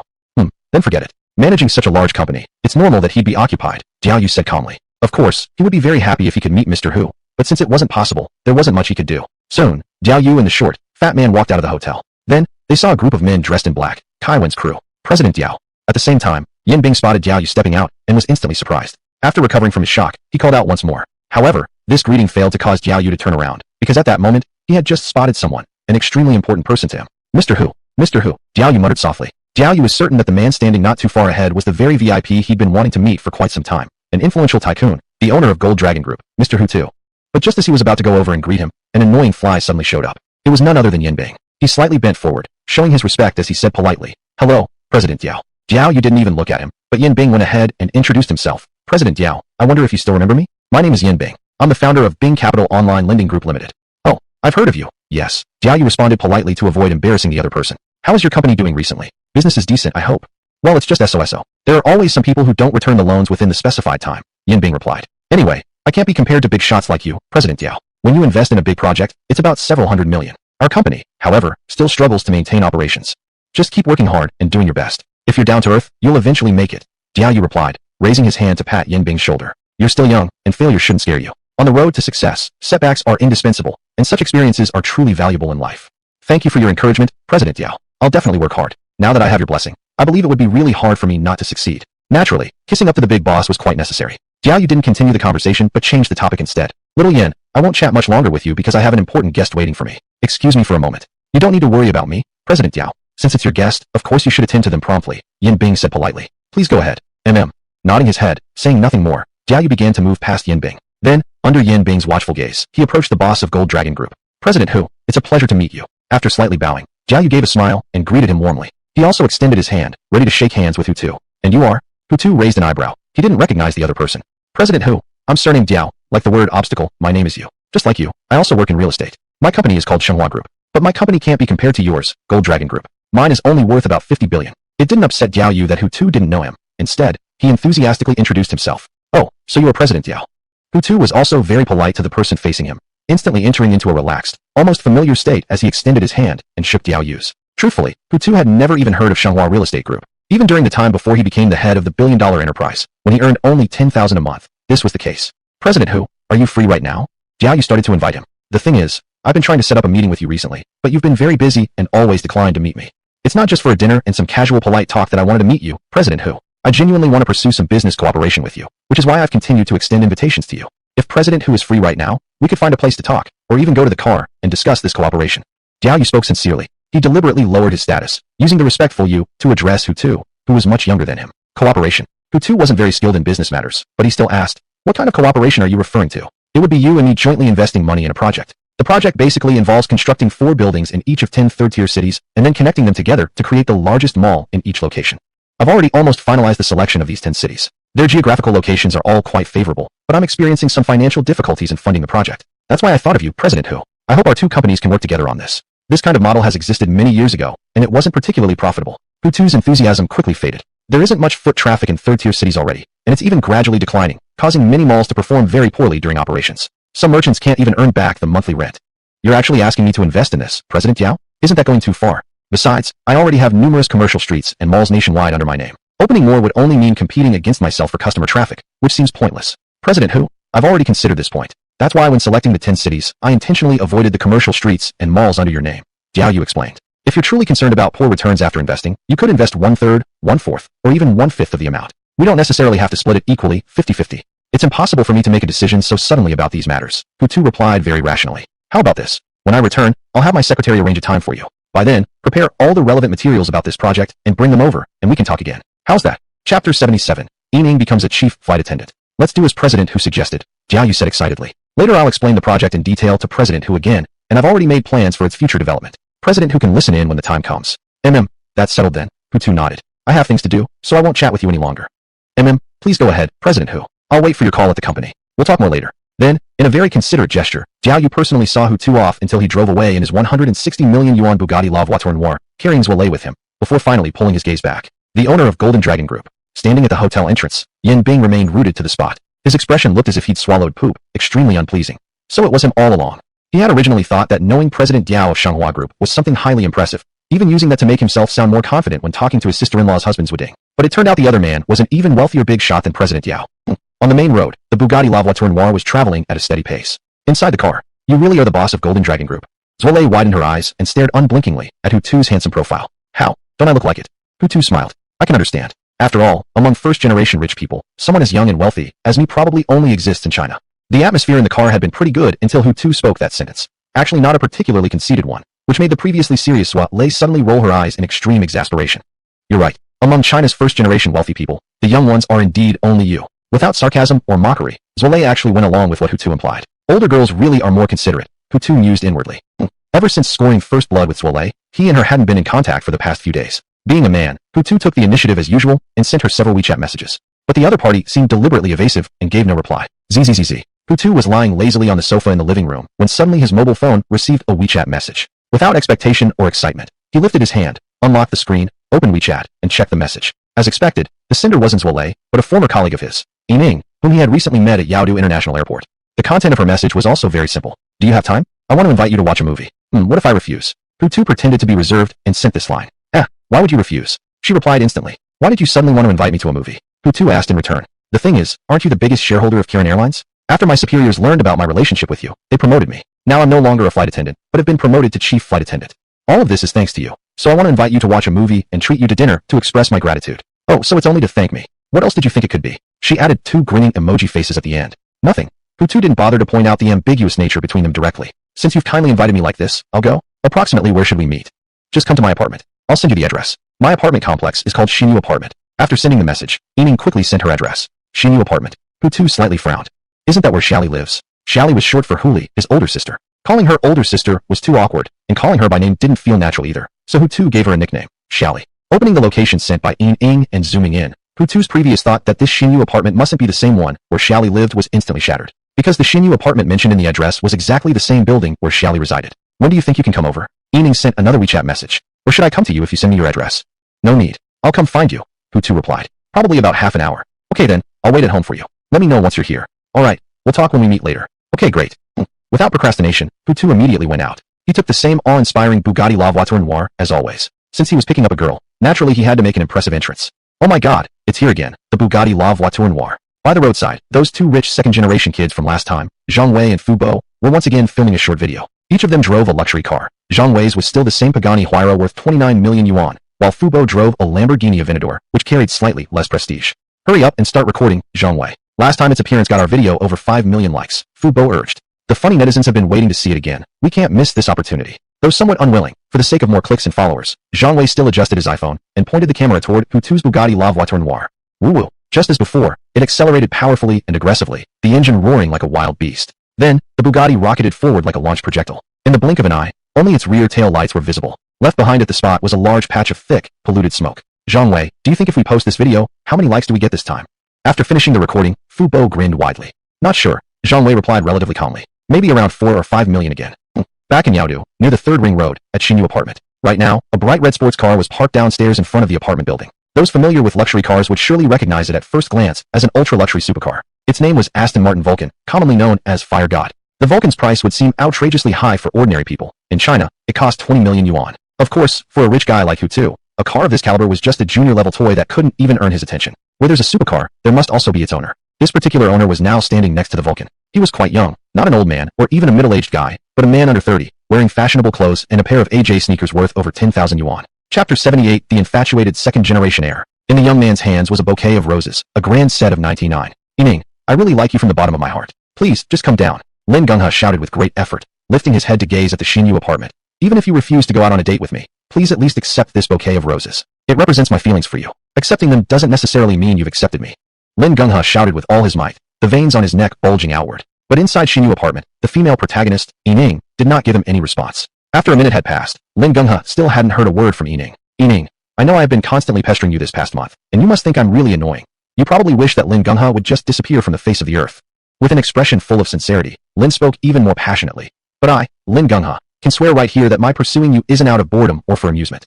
It's because I genuinely fell for you that I dared to be so bold and pursue you directly. This is also the very first time in my 24 years that I have ever been this brave and straightforward in courting a girl. Please just give me one chance, Ying. If you're willing to be with me, I will dedicate everything I have to protect you. I will give you happiness for a lifetime, and promise you'll never suffer even a single bit of unhappiness. Hey, could you keep it down a little? I still need to sleep. I've got the night shift tonight. From the second-floor window of Xinyu apartment, a young man with his upper body bare stretched his head out and shouted toward Lin below. Dude, declarations like yours have long gone out of fashion. I suggest you give up and go home. You're young, and you've got money. There are countless girls out there for you. So why stick with this one and act like a hopeless admirer? You wouldn't understand. From the look of you, I bet you've never met someone who really makes your heart race. Lin Genghe replied seriously. If you had, you'd understand the meaning of why I'm standing here now. Scratching his head, the unshaven man on the second floor gave Lin Genghe several skeptical glances, as if looking at someone with a mental problem. This guy doesn't seem much younger than me, yet he still has this innocent side? Alright then, do whatever makes you happy, the young man said lazily, and added with a reminder. Just keep it quieter when you yell next time. I really do have the night shift. I'm not joking with you. Yeah, I'll try to lower my voice. Sorry for disturbing you, Lin politely apologized. No problem, I'm off to sleep then. Good luck to you. Waving his hand, the young man pulled his head back inside, shut the window, and drew the curtains before lying down on the bed once again. Downstairs, the persistent Lin Genghe still had no intention of leaving. Ying, can you just come down for a moment? Even if you don't accept the flowers, I just want to see you once, and speak to you a few more words. Lifting his head again, Lin Genghe turned his gaze toward the balcony of Ying's apartment. 4th floor, room 404, Xinyu apartment. In the living room, Ying sat cross-legged on the sofa with a SpongeBob SquarePants pillow hugged in her arms. Looking dispirited, her fair chin rested on the SpongeBob pillow. Lin Genghe's pursuit over the past month had nearly driven her crazy with irritation. Even though she already clearly and coldly rejected him, this emotionally stubborn second-generation heir still believed that as long as he persisted, he could win her heart. His single-mindedness frustrated Ying to no end. Hutu, how much longer until you arrive? Picking up her phone, Ying decided to text Hutu. Just a few minutes, Hutu replied. Have you done your makeup yet? I hope not. I don't want to wait another hour for you to put it on once I arrive. Having had such experiences before, Hutu made this lighthearted joke. Don't worry, I'm already made up. I just haven't decided which outfit to wear. I was thinking I'd pick one after you arrive. Then you can help me choose which one looks best on me, and I'll wear that when we go out. After sending that message, a sweet, honey-like smile appeared on Ying's face. Alright then, I'll help you choose, replied Hutu. Back when they worked together, whenever they went out, he often helped this girl pick her outfits. Sometimes, when she was trying to decide which piece to buy, she'd ask his opinion, and ended up purchasing the one he said looked best. Hutu. I've encountered a little trouble. Yining thought for a moment, and felt it better to mention to Hutu about being pursued by the rich second-generation boy. Here's the thing. The past few days, I've been receiving persistent pursuit from a rich kid. He's very stubborn. He clearly heard me say definitively that there's no chance of us being together, but still he refuses to give up. What bothers me the most is that he actually thinks if he keeps going like this long enough, he'll eventually move me, and then I'll end up with him. Hutu replied. Looks like beautiful girls always get attention. Please don't joke with me. I'm really not in the mood right now. Yining pleaded again. Hutu, can you help me think of a way to make that guy finally give up? I really can't stand him anymore. If this continues, I'll go crazy for sure. Come up with a plan, huh? Hutu thought for a moment before replying. Actually, I do have an idea. However, this method might sound rather harsh for that rich kid chasing you. Harsh. Yining's beautiful eyebrows immediately knitted together. Are you suggesting we physically harm him or something? You misunderstood me. I didn't mean violence at all, Hutu explained. I simply mean to strike him hard where it really hurts, financially. Just tell him later that you already have a boyfriend. Furthermore, your boyfriend is extremely wealthy, worth billions. The place he lives in is Unit 1 of the Thompson 1 complex, and the car he drives costs $160 million. In short, you just need to act like a money-obsessed girl, someone who only cares about wealth, not emotions. Therefore, you'd only choose to be with a rich man, not him. After hearing this plan, Yining immediately fell silent. Will this really work? She finally asked 5 seconds later. Believe me, it definitely will, Hutu responded firmly. Money touches upon a man's dignity. Once he knows that the only reason you won't accept him is because he isn't as rich as your boyfriend, there's no way he'll keep obsessing over you. Instead, he'll suddenly realize how important money truly is. After that, his mind and goals will solely focus on making money. And once he finally earns his fortune and becomes a real success, he won't still be infatuated with a woman like this. During that process, he'll have matured greatly. His mind will have become sharp enough to understand clearly which women are suitable for him, and which ones he should let go of without hesitation. Chapter 79. My boyfriend is richer than you. I get it. What you're implying is that I should give him a lesson so he realizes how cruel reality can be, right? Yining said with a smile. Yeah, something like that. Then who exactly am I supposed to find to play my rich boyfriend? Yining replied with hidden meaning. Surely we can't just pull someone out of thin air? That wouldn't be very convincing. I can play that role myself, Hutu replied without hesitation. I live in the billionaire mansion neighborhood and arrived here in a luxury car worth $160 million. Besides, I'm young and definitely better looking than him. I think nobody could possibly be more suitable for this role than me. Yining. She didn't doubt Hutu's words. After all, this man was a major shareholder of Kirin Airlines. Just that alone qualified him to live in the billionaire mansion community and own a car worth $160 million. Okay then, I guess I'll have to trouble you, Yining said gratefully before asking. Are you here already? Yeah, I can already see Shinyu apartments. Why don't you come down first? Alright, I'll put on some clothes and come right down. Put on some clothes. Don't get the wrong idea. I just want to throw on a jacket. It's pretty cold outside, and what I'm wearing now isn't enough. Oh, I didn't get the wrong idea at all, Hutu explained. Yining. Pulling on a black hoodie, Yining hurried out the door. Taking the elevator, she reached the first floor quickly. Downstairs, standing beside an Aston Martin Vulcan, Lin Gunha caught sight of Yining exiting the elevator right away. Excitedly, he immediately picked up the bouquet of 99 roses and walked toward her enthusiastically. Yining, you finally came down, Lin Gunha smiled. I knew my efforts would pay off eventually. Don't come closer. Stay where you are, Yining said with obvious distaste on her face. She didn't actually want to seem unpleasant, but Lin Gunha had constantly shown her his dislike. How could she manage to greet him with a smile? Okay, I won't come closer. I'll just stay right here. Lin Gunha obediently stopped moving. His eyes stayed fixed on the unhappy Yining until she walked completely out of the apartment. Yining, these flowers are for you. Please accept them. Lin Gunha offered the roses with both hands. I won't take them. Please take them back, Yining responded coldly. Meanwhile, her eyes kept scanning in the distance, secretly upset at Hutu's delay. Okay, if you say no, then I'll take no for an answer. Later I'll just throw them away, Lin Gunha said, walking to one side to place the bouquet on the ground temporarily. Yining, why don't I take you out for a drive? We can talk more in the car, Lin Gunha invited. If there's any place you'd like to go, I can drive you there. No thanks, I won't ride in your car. My boyfriend will be here to pick me up any minute. Yining finally steered the conversation into her planned direction. If I want to go anywhere, he will take me. There's no need for you to bother. Boyfriend. Lin Gunha's smile froze instantly. Yining, you're joking with me, right? I'm not joking. I really have a boyfriend. And he's a very wealthy one. Yining replied seriously. Very wealthy. Lin Gunha laughed again. Yining, could it be that you're only with him because he's rich? Of course, Yining answered bluntly. I'm 26 or 27 now, not a teenage girl of 17 or 18 who might fall for a guy just because he's handsome. Girls our age care much more about material security when choosing a partner. What a man can offer us in terms of life has become our top priority in choosing a spouse. My boyfriend fulfills my standards perfectly, so why wouldn't I be with him? Yining, if you're only with him because he's rich, you'd be better off breaking up with him and dating me instead, Lin Gunha said confidently, regaining his footing in the conversation. Because compared to your boyfriend, I'm definitely richer. I can offer you the life you want even better, from traveling around the world to living in a luxury seaside villa. No, you aren't as rich as my boyfriend. Yining shook her head. You're merely a rich second generation. My boyfriend built everything from scratch himself, and the wealth he possesses is something you can only look up to helplessly. Really? Is he really that rich? Lin Gunha questioned with skepticism. Then tell me exactly how rich he is. A single Aston Martin like mine is worth 20 million. Can he even afford something like that? Shifting her gaze to Lin Gunha's face, Yining saw the arrogance in his eyes because he had arrived in a luxury car worth 20 million. The more she saw this, the more she understood why she would never be interested in someone like him.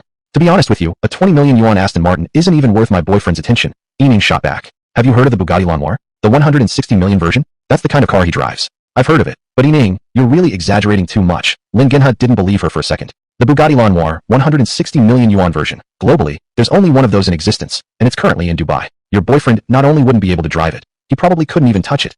Come up with a more convincing argument. These unrealistic claims. Yining, you should really stop making them. I won't believe you anyway. Just as Lin Genhe finished saying those words, a loud roaring sound of a supercar suddenly came roaring from about 100 meters away. Before Lin Genhe could even turn his head, a sleek, jet-black supercar came speeding toward them. Then, with a clean and sharp turn, it stopped smoothly by the roadside right in front of Xinyu Apartments. This all-black supercar was none other than the Lenoir driven by Hutu. You don't believe me, right? Then look at that car. Can you recognize it as a Bugatti Lenoir? The arrival of the supercar finally relieved Yining, and she pointed at it. That's my boyfriend's car. He's here to pick me up now. Lin Genhe stiffly turned his head with obvious anxiety, staring in the direction Yining pointed at. In less than 2 seconds, the confidence that had been on his face moments ago completely vanished. Though Lin Genhe wanted to slow down the motion of turning his head, he couldn't hold it back no matter what. Next, the image of a black, ultra-cool, and utterly stunning supercar entered his vision. Oh, how is this possible? Lin Genhe, as a top luxury car enthusiast, was extremely familiar with the Bugatti Lenoir. He had not only heard of it, but even seen it in person before. Chapter 80, A Crushed View on Love. Therefore, the moment he saw that black supercar, he recognized it instantly. It was the Bugatti Chiron Nocturne he had seen several months ago in Dubai. Was it exactly the same one? Lin Genhe couldn't be certain, but he could basically confirm that this car was indeed a Bugatti Chiron Nocturne. The car door opened, and a young man with extraordinary looks and a tall, slender figure stepped slowly out. It was indeed the male protagonist himself, Hutu. Walking toward Yining, Hutu waved his hand to greet her. Sweetheart, I came to pick you up. Yining also imitated Hutu's gesture and raised her hand to wave back at him. Who's this young man? After approaching, Hutu put on a show of ignorance and examined the young rich second generation, Lin Genhe, asking curiously. He's the one I told you about, Yining said. He's been pursuing me recently, and refuses to give up no matter what. Oh, so you're him, Hutu said calmly, then turned to look at him. Young man, my girlfriend already has a boyfriend. Why are you still sticking around? That's kind of immoral, don't you think? Lifting his head and gathering up the courage to meet Hutu's gaze, Lin Genhe instead asked, Are you really that rich? Pretending to be slightly surprised, Hutu paused deliberately. Then he said, If you were asking me whether I'm handsome, I'd humbly answer that I'm just average looking. But if you're asking if I'm rich, well, I really can't be modest here. Honestly, I'm quite rich. How much exactly are your assets? Lin Genhe continued questioning. Adding up all my properties under my name, Hutu replied calmly. It's about 4,000 billion, give or take. 4,000 billion. Lin Genhe was instantly stunned, his eyes bulging wide like copper bells. In his imagination, Yining's boyfriend would be considered amazing even if he had a mere 100 billion. Yet this man told him he had over 4,000 billion. You must own companies then, right? Naturally, Lin Genhe wouldn't believe so easily, so he continued. What companies do you have? Could you tell us more? Of course. Hutu shrugged. Ever heard of Golden Dragon Group? Real estate company, worth over 3,000 billion, it's mine. What about Kirin Airlines? One of the top 3 airlines in the country, worth 700 billion? Also mine. To verify whether Hutu's words were true or false, Lin Genhe immediately took out his phone to look up information online.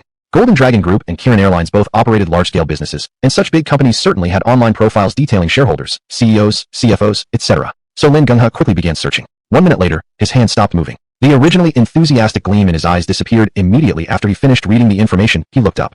Because on all those pages, it clearly stated that Yining's boyfriend was indeed the major shareholder of both companies. Additionally, there were his pictures posted. Those photos that showed no signs of Photoshop editing matched his real appearance exactly, equally radiant and handsome. Being richer than him was bad enough. Even his looks outshone Lin's. No wonder Yining rejected him without hesitation, her heart unable to make space for a second man. Do you know why Yining is with you? It's only because you're rich. At this point, Lin Genhe was no longer the courteous gentleman who always put Yining first. Actually, she doesn't like you at all. The only reason she's willing to be with you is because you can meet her material needs.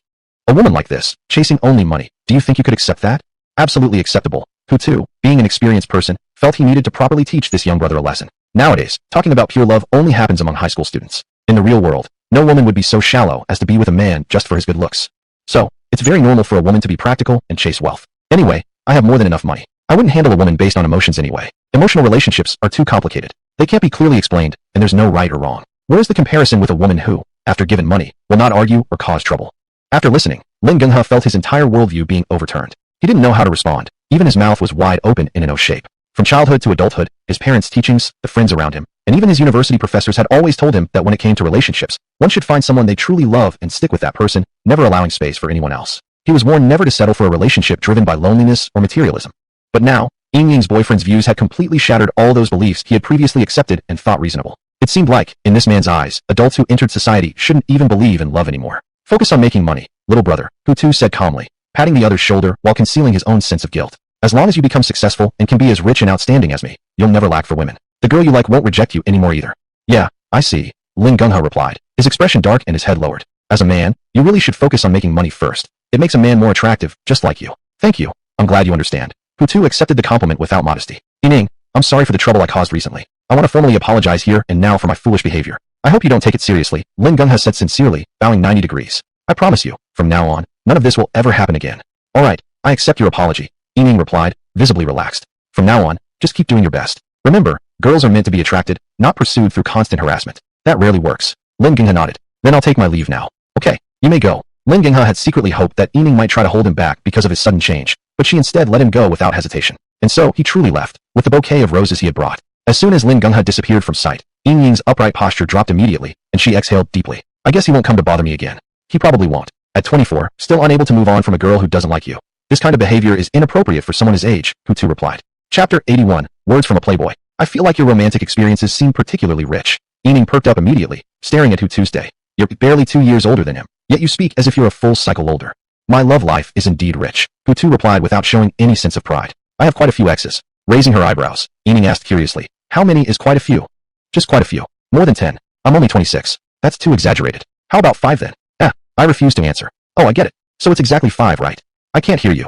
Hutu covered his ears with both hands. On the main road, a black beast was roaring, now and then going wild and suddenly unleashing powerful energy, and at other times acting tame, driving at a steady speed.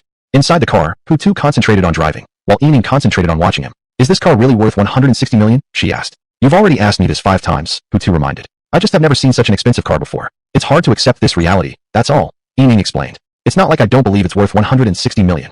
Hutu.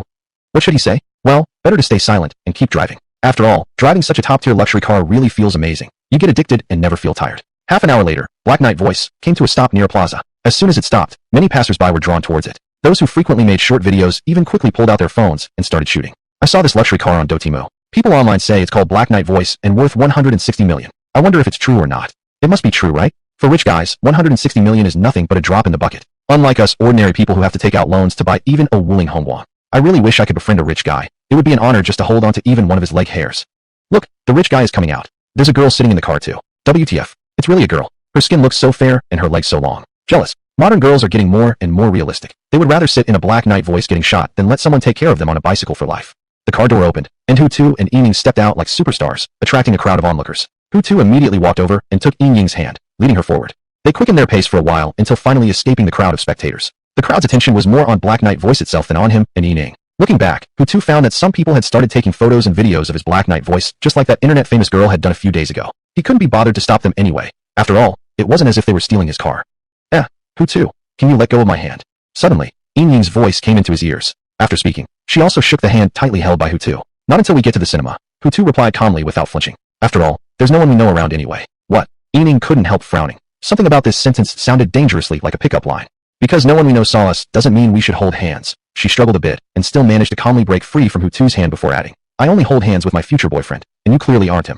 At this moment, of course Hutu wouldn't say something like, how can you be sure that future boyfriend won't be me? A sentence that carried the slight scent of a dog licking, a term used to describe someone overly eager to please another person.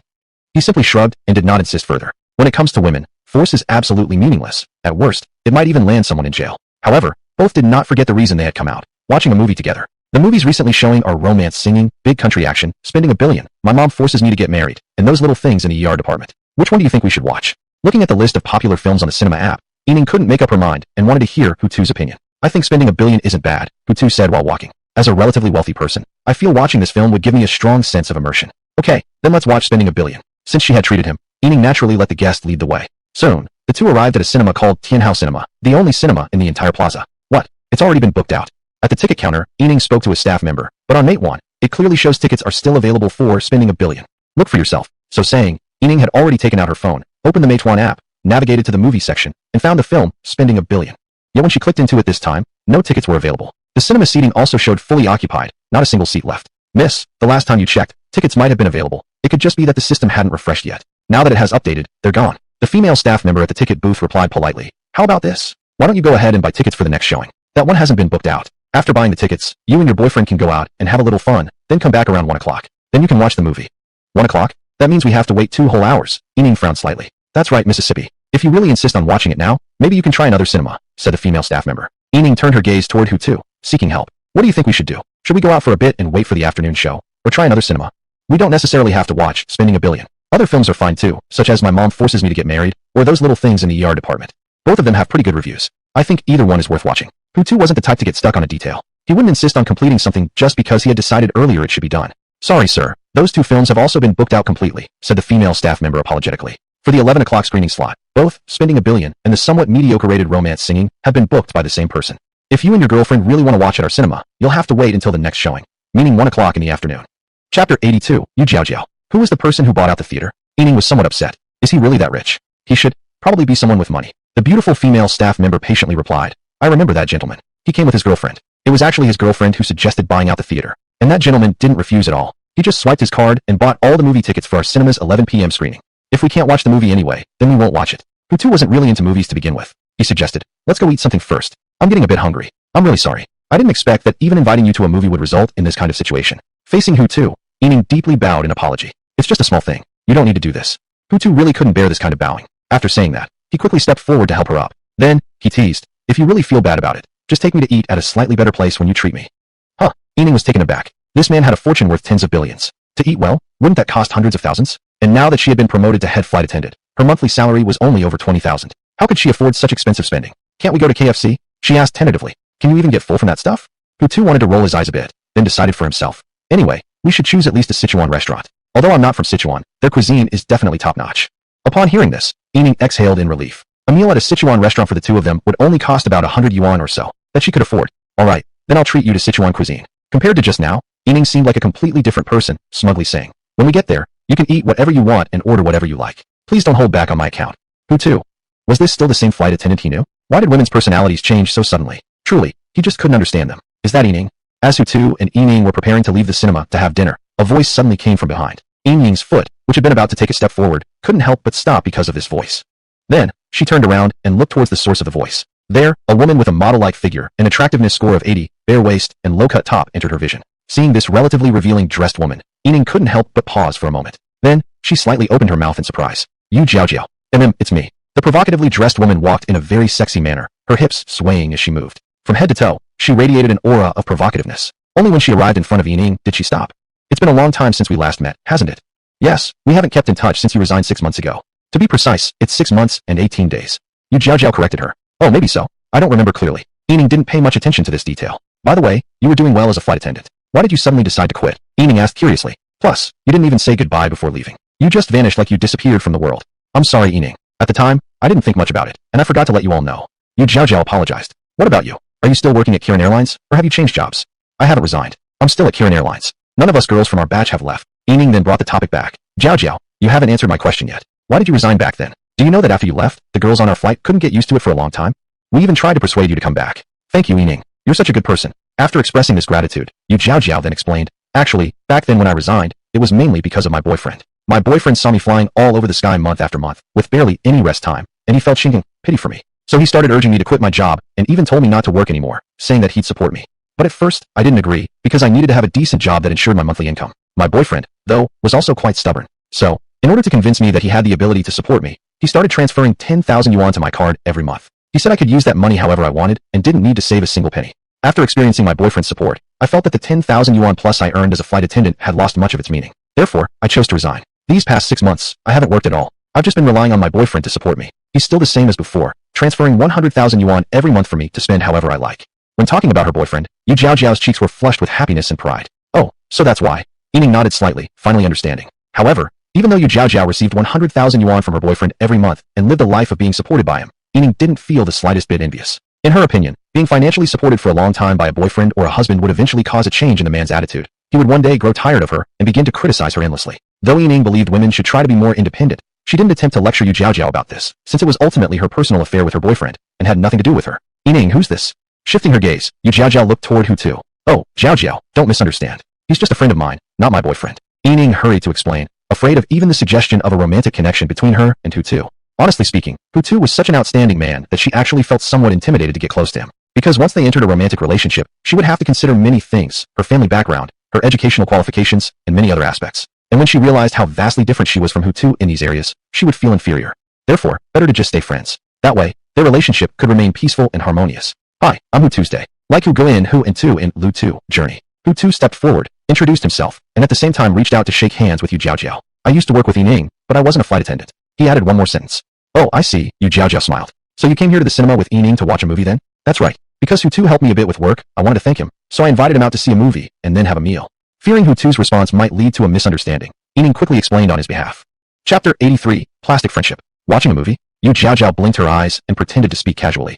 We probably can't watch one now, right? My boyfriend just booked out all the 11 o'clock showings. Some of my classmates came to Yaodu today, and I wanted to treat them to a movie. But since I didn't know how many of them came, I just went ahead and bought all the cinema tickets.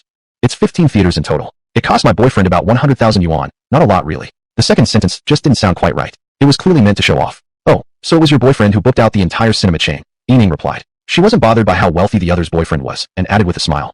Do you know, Jiao, I actually got angry earlier because I couldn't get movie tickets and cursed the person who booked them all out. But don't worry, Jiao, I have absolutely no ill feelings toward your boyfriend. I know, I'm not going to be petty over something so small either, Yu Jiaojiao replied with a smile. Oh right, Jiao, could you please treat Hantu and me to a movie? Suddenly, Yining changed the topic. It feels a bit early to go out for dinner now, and my stomach is still full anyway. I wouldn't be able to eat much. I think it'd be better to watch a movie first, and then have dinner. Jiao, you wouldn't mind, right? Yining, actually, I do mind. It was quite unexpected for Yining. Her small request was turned down flat. After refusing, Yu Jiaojiao went on to explain. You see, Yining, this time I really just want to host my classmates and hang out with them. If you and Hantu come, I'm sure I won't be able to treat you well, and you'll end up being ignored. Rather than that, why don't we make another appointment later, and then I can treat you two to a movie. What do you think? Jiao, we're just going to watch a movie, and then we'll leave right after. We won't bother you at all. We won't interfere with your time with your classmates either, Yining tried to argue. Truthfully, she also wanted to use this opportunity to see what kind of state her friendship with Yu Jiaojiao really was in. Sorry, Yining, I really can't agree to that. Yu Jiaojiao stood firm without hesitation, her tone even becoming somewhat cold. I make a clear distinction between classmates and friends or colleagues. When I'm hanging out with my classmates, I won't bring friends or colleagues along. Similarly, when I'm out with friends or colleagues, I won't invite classmates along.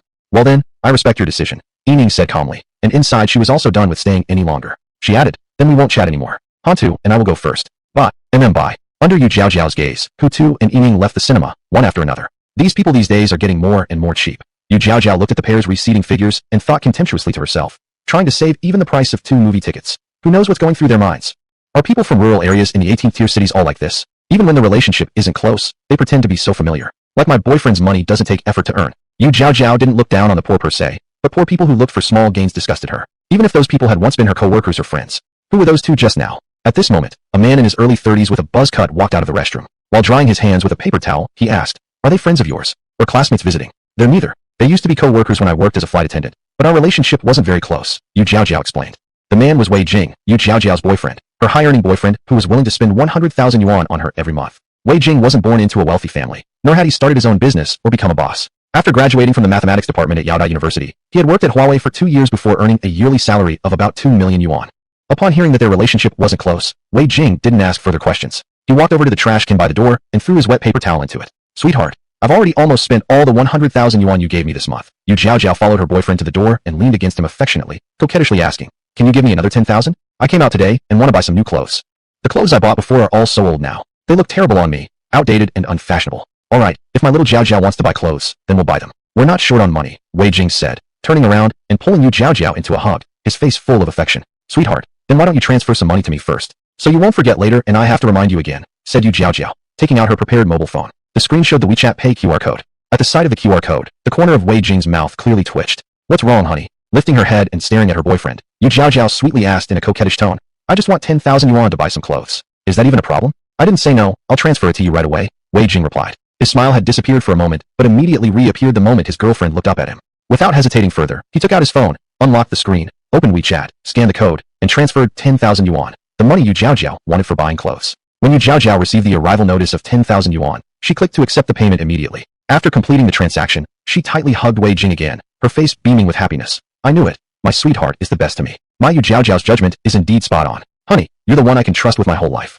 When he first heard words like these, Wei Jing still felt quite delighted. However, as time passed, such compliments no longer stirred the slightest emotion in him. He didn't know how much longer he could hold on like this, but he was clear that if Yu Jiaojiao continued spending money extravagantly, just like a nouveau riche without limits, he would never marry her. Oh! Suddenly, Wei Jing's eyes widened slightly as he stared at the young man walking side by side with Yining dozens of meters away, doubt flashing across his face. Isn't he that rich guy who drove the black Porsche just now?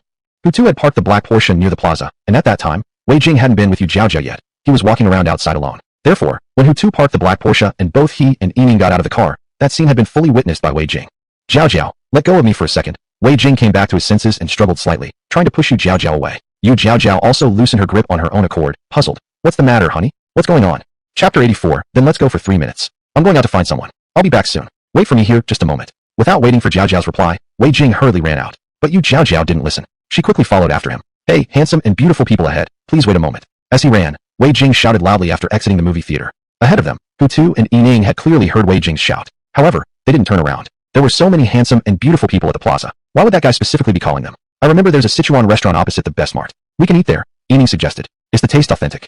Hutu asked. I think it should be authentic. When we just passed by, I especially noticed. The business inside looked pretty good, Yining said. A restaurant that can retain customers must have great food.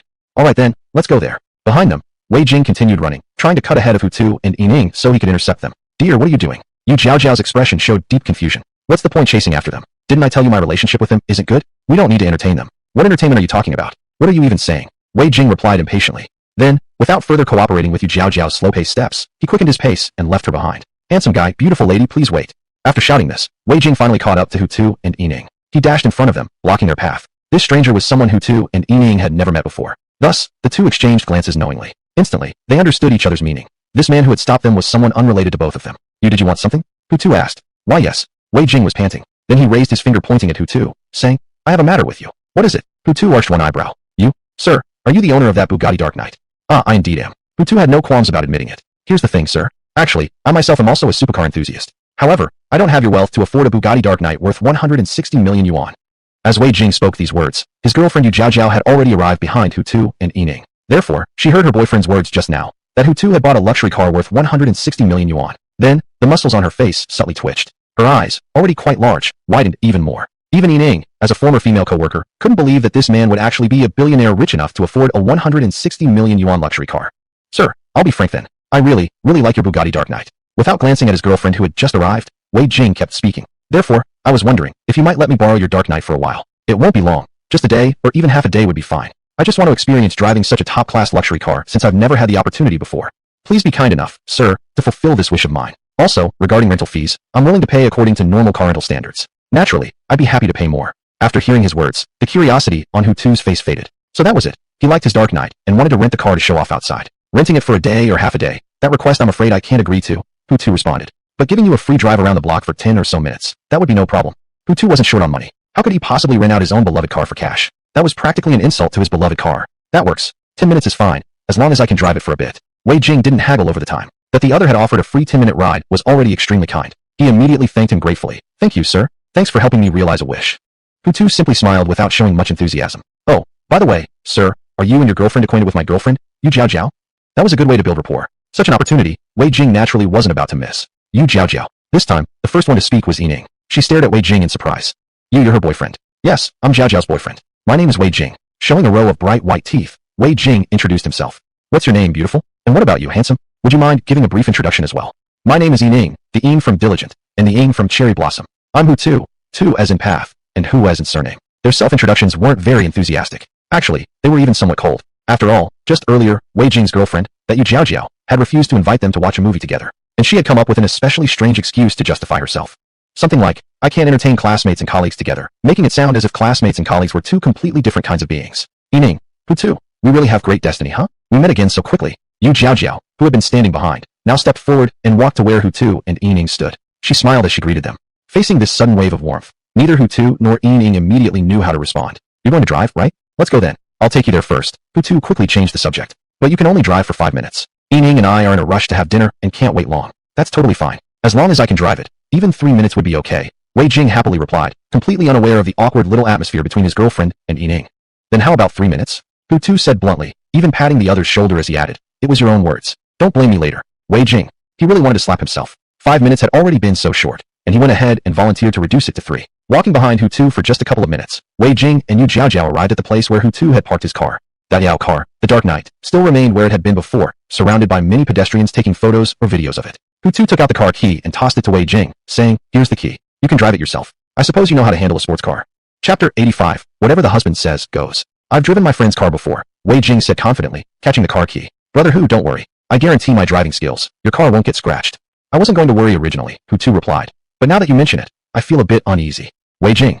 Just kidding. Drive carefully. It's fine even if you drive for 5 minutes. Hutu walked over and patted his shoulder. This made Wei Jing, who had been on edge, finally feel a bit better. Just as he was about to step forward and walk toward the Bugatti Nocturne. Dear, I want to sit in the front passenger seat. Take me with you. Yu Jiao said as she walked ahead. I've never ridden in such an expensive luxury car before. I just want to try out how it feels inside. This is Brother Hu's car. Why are you telling me this? Wei Jing frowned. Go ask Hutu yourself. Yu Jiao had no choice but to turn around and cast her delicate and deliberately seductive gaze at Hutu. Hutu, you're so handsome and rich. You probably wouldn't mind letting me ride with you for a while, would you? She said in a coquettish tone. I actually mind quite a bit, Hutu replied coldly. I think the front passenger seat should only be for people who are close to me. Like Ying. If someone else sits there, the smell they leave behind makes me uncomfortable. Yu Jiao. How could this person be like this, actually rejecting her with such a strange excuse? Alright, don't go up then, Wei Jing said, showing no support for his girlfriend. I won't be able to perform well if you're there. Just stay here and watch. Then, Wei Jing quickened his pace and headed straight for the nocturne. After a minute's walk, he finally made his way through the crowd of bystanders surrounding the nocturne and approached the top-tier luxury supercar. Standing nearby, he admired the vehicle for a few moments. He couldn't help but sigh in admiration. Indeed, a luxury car worth 160 million yuan provided a visual impact far beyond what a mere couple of million yuan luxury car could offer. Then, Wei Jing took the car key, pressed the unlock button, opened the door, and under the envious stares of the many onlookers, bent down and quickly got in. When the nocturne was about to leave, the surrounding crowd immediately dispersed, making a clear path. Then, Wei Jing started the car, drove out of the parking lot, made a turn in place, pressed the accelerator pedal firmly, and the top-tier supercar roared like a wild beast. Immediately afterward, it shot forward like a bullet. Inside the car, sitting in the driver's seat, Wei Jing experienced the thrilling pushback feeling that the nocturne brought. This feeling caused his adrenaline to shoot straight up continuously. This is so thrilling. Driving such a top luxury car. No wonder once a guy has money, the first thing he does is buy one. Wei Jing laughed broadly, as if he had taken stimulants. It was said to be a 5-minute drive, but Wei Jing ended up driving nearly 10 minutes before returning the nocturne to the original spot and parking it properly. Brother Hu, here's the key. I'm returning it to you. Approaching Hutu with a smile, Wei Jing handed the car key back. Alright, we won't chat for long. Ying and I should go eat. Hutu emphasized the words, eat, slightly more than usual, clearly hinting at something deeper. Wei Jing, a graduate of Hutu University, could naturally grasp the implied meaning behind Hutu's words immediately. So he enthusiastically replied, Brother Hu, let me treat you both to dinner. After all, you let me drive the 160 million yuan nocturne. I should do something to compensate. Otherwise, I'll feel too guilty in my heart. That's really not necessary, Hutu said politely. Besides, your girlfriend just said you need to accompany her classmates. That's important. You shouldn't neglect them.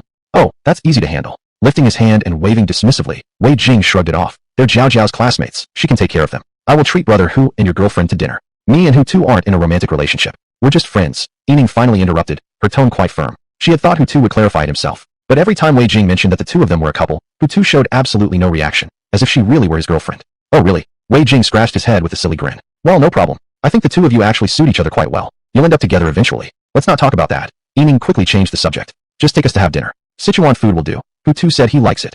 Alright, then let's go have dinner now. Sichuan food it is. Then the three of them completely ignored Yu Jiao and walked away together, side by side. Dear, you left me. What am I supposed to do now? Yu Jiao helplessly called out in a soft, cutesy voice when she saw the trio walk 4 or 5 meters away. I don't want to hang out with my classmates alone. I want to go with you guys for dinner too. I'm hungry too. You shouldn't come. If you're hungry, just go buy something at KFC. Wei Jing turned back and said, No, I want to go. I don't eat at KFC. Yu Jiao stamped her foot stubbornly and pouted like a hurt little girl. Oh come on, why are you being so annoying? Wei Jing frowned and glared at her. What about your classmates then? Aren't you supposed to entertain them? Besides, I even booked an entire movie theater for them. Are we just going to waste all those movie tickets? I don't care. I just want to be with you. Yu Jiao said as she walked toward Wei Jing. Wherever you go, I go. At this, Wei Jing nearly had a headache, 2 times worse. Yu Jiao's clinginess had definitely worsened lately. In the past, he would just scold her a bit, and she would leave quietly, perfectly fine to be alone, even enjoying herself. When he went out with colleagues for dinner gatherings, she'd stay home without complaint. Fine, then come along. But don't be too loud. Without showing any more frustration, Wei Jing gave in, then added, especially when I'm talking to Brother Hu, don't interrupt whenever you feel like it.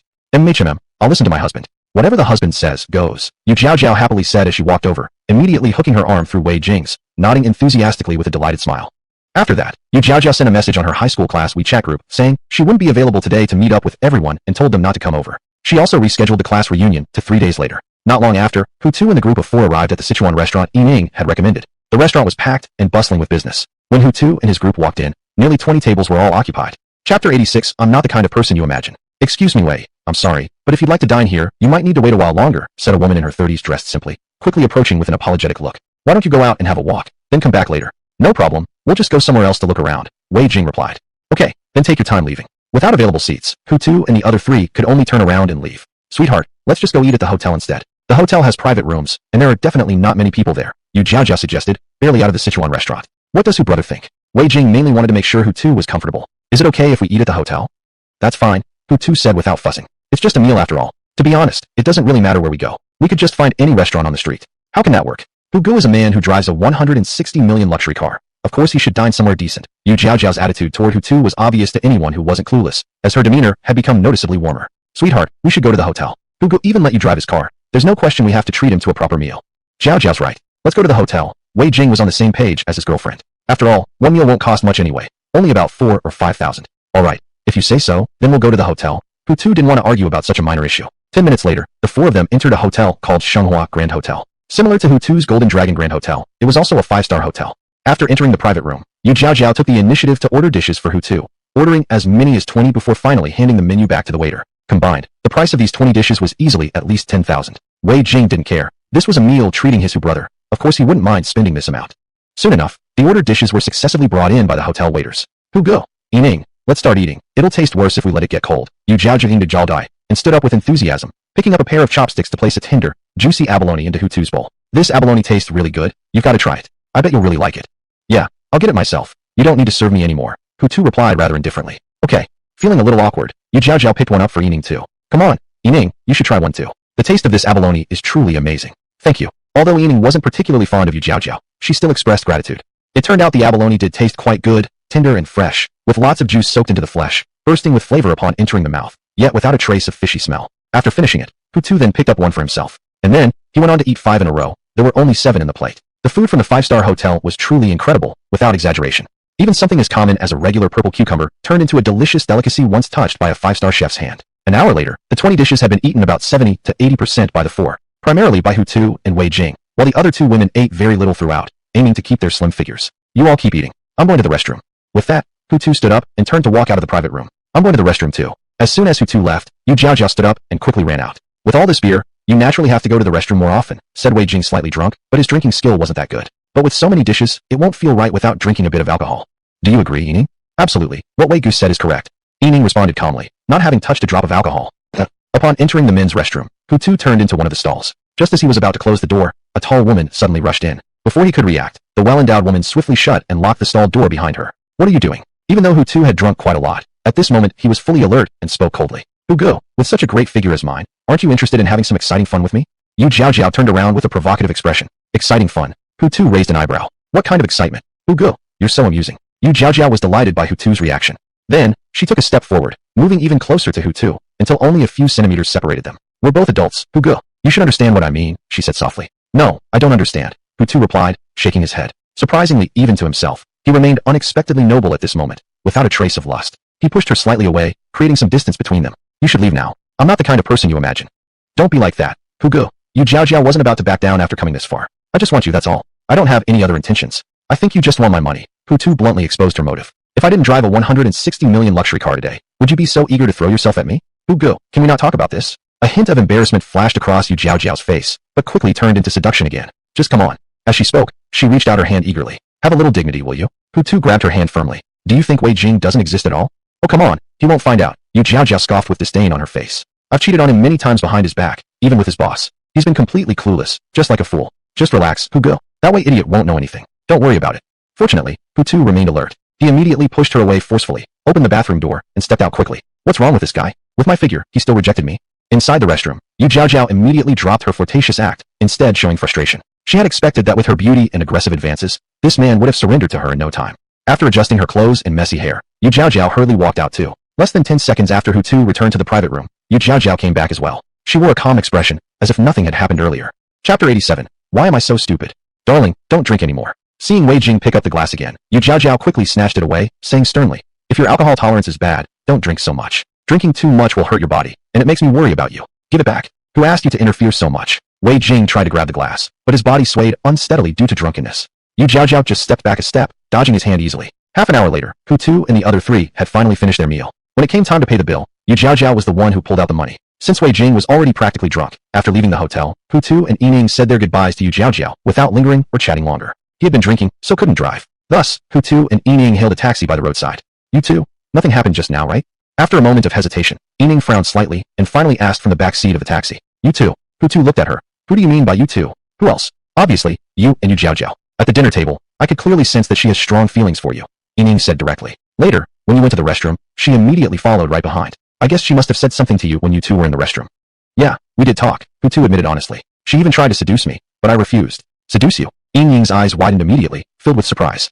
How could she do something like this? She clearly has a boyfriend already. She didn't doubt the truth of Hutu's words, because she had guessed something like this might happen. Poor Wei, my friend, sighed Hutu as he took out his phone. Luckily, I stayed alert and recorded the whole scene. I hope after watching this video, Wei will make a wise decision. Taking the phone out, Hutu was preparing to send the video he had recorded in the restroom to Wei Jing. You even recorded a video. Yining was surprised again, saying, send me a copy too. I want to see it as well. Some of the content is a bit unsuitable. Are you sure you want to watch it? Hutu stared at her, asking, well, I'm just curious, Yining explained, her face reddening with embarrassment. I didn't mean anything by it. Alright, I'll send you a copy too. Hutu agreed without hesitation.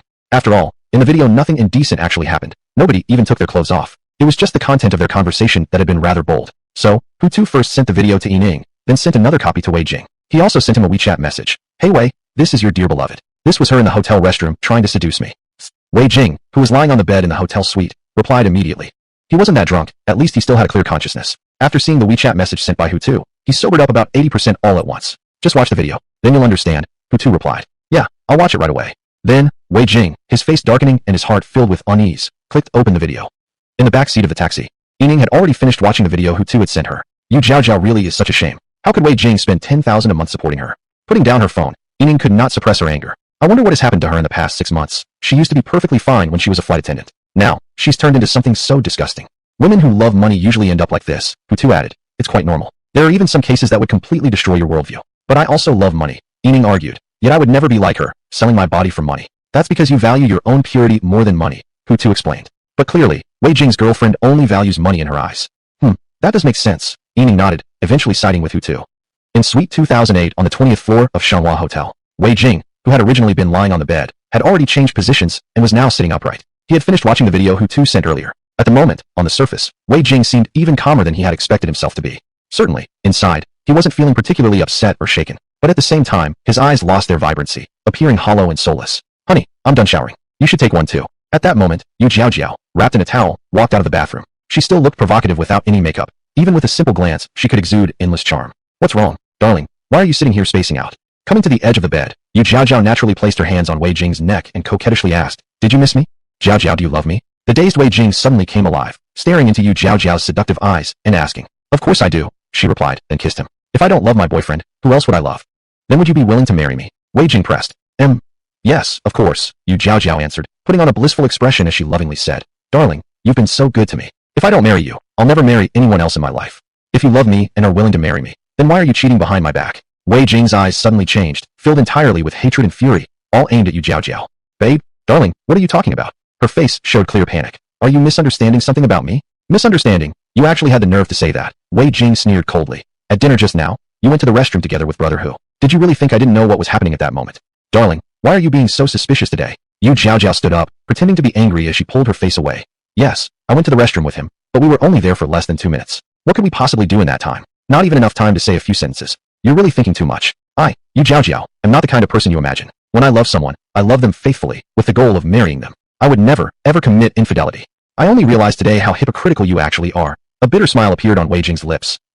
Wei Jing, really am foolish. Naively believing that if I gave you money, you'd stay devotedly by my side. How could I be so stupid? Chapter 88, Check-in Reward, a Patek Philippe watch. So much money. How nice it would be if I used it to take care of my parents. They would be able to eat well every day, and wouldn't have to worry about what to wear or use. But I was such an idiot, letting all the money I worked so hard for be squandered by you bitch. By the end of his outburst, Wei Jing suddenly stood up, pointing his finger at Yu Jiao, shouting furiously. Wei Jing, what exactly is wrong with you today? Until now, Yu Jiao, this white lotus blossom, still pretended to be innocent. What did I ever do to betray you? Or is it just because I went to the restroom with brother Hu? Is that why you're so furious? But nothing really happened between us. Our relationship is absolutely clean.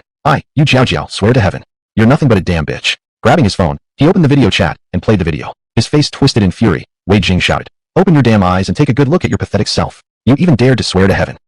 Seeing the video, this secretly recorded footage inside the restroom, Yu Jiao's face lost all innocence and haughtiness in an instant, as though thrown thousands of miles away. Then she heard, from the video, her own voice seducing Hutu, calling her boyfriend, Wei the idiot, and even sleeping with Wei Jing's superior. Those following words were now replayed clearly, one by one, directly into her ears. After the video ended, Wei Jing calmly tossed his phone onto the bed before glaring coldly at Yu Jiao. You dirty slut, anything else you want to say? Darling, this video is fake. Even now, Yu Jiao tried to defend herself, but the terrified expression on her face gave her away plainly. The woman in the video isn't me at all. She just happens to look exactly like me. Obviously, someone must have wanted to frame me, to ruin the relationship between us. Darling, believe me. You must believe me. My feelings for you, I swear, are absolutely genuine. Slap. Yu Jiao had no chance to speak further. Wei Jing suddenly raised his hand and slapped her hard across the face with almost all his strength. He didn't hold back at all, so when Yu Jiao was hit, she lost balance and fell to the ground. Stunned by the slap, her long hair that had been tied up came undone and fell loosely down. Wei Jing showed no intention of stopping. He bent down, grabbed his pants from the bed, pulled out the belt, then, eyes red, approached Yu Jiao. Dear darling, don't, please don't. Crack. Ah. Time passed quickly. Now, 3 days had gone by since his last date with Yining. Building T, Unit 3, Room 2103 of the Thompson Plaza community. In the living room, Hutu was enjoying breakfast made by the beautiful housemaid, Yangmi. It included 2 steamed buns, a youtiao, Chinese cruller, a bowl of hot soy milk with sugar, and a bowl of corn and pork rib porridge. Ding. Successfully checked in. Congratulations, master. You have received a valuable watch, the Patek Philippe JB Champion Platinum Observatory watch, worth 25 million yuan. As he was eating, a voice suddenly rang inside his mind, the system check-in notification. Regarding these sudden rewards, Hutu, who initially felt startled every time, had now become quite calm and composed. A 25 million yuan watch. Such incredible generosity again. The massive value still made Hutu, whose net worth exceeded 40 billion yuan, feel a little surprised. Then he wanted to ask where this Patek Philippe JB Champion Platinum Observatory watch was. His eyes shifted slightly, noticing that, for some unknown reason, a luxurious watch had appeared on his right wrist. This watch was entirely white. Hutu guessed that this white metal was probably platinum. Otherwise, Patek Philippe wouldn't have named it Champion Platinum, and it wouldn't be priced so astronomically high. Better eat breakfast first. A mere watch worth over 20 million couldn't truly excite Hutu's day. He withdrew his gaze, picked up a soup dumpling bun, and began to eat. Near the entrance of the Thompson Plaza community, just dozens of meters away, 2 familiar rich second-generation kids sat inside a luxury car, chatting. Zhang Wei, are you sure? Fu Bo, sitting in the passenger seat, widened his eyes as he stared at his friend. Are you certain that the wealthy guy who drives a 160 million yuan luxury car lives in Unit 3, Room 2103 of Building T? Yeah, I'm sure, Zhang Wei nodded. He's been leaving his room these past few days, so I'm certain he lives in Unit 3 of that building. I myself live in Unit 4 of the same building. Whenever he goes out, I can see him by peering through my bedroom window. The reason I know he lives in room 2013 is because I paid a resident to find out from the property owner. Yeah, that's good to hear. Fu Bo nodded in satisfaction, then turned his head to the smartphone that was live streaming. Brothers, did you hear that? Zhang Wei just confirmed the identity of that wealthy guy. Now that we're certain, we won't waste any time. I'll go with Zhang Wei right away to find that rich guy and secretly live stream him, capturing his decadent lifestyle for you all to watch. After Fu Bo finished speaking, the comment section on the live streaming screen suddenly exploded with messages, scrolling by quickly, impossible to read entirely. The content of those messages mainly included things like 666. Looking forward to it. So jealous of the rich guy. I want to marry this rich guy. I'd bear the rich guy's children. Do the rich guy's legs need a hanger? Offer my ass to the rich guy, etc. Of course, many wealthy netizens started sending virtual gifts as well. Soon, Fu Bo's live stream room had received nearly 100,000 virtual coins worth of gifts. Zhang Wei, drive. Let's go meet this rich guy, Fu Bo said. Old Fu, point the live stream camera at me first. Let me say a few words to everyone, Zhang Wei said as his gaze already fixed on the camera. Oh sure. Without asking why, Fu Bo immediately repositioned the phone stand and directed the lens toward Zhang Wei. Hello everyone. I'm Zhang Wei. Those of you who follow Fu Bo should know me already. Zhang Wei began his serious self-introduction. Like Fu Bo, I'm also a rich second-generation kid. We both have rich daddies at home. The viewers in the live streaming room were very enthusiastic, sending greeting messages to Zhang Wei one after another. However, this time, the comment section was far more amusing than when Fu Bo was talking. Zhang Wei, as in Zhang De Pao, big talker? Oh look at you. Now a rich second-generation kid. Does your bigly know that? Attorney Zhang, I'm currently having a divorce dispute with my wife, and we are facing property division. However, the house was purchased in full before we got married by my wife. My question is, in such a situation, if I divorce her, would the house still be divided equally with me? Chapter 89. The rich second-generation brat who likes to show off. Erkong, hello. Zhang Yida, hello. Zhang Liangliang, hello. Zhang DePeo is so cute. I love you to death. What are you guys talking about? Why don't I understand a single word? This Zhang Wei, isn't he the one from Love Apartment? Quick look, there's a nice guy upstairs. Let's all go bully him. There's a nice guy upstairs +1. There's a nice guy upstairs +2. Zhang Wei. Seeing that the comments were all teasing about Zhang Wei, but not about him personally, rather the Zhang Wei from Love Apartment, he also felt quite confused. Please don't joke about my name anymore, Zhang Wei helplessly replied. It was given to me by my parents. I can't help it either. Yet still, the comments continued to scroll by with names like Zhang DePeo, Zhang Yida, Zhang Liangliang, numerous bizarre nicknames. Sighing, Zhang Wei gave up and decided not to bother anymore. Time to focus on real matters. Everyone, please look carefully. Does anyone know what this watch on my wrist is called? Lifting his arm toward the camera, he showed the expensive watch he was wearing and asked. This time, the viewers in the live stream were finally distracted from the nicknames. All eyes were now focused on the high-end watch on Zhang Wei's wrist. What kind of watch is this? Patek Philippe? Rolex? Passing by without any watch. Passing by without any watch +1. Passing by without any watch +2. This doesn't look like Patek Philippe or Rolex either. Is there an expert in the live stream? Can someone explain what brand this watch is? I know. I'm pretty into luxury watches. The full name is Richard Mille RM025 Tourbillon chronograph. It's made in Switzerland and costs around 5 million yuan. Suddenly, the stream of comments was dominated by this particular netizen. His appearance immediately attracted attention, shocking many viewers with the watch's price. Richard Mille, worth 5 million. Wow. In the world of rich people, is money infinitely replicable? Does a rich guy need something to hang off his arm hair? Can I get in on that? 5 million yuan. I wouldn't earn that much in my entire life. At Chaoyang Citizen, is that really true? Are you sure it's not a counterfeit? Netizen Chaoyang Citizen, use your head a little. This man drives a Pagani Huayra worth 30 million. If he can afford such a top-tier supercar, what's so surprising about wearing a 5 million Richard Mille? I also think it's likely real. A rich person wouldn't have a reason to fake something like this for us. It'd lose him street cred if it were discovered. Seeing that the audience had correctly identified the watch, Zhang Wei simply smiled and said, Netizen Chaoyang citizen was right. This watch indeed comes from Switzerland, and its full name is Richard Mille RM025 Tourbillon chronograph. Its price is approximately, as he said, around 5 million yuan. However, Zhang Wei honestly admitted, this watch isn't mine. It belongs to my father. He usually carries it with him when he works. Today, I borrowed this watch from my father and wore it on my own wrist instead. It's not because I wanted to show off. Because today, Fu Bo and I are going to meet that wealthy guy who drives a blacked-out Bugatti. For such a wealthy customer, I naturally wouldn't want to fall behind either. Therefore, I borrowed this watch from my dad, in the hope that it would impress him, give me some presents, and perhaps intimidate him slightly. That's basically it. After meeting the rich man, I'll return this watch to my father. To be honest, I'm not very comfortable wearing a watch worth 5 million yuan. I'm so afraid of knocking it or damaging it that I find it inconvenient doing anything. After finishing his explanation, the chat once again exploded into a frenzy of comments. Haha, a rich guy trying to put another super rich guy down. It's so amusing. Not necessarily. If the super rich guy also has a more expensive watch than Richard Mille, then this slap would turn into a counter slap. I'm looking forward to that counter slap. Looking forward to the counter slap, +1. Looking forward to the counter slap, +2. Again, the stream of comments buzzed with anticipation that he might get a counter slap. However, after reading those comments, Zhang Wei didn't feel much. Based on his observation over these days, Zhang Wei had come to a conclusion. The ultra-rich man driving the darkened Bugatti probably wasn't a person who enjoyed wearing watches. Even if he did, the watch probably wasn't anything too expensive, perhaps no more than several 100,000 yuan at most. Alright, I won't chat with everyone for long. Now Fu Bo and I will start our journey to meet the super rich guy. Without further delay, he started the car. After pressing the gas pedal, the 30 million yuan Pagani Huayra roared and shot forward. The security guard at the Thompson Mansion community spotted the Pagani Huayra from a distance and immediately recognized the driver as the young second-generation rich kid living in their community. He quickly lifted the gate barrier in advance. Then, the Pagani Huayra came rolling in without even a moment's pause and sped straight into the Thompson Mansion community.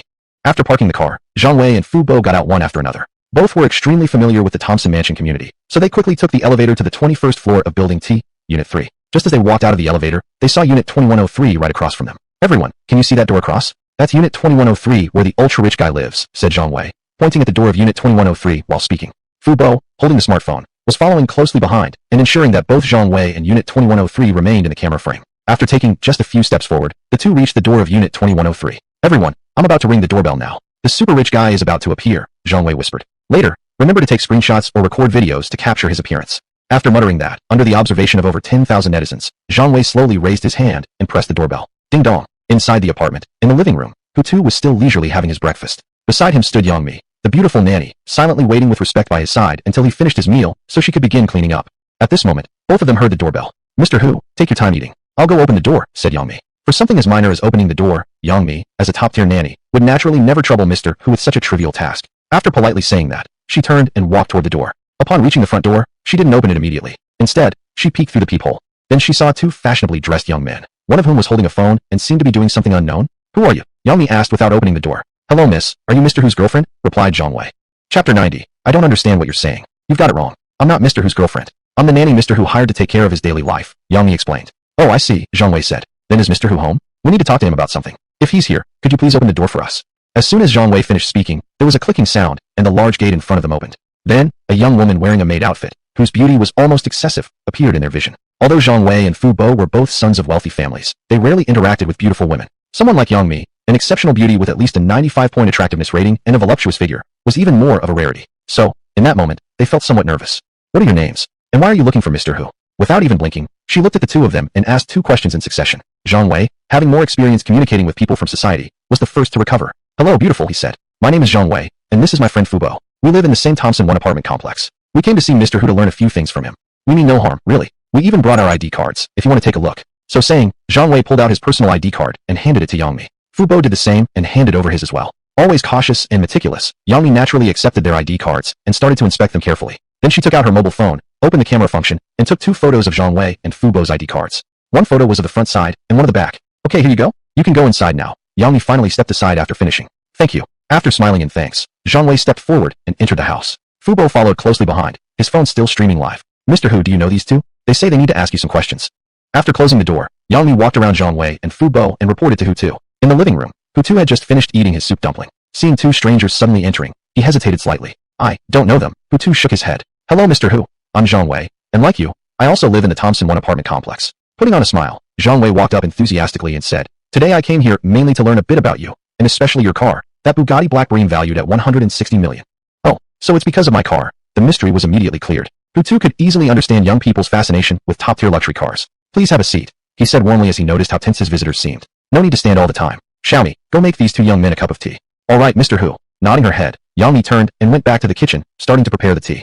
Still a bit nervous, Zhang Wei and Fu Bo made their way to the seat opposite Hutu and cautiously sat down. As soon as his backside touched the sofa, Zhang Wei's eyes suddenly widened like he had seen a ghost. This wasn't a usual habit of his. The reason he involuntarily made such an expression was because his eyes unintentionally caught sight of a Patek Philippe JB Champion Platinum Observatory wristwatch on Hutu's wrist. As a watch enthusiast, Zhang Wei naturally recognized at a single glance that this was the Patek Philippe JB Champion Platinum Observatory watch. Moreover, recently at dinner with his father and mother had discussed this watch. At that time, his father had considered buying this watch, but ultimately gave up due to its exorbitant price. Zhang Wei clearly remembered that this watch sold for 25 million Tlan coins, 5 times the price of the Richard Mille watch on his wrist. Zhang Wei had initially hoped to impress this super rich man with his own watch. But now, not only did he fail to impress, he ended up being outclassed fivefold. To avoid humiliation, Zhang Wei immediately hid his right hand, then quickly removed his watch before the rich man could notice, placing it into his pocket. He breathed a quiet sigh of relief after realizing it had gone unnoticed. Good thing, good thing. If they had started talking about watches right away, instead of cars, he wouldn't have dared to lift his head in front of this wealthy man for a long time. At this moment, Yang Mi had already prepared the tea, and now came out from the kitchen holding 2 cups of fragrant tea. As soon as Yang Mi arrived in the living room, before she had even put the tea down, Zhang Wei and Fu Bo politely stood up immediately. They both reached out their hands to take their respective cups, and even smiled, and said, thank you. Then they sat back down on the sofa. Mr. Hu, would you like a cup too? Yang Mi turned and asked Hutu. I just finished breakfast, so no thanks. Hutu shook his head. Alright, I'll go clean up first then. You two can continue chatting. Call me if you need anything. After Yang Mi left, Hutu finally sat up straight and faced the 2 young men. Mr. Hu, what brand is your watch exactly? Like Zhang Wei, Fu Bo had also noticed the Patek Philippe JB Champion Platinum Observatory watch a while ago. Now that he had the chance, he asked. Oh, you're talking about the one on my wrist, Hutu said, lifting his hand to show off the Patek Philippe. It's just an ordinary watch. Not much to say about it really. Then roughly how much did it cost? Fu Bo pressed further. Not expensive, maybe around 25 million Tlan coins or so, Hutu replied calmly. Fu Bo. 25 million not expensive? What the hell? Can people still live like that? Honestly speaking, after hearing Hutu's remark, Fu Bo's heart was instantly hit with a tremendous blow. As a typical rich kid, his entire life had only been about showing off his wealth and putting others down. Being the one put in his place like this, especially today in front of others, such an experience was extremely rare for him. Of course, he could accept being embarrassed. After all, he knew very well that the super rich man sitting opposite him was on a whole different level of wealth. Alright Zhang Wei, didn't you used to wear that Richard Mille RM025 Turbillion chronograph watch? Why isn't it on your wrist now? Since he had been humiliated, his best friend shouldn't be spared either. Pretending not to know the watch was already hidden, Fu Bo spoke as if clueless. What Richard Mille something? You're talking nonsense. I don't understand what you're saying, Zhang Wei cleverly responded, playing dumb as well. Chapter 91 Chen Sitsung's blind date. You didn't put it in your pocket, did you? To betray a good friend, one must go all the way. Then Fu Bo very actively reached out his hand to search Zhang Wei's pants pocket. What are you doing? What's this about, reaching over like that? I'm not interested in you at all. Zhang Wei was very alert, and pushed the other's hand away immediately. Sorry, Mr. Hu, but I just suddenly remembered I had something to take care of at home. I think I need to go now. As he stood up, Zhang Wei said. Although we didn't get to talk much today, I hope that next time Mr. Hu has time, we can chat again.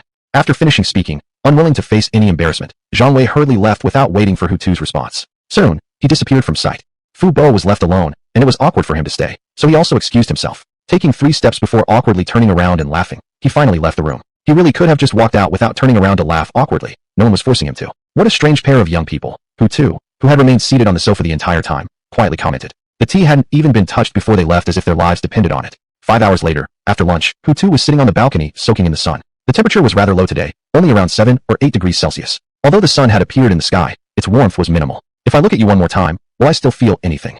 At that moment, Hutu's mobile phone rang. Lifting the phone from his stomach, he saw that the caller was actually his former colleague from not long ago, Chen Sikong. It had been some time since Hutu acquired the sign-in system and became rich, and he hadn't been in contact with Sikong since then. Chen Sikong seemed to have forgotten him too and hadn't tried to contact him either. It wasn't until today that he finally received a call from him. The feelings between himself and this colleague, Hutu felt, were rather deep, so he decisively answered the call. Hello Hutu. Still that familiar hoarse voice. Upon hearing it, Hutu immediately felt transported back to his working days. Yes, it's me. You're calling because you need something, right? Yeah, not anything too serious. Chen Sikong suddenly changed the topic. By the way, why did you quit without taking your salary and leave the company? What happened? Or did you strike it rich? You don't need that petty cash anymore. Well, yeah, I have money now, so I quit work, and I didn't bother asking for that salary anymore. Hutu honestly replied. You actually got rich. Chen Sikong was especially surprised. What exactly did you do? You only left the company over a month ago, and you're already making big money. From what I remember, money was never that easy to earn. Let's talk when we meet, Hutu said. Where are you now? I'll come to find you. I'm at the Starlight Cafe, in the Golden Dragon Commercial Street on the 3rd Ring Road. Chen Sikong suddenly chuckled, and said, Old Hu, you better hurry over. I need you to bail me out here. Otherwise, I wouldn't have called you today. You're on a blind date, aren't you? The premonition hit Hutu's brain strongly as soon as he heard the words, bail me out. Bingo, Sikong smugly replied with an English word, you're right. Hutu. You're not even from the capital city. How come someone still set you up for a date? Hutu had no hesitation when talking to Sikong. Who introduced her? A colleague from the company or a relative from your hometown? A relative from home introduced her. My aunt said she's also from our hometown, Chin Sikong explained, though she lives in the city while I'm from the countryside. Frankly speaking, old Hu, I really don't think a girl who grew up in the city is suitable for me. Not to mention that I'm not particularly good looking and rather thin and weak. The chances of her liking me must be extremely low. Don't you think so? That's pretty logical, Hutu sincerely said. Chin Sikong. After a full 5 seconds of silence, the voice came again from the other end of the line. What should I do now? With your comments like that, Chin Sikong lowered his head, his voice sounding gloomy. I'm losing even more confidence. You can still try even if you lack confidence, Hutu retorted. What if the girl happens to have poor eyesight, doesn't like tall, rich, and handsome guys, and actually likes someone like you who's a poor loser? That's impossible. Sikong shook his head and sighed again. All the girls in the world like tall, rich, and handsome guys. I'm a loser with no appeal whatsoever. Otherwise, I wouldn't be single for 27 years. So, are you going to go through with this or not? Hutu asked impatiently. If you don't, I'm not coming over anymore. Well, come here anyway. This time, Chin Sikong spoke without any vagueness. I've already arrived at the cafe early, and the girl is on her way over. If I leave now and ghost her, that'd be really immoral. Fine, I'll come right away. After hanging up, Hutu put on his shoes and hurried out the door. 30 minutes later, at the Starlight Cafe in Golden Dragon Commercial Street, a handsome, stylish young man with a short haircut pushed open the glass door of the cafe and walked in gracefully. Ah, old Hu. Inside, Chin Sikong, who was sitting by the floor-to-ceiling window, immediately stood up and waved at Hutu as he walked in. Waiter, could you bring another cup of coffee, same as mine? Sure thing, sir. I'll prepare it right away. The sweet-looking female waiter smiled in response. As soon as Hutu sat down, the cup of coffee that Chin Sikong had ordered for him was already delivered by the cute waitress and gently placed on the table. Please take your time, sir. Her voice was quite pleasant too. Thank you. Hutu smiled back. Hutu's smile was very infectious and charming. The young waitress in her early 20s couldn't help but be affected. Her pale and delicate face flushed red immediately when she saw Hutu's smile. Luckily, she left quickly before that super handsome guy could see her acting silly and starstruck. Hasn't she arrived yet? Hutu asked after taking a sip of the cream-flavored coffee. Chin Sikong nodded, then looked out the window and said, she should be here in a few minutes. What does she look like? Men's curiosity usually focuses on a few points, and it was very normal for Hutu to ask like this. Not bad. Chin Sikong picked up his phone, unlocked it, opened WeChat, found the girl's WeChat ID, entered her WeChat moments which was set to only visible for 3 days, opened a selfie of hers, and finally handed it over to Hutu. To a loser like me, she's basically already a big beauty. She does look decent. Hutu zoomed in on the photo slightly, although her face has clearly been over-edited with beautifying filters. Chapter 92 No Blind Date. Old Hu stopped staring. She seems to have arrived. Chin Sikong quickly put his phone away, saying nervously, it's the one wearing the white hat. It wasn't Hutu who was attending the blind date, so he wasn't particularly nervous. After Sikong spoke, he looked outside the cafe, where a woman around 165 centimeters tall, dressed fashionably in sunglasses, a white straw hat, and black high heels, walked in swinging her hips. Her figure was quite eye-catching.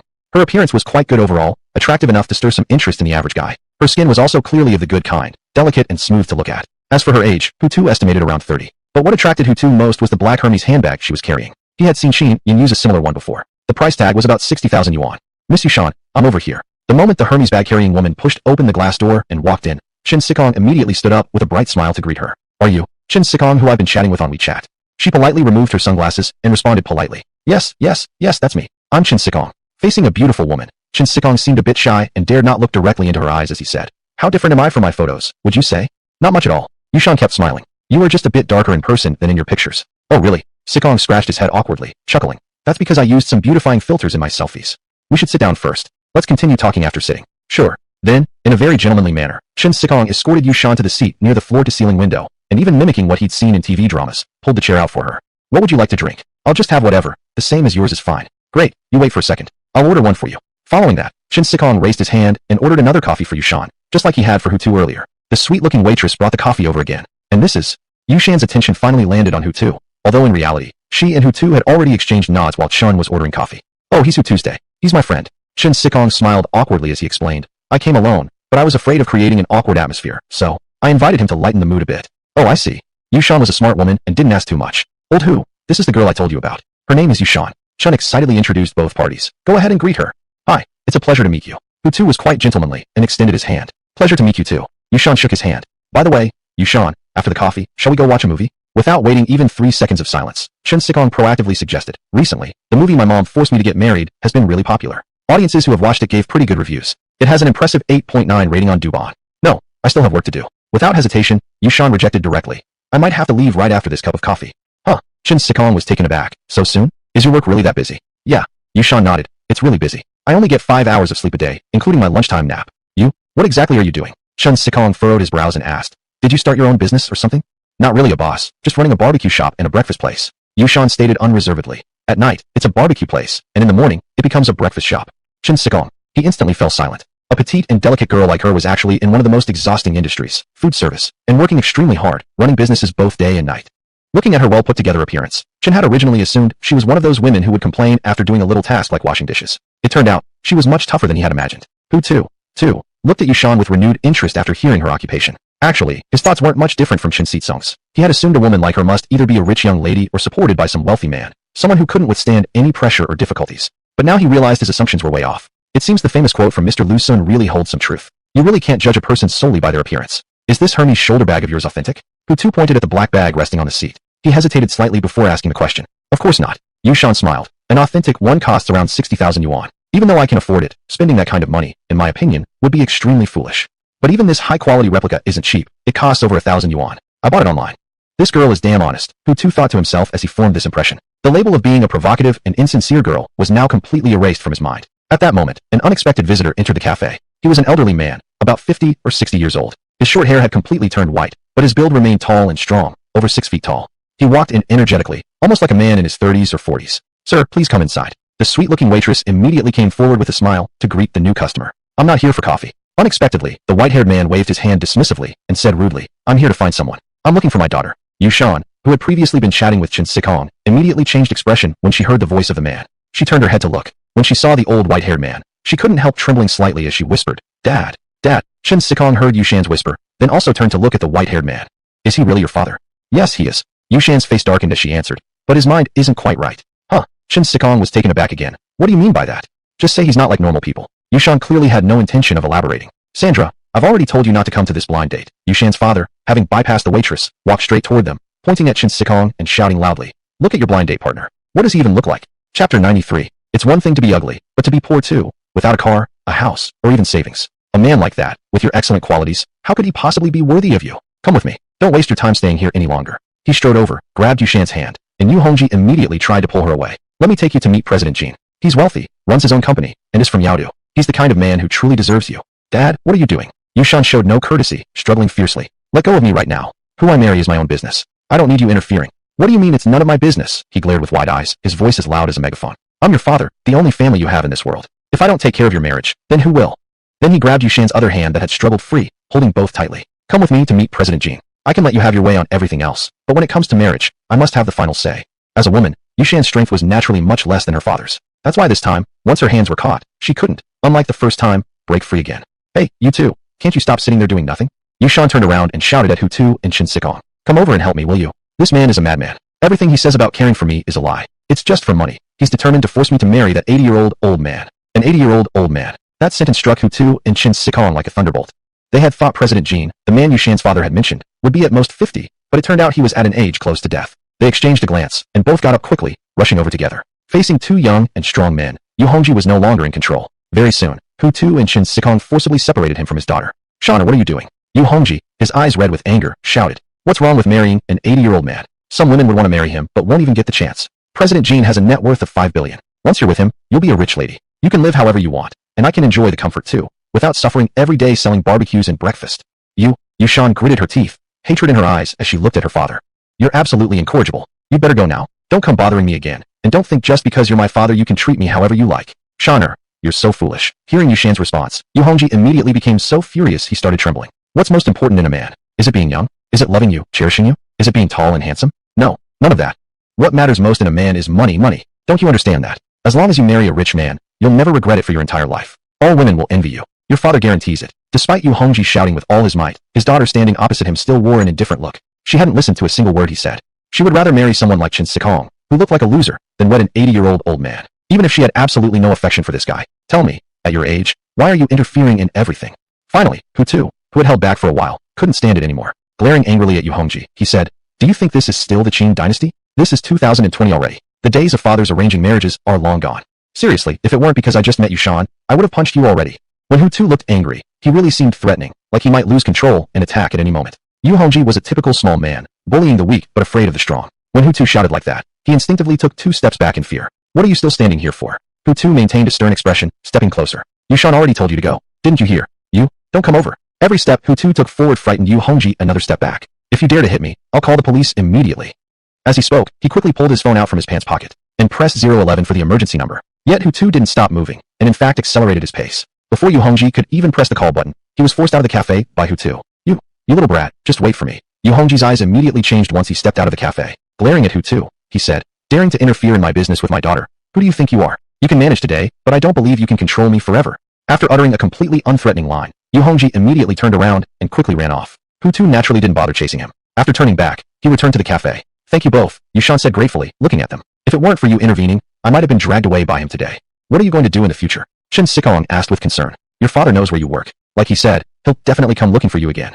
I don't know either. Yushan shook her head, her face filled with bitterness. I can only take it one day at a time. Then, the three returned to their seats and continued drinking coffee. Neither Yushan nor Chen Sikong had the mood to drink coffee anymore. As for Chen Sikong, the reason he couldn't drink was because he had been drawn into Yushan's emotions.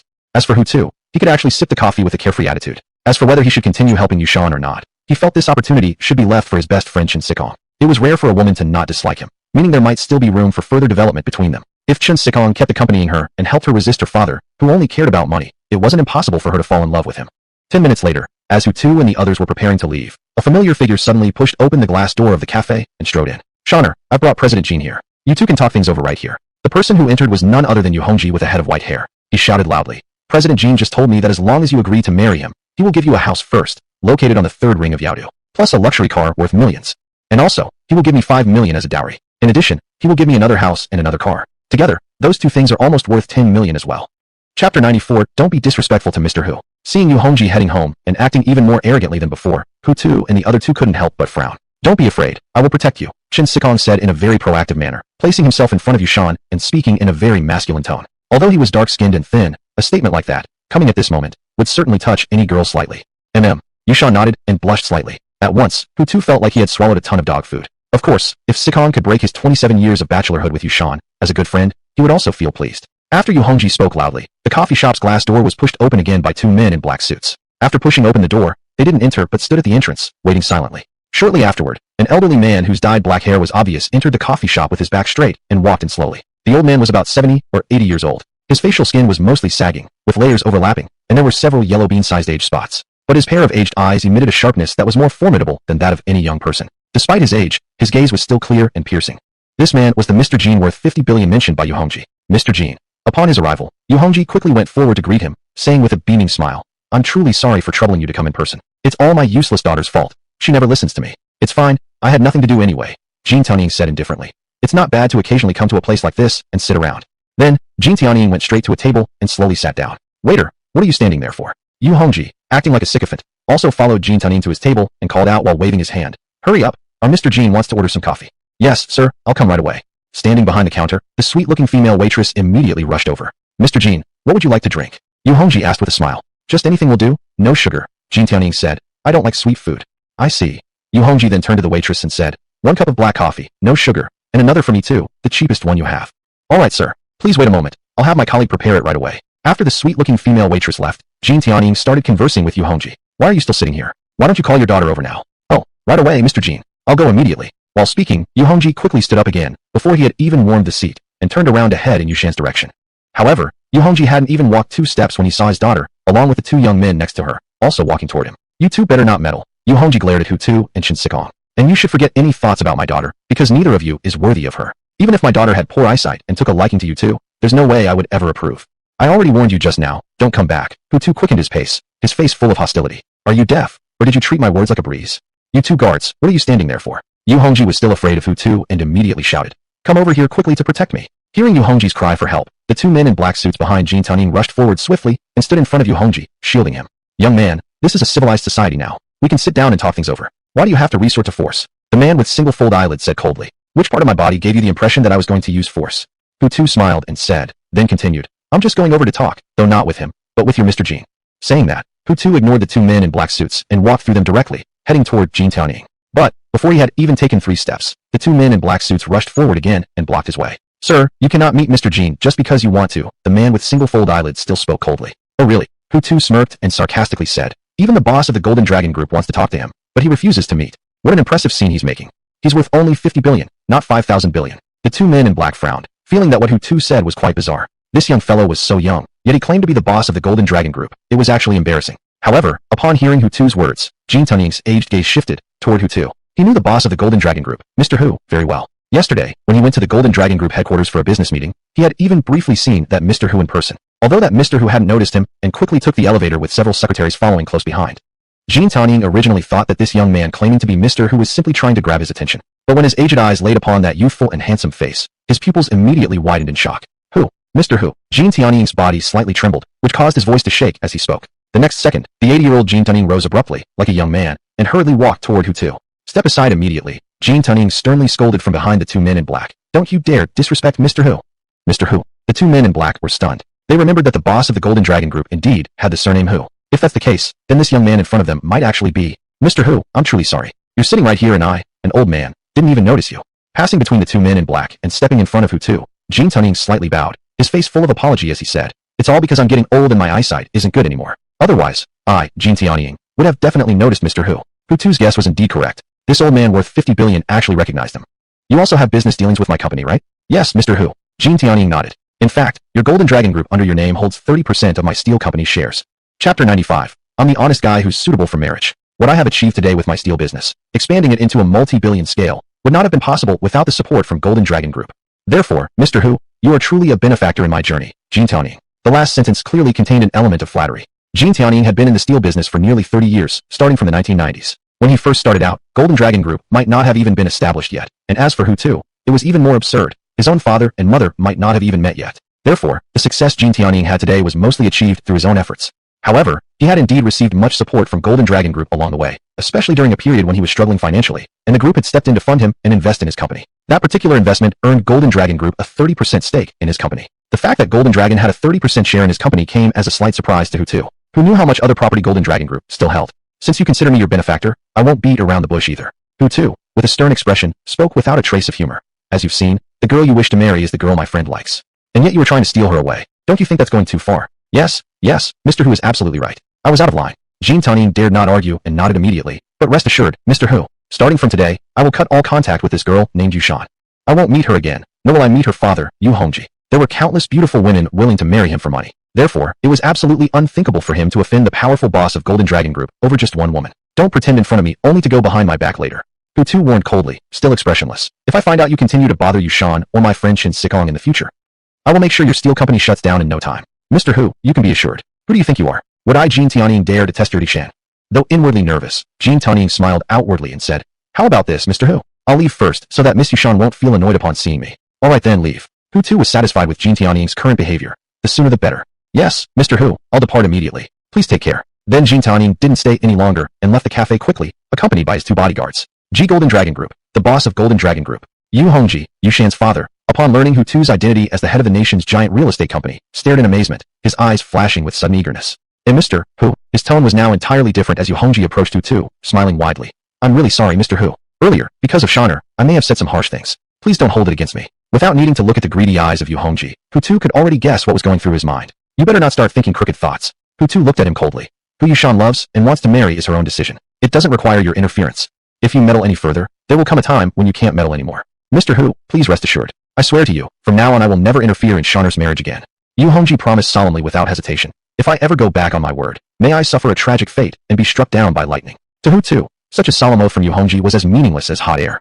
Later, Hutu, his close friend Shin Sikong, and Yushan paid the bill and left the cafe. Never thought it in a million years, old Hu. You actually became a boss, and the boss of Golden Dragon Group too. On the way out, Shin Sikong repeated such expressions of amazement over 10 times. Although it seemed utterly incredible, faced with the undeniable truth, he had no choice but to believe. Shortly after leaving the cafe, Hutu made an excuse about needing to rush back to the company, giving his best friend and Yushan some time alone. What should I do? Shin Sikong sighed, gazing up at the sky while walking down the street. Without money, I can't get through your dad's barrier, and therefore I have no qualification to be with you. Actually, you don't have to care too much about my dad, Yushan said, mimicking Chun Sitsong's posture by tilting her head up to gaze at the sky with a smile. As long as I like you, truly and deeply, I'm willing to leave for a completely new city for you and start all over again from scratch. Then you, Chun Sikong suddenly turned his head, looking at Yushan's beautiful profile with uncertainty. Do you like me?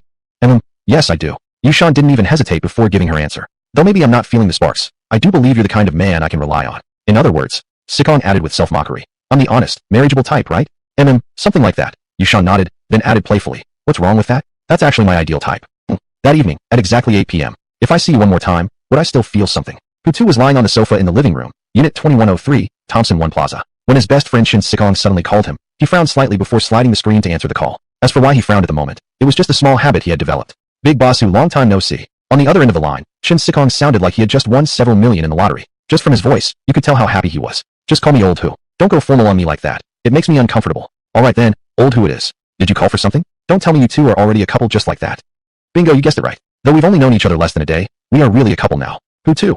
Suddenly, he felt a bit bitter inside. And even better, to completely escape Yushan's father, we've already eloped. Right now, she and I are on the high-speed train. We brought nothing but our ID cards and bank cards. You know what, Old Hu? This is the happiest day in my 27 years of life.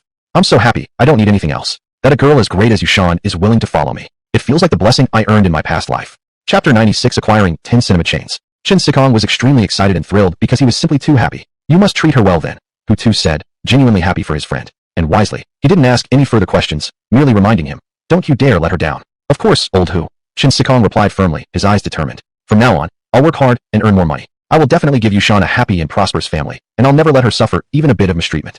The phone conversation didn't last too long. A minute later, Shin Sikong hurriedly ended the call. The reason was simple. He only wanted to spend time with Yushan now and had no interest in anything else. The Harmony Express heading south from Yaodu South Station finally restarted after a 5-minute stop. Inside one of the carriages, 2 window side seats were occupied by a young couple. The boy seemed very affectionate toward the girl, tightly embracing her, inhaling her fragrance, and smiling. The girl allowed herself to be held, but one hand was busily operating her phone. She posted a Weibo update. The content was simple, just one sentence. I have a 5-year-old child. I wonder if he can accept it. 3 days later at Golden Dragon Hotel, in Suite 3010. Thank you for making time for me, Zwale said calmly as she got dressed by the bedside. I thought you wouldn't even talk to me again if I refused to let you support me. So you're only after my body for some relief. Who too? Still lying on the bed, frowned. Does that mean you have no interest in my money at all? Oh, I'm definitely interested in your money. Zwale began pulling on her stockings. But I don't want you to think less of me, so I'm still a bit resistant when money comes up. After dressing her left leg, she proceeded to her right. Just think of our relationship as a friends with benefits arrangement, Hu Shensheng. There's really no need to overthink it. But you Kanfeng Xin. You're the only man I've had this sort of relationship with. I'm not that dirty, shamelessly throwing myself at any guy. Who too? What's with this woman? She treats this even more casually than he did. Generally speaking, after having relations, the man would be more composed, and the woman more suspicious and insecure. So why was it the opposite in his case? Zwale put on her pencil skirt, and then her black high heels. After finishing up, she stood up, smiled at Hutu, and said, I can't stay any longer. I have to go to work. See you. With that, she grabbed her black shoulder bag from the side of the bed, stretched out her long legs, and left the suite. After she was gone, Hutu lit a Yushi cigarette, put it between his lips, and started smoking. He wasn't much of a smoker, only lighting one occasionally. Sometimes he wouldn't even smoke one in half a month. Overall, it made no difference to him whether he smoked or not. Just our second time. How come her skills are already so good? Looking out the window, Hutu murmured to himself. Ding. Sign-in successful. Congratulations, Master, you've obtained 70% ownership in 10 cinema chains. As Hutu prepared to close his eyes again and continue his nap, the system alert sounded in his mind. 10 cinema chains. 70% stake. Blinking, Hutu instantly forgot all drowsiness. He asked, how much are all these shares worth altogether? About 150 billion yuan, Master, the system replied. 150 billion yuan. As there was no physical object like the Bugatti Black Banger award before, Hutu didn't feel overly excited this time about the reward. What are the names of these 10 cinema chains exactly? Master, they are Chongqing Cinemas, Daping Cinemas, Yaodu United Cinemas, Huayin Southern Cinemas, Huixing Cinemas, Fuxing Cinemas, Huayin Northern Cinemas, Kunlun Cinemas, Pepixia Cinemas, the system replied. These 10 cinema chains combined with the Golden Dragon Cinemas under your name will mean that across the country, you practically control about 80% of the market. 80% of the market. In an instant, many thoughts raced through Hutu's mind before he finally spoke. So in other words, if I dislike a celebrity and decide their movie won't be shown in my cinemas, then their film might as well be considered finished? That's exactly right, Master. The system confirmed. Of course, unless someone had truly gone blind and brought trouble directly onto Hutu, he wouldn't randomly involve himself in the entertainment industry just for the sake of making his presence felt or blacklisting some young heartthrob for no reason. Later, within just a few hours, Hutu received calls one after another from the CEOs of the 10 cinema chains, including Daping Cinemas. They all had the same purpose, to invite him to come over and sign a contract for the transfer of cinema chain shares. Hutu spent a full day signing these 10 contracts, not finishing the last one until noon the next day. It was the contract for Pepixia Cinemas. Half an hour later, Hutu returned home in his private Rolls-Royce Phantom. He looked quite tired, even with his eyelids drooping, and as soon as he reached the sofa in the living room, he collapsed onto it. Boss Hu, would you like me to give you a massage? Youngmi, the beautiful nanny from the kitchen, walked out quickly. Seeing Hutu looked exhausted, she asked softly. Yes. Hutu didn't even move. Press a bit harder this time. I don't feel anything when it's too light. Okay, Boss Hu. I will definitely make you satisfied. Then Youngmi fetched a chair, sat beside the sofa, and started giving him a professional massage. This wasn't the first time Hutu had received a massage from Youngmi. He'd had this service countless times already. As to exactly how many, he himself had already lost count. Massage time was always pleasant, and without noticing, an hour had quietly passed. Crack. At that moment, the front door suddenly opened. A fashionable-looking young woman entered in a hurry, wearing stylish clothes, with sunglasses resting on her forehead, and revealing a slender waist. She was a familiar face, none other than Hutu's younger sister who lived downstairs, Hu Jiao. Brother, you have to check Weibo. I'm so angry I'm about to explode. Hu Jiao walked quickly and soon arrived at the living room, sitting down across from her brother. I used to be so blind. I actually liked those young heartthrobs from the entertainment industry and thought they were all good people. But today, I finally saw their true faces. Turns out, they really have no shan when it comes to making money. Some of them will even stoop to completely shameless behavior.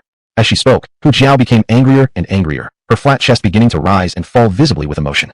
Chapter 97 Lily gets into a conflict with a pretty boy. What's wrong? Why are you so angry? Without turning his head, Hutu didn't even open his eyes, as the massage from Mimi was just too pleasant. Tell me, which young heartthrob upset you? It's not me who was upset, Hu Jiao exclaimed loudly. I haven't even entered the entertainment industry, so how could someone possibly upset me?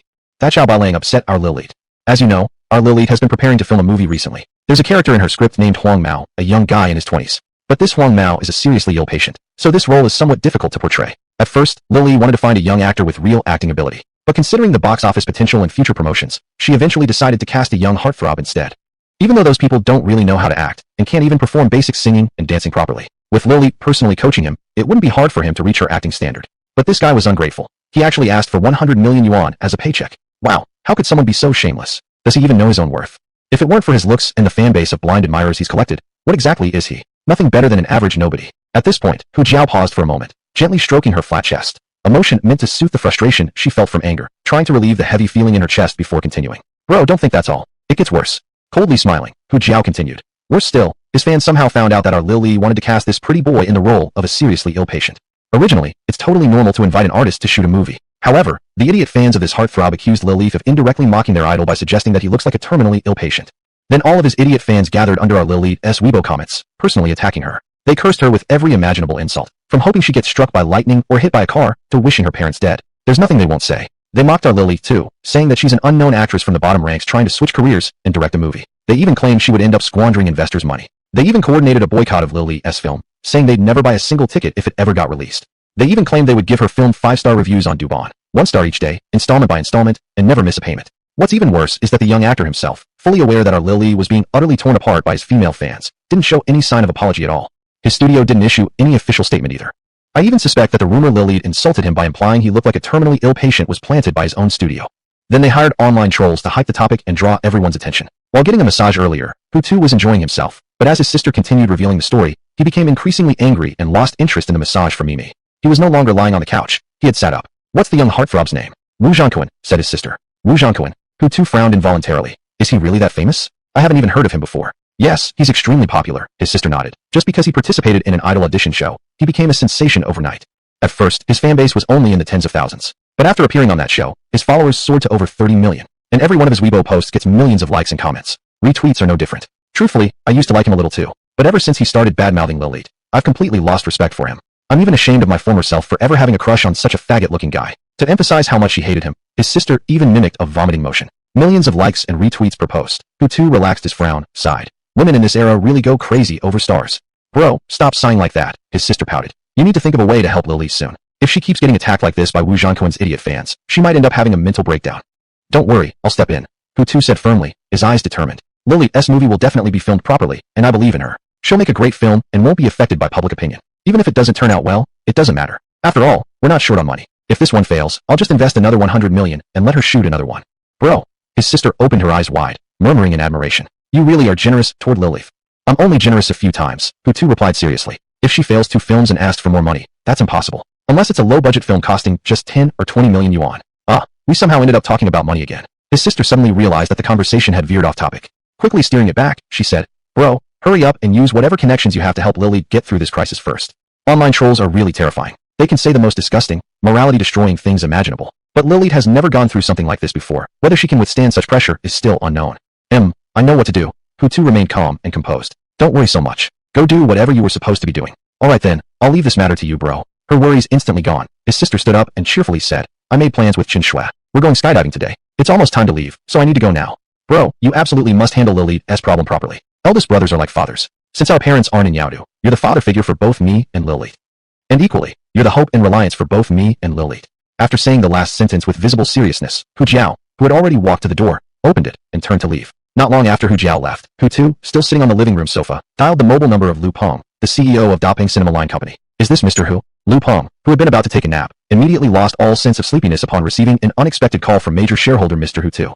Chapter 98 Xiao Xian Ro Wu Zhangquan. Yeah, it's me, Hutu said. I wanted to ask Mr. Lu for a favor. Do you mind? Hutu was also very polite. using the honorific you when addressing the other party, which was a respectful way of speaking to an elder. What are you saying, Mr. Hu? Lu Peng felt flattered and hurriedly replied. As long as you, Mr. Hu, are willing to speak up, and as long as it's something I, Lu Peng, can do, I will certainly do my utmost to accomplish it. Until you are satisfied. The other person was not only his shareholder, but his biggest shareholder. 70% of the entire Doping cinema chain belonged to him. And as far as he knew, this big shot had also invested in 10 of the top cinema chains in China. Moreover, in every cinema chain, he held 70% shares and was the majority shareholder in each. His identity wasn't limited to just that. In addition to investing huge sums into cinema chains, he also operated a company himself, a company worth a staggering 300+ billion.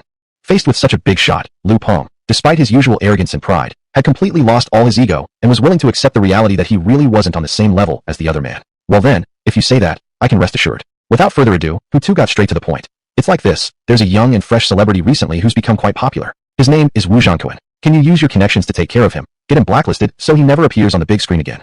Wu Zhangquan, as the CEO of a cinema chain, he was naturally quite familiar with these popular celebrities. He asked curiously, Mr. Hu, did this guy do something? Did he offend you? More or less, yeah, Hutu replied. Can you get it done? Blacklist him. With the power of our Doping cinema chain alone, we can only block part of this person's resources, Lu Peng said. However, Mr. Hu, you can contact the other 9 cinema chain companies, the ones you have invested in. Together with the Doping cinema chain, those 10 companies should be able to block and blacklist this influencer without any issues. I'll contact them right away then, Hutu reminded. Remember to get your part done. Don't hold back at all. Act decisively and mercilessly. Can you handle that? Mr. Hu, we can manage it. After finishing his conversation with Lu Peng, Hutu found the phone number of the CEO of Huaxing cinema chain, Li Xingxin, and pressed the dial button. In Hunan Province, Tiansha City, Hunan Radio and Television Building.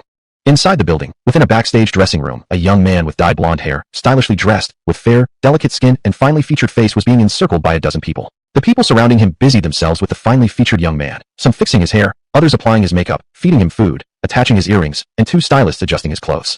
One young lady even knelt on one knee, tissue in hand, cleaning his shoes. The shoes were already immaculately clean, there was no need to wipe them again. Xiaoling, did my caramel macchiato arrive yet? The finely featured young man called softly. Brother Zhangquan, the caramel macchiato isn't here yet. The delivery person is on the way. It should arrive in about 3 minutes. A girl with shoulder-length hair quickly walked over to reply. You ordered takeout? Wu Zhangquan, the currently hottest idol star, frowned and scolded fiercely. What do I hire you for if not to fetch things for me? If I ask you to buy something, you'd be too lazy and just order online. As a result, when I want a drink, it hasn't arrived yet. Do you think your legs will fall off if you go buy it yourself? Xiaoling was too frightened to lift her head. Shrinking her shoulders, she nevertheless gathered the courage to timidly explain, Brother Zhangquan, it's not that I didn't want to run errands. It's just that there are no Starbucks cafes nearby. I had no choice but to order online. What are you arguing for? Wu Zhangquan turned his head and glared at her. If I say you're wrong, you are wrong. You don't argue back? That's the rule. Do you understand? Yeah. The female assistant dared not speak further and only nodded. Get lost for now. I don't want to see you for a while, Wu Zhangquan said harshly, showing no mercy. You're a pain to look at.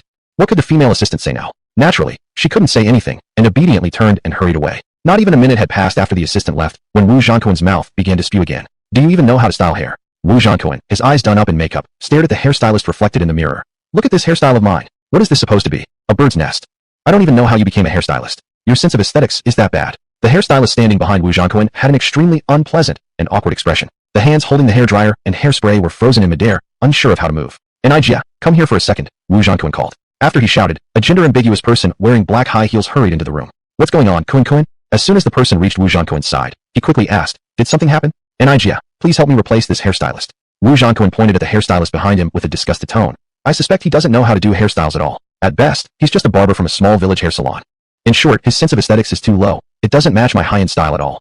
Therefore, I want to replace him with a more tasteful hairstylist who truly understands high-end hairstyles to handle my hair. Oh, I see. The woman called Nijia was already used to Wu Zhangquan's temper. She complied with his request and said, all right, I'll have him leave immediately and find you a replacement. After saying that, Nijia gave the hairstylist a meaningful look, signaling him to leave quickly. The hairstylist didn't stay to beg for another chance, but simply turned and walked out. He had worked as a hairstylist for nearly 10 years and once served many top-tier artists, none of whom had been overly critical of his work. Yet, this newly rising popular young star had publicly humiliated him without showing any face. This outfit doesn't look too good either. Standing up and giving himself a quick once-over, Wu Zhangquan frowned again. The set I wore for my last performance looked way better than this one. This outfit not only highlights my slim figure and long legs, it makes my skin appear 2 shades whiter. Unlike this one, it's making me look almost as dark as charcoal. Chapter 99, The Floating Pop Idol. If it weren't for the fact that my skin is already fair and that I'm naturally good-looking, this outfit, with absolutely no sense of style and long outdated, would definitely have looked utterly terrible. If you don't believe me, try asking some not-so-good-looking celebrities to wear it. He said the last sentence while directly staring into the eyes of the costume stylist. Luckily, unlike the previous 2 times, Wu Zhangquan didn't fire the costume stylist this time. It took nearly an hour and a half in the makeup room before Wu Zhangquan finally felt satisfied with his appearance. At that moment, he looked like a character straight out of a TV drama. Unbelievably handsome, as if he had just stepped out from a Xinsha comic. Every part of him seemed flawless. However, this kind of overly perfect beauty somehow felt unnatural. To put it plainly, he seemed disconnected from reality. Nyejia, is Jean-Cohen not ready yet? At that moment, a man wearing glasses, with a goatee and a rather heavy build, entered the makeup room. The director has been waiting half an hour for you. You really can't procrastinate any longer. How dare you talk to my agent like that? Wu Jean-Cohen, whose temper was notoriously bad, immediately became furious, glaring at the fat man with glasses. I'll tell you this, you'd better apologize now, or even if you get on your knees begging me, I won't go to the recording studio. After finishing his tirade, Wu Jean-Cohen folded his arms across his chest, turned his face aside, and plopped down onto a chair. The glasses-wearing man instantly deflated, standing there awkwardly in the makeup room, not knowing whether to stay or go. He was merely an assistant director of a variety show. Within Hunan television, he didn't hold much authority. A red-hot idol like Wu Jean-Cohen was definitely not someone he could afford to offend. Thus, with no better option, he could only turn his eyes pleadingly toward Jean-Cohen's agent, Nyejia. As a seasoned agent who had been in the entertainment industry for years, Nyejia naturally had her own ways of handling situations like this. Although this chubby guy might not hold much power in Hunan television, he did, after all, represent a television station, one of the top-rated networks in the country. So, she needed to be careful in dealing with him and absolutely couldn't afford to act too domineering. You go on first. I'll handle Kun, Nyejia said apologetically. Let the director know I'm very sorry on behalf of us. I'll treat everyone to dinner tonight as compensation. Alright Nyejia, then I'll go ahead first. The man in glasses was quite grateful Nyejia had offered him a graceful way out in front of everyone. After the man left, Nyejia turned and approached Wu Jean-Cohen. Kunkin, how you treat your staff behind the scenes, I can choose to overlook. I can let you be yourself. But today, Nyejia, who rarely ever lost her temper, was clearly angry. But when dealing with the staff from the television station, you need to be respectful, even if it's just a cleaning lady. Remember, the TV station is our financier. If we want exposure to the public later on, it's all dependent on them. You are not a long-lasting star like Jay Cho who built his fame purely on talent and staying power over 20 years. You're just a rising newcomer, and the reason you're famous now isn't because of your skills, it's because of your looks. Therefore, with your current abilities, you do not have the power to oppose the television stations. If you keep acting like this, arrogant and disrespectful to everyone, I guarantee you won't stay popular for 3 months. You're exaggerating too much, Nyejia, Wu Jean-Cohen said, smirking while crossing one leg over the other. Do you know how many fans I have now? I'm not exaggerating when I say this. Among females aged 11 to 35, almost every one of them likes me. And altogether, that's probably around 200 million people. With 200 million fans behind me, what do I have to fear? If I offend Hunan TV, so what? There are still so many other television stations in China. As long as I show interest, they'd all fight over me. Plus, now there's the internet. Even without TV, my popularity on Weibo alone could last me way longer than 3 months. Seeing that Wu Jean-Cohen hadn't taken even a single word she said to heart, and instead remained naively convinced that he would continue to stay popular, Nyejia felt somewhat dizzy.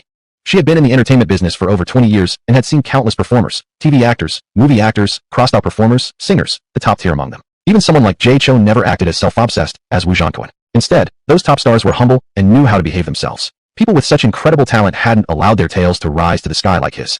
And the one she had signed, having only just become popular less than a month ago, had nearly forgotten who he was. Creak. At that moment, the door to the makeup room, which had previously been closed, suddenly opened. Then, a woman in her early 30s, wearing a black baseball cap, with no makeup, wearing plain clothes, slowly walked in. I'll go first. Upon seeing this woman, Nyejia's eyes widened slightly, and without hesitation, she quickly approached her, forcing a smile onto her face. Director Ian, you're here to pick up Jean-Cohen, right? Jean-Cohen is already ready. He can head to the studio right away.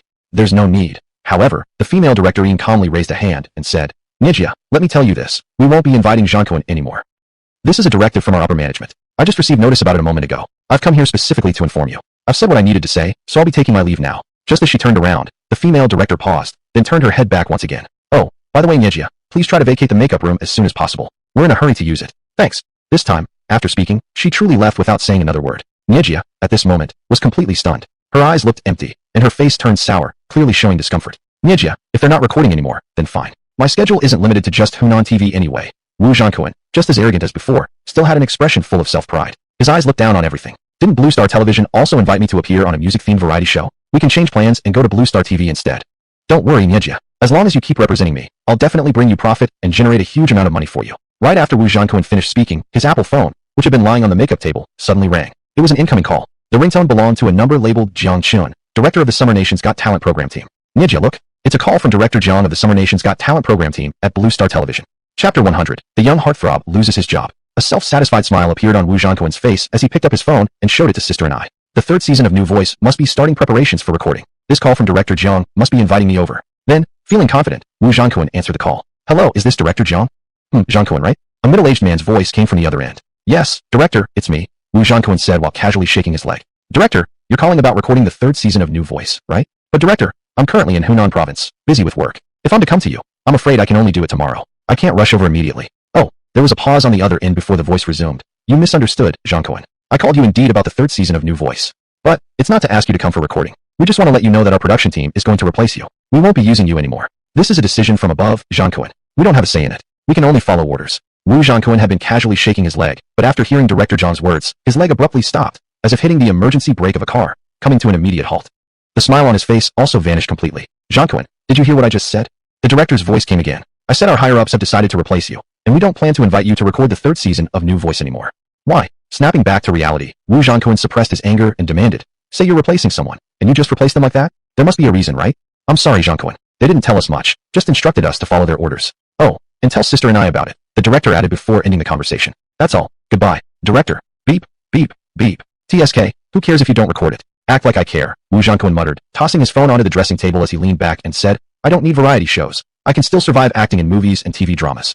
Just as his phone screen dimmed, it suddenly lit up again. Another call was coming in. This time, the incoming number belonged to someone labeled Master Xing. Seeing the name, Master Xing, Wu Zhang immediately dropped his cool demeanor and quickly picked up the phone. Hello, Master Xing. A look of reverence finally appeared on Wu Zhang's face. Master Xing was practically a legend in the entertainment industry, especially in the film world. He was also the actor Wu Zhang had admired since childhood. Therefore, facing such a towering figure, Wu Zhang was more than willing to show respect. After all, he knew he would never reach Master Xing's level. Hello, Zhang. Master Xing replied in Mandarin with his usual, mediocre tone. What are you up to? I'm filming a variety show right now, Master Xing, Wu Zhang replied with a smile. I've read the movie script, Mermaid, you sent over. I really like it. The character Lu Xian particularly appeals to me. I believe once your movie is released, given its quality and your reputation, there's no doubt it will earn a box office of 3 billion. Thank you, Zhang. Master Xing chuckled. You're quite sweet with words. Not really, I just speak my mind, Wu Zhang modestly replied, sounding a bit uncharacteristically like someone else. Oh right, Zhang, I actually have something to tell you. Master Xing's voice suddenly became a bit serious. We've decided to reconsider the choice of the lead actor Lu Xian. We're no longer going to proceed with you.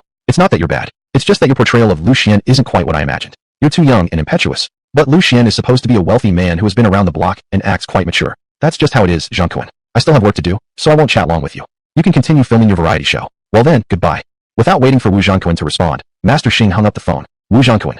His 3 previously secured projects had now been successively taken away. This was when Wu Zhang started to sense a hint of danger. Then, while still inside the dressing room, he received 7 or 8 more calls one after another. The callers were either famous directors, variety show producers, or brand representatives who were trying to reach him for endorsements. Yes, the replacement has already been decided. It's an order from above. We don't have room for discussion. Zhang, it's useless even if you voluntarily lower your fee. The investors have already decided to replace you, so we have no choice but to replace you. As a TV drama director, we don't have much say in front of the investors.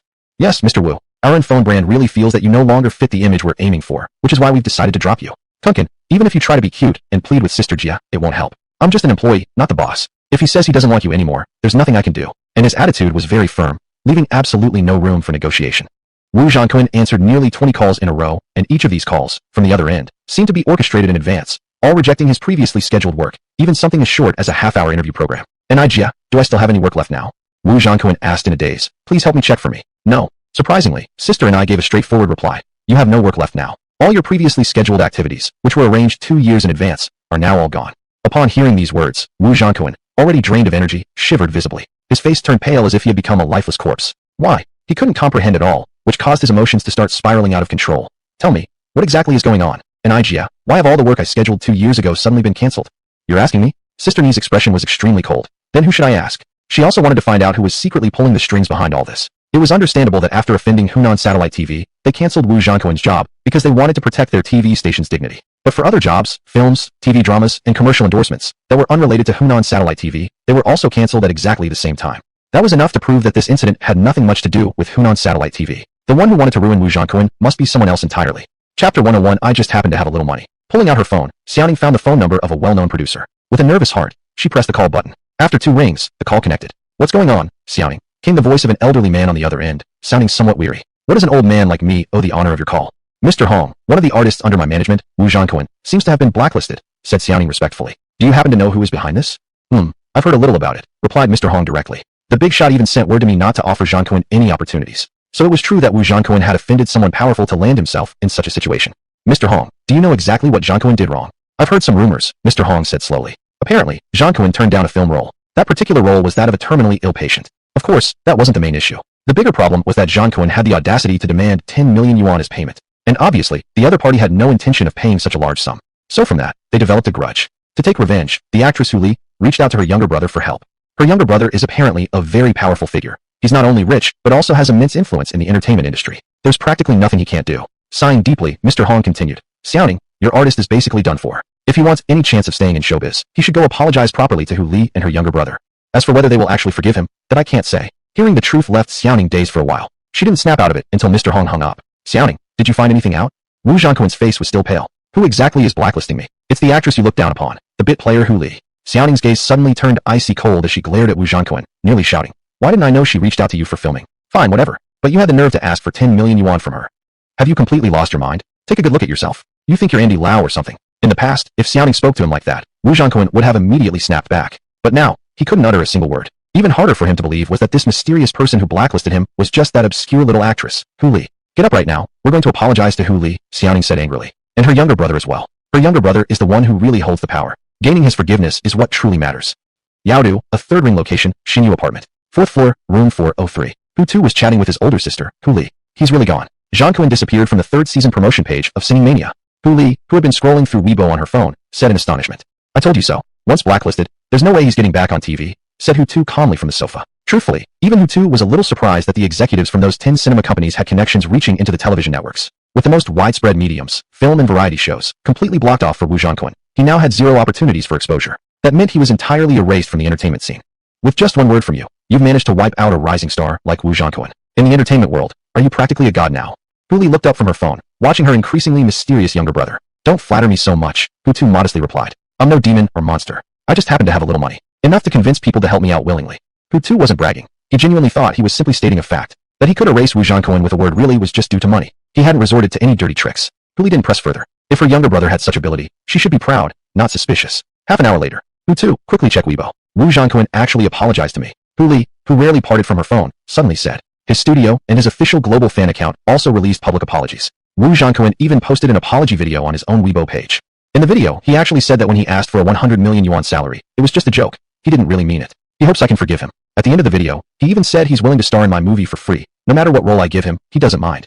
The more she spoke, the wider her smile became, her lips stretching into a bigger grin. Then, she asked playfully, Brother, do you think I should forgive him? Not a chance in hell. Hutu rolled his eyes, shooting a glare at his sister. He brought this on himself, so he should face the consequences. If you forgive him, where does that leave my authority from now on? Ah, don't be mad. I was just teasing, his sister giggled. I wasn't really planning to forgive him anyway. Hutu. Women really are unpredictable creatures. You'll never be able to guess what they're thinking. Unknowingly, another half an hour had passed. I won't keep you any longer. I should head back now, said Hutu, already slowly rising from the sofa, pushing himself up with his knees. Okay, remember to close the door behind you. Hu Li didn't even move from her spot. I won't walk you out. I still need to revise the movie script a bit more. Hutu didn't even care if she walked him out. She was just his sister, not his girlfriend. Whether she saw him off or not didn't make a difference. Blood was still thicker than water. Knock knock knock. As he was about to leave, someone suddenly knocked on the door. Who is it? Hutu asked while walking toward the door. Hello, is this Miss Hu Li's residence? The middle-aged woman outside politely said, My name is Gong and I'm an agent. I have an artist under me named Wu Zhanquan. He offended Miss Hu Li due to some matters. I believe we were at fault, so I insisted we come in person to apologize. I've brought him here with me. If Miss Hu Li is inside, would you be so kind as to open the door? Click. As soon as Gong and finished speaking, the door in front of her suddenly opened. Then, a young man appeared before Gong Ni's eyes. His face was bare, without any makeup or styling, but his looks surpassed even Wu Zhanquan's. Upon seeing this handsome and imposing young man, Gong and instantly recognized him, knowing he was the powerful figure standing behind Hu Li. Hurry up and kneel down now, Zhanquan. Apologize to President Hu. Chapter 102 Cousin Hu Lai. Without even a moment's hesitation, Gong and blurted out her urging for Wu Zhanquan to kneel and apologize to Hutu. Although on the way here, Wu Zhanquan had already mentally prepared himself to kneel and apologize. When the moment finally arrived, however, the usually conceited Wu Zhanquan, who even walked with his head held high and looked down on others, couldn't help hesitating. What are you hesitating for? Seeing Wu Zhanquan's lack of response, Gong and intensified her tone. Quickly kneel down. This Mr. Hu is Miss Hu Li's younger brother. If you want to be forgiven, you must first let go of your pride and stop worrying about Manjik face. Under Gong Ni's urging, even though Wu Zhanquan was extremely unwilling, for the sake of surviving in the entertainment industry, he still chose to yield to reality. Then, he bent his knees and knelt before Hutu. Say something. Apologize. Gong and urged again. Be sincere, don't be perfunctory. Show your genuine remorse. I'm sorry, Mr. Hu. Bowing his head, Wu Zhanquan simply followed Gong Ni's instructions. I, Wu Zhanquan was just an idiot. I shouldn't have asked your elder sister for a 100 million yuan acting fee, and I especially shouldn't have hired online trolls to attack your elder sister. I promise you that I will never do something so stupid again. In the future, within the entertainment industry, I will be a good person, remain low-key and humble, and definitely will not act like a diva again. Finally, Wu Zhanquan bowed deeply and kowtowed. Mr. Hu, please, give me Wu Zhanquan a chance to redeem myself. If mere apologies could work, Hutu said coldly, then what use would the law have in the world? Go back to your hometown, kid. The entertainment industry isn't a place for you. Without wasting more words, after speaking, Hutu walked past Wu Zhanquan and exited the room. Please wait a moment, Mr. Hu. Wu Zhanquan, unwilling to give up on his dreams of continued success, refused to easily give in. Immediately after, still kneeling, He turned around and quickly crawled towards Hutu's day. In no time, he caught up and reached out both hands to tightly embrace Hutu's legs. Mr. Hu, please give me another chance. Wu Zhangquan, now having completely abandoned his so-called dignity and pride, pleaded pathetically. What do you think about this proposal? Whatever money I make in the future, 90% will be yours. I'll keep just 10%. How about that? Does Hutu lack money? Of course not. Therefore, to Hutu, the offer Wu Zhangquan made wasn't worth even a fart. Let me go, Hutu coldly said. Mr. Hu, just tell me, what exactly must I do to earn your forgiveness? Still not letting go, Wu Zhangquan raised his head and pathetically looked up at Hutu. As long as you speak, as long as it's something Wu Zhangquan is capable of, I will certainly comply. See Iwan, why haven't you come yet to drag him away? Unexpectedly, Hutu completely ignored Wu Zhangquan. Don't you see I can't even walk properly because of this fairy?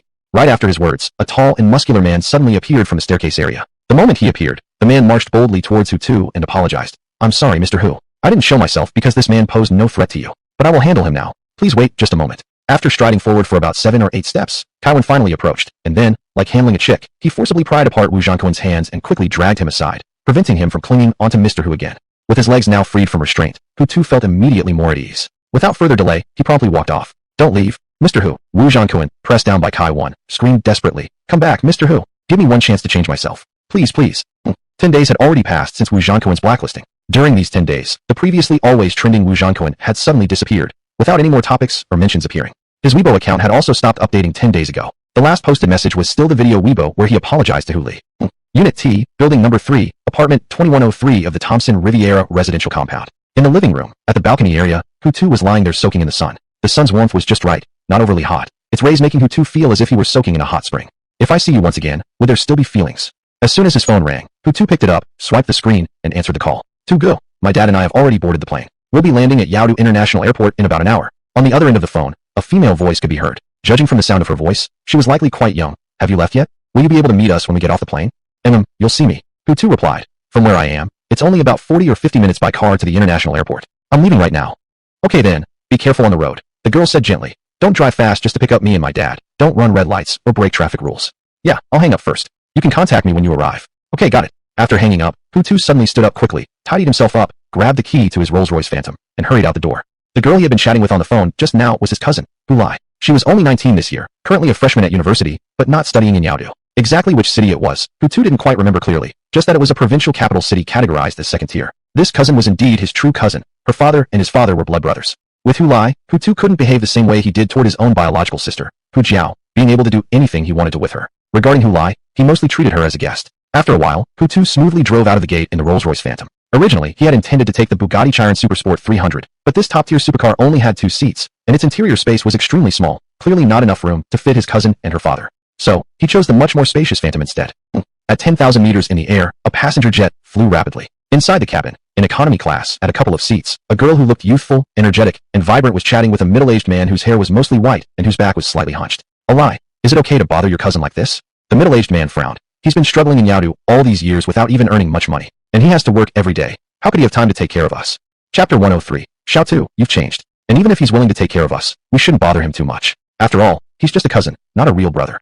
Dad, I think you're overthinking. The lively, youthful-looking girl laughed. We came to Yaodu first and foremost to visit Tugu and Jiaojia, to see how they're doing. Tourism comes second, and we won't be spending too much time with them either. We'll just have a couple of meals with them before saying our goodbyes. If it's only 2 meals, no matter how poor Tugu and Jiaojia are, they should still be able to afford it, right? Well, I guess that's true, the middle-aged man replied with furrowed brows. But as elders, it still makes me feel uncomfortable to be imposing on the younger generation. Dad, don't think so much about it, the girl said, dragging out the last word with a hint of helplessness. Tugu and Jiaojia are really nice people. They wouldn't think too much about it anyway. This father and daughter pair were none other than Hutu's relatives, his cousin Hu Li and his uncle Hu Zhonghua. They didn't know that Hutu had already become a billionaire, because their whole family had moved away from their hometown to the city where Hu Li was attending university. Hu Zhonghua and his wife were both working while taking care of their daughter studying at university. They were afraid that if their parents weren't by her side, their cute and energetic little girl might suffer some hardship. Time flew by quickly. Before they realized it, the flight Hu Li and her father were on had already landed. No sooner had they stepped off the plane and taken a few steps than Hu Li took out her latest iPhone and dialed her cousin, Hutu's phone number. Tugu, Dad and I have arrived. Have you come already? Yeah, I'm waiting at the exit for you, Hutu said through the phone. I'm holding a sign with your name and your dad's written on it. Once you come out, just look for this sign. All right, Tugu. She smiled sweetly, then asked carefully, Tugu, us coming like this doesn't trouble you, does it? What are you talking about? Hu Li, Hutu, who was quite emotionally intelligent, replied. You're my sister, and your dad is my real uncle. It's normal for me to treat you both while you're visiting Yaodu. How could it be any trouble? But we showed up unannounced, Hu Li blinked. Are we interrupting your work or daily routine? These are trivial things you don't need to worry about, Hutu said. Besides, I don't really have a daily routine. I just stay at home every day, lying on the sofa, not even knowing what to do. Hearing that, Hulai raised her eyebrows. Does that mean you don't have a job recently? To her, staying at home every day, lying on the sofa meant he was unemployed. It's not that I don't have a job, Hutu replied without revealing his identity. It's just that my work is relatively relaxed. Oh, I see. Hulai sighed slightly and didn't ask further. After all, Tugu was already of age. Whatever he wanted, he must already know clearly. He didn't need anyone reminding him. Alai, ask Xiaotu if he drove here. Tell him our luggage is quite a bit. At this moment, Hu Zhonghua, who was walking beside his daughter, said a sentence. Tell your uncle I did drive here, Hutu replied, having heard what her father said. The car is quite spacious. No matter how much luggage you have, it can all fit. Tugu, when did you buy a car? Hulai asked curiously. How come I didn't hear about it at all? Recently, Hutu replied. Not that long ago, less than a month. About how much did you spend on it? Hulai continued asking. Well, you'll see once we meet in person, Hutu teased. Whoa, don't tell me it's a BMW 3 Series worth more than 300,000 renminbi. Hulai said with admiration, smiling. I knew all along that Tugu and Zhao Jian must have made quite a lot in Yaodu.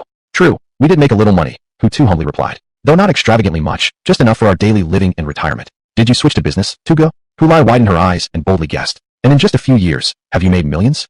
As for that, Hutu paused deliberately for a while before replying. Well, at least a few million, yes. Hulai, upon hearing Hutu's reply, she immediately fell silent. She had only said that as a casual guess, but to her surprise, Tugu had really earned millions. And from the tone of his voice, the amount he'd earned in Yaodu over the years seemed to be more than just millions. Tugu, now that you've got money, I can finally feel at ease, Hulai thought to herself, her face breaking into a sweet smile. Feel at ease about what? Hutu asked, puzzled. Can you please make yourself clear? It's nothing really, I just meant I could take advantage of these few days in Yaodu to let you treat me and Dad to a few good meals, Hulai explained. You should invite us to dine a few times, and also show us around the most famous places in Yaodu. If you didn't have money, I wouldn't have brought it up. Hutu thought she was going to say something important, but it turned out she only wanted him to treat her and her father to meals. Sure, whatever you and Uncle want to eat, I'll cover it all, Hutu said generously. And wherever you want to go, I'll cover all the expenses too. In short, during the few days you and Uncle are in Yaodu, your food, drinks, accommodation, and transportation will all be on me. But that would be too much trouble for you, Tugu. Hulai felt a bit uneasy inside, thinking they might be imposing on Hutu. Listen to you, saying such things again, Hutu persuaded. We're not strangers. You and Uncle are my family. If I earned money and didn't spend it on my own family, would I rather waste it on outsiders? Upon hearing this, a warm smile appeared on Hulai's lips. Clearly, she was moved by what Hutu had just said. I see you, Tugu. At this moment, Hulai, who had been on the phone, stepped out from inside. She was pushing a pink suitcase in one hand. As she came out, she raised the hand that was pulling the suitcase high into the air and waved enthusiastically in Hutu's direction. At the same time, Hutu also spotted Hulai and his uncle Hu Zhonghua, who was walking right behind her, his hair now nearly completely white. Uncle, don't push the luggage, let me carry it, Hutu said as he walked toward the father and daughter. Xiaotu, you've changed. Hu Zhonghua looked at Hutu with a sigh. Your skin is so clean and fair, and you're dressed neatly too. You're becoming more and more like a true Yaodu native. Chapter 104. My eldest brother has a fine son. Uncle, you're too polite, Hutu said as he took the 3 suitcases from Hu Zhonghua. I've just been staying indoors and haven't gone out much, that's why I'm a bit pale. If I walked around outside every day, within a month, I could be even darker than Bao Qingtian. Big brother, what kind of car did you buy? At this point, Hulai leaned over and asked. Can you tell me now? Oh, sure, Hutu replied casually. Just a Rolls-Royce Phantom. A Rolls-Royce Phantom. Hearing the name of the car, Hulai's smile slowly froze on her face. I remember this as a luxury car. A high-end model costs around 10 million yuan, right? Big brother, did you really buy a Phantom? You're not kidding me. It's just a 10 million yuan car, Hutu said calmly. Why would I lie to you? It's not that expensive.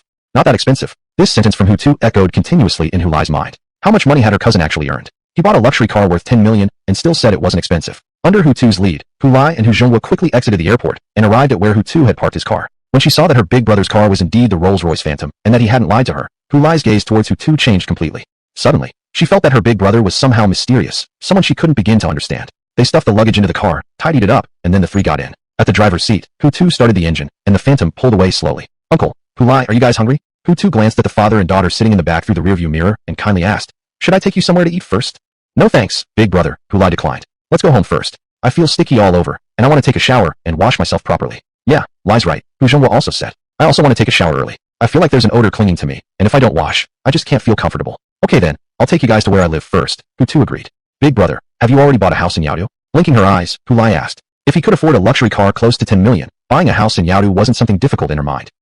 I bought one. Hutu replied calmly, as always. A house is a place to settle down. It's better to own one. So, how much did you pay for it? Hulai asked nervously. My house cost around 100 million, Hutu answered. The location is in Yaodu's financial center, close to the Oriental Pearl Tower. The community is called Thompson 101 800 million. Hulai's eyes widened nearly double in shock at this astronomical price. Disbelievingly, she stammered. Big brother, are you joking with me or serious? Why would I joke with you? At this point, Hutu, who had the habit of showing off, couldn't help but let out a faint air of arrogance as he slowly said, 100 million isn't much for me. It's just a small goal. I can earn it back quickly.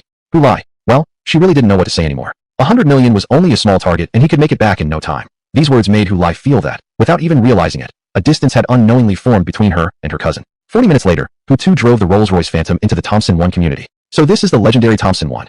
To get a better look, Hulai intentionally rolled down the window and kept staring outside. Each person living here must be worth at least a few billion, right? More or less, Hutu said. Of course, some are even richer, and some aren't that rich. Xiaodu, exactly what business are you in? Uncle Hu Zhonghua, finally unable to contain his curiosity, finally asked. How could you earn so much money in just a few years? Uncle, I just opened a company, Hutu replied. Actually, the money I personally use isn't much. Most of it has been spent on running the company. Oh, right? Hu Zhonghua didn't quite understand and didn't ask further. Soon, Hutu drove the Phantom into his parking area. As previously mentioned, his parking space at Thompson 1 was quite large. There were as many as 25 parking spots. At this moment, 3 supercars were already parked there. One was the Bugatti La Voiture Noire gifted by the check-in system. Another was his younger sister's Ferrari 488. The third was a Bentley Continental prepared for his father, worth approximately 3.5 million yuan upon delivery. Are the other 3 cars in this garage all yours, brother too? Just after getting out of the car, Hulai started asking again. Not exactly. Hutu unbuckled his seatbelt. That Sakura pink Ferrari 488 belongs to my younger sister, Hu Jiao. She really liked it, so I gave her one. Gave it to Sister Jiao, Hulai blinked. This Sakura pink model must have cost about 5 million yuan to buy, right? Yeah, roughly. Hutu opened the car door and stepped out. Then, he walked around to the back of the car and started unloading luggage. Xiaodu, this black sports car isn't cheap either, right? At some point, Hu Zhonghua had also gotten out of the car and was now standing next to the Bugatti La Voiture Noire. As he examined the supercar, he said, would it cost 10 million yuan? Oh, that car. Hutu glanced at his uncle. That one cost 160 million yuan. It's the only one like it in the world. You can't even buy it for 10 million. Just about to reach out and touch the La Voiture Noire, Hu Zhonghua's hand recoiled as if it had touched lava the moment he heard its price. Then he turned around, widened his eyes, and stared at Hutu, confirming, Xiaodu, you, say it again, how much is this car worth? 160 million. Hutu raised his voice slightly and said with a smile, Uncle, want to take it for a test drive? Driving a top-tier luxury car like this is an amazing experience. No need. Hu Zhonghua quickly shook his head and waved his hands. Such an expensive car, I'd be too scared to drive it. If I had an accident and damaged it, not even my old life would be enough to compensate. Don't talk like that, Uncle. Hutu, always considerate of others, said, You're my uncle. Even if you somehow damaged it, my first concern would be whether you were hurt or not. Seeing that Hutu, after earning so much money, hadn't become arrogant or self-important, Hu Zhonghua, as an uncle, felt extremely gratified. My older brother truly has a fine son, he exclaimed with a smile. Seeing Xiaodu achieving so much today, he would probably wake up laughing in his dreams. Chapter 105 The Bond. After leaving the garage, Hutu took his uncle and cousin to the floor where he lived. He knocked on the door, and soon the beautiful nanny Yangmi opened it. This is... Hulai's eyes widened in surprise. There was actually such a beautiful woman inside the house. She looked at Hutu and asked, Big sister-in-law? Hello, Lai, I'm not your brother's girlfriend, Yangmi explained first. I'm just a hired nanny responsible for General Hu's daily life. A nanny so young. Hulai expressed surprise again, then gave Yangmi an admiring glance. And she's so beautiful. The salary must be quite high. It's indeed not low, Yangmi smiled awkwardly. About 100,000 per month. 100,000 per month. Hulai's heart skipped a beat. She turned to Hutu and said, Tu go. I don't want to go to school anymore. I want to switch careers and become a nanny to take care of you for a monthly salary of 100,000. Just keep studying well. Hutu reached out and patted the girl's head. When you graduate, your Tugo will promise to arrange a job for you with an even higher salary in my company. Really? The large black eyes of Hulai immediately lit up. Too good, don't lie to me. Why would I lie to you? My word is as good as my bond, Hutu said. Uncle heard it too. He can testify. Right? Don't worry. Young Tuesday uncle will surely testify for you. Hu Zhonghua nodded hurriedly. A good opportunity like this, where his daughter could earn over 100,000 per month after graduation, was definitely not to be missed. Later, Hutu told his secretary to prepare good food for his uncle and cousin. He also invited the father and daughter to take a bath. There were 3 bathrooms in Hutu's apartment, all suitable for bathing, so it was very convenient for them to shower. Before long, night fell. The night view of Yaodu was incredibly prosperous. No matter how many times one looked at it, it always remained fresh. To go, I made an appointment with 2 of my classmates to meet at the Bond. Do you want to come with me? At this time, Hulai had changed into a red tight tank top. It was short and skimpy, barely covering her curves. This girl's development far surpassed her younger sister, Hu Jiao. Yet, she was wearing another layer on the outside, an elegant black jacket, also very short, failing to cover her waist. Her face, compared to when she came off the plane, was even more eye-catching because she had put on delicate makeup. Combined with her revealing clothes, the makeup made Hulai look older, more like a grown woman. Sitting on the living room sofa, Hutu was taken aback. I won't go. They're your classmates. You just entertain them. Too good. Don't be shy. Hulai wasn't just saying that. She actually walked over and pulled Hu Tuesday. After all, staying at home is boring anyway. We might as well go out for a walk. What about Uncle? Dad will be fine by himself. Besides, Mijia is still in the house. If he gets bored, he can chat with Mijia. But, that's not quite right. No problem. Dad has a big heart. Then, under Hulai's eloquence and pulling insistence, Hutu finally gave in and went out with her. To keep a low profile when going out, instead of taking the 160 million Black Knight voice, Hutu chose the Bentley Continental worth only 3.5 million. Shortly after, the Continental parked near the Bond. The car doors opened, and a fashionable young man and woman got out, attracting the gazes of many passersby. It's great to be rich. You can just invite tall, beautiful girls around. Why can't I live such a luxurious life? We're all humans, so why is the difference so big? Many passing men on the street, upon seeing Hutu walking with the beautiful Hulai, envied him greatly, wishing they could trade places with him. On the roadside, Hutu and Hulai were walking side by side. How many classmates are coming? Hutu asked. The ones you're going to meet shortly. Just 3. Hulai smiled. 2 girls and 1 guy. The guy is originally from Yaodu. His parents seem to be senior managers of a company, earning a lot each year. The other 2 girls are like me. They're just visiting Yaodu for a holiday. What do the 2 girls look like? Hutu automatically ignored the male classmate. In terms of appearance, they aren't worse than me. Hulai thought for a moment and said seriously. As for figures, one is slightly better than mine, and the other is about the same as me. How? 2 gu. Are you interested in pursuing them? Hulai smiled with amusement. How about this? If you fancy one of them later, I'll help you hook things up. Then I'll get you her WeChat. What do you think? Sure, Hutu replied casually. If I do take a liking to someone, I'll let you know. But truthfully, girls not even 20 years old didn't really attract Hutu much. Perhaps it was because he was older himself, his tastes had matured. He no longer had the same preference as back in his school days for the fresh, innocent types. Instead, he now preferred those who were seductive, with good figures and a strong feminine charm. After all, that kind was more exciting, more thrilling in bed. Walking for about 5 minutes, Hutu and Hulai arrived at the Bund. It was around 8 p.m., the peak hour for the Bund crowd. Standing on the spot, Hutu immediately saw a sea of heads, densely packed together. In short, under these conditions, just walking around here was difficult enough. So many people. Hulai was shocked by the sheer number. If we wait here, my classmates won't be able to find me at all. It'll be hard for us to find them, too. Why don't we go somewhere else? Hutu suggested. First, let's go to a KTV private room, have something to eat, then later go together to the Bund. I guess that's the only option. Hulai nodded. Then she took out an iPhone, opened WeChat, and started contacting her classmates. Yeah, let's switch locations. The Bund is way too crowded. Even if you arrive, I think I still won't be able to find you. We'll still go to the Bund eventually. Let's just book a private room first, and have something to eat. After we're full, we can all go to the Bund together. Anyway, it's still early. If you want to take photos, you can do that later, too. Persuaded by Hulai, her 3 classmates finally agreed to her suggestion. They decided to first book a private room near the Bund, have a meal, and after eating, go to the Bund to enjoy the scenery and take photos. Chapter 106 Peace Hotel. They chose to have dinner at the Peace Hotel near the Bund. Of course, it was Hutu who suggested it. Brother 2, the Peace Hotel is so famous. Hulai's mood became increasingly anxious the closer they got. Having a meal here must cost quite a bit, right? Don't worry, shall I? Brother 2 is treating you today, Hutu smiled. I won't let you pay. Just eat as you like. Brother 2, that's not what I meant, Hulai frowned. I just think there's no need to be so extravagant, having such a high-end meal. What about switching to a KTV room instead? Or choosing a regular restaurant would work too. Although Brother 2 wasn't short on money, spending several 10,000 yuan for a meal at the Peace Hotel wouldn't hurt him in the least. However, comfortably spending other people's money was not Hulai's style. Her father often taught her that one must never be greedy for small favors, even if the person is your own relative. There's no need. Let's just go with the Peace Hotel. At Hutu's insistence, they ultimately decided to have dinner at the Peace Hotel. The Peace Hotel wasn't far from the Bund, only a few minutes walk away. Upon entering, a tall and handsome male waiter Chinda came over and politely asked, "Excuse me, are you here for dinner? Or have you already reserved a private room?"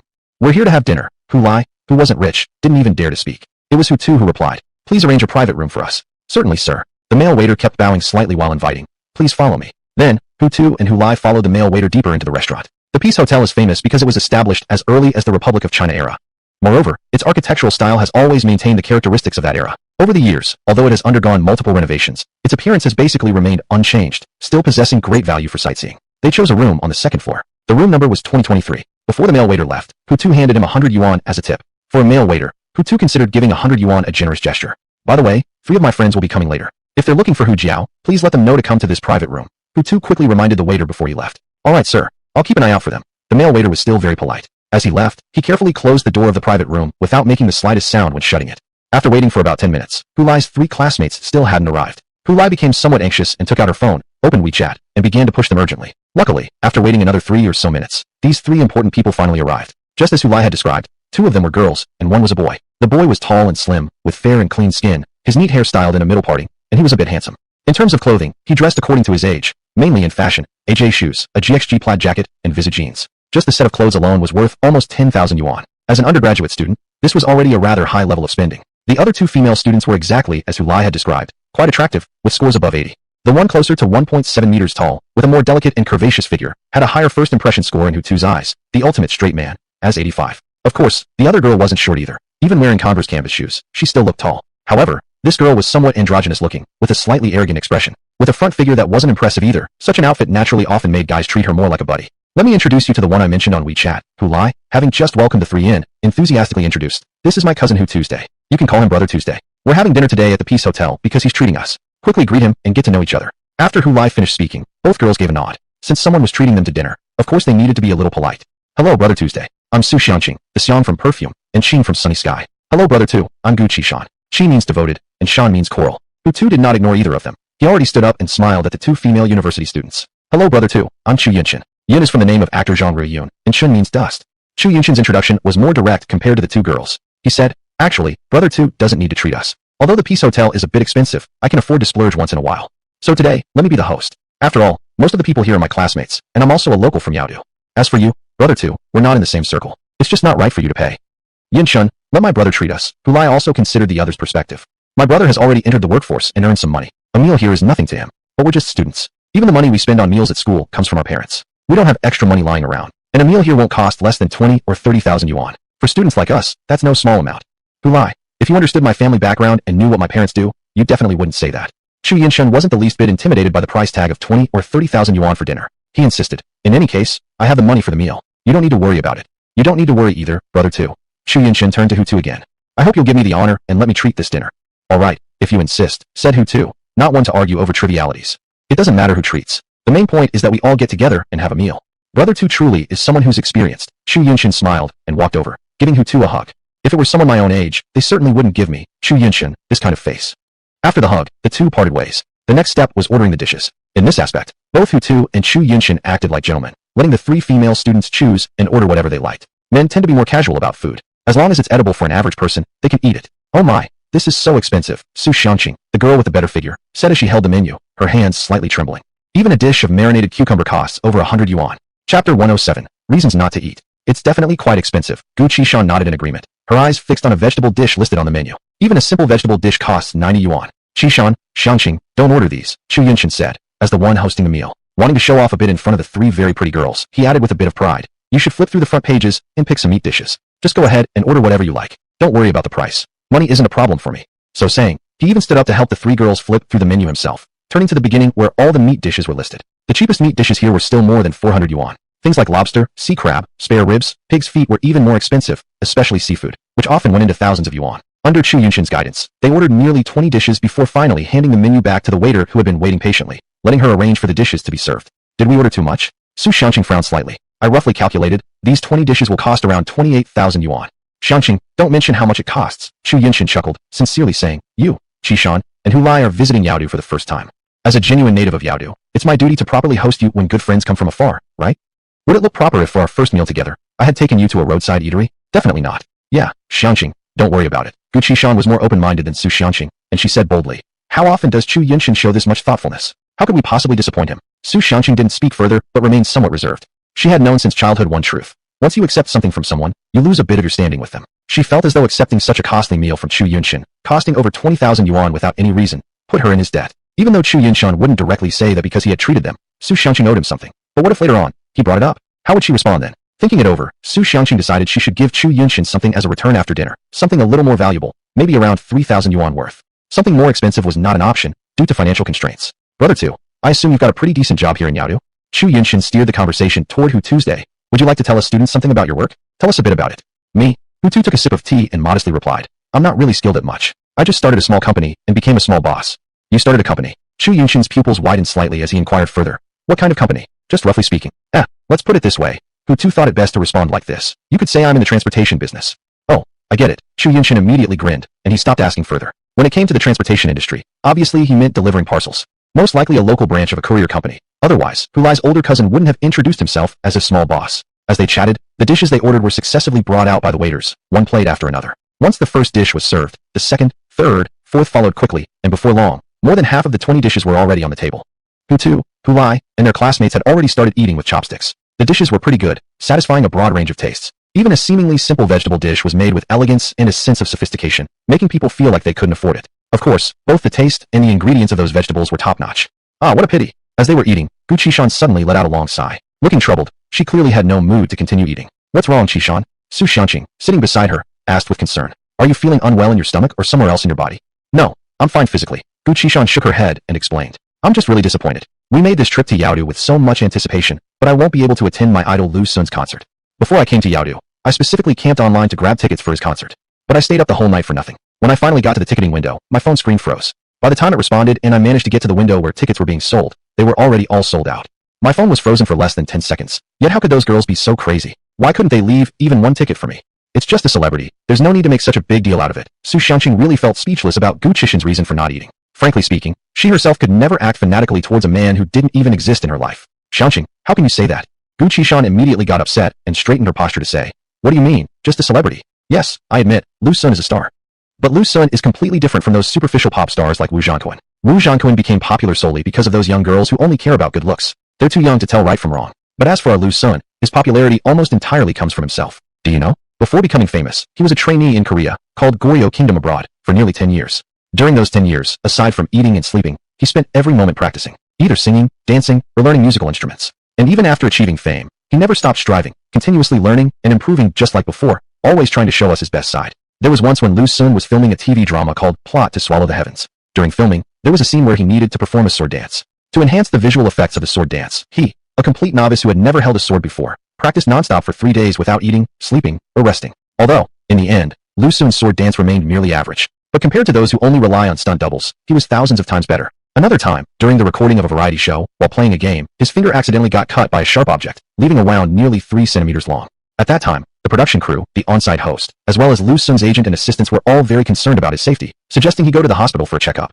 Chapter 108. My dad is a director. But our Lu Sun insisted on refusing the request to go to the hospital just to keep the show recording. It wasn't until the program was finished that he allowed his assistant and agent to take him to the hospital. There are also many small details that prove that our Lu Sun takes his work very seriously. If I were to list them all in detail, I probably wouldn't finish talking for 3 days and nights. So, Xiangqing, can you please stop using that flippant tone when you say something like, Lu Sun is just another celebrity, right? Can you do that? As a fan of an idol, of course she wouldn't allow anyone to speak ill of him or look down on him, even if that person was her best friend and classmate. Su Xiangqing. She felt extremely speechless, thinking that fans of this kind of idol celebrities would only exist online. But turns out, one was right by her side. Of course, Su Xiangqing, who was high in emotional intelligence and knew how to handle people, wouldn't try to persuade Gu Qishan to stop liking Lu Sun, because that wouldn't achieve anything, but instead accelerate the rift between the two of them. Okay, I promise you, Qishan. I won't talk about your Lu Sun anymore. Xiangqing gave in, as if soothing a little girl of 5 or 6 years old. I admit, your Lu Sun is different from other idols. He works harder, knows how to strive, and how to lead his fans. After Su Xiangqing adjusted her tone, Gu Qishan, who adored Lu Sun deeply, finally looked slightly less annoyed. You know what's right, Xiangqing, she pouted cutely. Although right now you don't think highly of idol celebrities, if you, like me, get to know Lu Sun more deeply, explore every aspect of him, you'd understand. I can promise you, you'll definitely develop a liking for Lu Sun later on. Maybe even become his fan, loving him more than I do. Yeah, I know he has great charm, Su Xiangqing replied with an older sister's tone. The fact that he can be loved by so many female fans already proves that he's more than just an idol. He must have a considerable share of both talent and integrity. Exactly, Lu Sun's talent and modest character are also among the main reasons I like him. A smile blooming on her lips, Gu Qishan solemnly guaranteed. His looks definitely aren't the main reason I like him. Although my Lu Sun does have extremely high looks, not falling behind Wu Zhankhan, who has recently become wildly popular. Qishan, do you really want to attend Lu Sun's concert? At this moment, one of the two men, who had been silent for quite some time, spoke up, Chu Yunshan. Of course, Gu Qishan turned her gaze and looked at Chu Yunshan, saying, one of the main reasons I agreed to come to Yaodu is precisely for Lu Sun's concert. Suddenly, her eyes sparkled, and she asked with full expectation, Chu Yunshan, don't tell me you have a way to get concert tickets? Hesitating slightly, Chu Yunshan still nodded. Yes, I can indeed get tickets, including the concert Lu Sun will hold here in Yaodu. My father works in the entertainment industry. He's a director. You've seen the espionage drama Republic Agents, right? That was created by my father. When he spoke of his father, pride filled Chu Yunshan's face. That work achieved the highest ratings in the television industry after airing on Lixing TV in 2018. During its broadcast, it consistently topped the ratings among all TV stations across the country in the same time slot. The first 5 episodes did suffer a bit in ratings because they weren't heavily promoted. But in the following 35 episodes, it maintained the highest ratings, far surpassing other dramas airing at the same time. After making this drama, my father became even more famous. Previously, many people had watched my father's dramas. However, they only knew about his dramas and knew nothing about him personally. But after Republic Agents, my father, as a director behind the scenes, also became well known, along with his partner in the production, screenwriter Mr. Li Shi. After introducing his father, Chu Yunshan noticed the envious gazes from the 3 beautiful female classmates, and his heart was brimming with happiness beyond words. So amazing, Gu Qishan raised her hand, clapping excitedly as she said, so it was your father who directed Republic Agents. This TV drama specifically portraying the agents in the Republic era is indeed quite excellent. Even Su Xiangqing, who rarely ever gave compliments, remarked, I've watched all of it. Although I watched it online. It moves at a very fast pace, with tightly linked plot lines. Once you pay attention to the first episode, you won't be able to resist watching the 39th episode that follows. I heard that the drama also received a high rating of 9.1 on Douban. Internet users have even called it a breakout hit, comparable to GE's Nirvana and Fire and Pan Yueming's Dark Space Investigation. Right, you're absolutely correct, Xiangqing. Chu Yunshan smiled modestly. Thanks to the support of netizens, my father was able to achieve this success. Anyway, let's return to the topic of concert tickets now. Since he had already shared that his father was a director who created a well-known TV series, it was natural to circle back to the main subject. My father, being a director and having some popularity, naturally has a few connections in the entertainment industry. He should be able to reach out to Lu Sun's agent and ask her to send over a few tickets on his behalf. Considering my father's status, they would most likely agree, as long as he gets in touch with Lu Sun's agent. If that's the case, after listening to Chu Yunshan, Gu Qishan became visibly excited and thrilled. Then doesn't that mean I can attend my Lu Sun's concert tomorrow? Yes, Qishan, and we can all go with you, Chu Yunshan added. Shifting his gaze slightly, Chu Yunshan looked toward Hutu and politely asked, Will you be joining us too, brother too? If you'd like to come, I'll ask my father to get an extra ticket when I call him later. If it's about meeting this young idol, I think it'd be better to just call him here directly, Hutu said calmly. Call him over? Slightly furrowing his brow, Chu Yunshin replied with mild irritation. Too good. Don't joke with me like that. A young idol like Lu Sun has a very tight schedule. He probably can't even rest a single day the entire year. Chapter 109. Too Good truly is a man of the world. It wasn't easy enough for my dad to get us tickets to his concert already, and arranging a private meeting between him and just us few? Even my father, let alone Lu Sun's agent, might not necessarily agree. I didn't say to have your dad call him over. Putting a lobster in his mouth, Hutu said while chewing. What I meant was, I personally have the ability to call him over. Huh. Chu Yunshin turned his neck sideways, thinking he had misheard. He confirmed. Brother too, did you say what I think you said? You said you can actually call Lu Sun here? That's what you said. Yeah. Tilting his head up, Hutu took a sip of Fruitopia and said, he's just another fresh-faced young idol. It's not that hard to ask him over to keep us company, right? Of course, this is just from my perspective. Chu Yunshin felt he could no longer continue the conversation with Hu Tuesday. He turned his head and looked at Gu Qishan. Do you believe what Brother Tu just said? Qishan, he said he could actually call Lu Sun here. Absolutely not. Without a moment's hesitation, Gu Qishan immediately shook her head and said, my Lu Sun schedule has been booked until after next year's spring festival. How could he possibly come here? In my opinion, Brother Tu must just be joking with us, saying things like this just to cheer us up. Nodding in agreement with Gu Qishan, Chu Yunshin smiled slightly and said, never would have thought Brother Tu, who always appears so serious, actually has such a humorous side when nobody's looking. I'm not kidding. Putting another lobster in his mouth, Hu Tu said while chewing, what I said is all true. If you guys don't believe me, I'll just make a call and have him come here once. Haha, Brother Tu really is amusing. Disregarding his own dashing image, Chu Yunshin burst out laughing. You're so convincing when you lie, it almost sounds real. Brother Tu, since you can really call my Lu Sun here, then go ahead and call him now. Gu Qishan followed up, acting starstruck again. If my Lu Sun actually arrives later, I will definitely kiss him a few times. Then, I'll make all the women in the world envy me. Hu Tu.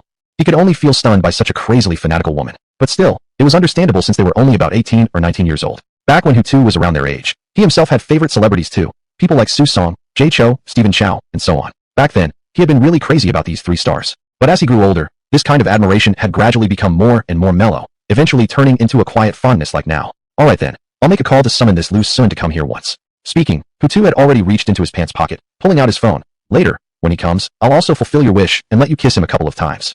Thank you so much, Brother Tuesday. I absolutely won't hold back. Standing up, Gu Qishan clenched one hand into a fist while holding the other palm open, then clasped both hands together respectfully, bowing to Hu Tu like a chivalrous female knight. Chu Yunshin smiled while shaking his head, not saying much more. Since Hu Lai's older brother seemed intent on pretending or playing act, let him remain immersed in his own world. He wouldn't bother interrupting. Finding the mobile number of Lu Peng, CEO of Doping Cinema Chain, Hu Tu pressed the dial button and made the call. Beep beep. After 2 rings, the call was answered by Lu Peng at the other end. Hello, Mr. Hu. Lu Peng greeted respectfully with a smile, his tone courteous. He had been in his office reviewing some documents when Mr. Hu's unexpected call came through. He wondered what this might be about. Hello, Mr. Lu. Hu Tu responded just as respectfully. Mr. Hu, you're too polite. You can call me Lu Peng or Xiao Lu, either is fine. No need to address me so formally as Mr. Lu. Let's not dwell on that. Hu Tu quickly shifted the topic. I called you because I have a matter. Lu Sun, the very popular young idol. Can you contact him? I'd like to meet him once. I can contact him. I'm already on WeChat with him and his agent. Frowning slightly, Lu Peng asked in confusion. Mr. Hu, why do you suddenly want to meet him? Could it be that this Lu Sun, just like Wu Zhankuan, has offended? No, it's not like that at all. Hu Tu explained. It's just one of my friends is his fan and wants to see him. That's all. Oh, so that's it. The confusion gone, Lu Peng now turned serious. Alright, this matter, leave it entirely to me, Mr. Hu. I'll contact Lu Sun immediately and ask him to come and meet you and your friends right away. By the way, Mr. Hu, where are you right now? Would it be convenient to let me know your location? I'm at the Peace Hotel near the Bond, Hu Tu replied. In a private room on the 2nd floor, room 2023. Okay, I got it. Lu Peng, in his office, did pick up a neutral pen and wrote down the private room number at the Peace Hotel before saying, Mr. Hu, I won't chat with you any longer. I'll hang up first and contact Lu Sun. Have him hurry over to meet you and your friends. Yeah, try to be as quick as possible. Sure thing, Mr. Hu. Yu Fangxin, I definitely won't delay. After the call ended, Hu Tu put down his phone, tossing it onto the dining table. Amazing. Chu Yunshun, sitting beside him, was the first to give Hu Tu a thumbs up. Brother Tu truly is a man of the world. With just one phone call, he managed to summon Lu Sun, a young idol busier than busy. This kind of ability, I believe, throughout the entire city of Yao, excluding the authorities, there aren't many people who could pull it off. Hu Tu smiled faintly, saying nothing. With his level of intelligence, how could he not recognize that everything Chu Yunshin said was pure sarcasm? On the 4th ring road of Yaodu, at a certain residential complex, a film crew was shooting a drama. On the set, 2 young actors were performing a scene opposite each other. Both were very young with decent looks. But there was a downside. Both their bodies were too frail, so bony that it seemed like a strong gust of wind could knock them down, even blow them away. Xiao Lu, during the next take, your eyes need to show more devotion. The director walked forward and told one of the male actors, the two of you are now in an extremely loving and affectionate phase. You like her so much. You love her deeply. So your gaze shouldn't seem scattered or dull. You must convey emotion. Let the viewers watching this drama believe that you really, truly love the female lead. Yes, director. Lu Sun, wearing a black and white checkered hoodie, nodded. I'll pour emotion into it during the next take. Let's shoot the scene again. Alright, you and Wei Wei prepare yourselves. Go over the lines once more too. Don't forget them mid-shoot. Chapter 110 The Big Boss Wants to See You. This time, the female lead, Murong Weiwei, and the male lead, Lu Sun, both simply nodded at each other. As soon as the director walked away, he and she started rehearsing their lines together. The dialogue wasn't long, only 4 or 5 sentences. What this scene really tested was acting ability. If the lead actor's eyes couldn't show genuine affection and deep emotion for each other, the scene would become very awkward when combined with earlier scenes. Action. About a minute later, the director shouted from in front of the monitor. Instantly, Lu Sun and Murong Weiwei slipped into character, transforming into a pair of lovers lost in romance. Sigh. The director saw that Lu Sun, trying to maintain his good looks and cool posture, was still holding himself back. He couldn't help but feel exasperated. You always hear people say that these pretty boy stars have their own temperaments. They wouldn't accept advice like newcomers. Instead, they'd probably yell at you. Cut, cut, cut. Despite the risk of offending Lu Sun, the director was determined to do the job well. He took his work seriously. Lu Sun, the young pretty boy, turned his head back in confusion, frowning. Director, is this still not good enough? I've already put a lot of feeling into it. Lu Sun, are you sure you did put emotion into it? Unable to help himself, the director spoke bluntly. From where I'm standing, your efforts were all spent on how to pose coolly in front of the camera and show off your handsome face. Let me speak honestly, Lu Sun. If you really want to become a real actor, first and foremost, you need to let go of your idol mentality. This drama isn't one of those looks over everything type of shows. If you rely purely on your looks, your audience will still only be your existing fans. But what we're trying to shoot is a contemporary youth drama that appeals to all young people, even men and women of all ages. So for this drama, you must act with sincerity and you must demonstrate acting skill. Purely relying on your good looks won't satisfy the audience. Even your own fans may become indifferent to you if this drama isn't done well. Director Chin, aren't your standards a bit too strict? At this point, a woman in a black trench coat, somewhat overweight, marched over angrily. My Lu Sun has already made a huge concession just by accepting this youth drama role.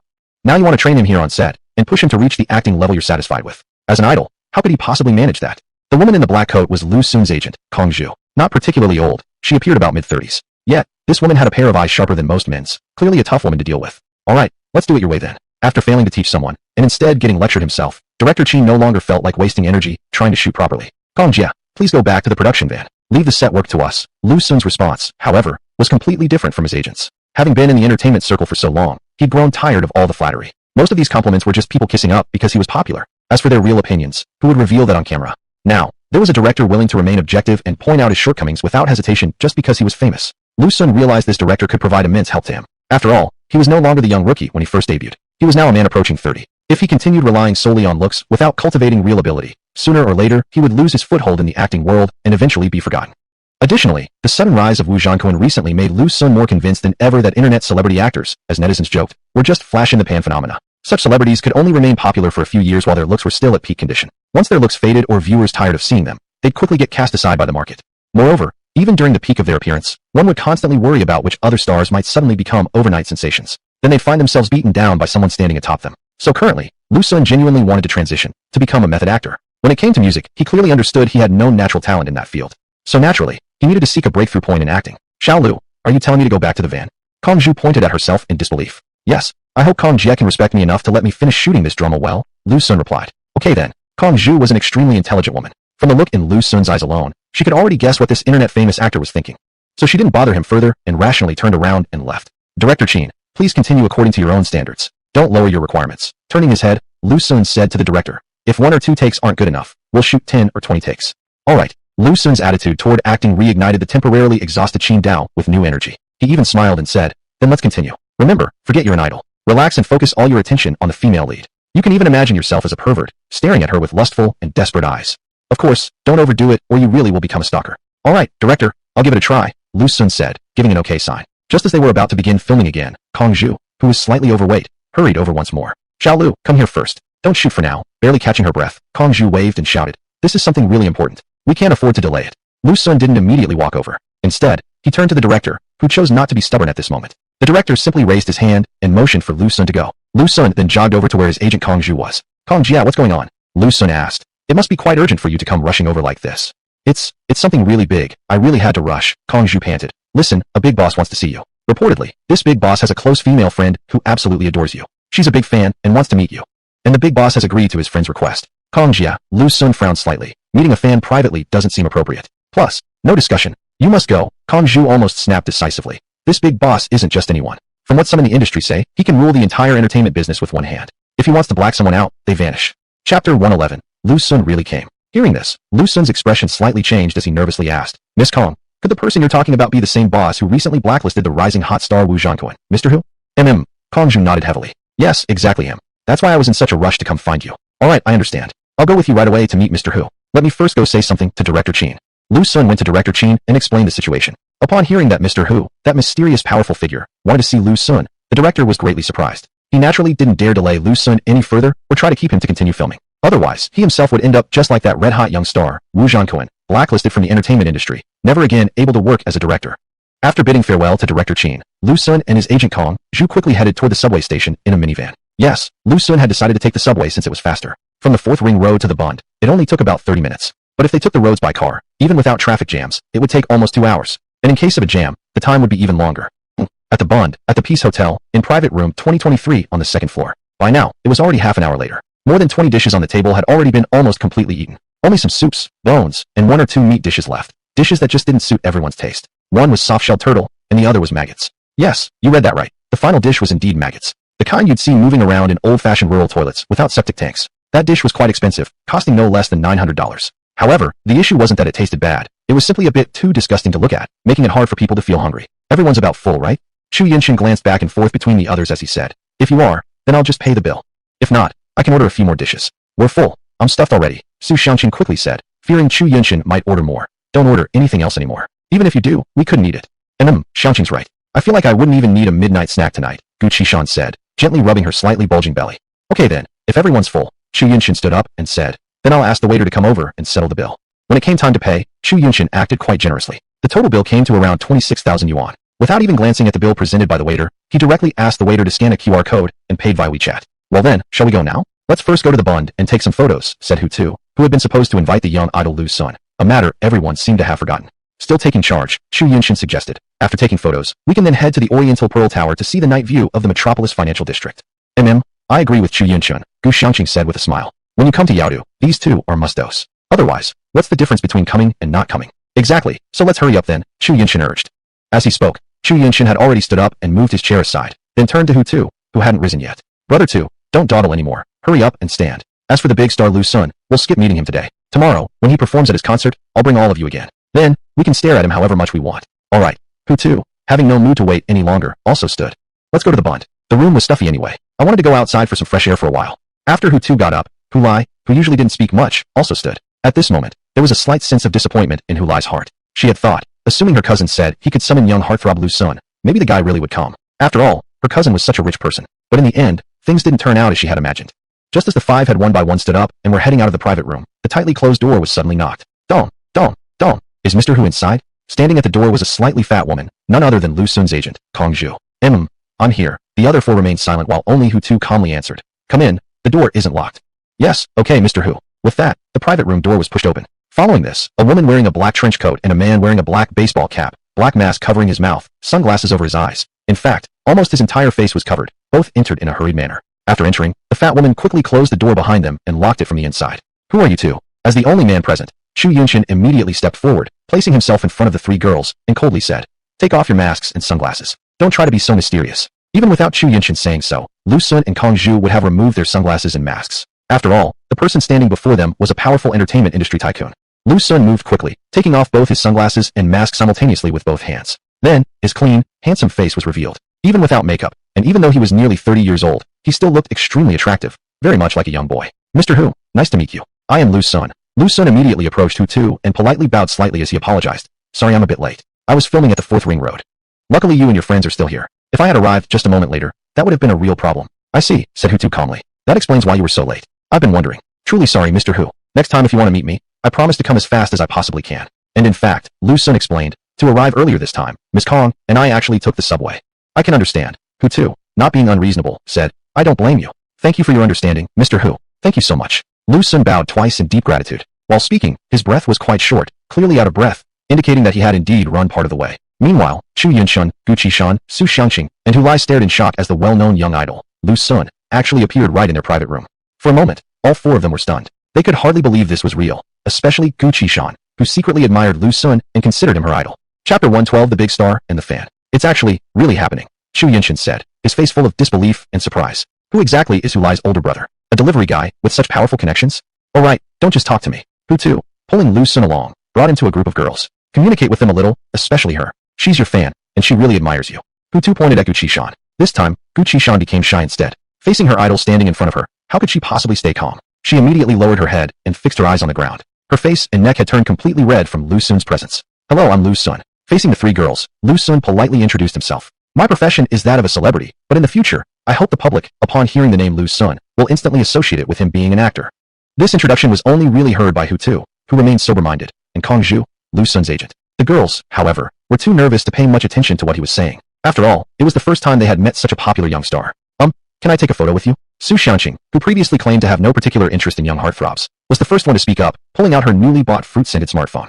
Of course you can. Lu Sun smiled brightly and kindly gestured her over. Come here. Let's get closer for a better shot. Lu Sun's affability immediately turned Su Xianqing's face crimson with shyness. Still, she stepped forward, approached him closely, picked up her phone, opened the beautifying filter camera app she had already set up, and snapped a photo of both herself and Lu Sun. Wait a second, Mr. Lu. I want to take a short video with you too. Before Lu Sun could leave, Su Xianqing hurriedly added. She wanted to shoot the video purely for the novelty of it. After all, Lu Sun was a huge star. After meeting him, who would be satisfied with just one photo? Okay, Lu Sun smiled politely. Filming a few more videos isn't a problem. Thank you so much. I won't be shy then. Su Xianqing said excitedly. Don't worry, I'll probably only take about 10 clips at most. No need for too many. Lu Sun continued to smile politely as he complied with Su Xianqing's request to film videos. Under normal circumstances, this kind of thing would have been stopped immediately by his agent, Kong Zhu. But today was different. The person taking photos with Lu Sun today was a friend of President Hu, naturally enjoying the privilege to take as many photos as they wished. Following that, Su Xianqing really did shoot over a dozen short videos one after another. As for the content, pretty much the same, just saying a few words each time. Her face was still the same face, and Lu Sun remained the same Lu Sun. Next, Hu Lai also took a group photo with Lu Sun. Unlike Hu Jiao, she wasn't particularly fond of these young male stars. Except for being a bit shy when first meeting Lu Sun, she remained pretty much her usual self otherwise. Lu Sun, this girl is Gu Qishan. She's your fan. Standing between the two, Hutu pointed at Gu Qishan while introducing her. And she's not just an ordinary fan, she's a die-hard fan. She once told us that her dream is to kiss you, or for you to kiss her. What do you think? Would you help her realize this dream? Since President Hu said that, how could I possibly refuse? Without hesitation, Lu Sun immediately agreed, mostly because of Hutu's favor. Then Lu Sun's gaze shifted to Gu Qishan, approaching her step by step until he stood before her. Gu Qishan's face was just as red as it had been before, even more so than a ripe apple. She didn't have the courage to lift her head and look at Lu Sun standing in front of her. I'm sorry, Miss Gu Qishan. While Gu Qishan was feeling extremely nervous, Lu Sun spoke up with an apologetic tone. Then, leaning in, he stretched his neck toward her cheek. With the lightness of a dragonfly briefly touching water, he kissed her on her pure, fair cheek before quickly drawing back his neck and stepping away. At this moment, the feeling that overwhelmed Gu Qishan was that her heart was racing uncontrollably, as though it might leap right out from her chest. Her whole body had turned completely red the moment Lu Sun kissed her. If Gu Qishan's state were to be expressed through a comic, then steam would surely be rising from her head and both sides of her ears. You guys chat. I'm going to the restroom for a moment. Gu Qishan felt extremely embarrassed and couldn't stay any longer. She quickly and softly murmured an excuse before turning around and leaving. Qishan, what are you doing? The restroom is on Lu Sun's side, not mine. Su Xianqing si de Tixing Li Yijir. Oh no, sorry, I took the wrong turn, Gu Qishan replied in a flustered state, so nervous that she completely lost her sense of direction. Then, she turned around again, continued walking, and after turning a corner, she left the private room. It wasn't that she didn't want to go to the restroom on Lu Sun's side, it was just that she couldn't bear to walk past her idol. Lu Sun. He felt rather surprised. He had only briefly kissed that younger girl's cheek, yet she became so shy and flustered because of it. Evidently, she must have never had a boyfriend before. Because he had work to do, after staying for a few more minutes, Lu Sun bravely expressed his desire to leave, though he did so in a very tactful manner. Mr. Hu, perhaps we could arrange another time. I have work today, the crew needs to shoot scenes. I don't want the entire production to be halted just because of me, as that would result in a significant financial loss. So I'd like to leave now. Would that be alright with you? Of course, Hutu actually had a very understanding attitude, as long as the other person had good character. You can go back whenever you want. Young people should focus on their work. You keep at it, and work hard. Hutu patted his shoulder like an elder would, even though he was actually 3 years younger than Lu Sun. Thank you so much for your understanding, Mr. Hu, Lu Sun said sincerely, bowing to express his gratitude. And thank you for your encouragement. I will definitely keep working hard to become an actor with true skill. Without further unnecessary words, the two then parted ways, and Lu Sun, along with his agent Kong Zhu, hurriedly left. Once Lu Sun was gone, Gu Qishan, who had kept her head lowered and stood far away the entire time, began to slowly recover. Right now, she was leaning against a wall, tilting her head upward, slightly opening her lips and catching her breath. She hadn't even done anything, yet the flush on her face gave off the impression that she had just finished doing something very intimate. Chapter 113, The Fruit Farmers of Jiangqing. Brother 2, exactly who are you? Chu Yunshun, who had remained silent for a long time, was now eager to uncover Hutu's identity. You told me you were in the delivery business, didn't you? But how could someone in delivery bring in a big celebrity like Lu Sun? Who told you I'm in the delivery business? Hutu glanced at him. I don't recall ever saying anything like that. But when I asked you earlier, Chu Yunshun defended himself. You clearly answered that you were in the transportation industry. Exactly, I'm in transportation, Hutu replied. Only my transportation company is an airline called Qilin Airlines, valued at more than 70 billion yuan. It's definitely not a delivery company. And don't look down on delivery companies either. The major ones like STO Express, YTO Express, Yunda Express, SF Express, and JD Logistics are all excellent companies. They're richer than I am, and of course, richer than you as well. Chu Yunshun. He was instantly stunned. It wasn't a delivery company at all. His cousin Hulai had referred to the transportation industry, yet the business in question turned out to be an airline. Not just any airline, but one of the top 3 domestic companies, Chilean Airlines, valued at over 70 billion yuan. Before they knew it, an hour had passed since his cousin Hulai and Uncle Hu Zhonghua had returned from their trip to the demon capital. This father and daughter pair had only stayed with Hutu for 3 days. They hadn't stayed longer than necessary. They couldn't stay any longer, of course, because his cousin Hulai needed to go to school, and thus the pair had to leave. Otherwise, Hutu definitely would have persuaded them to stay for a while longer. At Demon Capital International Airport, a black Rolls-Royce Phantom was slowly driving away from the airport. Inside the car, in the driver's seat, sat Hutu, who had just seen Hulai and her father off on their flight. She didn't even take the red envelope. What kind of girl is that? So honest and unpretentious. As he drove, Hutu sighed. When Hulai was boarding the plane, Hutu had especially prepared a red envelope with 100,000 yuan in it, intending to give it to her. But the girl didn't even show a hint of wanting to accept such a large amount of money. Instead, she quickly pushed the money back and hurriedly dragged her father away, as if afraid Hutu might try to force the 100,000 yuan back into her hands again. In the end, there was nothing left to do. He hadn't managed to give away that red envelope. Now those 10 crisp stacks of cash sat in the back seat of Hutu's car, as if they were useless scraps of paper. You're always too kind, taking all of. As he drove, suddenly the phone resting on the gear shift rang out. It was his incoming call ringtone, something he had changed just last night. The night before, he had randomly heard the song, Too Kind, and found it quite pleasant, so he habitually set its chorus as his ringtone. Glancing down at the screen, Hutu saw it was actually Su Yan, someone who hadn't contacted him for quite some time. That Su Yan, the CEO of the Su Group, was the woman who once tried to take Jinxiu residential community away from him by relying on her looks and seduction. Why is she calling me? Frowning, Hutu felt puzzled. Still, he picked up his phone, swiped the screen, and answered the call. Hello, Mr. Hu. It was Su Yan's voice, just as icy as ever. This woman hadn't gotten any closer to him after the time she danced alone with him in a hotel room. Hello, Miss Su. Hutu politely responded. This is quite unusual. I suppose you're calling for a specific reason. Su Yan had a straightforward personality, much like Hutu's, and didn't beat around the bush. Let's go together to Jiangxing tomorrow. There are many fruit farmers there. They grow a lot of fruits, muskmelons, grapes, fragrant pears, apples, white apricots, cherries, and so on. However, many of these farmers face difficulties. For various reasons, they are unable to sell their huge fruit harvests. They can only let the fruits rot slowly over time until they fade into the soil. For these farmers who have harvests but no buyers, every year they suffer heavy losses. Their fruit is already priced lower than cabbage and the quality is acceptable, but for some unknown reason, no one buys it. So I thought, shouldn't we, who are relatively wealthy entrepreneurs, offer a helping hand and support these farmers in getting through this tough time? How many people have you called so far? Hutu asked. Right now, I've only contacted you, Su Yan replied. And I only plan to contact you. I think, with your and my capabilities, we're already enough to help resolve the issue of all that unsold fruit. What do you think? Do you want to come along with me? She extended the invitation. If what you're saying is true, Hutu responded, I naturally wouldn't mind helping out those simple yet hard-working fruit farmers. I knew you'd agree, Su Yan, who rarely ever smiled, actually laughed out loud on the other end of the call. Then we'll meet at the international airport tomorrow. I'll tell you more details once we're on the plane. You're busy. I won't chat for long either since I don't really know what else to say. Hutu didn't feel like dragging out the conversation. Then I'll hang up first. Bye. Bye. The next day, at 10 in the morning, at the airport terminal of the Demon Capital International Airport, Hutu saw Su Yan, who had arrived early. Standing next to Su Yan was another woman. This woman's looks were as high as 88 or 89 points, only slightly inferior to Su Yan. As for figure, it was pretty much on par with Su Yan, plump where it should be, and slender where it should be, just the right amount, without seeming overly bony. In terms of clothing, she wore the same style as Su Yan did, a beige slim-fit business suit. This outfit made the woman appear very professional, like a high-income white-collar worker sitting in a high-end office building. As for Su Yan's slim-fit business suit, it was black, paired with a white-collared shirt underneath. Every button of the white shirt was fastened, not revealing even a single patch of skin. Even her neck was partially covered by the collar of the white shirt.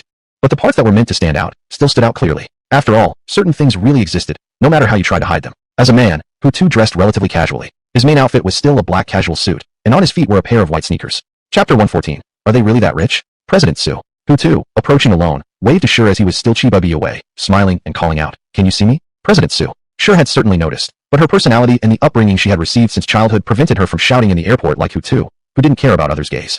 So, she simply raised her hand politely to wave at Hutu, offering him a smile as well. Only when Hutu came closer did she step forward to greet him, glancing at the people behind him before asking, President, who came alone?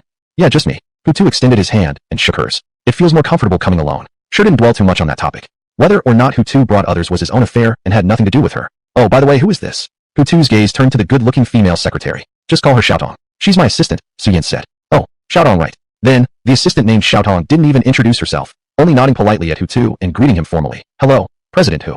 Hutu could only respond with a polite smile. Half an hour later, the three of them boarded the plane and took seats in first class. The first class seats were designed very ergonomically, with plenty of space allowing Hutu to sit in all sorts of postures. However, this kind of design also increased the distance between passengers, causing those who wanted to chat with friends to rely only on messaging or eye contact.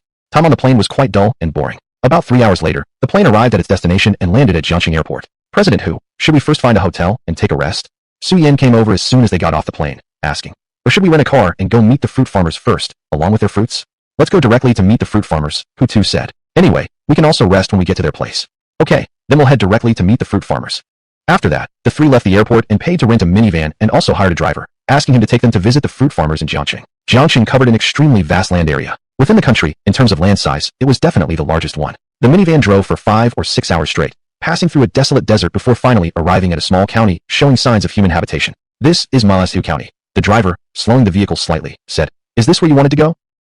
Suyin nodded and said, "Driver, can you pull over first? I need to make a call to check the situation here." "All right, wait a second while I find a place to park." Once the car pulled over by the roadside, Suyin promptly picked up her phone, opened the contacts list, found a phone number, and dialed it. Soon, the call was connected. "Yes, we've already arrived in Malaysia County and are currently on the streets of the county. Of course, since we came all this way, naturally we are genuinely interested in purchasing the fruits. We wouldn't return empty-handed. Don't talk about how much we could possibly buy. We haven't even seen the fruits yet, so how could we give you a precise number?" "Okay, then come over. With your introduction, it'll also be easier for us to deal with the fruit farmers." "All right, that's settled. We won't go anywhere else. We'll wait for you right here. See you later." After speaking those words, Suyin finally put down her phone and ended the call. "Someone from the county government?" Hutu asked. A director." Suyin didn't elaborate much. She only knew the person was a director working in the county government. Male, about 50 years old. After waiting for about 10 minutes, a black BMW 3 Series pulled up and parked by the roadside across from where Hutu and the others were. As the car stopped, a middle-aged man in his 40s who appeared mature and composed with glasses, along with two fashionably dressed young people, opened the doors and got out of the car. Among the two youths, one was a man wearing dark glasses. He didn't seem very old, younger than Hutu, probably around 23 or 24 years old. But his walk exuded an air of arrogance, with a Zhonghua cigarette hanging from the corner of his mouth and a piece of betel nut being chewed, giving off an overwhelmingly street vibe. The other one was a woman dressed provocatively, wearing a tight black tube top paired with a short black tight hot pants. The contouring effect of the shorts made her legs appear particularly long. On her feet were a pair of red high heels that weren't very easy to manage. The man in his 40s with glasses exuded calmness and stability, and his face showed little expression, quite consistent with his age. "Director Qian, are they really from Yadu?" The young man with a cigarette dangling from his mouth spoke as he walked. "Are they really that rich?" "They should be," said the middle-aged man with glasses. "Otherwise, they wouldn't have come all this way specifically to buy fruits. How much money do they have then?" The young man's face carried a hint of disdain. "Could they possibly be richer than my dad?" "They probably aren't as rich as your father," Director Qian smiled. "Your father, Zixian, is a well-known businessman in Jiangxing, worth nearly 500 million RMB. Not many ordinary people can compare to him." "You flatter me, Director Qian." Lin Zixuan felt slightly embarrassed and modestly replied, "My father just earned a bit of small money. We can't really say we're rich." The two continued chatting as they walked, until they finally stopped in front of the minivan where Hutu and Suyin were. Meanwhile, Suyin, Hutu, and Xiaotong, the assistant, also opened the car doors and got out. "Are you Director Qian?" Suyin stepped forward politely and asked. "Yes, I am Qian Sun, a staff member of the county government." Qian Sun walked towards Suyin, smiling as he spoke. "You must be Director Suyin I spoke to on the phone earlier." "Yes, that was me," Suyin said with a professional smile on her lips. Then she stepped aside and introduced Hu Tuesday. "This gentleman is Mr. Hu, named Hu Tuesday. Like me, he's also a businessman. He came here to our Malasi County today to help purchase fruits, to assist those fruit farmers who can't sell their harvests." "Mr. Hu, nice to meet you. My name is Qian Sun." Qian Sun approached Hutu again, stretched out his hand, and shook Hutu's warmly. "Thank you, Mr. Hu, for being willing to come to our Malasi County and help the local fruit farmers, helping them out of poverty and toward a better life. As a county government staff member, I sincerely appreciate what you two are doing." After speaking those words, Qian Sun bowed sincerely to Hutu, then turned and bowed slightly to Su Yin as well. Chapter 115, I don't need a spare tire. Clearly, the local staff members were quite concerned about the fruit growers here. "Oh, right, let me introduce these two to you," Qian Sun said, getting up and suddenly recalling that two important figures had been standing behind him all along. He quickly stepped aside and began the introductions. "These two are, just like you two, here in Maya County to help the fruit growers and purchase fruits. This handsome guy is Lin Zixuan. He's from Jiangcheng, but he grew up in the city area and has rarely visited places like our countryside. Zixuan's father is quite a well-known figure in Jiangcheng. He is a wealthy businessman involved in many industries, real estate development, cinema operations, and also jointly built a large shopping mall in Jiangcheng. Just yesterday, Zixuan helped the fruit growers in Maya County purchase nearly 50 tons of red apples. Everyone is very grateful to him. Without him, who knows how many more red apples would have gone bad." After finishing with Lin Zixuan, Qian Sun turned his gaze toward the young woman wearing a black tight spaghetti strap top. He continued introducing, "This beautiful lady is Amina, a Uyghur native of Jiangxi. But as you can see, her appearance no longer shows much trace of Uyghur features. She looks more like Han ethnicity. Amina also comes from a relatively affluent family. She came today mainly to help her father inspect our local fruits. If both the appearance and price meet her requirements, she might also consider helping the farmers purchase their unsold fruits." Hutu and Su Yin, Lin Zixuan, and Amina. These four individuals weren't shy by nature. Therefore, after Qian Sun's introduction, they all voluntarily shook hands with each other and exchanged a couple of words. "Handsome guy, can I add you on WeChat?" Amina, being a girl with a strong personality, immediately said after shaking hands with Hutu. "Of course." Smiling slightly, Hutu pulled out his phone. Amina showed her QR code, and Hutu scanned it. They added each other shortly afterward. "Handsome guy, you don't have a girlfriend yet, do you?" Blinking her eyes, Amina fixed her gaze on Hutu and asked directly. "No, not yet," Hutu honestly replied, then asked, "How about you?" Do you have a boyfriend? Of course not. Amina giggled. Otherwise, why would I add you on WeChat? Is this a confession? That's what Hutu asked himself inwardly. But isn't it a bit too fast? This was only their first meeting, after all. However, Amina's looks and figure were quite impressive. Exactly the type Hutu liked. Miss Suyen, may I add you on WeChat? Following Amina's example, Lin Zishuan pulled out his phone and Ruching Ly asked. Suyen was even more beautiful than Amina, with fairer skin, more graceful charm, and an absolutely stunning body. Thus, for such a beauty, Lin Zishuan naturally had no intention of ignoring her. No. To his surprise, Suyen immediately shook her head and coldly replied, I don't add strangers on WeChat. His hand holding the phone froze midair, clearly displaying some awkwardness. He hadn't expected Suyen to refuse so bluntly. Earlier, when he had asked Amina to add WeChat, she had only hesitated briefly before agreeing. Why do you always put on that icy face? Hutu, watching nearby, couldn't bear to see it anymore. He began to lecture. He just wants to add your WeChat and be friends, nothing else. Giving it to him won't harm you in any way. Just after Hutu finished speaking, Suyen turned her head and stared at him with a cold gaze, opening her mouth as if to say something, but Hutu stepped forward first, leaning close to her ear and whispering, you can add him now and block and delete him later. It's not like you have to keep him as a spare tire. You, Suyen also lowered her voice. Mind your words. What spare tire? Do I, Suyen, need one? No, you don't. Her eyes turned as sharp as hawks, full of intensity. You don't have to act so stiff now that we're not at work. Hutu, unfazed by her fierce demeanor, rather helplessly replied. Don't you find living like this exhausting? Not at all. She immediately shot back. Of course, Suyen did not heed Hutu's advice to relax herself. She couldn't even begin to relax. Because ever since her school days, she had always been this way, cultivating a habit of taking every matter seriously, no matter what it was. If you suddenly asked her to be as laid back as Hutu, she would actually feel uncomfortable. Lin Zishuan, who was not far from Suyen, saw how close she was to Hutu, even whispering something in his ear. For some reason, he felt a bit annoyed. Miss Suyen, are you really unwilling to add me on WeChat? Lin Zishuan hadn't given up yet. He said sincerely, like brother who said, I just want to make friends with you, nothing more. Alright then, let's add each other. Suyen actually didn't refuse again, because suddenly she thought Hutu had a point. Adding him on WeChat wouldn't hurt. After all, she could just block and delete him later. Not being refused this time, Lin Zishuan's nervous heart finally felt eased. Then the two took out their phones, exchanged information, and added each other on WeChat. Miss Suyen, brother who, so what's next? Do we have a meal first, or shall I take you directly to meet the fruit growers? Director Chin-san, who had been standing aside and hadn't spoken for a while, now saw a chance to chime in. Let's go meet the fruit growers, Hutu said. We already ate on the way over, and we're not hungry. Alright, Director Chin-san said with a smiling face. Then I'll take you to meet them right away. Without further delay, they got into the cars and quickly departed. Lin Zishuan drove his BMW 3 Series in front to lead the way, while the black minivan that Hutu and others had rented followed behind. After driving for about half an hour, the two cars arrived at a village full of fruit trees. At this point, both sides of the road were lined with apple trees. Each tree was heavily laden with densely clustered red apples. Even on the ground, many apples had already fallen. Some were intact and unspoiled, while others had broken skins from the fall, rendering them unsellable. Some apples had already rotted and become infested with worms. There were also about 7 or 8 workers at the scene, holding scissors and cutting down apples that were nearly overripe. Chapter 116, I'll buy 200 tons. Who little brother, Suyen girl, we're here. In front, Director Chin-san had already opened the car door and gotten out, then shouted toward the black minivan. Hutu and the other two also got out soon. As soon as they stepped out, the three were immediately drawn to the apple trees surrounding them. This area was almost entirely planted with apple trees, no other varieties. As for how many there were, Hutu wasn't sure either, but as far as the eye could see in any direction, there was no end in sight. Director Chin, how many tons of apples are left unsold here? While walking toward Director Chin-san, Hutu asked. If we count the entire Maata County, Chin-san frowned slightly, truthfully replied. Probably around 2,000 tons. 2,000 tons. Hutu narrowed his eyes and said, how come so much is left unsold? None of them have been sold. Director Chin-san said with a bitter smile. For one thing, more and more people are planting apples. Also, Dongshan province is also a major apple producer. Once they sell all theirs, no one wants ours from Jiangxing anymore. Who little brother, I'm not asking you to buy all these 2,000 tons of apples. Afraid that such a large quantity would scare Hutu, Director Chin-san quickly added. Just buy as much as you feel comfortable with. Whatever amount you can manage. What's the price for these apples? Hutu pressed. If it's less than 50 tons, 7 yuan per kilo, Director Chin-san explained. If more than that, 6 yuan per kilo. These are all Oksu Rock sugar core apples. Their taste is really exceptional. If you cut one open, you'll see a layer of sugar oozing out on the surface. As he spoke, Director Chin-san had already picked an apple from a nearby apple tree. Then he pulled out a knife he carried with him, and quickly cut the apple in half. He handed one half to Hutu and the other half to Suyen. You guys can try, Director Chin-san carefully suggested. Compared to other kinds of apples, the flesh of Oksu Rock sugar core apples must be sweeter. Alright, I'll give it a try, Hutu said without being polite. With that, he picked up the apple and took a bite. After chewing a few times, he swallowed the flesh. After tasting, Hutu gave his review. Indeed very sweet, texture is also good. Selling at 6 or 7 yuan per kilogram isn't cheap, but it's not expensive either. Who brother, you now know how much quantity we have and the price. And you've just tasted the apples yourself. At this moment, Lin Zishuan came over, smiling as he spoke. So now shall we talk about how many tons we should purchase? I wonder how much you're planning to buy.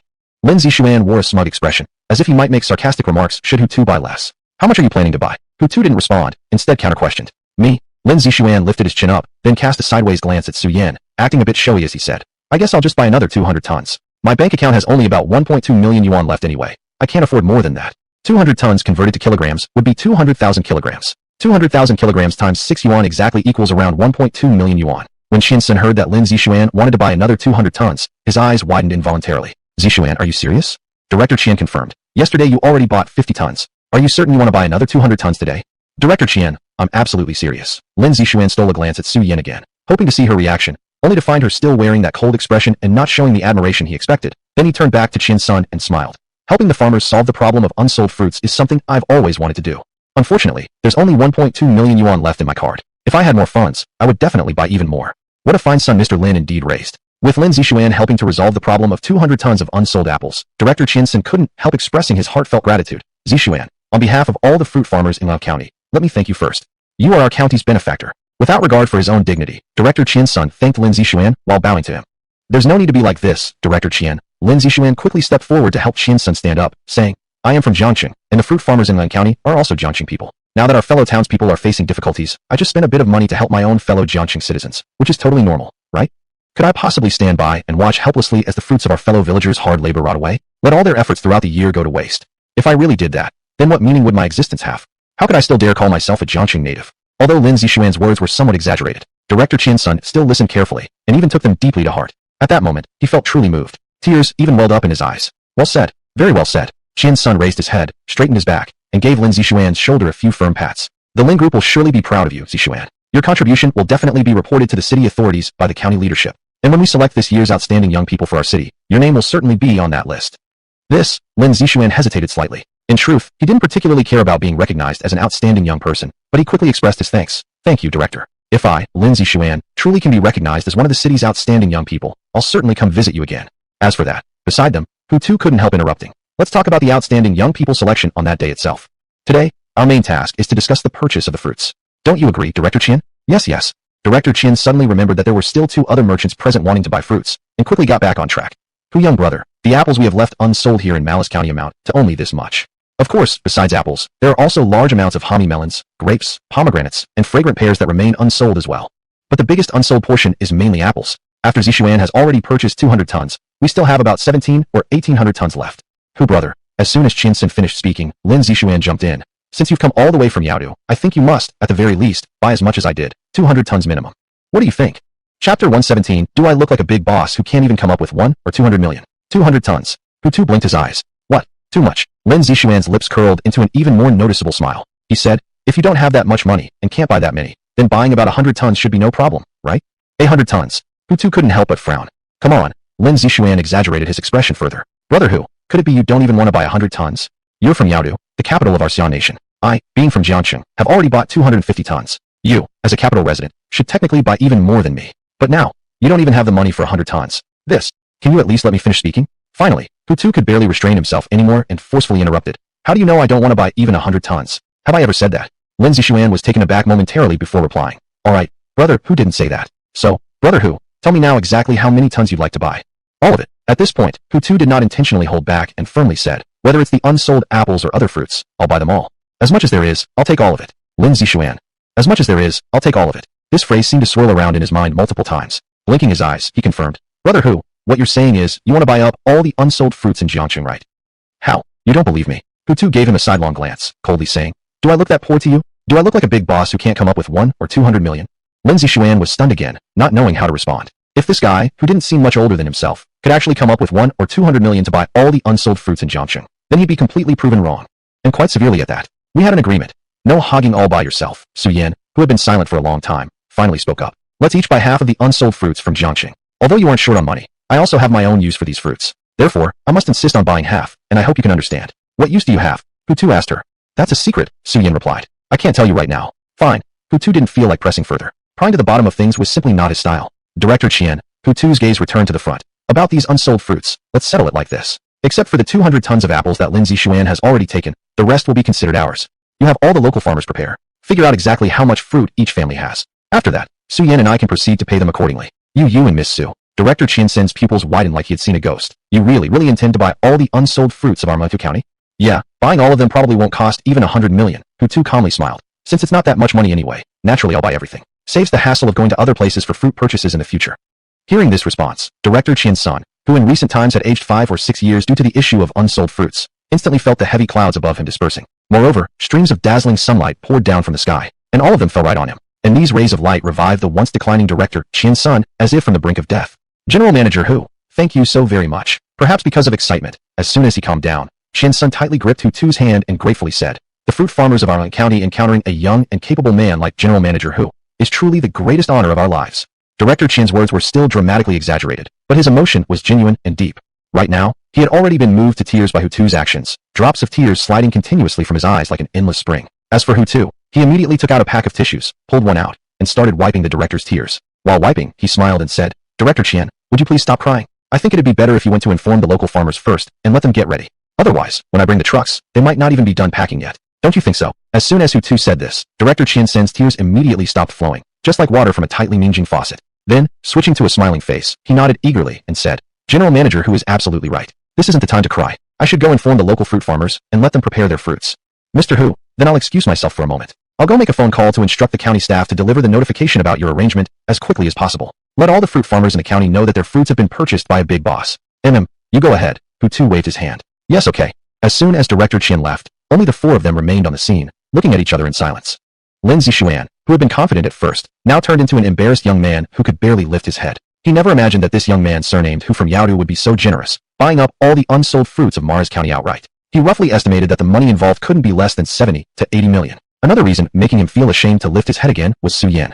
Earlier, Su Yan had stated that she also wanted to buy half of the unsold fruits in Mars County. That meant she was also an extremely wealthy woman. In short, she was much richer than Lin Zixuan himself, and even richer than his father. And for a woman like that, Lin Zixuan, had actually been thinking of trying to impress her earlier. Truly, as the saying goes, ignorance breeds courage. Afterward, the matter of purchasing the unsold fruits kept Hutu and Su Yan extremely busy for 3 full days before it was mostly settled. After purchasing all the unsold fruits there, each of them spent roughly 35 million RMB. If they were to then transport these fruits all over the country for sale, the transportation costs alone would again be a huge expense. Chapter 118. A girl who has not seen much of the world. Hutu wasn't short of money by any means, so of course he didn't care about such a small freight cost. Although Su's group hadn't made significant profits in recent years, for Su Yan, this amount of money still wasn't a big number. If she really needed cash, she could always take out a loan of 1 or 200 million from the bank. On the same day, Hutu and Su Yan left Merrill County. When they departed, local fruit farmers all came out to see them off. These honest farmers were very enthusiastic. That day, Hutu and Su Yan didn't immediately catch a flight back, but instead remained in the city center of Jiangxing, choosing a 5-star hotel where they stayed. They planned to rest for one day and then leave the next morning. These past 3 days, they had been constantly busy running around, inspecting various unsold fruits, and both Hutu and Su Yan felt as though they had walked all the steps they should have taken in an entire year, just within these 3 days. This showed how exhausted their bodies really were. Inside the hotel suite, Hutu, freshly showered, had barely lain down on the bed for a minute before he fell asleep. At this time, it wasn't even night yet. It was only around 10:30 in the morning. At 4 p.m., awakened by hunger, Hutu finally slowly opened his eyes and gradually came to consciousness. Like any normal person, his first instinct wasn't to grab the phone beside him and call the hotel service to have an extravagant dinner sent over. Instead, he grabbed the phone from under the pillow. This habit had developed over many years, something difficult to change quickly. As the screen lit up, Hutu immediately saw that Su Yan had sent him a few WeChat messages. Maybe you're already asleep by now. Yeah, I knocked on your door but you didn't respond, so I figured you were probably asleep. Therefore, I chose to message you through WeChat instead, just to let you know. It's because the company has an urgent matter that requires my presence, so I have to return immediately. Originally, I wanted to ask you to come with me, but after knocking on your door several times without any response, well, I just didn't have the patience anymore, so I didn't try again and decided to go back alone. By the time you wake up and see this message, I probably will have already returned to Yaodu. Okay, that's basically all I wanted to say. If you think Jiangxing is an interesting city, feel free to stay a few extra days, have some fun, and explore the local exotic atmosphere. After reading the messages, Hutu raised his hand and scratched his head, without many other thoughts. That Su Yan had to return to work and left him behind, still sleeping. This was a perfectly normal thing in his mind. That's how he saw it. Then, Hutu tossed the phone aside, turned over, and reached for the landline on the nearby counter. He dialed the front desk number and ordered an expensive meal. Less than 10 minutes later, a hotel server arrived with a cart, delivering the food that Hutu had ordered. Then, within half an hour, Hutu devoured the nearly 1,000 yuan worth of food. Burp, because he had eaten too much, a burp came naturally. You always have too soft a heart, taking on all. At this moment, the phone lying on the bed suddenly rang with Hutu's new ringtone. Who is it? Hutu stretched his hand to grab the phone, originally thinking it might be Su Yan, checking if he had woken up. But as he glanced downward, he noticed that the caller ID belonged to a strange number, actually from Jiangxing. Within Hutu's contact list, the only person in Jiangxing whose number he had saved was Director Qian's son. Yet this number had no name associated with it, meaning it wasn't Director Qian's son. Still, it could very likely be Director Qian calling from someone else's mobile phone. Therefore, Hutu answered the call. Do you know who this is? Handsome. A lively female voice came from the other end of the line. This voice was extremely familiar to Hutu. Obviously, how could it not be? During those 3 days in Merrill County, Hutu had practically been with the owner of this voice all the time. Don't misunderstand. Together, here, just meant they had worked together. And she was none other than Amina, an Uyghur girl who, despite her ethnicity, showed few typical Uyghur traits. How did you get my phone number? Hutu asked. I won't tell you, I won't tell you. The girl refused to say anything, instead laughing joyfully. You asked Director Chin Sun for it, didn't you? Hutu felt certain that was it. You're wrong. To Hutu's surprise, Amina suddenly replied in a rather firm tone. I got it from Sister Suyen. She even told me, Amina continued, that you have many girls who like you, and a young girl like me should probably stay away from you. Hutu. Sigh. Living in this world, even being too excellent turns out to be a mistake. You don't believe what she says. She just can't have me, so she's trying to mess with your head, Hutu said solemnly. She's trying to manipulate you into keeping your distance from me. Is that true? Amina arched her thin eyebrows and asked. But from what I can tell, Sister Su Yin doesn't seem to like you at all. It feels like Sister Su Yin isn't even into men. She only likes work. That's all an act. Amina's bold statement momentarily stunned Hutu before he quickly retaliated with conviction. Only an inexperienced girl like you could be fooled by her cold, fake exterior. In reality, she's actually very secretly flirtatious. She really wants a man to come along and marry her. Tugu, don't treat me like a 3-year-old, okay? Amina's tone on the other end of the line carried a hint of displeasure now. It's actually your words that sound like nonsense you tell a kid. They just aren't believable at all. See, I told you. You're just a girl who hasn't seen much of the world. Hutu sighed, somewhat helplessly. You don't believe a single word I say, yet you listen to everything Su Yen says, even though it's full of lies. Alright, fine. I'll believe what you said, okay? Amina cooed playfully, pouting slightly as she added. Let's not talk about this anymore. It's just meaningless. That works. Hutu naturally gave way to the young girl, saying, So then, what do you want to talk about? Tell me. I want you to accompany me for a little shopping. Amina blurted the sentence out nervously, her heart rate quickening instantly. Finally, she added with a hint of self-doubt. Is that okay? Tugu. Chapter 119, Expensive Rent. Of course, Hutu replied indifferently, as such admiration from young girls had never stirred any emotion in him. Actually, I'm bored anyway and looking for something to do to kill time. Where are you now? Amina giggled and said, You'll know as soon as you step out of your room. Crazy. Hutu shivered slightly, then quickly stood up and walked toward the suite door. You're actually outside. Amina nodded, then lifted her hand and knocked on the door. This is room 2005, right, Hutu? Knock, knock, knock. These were the sounds of knocking on the door, clear and crisp to Hutu's ears from inside the room. He walked to the door, then opened it in one swift motion. Standing before him was a woman with a perfect S-shaped figure wearing a black tube top, tight black hot pants, and 10-centimeter high heels. She was tall already, and with the high heels on, she nearly matched Hutu in height. Tugu, do I look beautiful today? Amina flipped her long, glossy black hair and batted her eyes coquettishly. Beautiful. Very, very beautiful. Hutu replied dutifully, for girls like this must be appeased with flattery. Your outfit and your makeup today both look incredibly beautiful. Even more beautiful than Suyen. Oh come on, how could that be? Amina twisted a strand of hair around her thumb, slightly lowered her head, and said with false modesty. I obviously can't compare with Sister Suyen. You don't have to flatter me anymore, good Tuesday. Hutu. If you're clearly happy being complimented, why stop me from giving more? Women truly were fascinating creatures. Do you want to come in and sit down? Hutu changed the subject politely. I was about to make some tea. Your presence will surely enhance my tea brewing skills. Come on, who drinks tea at a time like this? Amina immediately rejected without considering Hutu's reaction. Anyway, Hutu, you better hurry up and get ready. Once you're done, we can leave right away. The Golden Dragon shopping street is super lively. Every second counts. I'd hate to waste even one. What? Hutu couldn't help but widen his eyes. Golden Dragon shopping street. The one under Golden Dragon Group.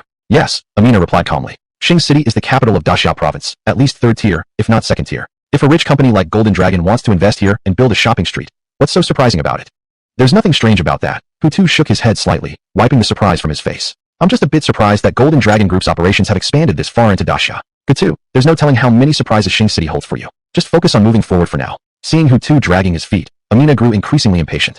Pushing him toward the room while doing so, she urged, Quick, go change your clothes, make it snappy. I'll wait for you for at most 3 minutes. 3 minutes later, Hutu emerged leisurely from the suite wearing black casual clothes and white sneakers. Let's go, good Tuesday. Amina grabbed Hutu's hand without hesitation or shyness and pulled him forward. Following her urging, they were out of the 5-star hotel in about a minute.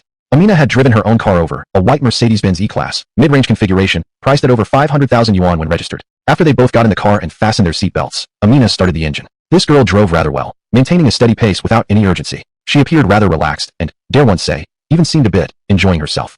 Half an hour later, the Mercedes arrived at its destination, Golden Dragon Walking Street. After parking in a lot, Hutu and Amina walked side by side like a couple entering the Golden Dragon shopping district. There are so many cute girls. Hutu scanned the young women lining the street, murmuring in admiration. What did you say? Amina turned her head and stared wide-eyed at Hutu.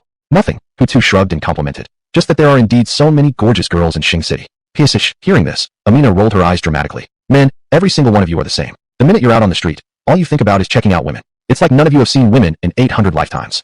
Hutu. Excuse me, should I not look at women? Should I instead be staring at my male counterparts? As a pure heterosexual man of 24K gold purity, Hutu sincerely believed that he just couldn't pull it off. Let's go grab something to eat first. Amina shifted the topic away from men being lustful. Hutu immediately felt a bit nauseated and resisted. I just finished eating at the hotel. I'm still full, eat again. Tagu, how could you not understand how to take care of a woman? With a sigh, Amina, who was walking ahead, turned around and said, Once you're full, you can just sit beside me and keep me company while I eat. I'm not saying whatever I eat, Tago must eat the same thing too, right? You made such a strong argument. I couldn't even think of a rebuttal. Deep in his heart, Hutu silently complained.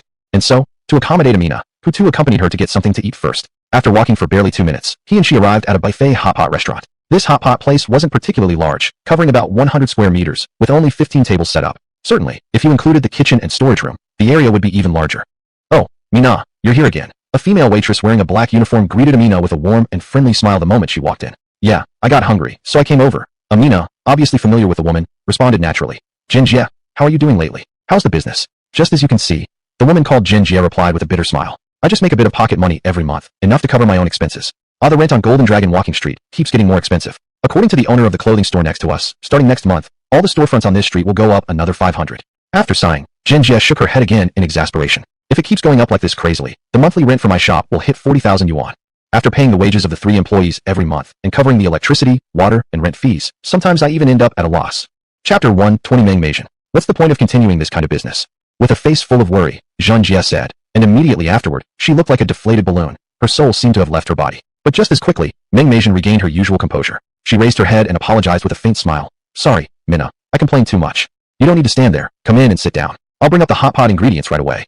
Oh, nodding, Amina didn't dwell too much on those complicated things like rent. She entered the shop and chose a seat near the window. Before Amina and Hutu had even settled in, Maybachs arrived carrying a tray of hot pot broth. She placed it on their table, right above the heating area for the soup base. The hot pot broth generally resembled other hot pot broths. Half of it was spicy with chili oil, while the other half was clear soup, completely free of spiciness or numbing flavors. Mina, who is this handsome guy? At this moment, Maybachs' slightly seductive eyes finally noticed the strikingly handsome Hutu's smiling. She teased. He's not your boyfriend, is he? Amina had just taken a sip of water when she heard Jinjie's words and immediately choked on it. Coughing violently for a few seconds, she finally managed to say with a frown, Jinjie, you shouldn't make such assumptions. I'm just friends with Tago. We're not like how you're imagining. Oh, so it's not like that. Laughing, Maybachs continued her teasing. Is it because he already has a girlfriend, and so are Amina's feelings but can't take action? Jinjie, Tago doesn't have a girlfriend, and I don't have any feelings for him either. Amina explained, extremely confused. Please, just stop joking around, okay?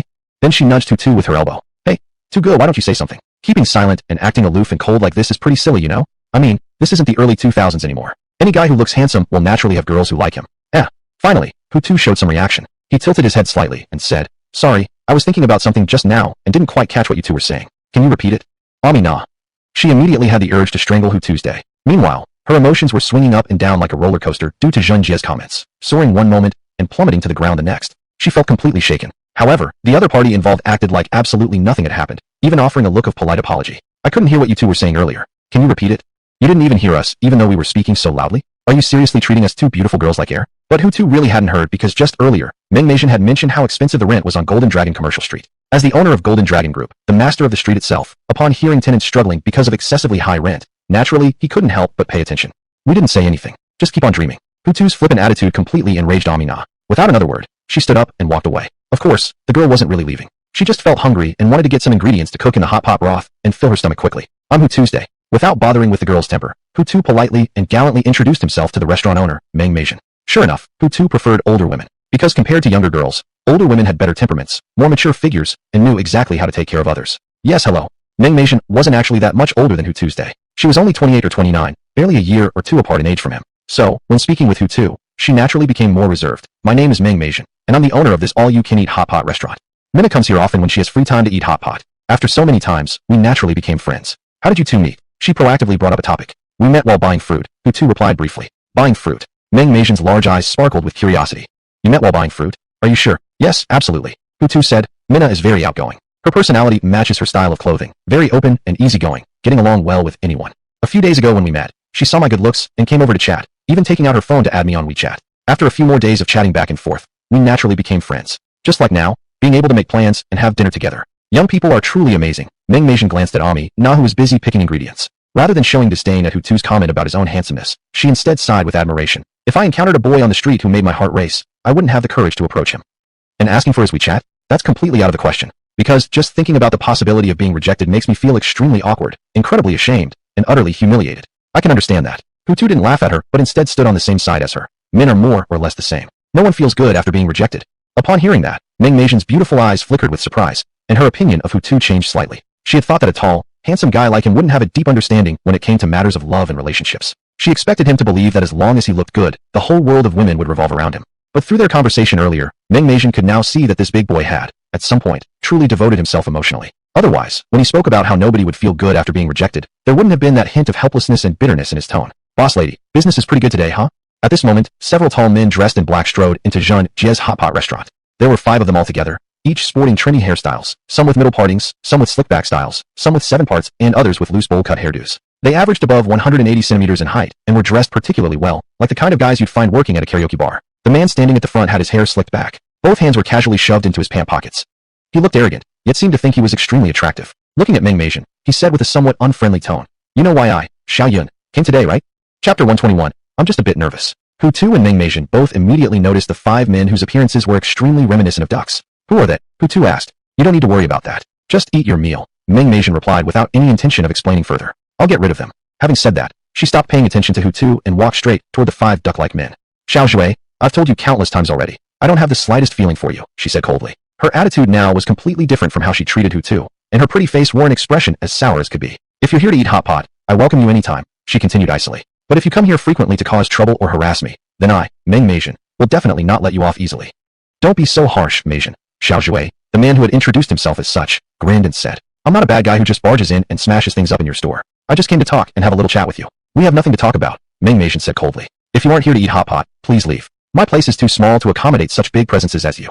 She was playing the part of a haughty queen, which honestly annoyed Xiao Zhui quite a bit. Among all the girls he had ever pursued, regarding stubbornness of character, none could compare with Meng Meijin. Meijin, come on. I come from a good family, and I'm good-looking too. I'm the kind of guy many girls would like. Xiao Zhui, not showing any sign of leaving, went on boastfully. I really don't get it. How come you're totally indifferent toward me when I've been pursuing you persistently for a whole month?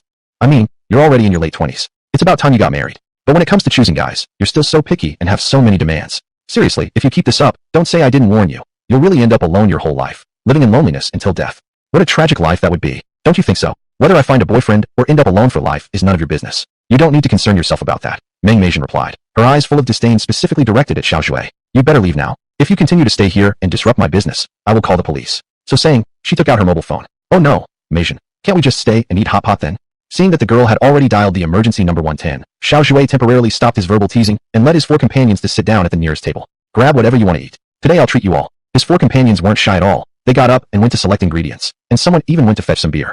Meijin, why don't you come over and sit facing me so we can chat a little? Having taken care of his companions, Xiao Zhui shifted his attention back to Meng Meijin. He gestured toward her while saying reassuringly, I promise I won't say anything dirty. Sorry, our establishment only provides hot pot dining. We don't offer chatting companionship. Meng Meijin shook her head, the coldness in her tone as sharp as ever. The artificial warmth on Xiao Zhui's face vanished instantly after hearing Meng Meijin's response. Fine then. If you don't want to come, just don't, Xiao Zhui said through clenched teeth. Then, his eyes swept briefly over Hutu, who was facing his direction, and he coldly asked, Meijin, I just saw you chatting happily with that handsome guy next to you. What's your relationship with him? Just ordinary friends, Meng Meijin replied. Is that so? Xiao Zhui clearly didn't believe her. He asked provocatively, how long have you two known each other then? Why should that be any of your business? Though Meng Meijin originally intended to suppress her temper, she realized she couldn't control herself at all. Are you my mother? Or my father? Why are you always butting into my affairs? Her temper always turned so bad around Xiao Zhui, but what could she do? She genuinely loathed and detested him. In the beginning, she had been more patient. When Xiao Zhui first confessed to her, she immediately turned him down. Later on, she never accepted a single flower he tried to offer her. After the daily flower giving failed, Xiao Zhui began visiting her hot pot restaurant every day, giving the excuse that he wanted to eat hot pot, and he'd stay seated for 1 to 2 hours. Despite the fact that she hated him to the extreme, he continued to ignore her feelings, still believing that as long as he persisted, meeting her every day, she might fall in love with him one day. Alright then, if you don't want to talk, then don't. With a heavy sigh, Xiao Zhui's face became somewhat twisted, and he then sneered. Looks like I really can't win you over anymore. I truly was foolish to waste an entire month on a woman like you. You don't have to waste it anymore, Meng Meijin snapped back. Nobody forced you to. You're right. I definitely won't waste any more time on you. Xiao Zhui's expression turned even darker, resembling the villain from a movie, as if he had transformed into someone completely different from who he was when he first entered. There are countless beautiful women in this world. For a few $1,000s, I can find ones prettier than you who would willingly jump into bed with me. Why should I be so obsessed with you alone? I really must be an idiot. I don't know what spell you cast on me that made me fall for you so deeply. Xiao Zhui's eyes grew harsher as he spoke. At the end of his words, he looked like a raging beast, glaring at Meng Meijin with wide, furious eyes. Clearly, he could no longer bring himself to continue pursuing Meng Meijin. Meng Meijin was frightened by his gaze, instinctively taking several steps back until she reached Hutu's side, where she stopped. Don't be so scared. We're in a civilized society now. He won't actually do anything to you, Hutu said calmly as he took a sip of tea. I'm not scared, Meng Meijin defended herself. I'm just a bit nervous. Nervousness, generally speaking, is usually equivalent to fear. Hutu solemnly began spouting nonsense again. It's just a matter of degree. Some fear is stronger, some is weaker. For example, if I asked you to go approach a handsome guy on the street, you'd be nervous, right? Well, That's actually a form of fear too. It's just a smaller kind of fear. And in another example, if I told you to go catch a tiger in the mountains, you would be nervous too. That kind of nervousness is also classified as fear, but at a much higher level than the nervousness involved in approaching a good-looking guy on the street. Chapter 122. The rent is raised to 100,000. Can you understand what I'm trying to say? Hutu asked very seriously. I guess yes. Meng Meijin replied with extreme reluctance and indifference. Then you can just assume I'm scared. I almost forgot to tell you something, Meng Meijin, Xiao Zhui said loudly, his expression now slightly improved, no longer appearing as creepy as before. Do you know that my father is the manager of this Golden Dragon commercial walkway? And the power my father holds is the authority to collect rent here. For every shop that hasn't been sold yet, how much rent they should pay every month is decided entirely by my father. On this Golden Dragon commercial walkway, with just one word from my father, the rent for these shops can be increased by however much he wants. Similarly, if these shops want a rent reduction, it also only takes one word from my father. So what exactly are you trying to say? Deep inside, Meng Meijin was rather surprised by this, but on the surface, she didn't show it much and remained cold as she spoke. Are you thinking of having your father raise my rent and force me to leave?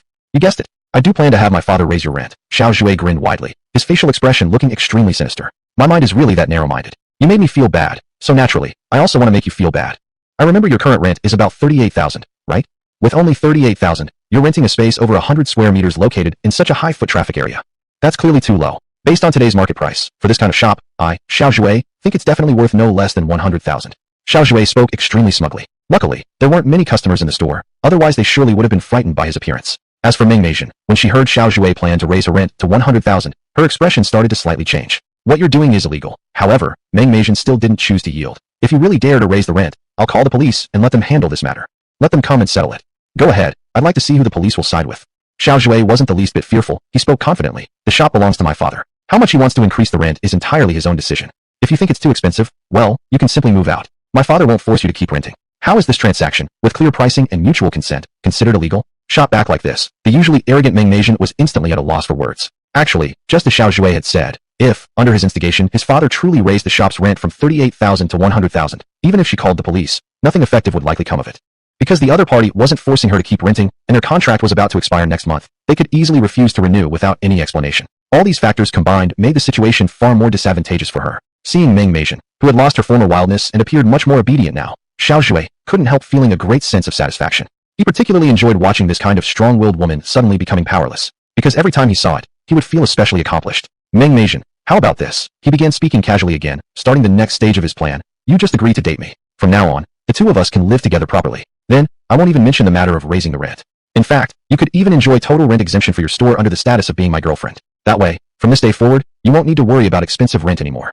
He didn't pause and continued. Of course, you also have a second option. That is, you don't have to be my girlfriend. However, you will have to make a contribution.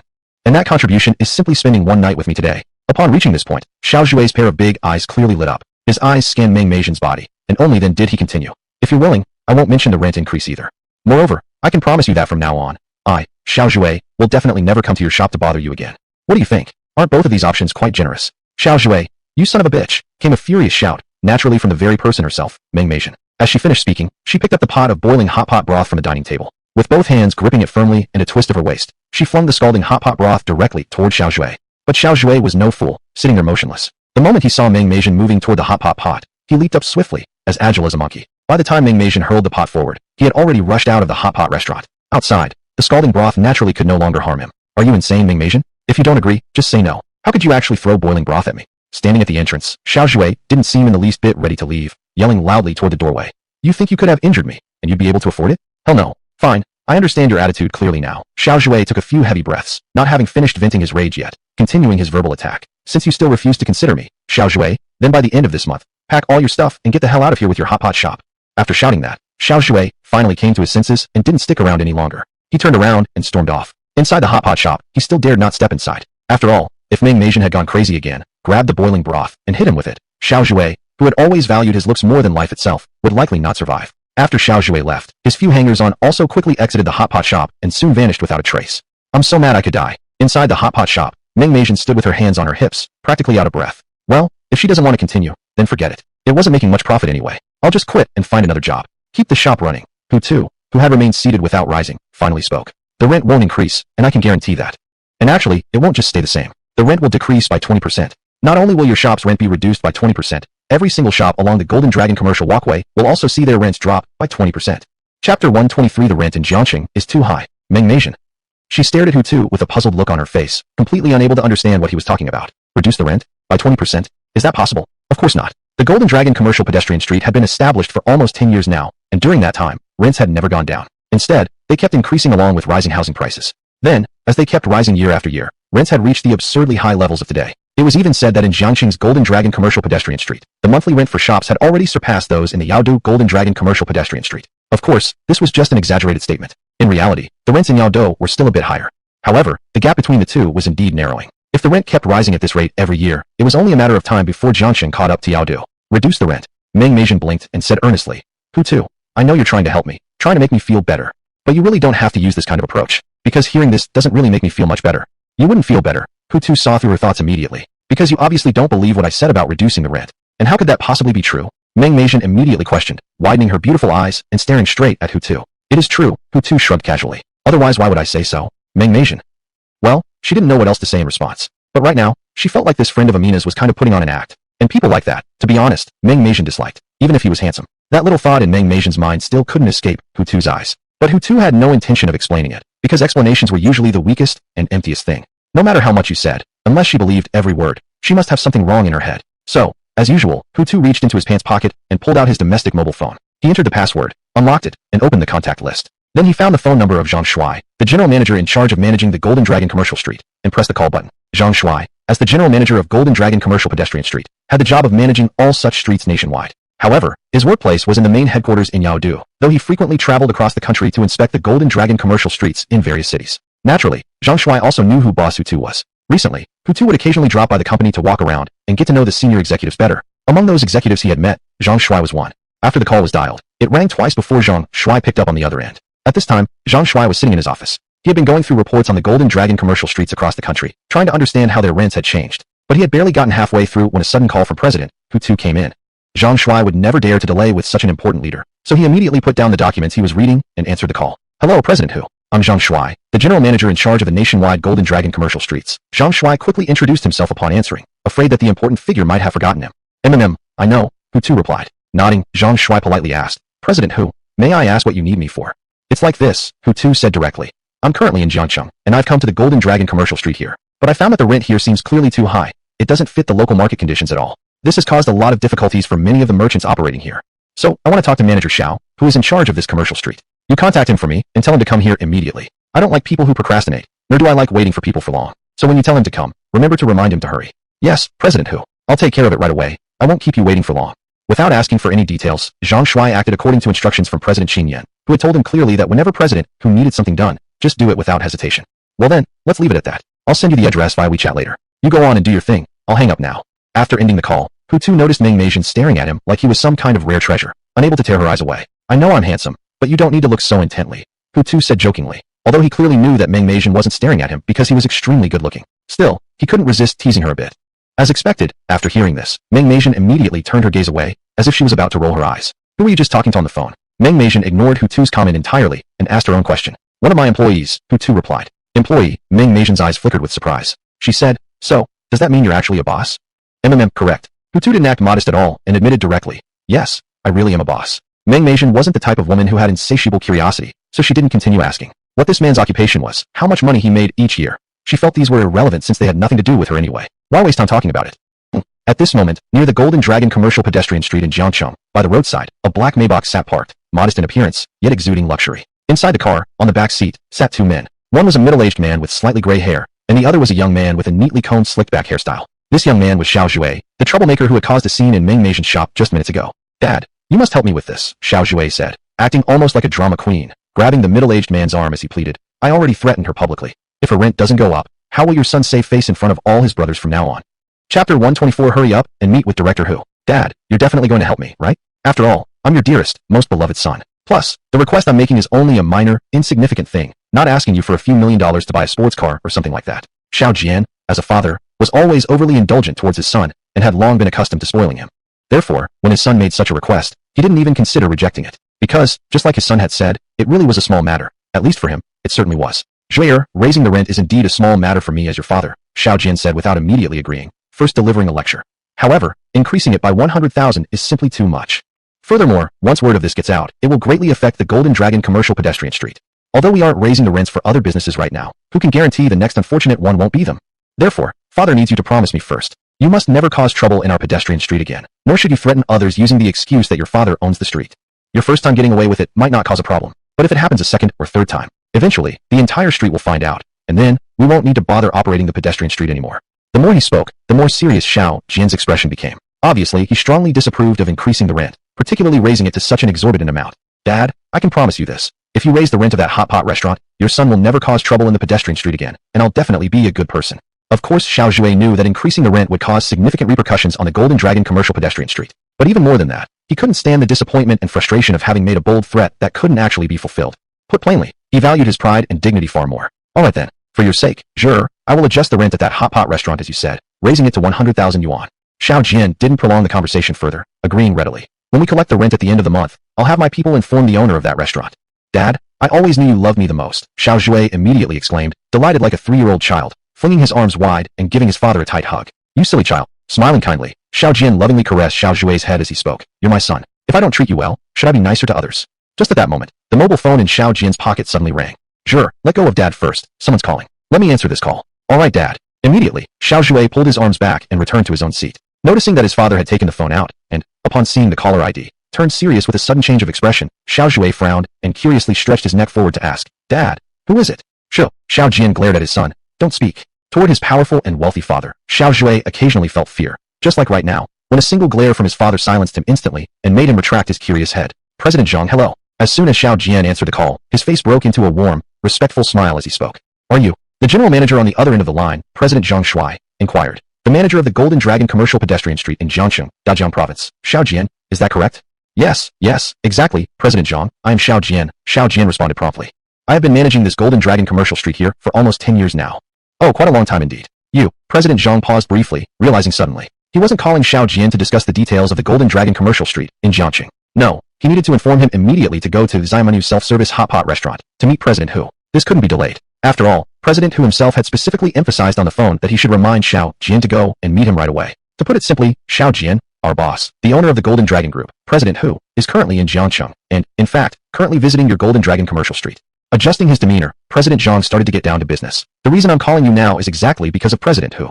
Just now, President Hu called me and said he would like to meet you to discuss some things with you.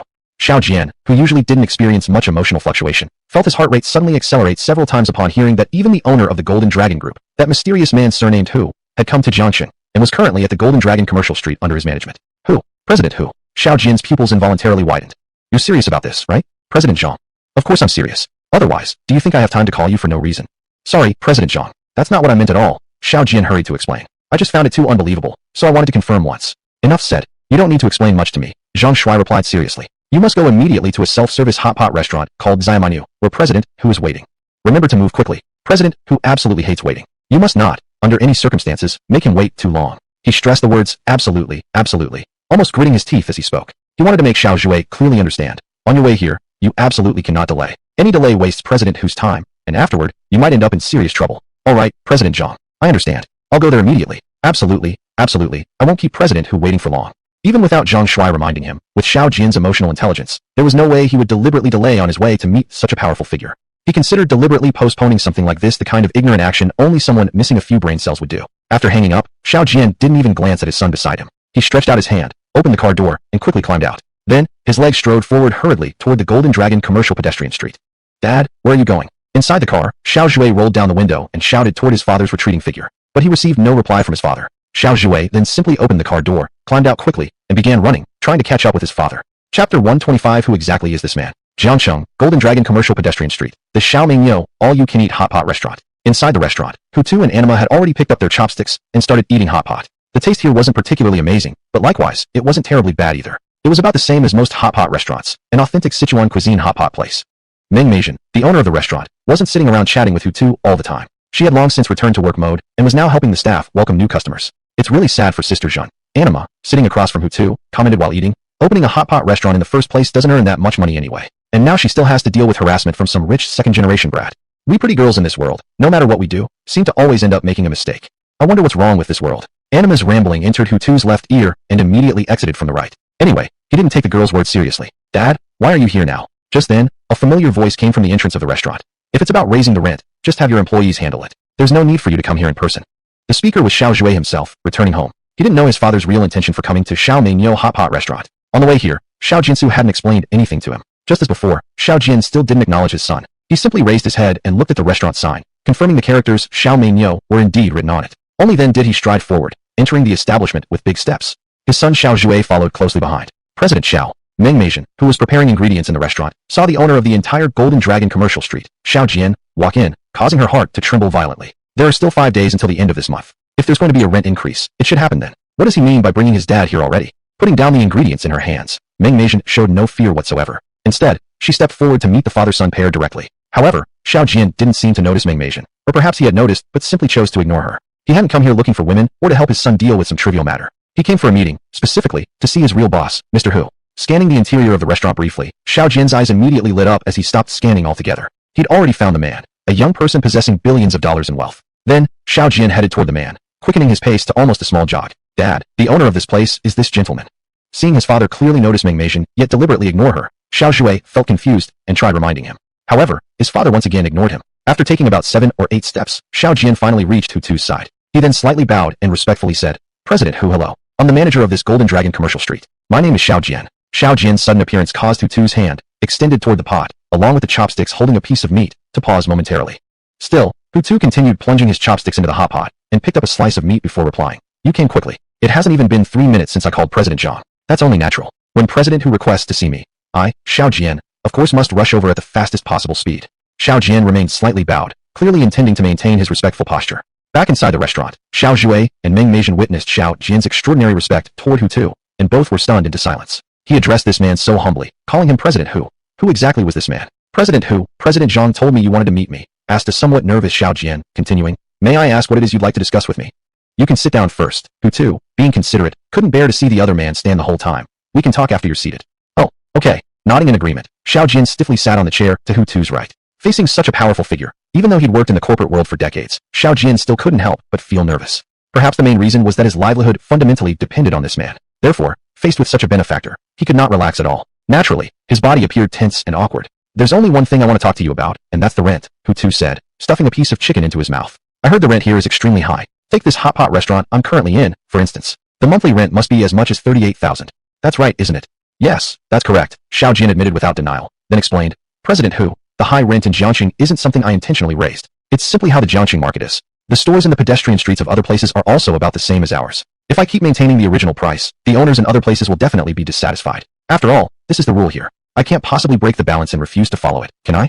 His words sounded like he was saying he was also forced into it. But this Golden Dragon commercial street was the property of their Golden Dragon group, and they had absolute control over it. Why, if others raised their prices, did they also have to raise theirs? Wouldn't not raising the rent mean that others could just go to court and sue them? Ultimately, the truth was that Xiao Jian was simply too greedy, wanting to use the money from collecting rent to chase even greater wealth for himself. I find your excuse feels really awkward to me. Hutu's tone suddenly turned somewhat unfriendly. What do you mean by saying maintaining the original price would break the balance? If we keep the original price, the merchants wouldn't face so much pressure over rent. Isn't that perfectly fine? Making a living through business is already getting harder every year. The money they earn isn't increasing, yet our rent keeps rising constantly. How do you call that? It's nothing short of blatant robbery. Hutu suddenly shouted, startling Xiao Jian, whose body violently trembled. His eyes now dared not meet Hutu's again. Instead, he kept his head bowed. In short, you absolutely must lower the rent for me.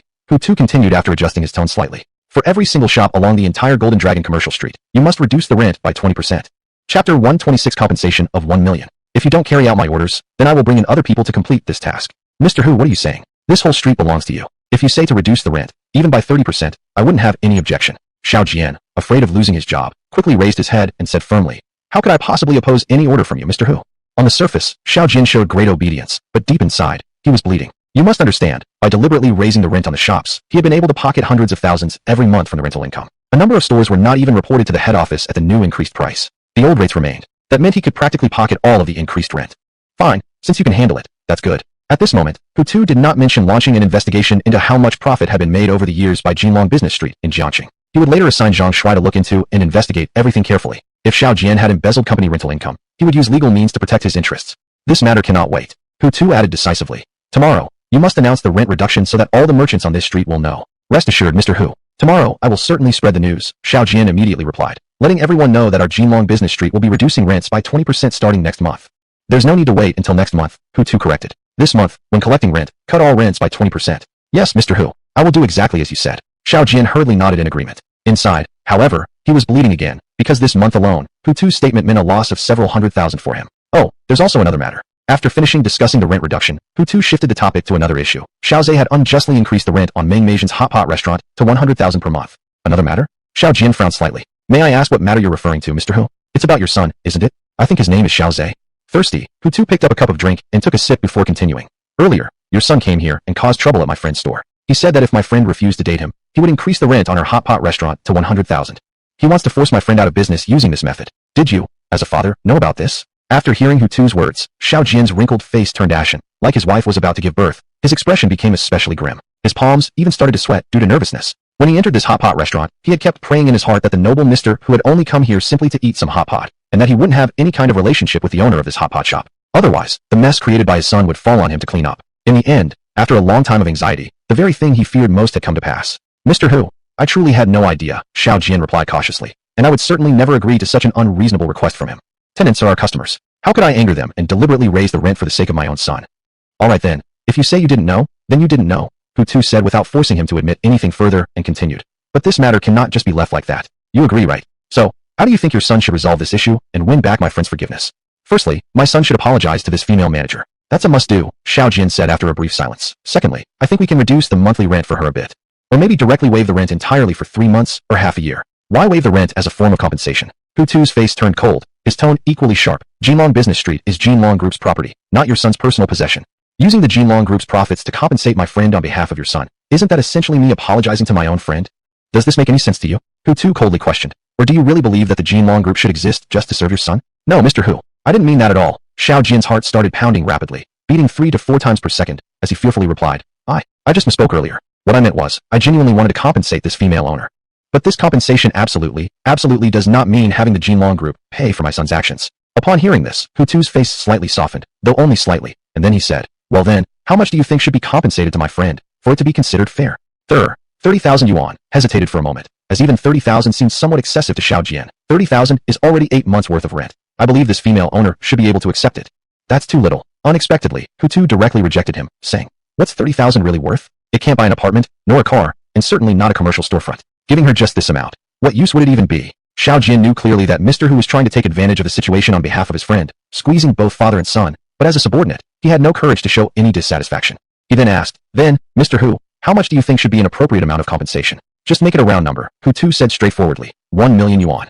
This will also serve as a lesson for your son, so he won't dare to misuse the slight power he has, relying on being the son of his father, and run wild on this street again. Nor should he really think this street is his own backyard. All right, then we'll follow your suggestion, Mr. Hu. We will compensate 1 million yuan. Xiao Jian had no choice but to swallow this bone whole. Who could possibly refuse a powerful boss like this? And standing several meters away, his son Xiao Zhe, upon hearing that they would be compensating Meng Meijian with 1 million yuan, immediately froze with a blank stare, as though his soul had left his body. In front of such a formidable figure, someone his own father needed to serve faithfully. He, a mere good-for-nothing wastrel only interested in indulging in luxury and entertainment, naturally lacked the courage to step forward and refuse that powerful man. Chapter 127. Check-in rewards a chain plastic surgery hospital. If he really said that out loud, Xiao Zhao felt that his father might jump at him and slap him hard a few times, without even waiting for the big shot to react. Then he would probably beat him up until he could barely take care of himself. Good for nothing. What are you still standing there for? At this moment, Xiao Jin's angry roar exploded inside the hot pot restaurant. As he walked toward his son, he shouted with wide eyes, why don't you go over immediately and apologize to the female owner of this place? Do you want your old man to come over and beat you before you finally decide to move your ass, you bastard? To Xiao Zhao, an angry father was extremely terrifying. Therefore, the previously dazed Xiao Zhao instantly became sober as soon as he heard his father's furious shout. Dad, I know I was wrong. I will immediately apologize to Miss Meng Meijian. Fearful that his father would come over and hit him again, Xiao Zhao quickly added, Dad, can you not come over? Just stay where you are? I will apologize. I really will apologize. Then, without waiting for his father's response, he quickly turned around and hurriedly walked toward Meng Meijian. Meng Meijian took a couple of steps backward. In her eyes, Xiao Zhao was still a dangerous person. It was absolutely necessary to keep a certain safe distance while communicating with him. You can apologize to me, but you must stay at least 3 meters away from me, she warned bluntly. If you step beyond this distance, no matter what you want to say, I will not listen. At this moment, with a big shot named Hutu standing behind her, the weight of her words naturally became quite different compared to the past. All right, Miss Meng Meijian. Saying this, Xiao Zhao immediately stopped moving forward. I can stand 3 meters away from you, as long as you accept my apology. Since Meng Meijian felt no hostility from Xiao Zhao, her previously tense heart calmed down slightly. Then go ahead and apologize. She hardly even wanted to look at Xiao Zhao. Once you're done apologizing, please leave quickly. Don't stay in my shop too long. Okay, I will apologize. After apologizing, I will leave. I will definitely leave. Xiao Zhao nodded repeatedly. Then he began to apologize, but before he actually spoke, he turned back to glance. Seeing that his father hadn't moved forward and was instead staying on the spot as he had requested, his nervous mood eased a little. Then, he genuinely began to sincerely apologize to Meng Meijin. Miss Meng Meijin, during this period, I caused you a lot of trouble. For that, I feel really sorry. And also, to pursue you, I used the despicable method of increasing your rent to force you to agree to date me. This, too, was Xiao Zhao's mistake. A serious, unforgivable mistake. I must have a problem in my head. My mind must be full of bubbles. I'm nothing but a beast. But rest assured, from this moment on, I promise you, those things absolutely will never happen again. Therefore, I hope Miss Meng Meijin, being a noble and magnanimous person, will forgive me this one time and give me another opportunity to become a better person. I really know I was wrong. At this point, Xiao Zhao even bowed 90 degrees to show even more sincerity. Alright, I've heard it. I accept your apology. Please leave now. Meng Meijin waved her hand impatiently while urging him. To her, whether he apologized or not wasn't important at all. What really mattered was that she simply didn't want to see Xiao Zhao anymore. Thank you, Miss Meng Meijin, for your generosity and forgiveness for my previous wrongdoing. However, Xiao Zhao still solemnly gave his final thanks. I always knew you were a noble and virtuous woman. Meng Meijin. The wordy Xiao Zhao almost made her lose control and curse out loud. Afterward, the father and son duo, Xiao Zhao, also compensated Meng Meijin with 1 million yuan as mental damages, and they transferred the entire amount directly into her bank account immediately. Only after confirming the money had been received did they bid farewell to Meng Meijin and Hutu, then left with their tails between their legs. So, the real master of this Golden Dragon commercial walk street is actually you, the owner of Golden Dragon Group. Inside the hot pot restaurant, upon learning the true identity of Hutu, Meng Meijin's eyes widened, filled with disbelief. It finally explained why Xiao Jian had been so respectful to him after seeing him, not even daring to stand up straight. Yes, Hutu smiled and said, that's exactly why I told you to reduce the rent here by 20%. If I didn't have such power, how could I possibly say such a thing? 3 days later, Yao City, Thompson Mansion Community, Building T, Unit 3, Room 2103. Ding, Chan Dao Cheng Gong, Gongshi Suju Huodua, Zhen Paolang, Zhengxing, Lansui Yiyan. Living room. Hutu was sitting having a meal when suddenly, a familiar system check-in sound popped up in his mind. Zhen Piaoliang Plastic Surgery Chain Hospital. In his mind, Hutu murmured, even plastic surgery hospitals can be gifted through check-ins. That's really strange. Host, don't underestimate the Zhen Piaoliang Plastic Surgery Chain. It's the most famous plastic surgery hospital in Xia Nation, with nearly 100 branches nationwide. Its value is as high as around 3 billion yuan, the system explained. 3 billion yuan. Hearing its value, Hutu's eyes immediately lit up. Then how much share do I own in this chain hospital? 70%, the system responded. That was already a very high percentage. Hutu didn't feel dissatisfied at all. As long as he was the largest shareholder of this plastic surgery hospital, it was more than enough. Afterward, Hutu received a phone call from the director of Zhen Piaoliang Plastic Surgery Hospital's headquarters. Similar to when he obtained the Golden Dragon Group and Kirin Airlines previously, the director politely informed him that they were waiting for his availability to sign the share transfer contract. The headquarters of Zhen Piaoliang Plastic Surgery Hospital wasn't far from the Thompson Mansion community. By car, it only took half an hour. Therefore, Hutu went to the main hospital the same day and signed the share transfer contract. What attitude is this you're showing me? Since it's your incompetence technically, why shouldn't I speak? When Hutu finished signing the contract and was about to take the elevator to leave, an angry woman's screech instantly reached his ears. Let me tell you, if anything ever happens to me, not a single one of you doctors performing the surgery will escape accountability. The frail-looking woman glared at the several young plastic surgeons in front of her. I will hire a lawyer to sue you all and ensure you face legal punishment. Oh wow, I'm so scared. One of the male plastic surgeons, a young man with a middle part in his hair, said with an exaggerated expression. Talking about legal action to threaten me? Do you really think I was raised to be afraid of that? Chapter 128, Doctors Without Medical Ethics. You're absolutely shameless. The woman, provoked by the young male doctor's words, trembled with anger. I can't believe I actually trusted you people at Zhenpiao Plastic Surgery Hospital so much. Now I know I must have been blind. Blind to choose you. Right? You were definitely blind. The man with the middle parting, named Zhenhui, replied coldly, completely unfazed by her accusations. In fact, he seemed to grow even more brazen. Otherwise, someone as ugly as you wouldn't even dare to walk outside and scare others. Tell me, isn't that right, everyone?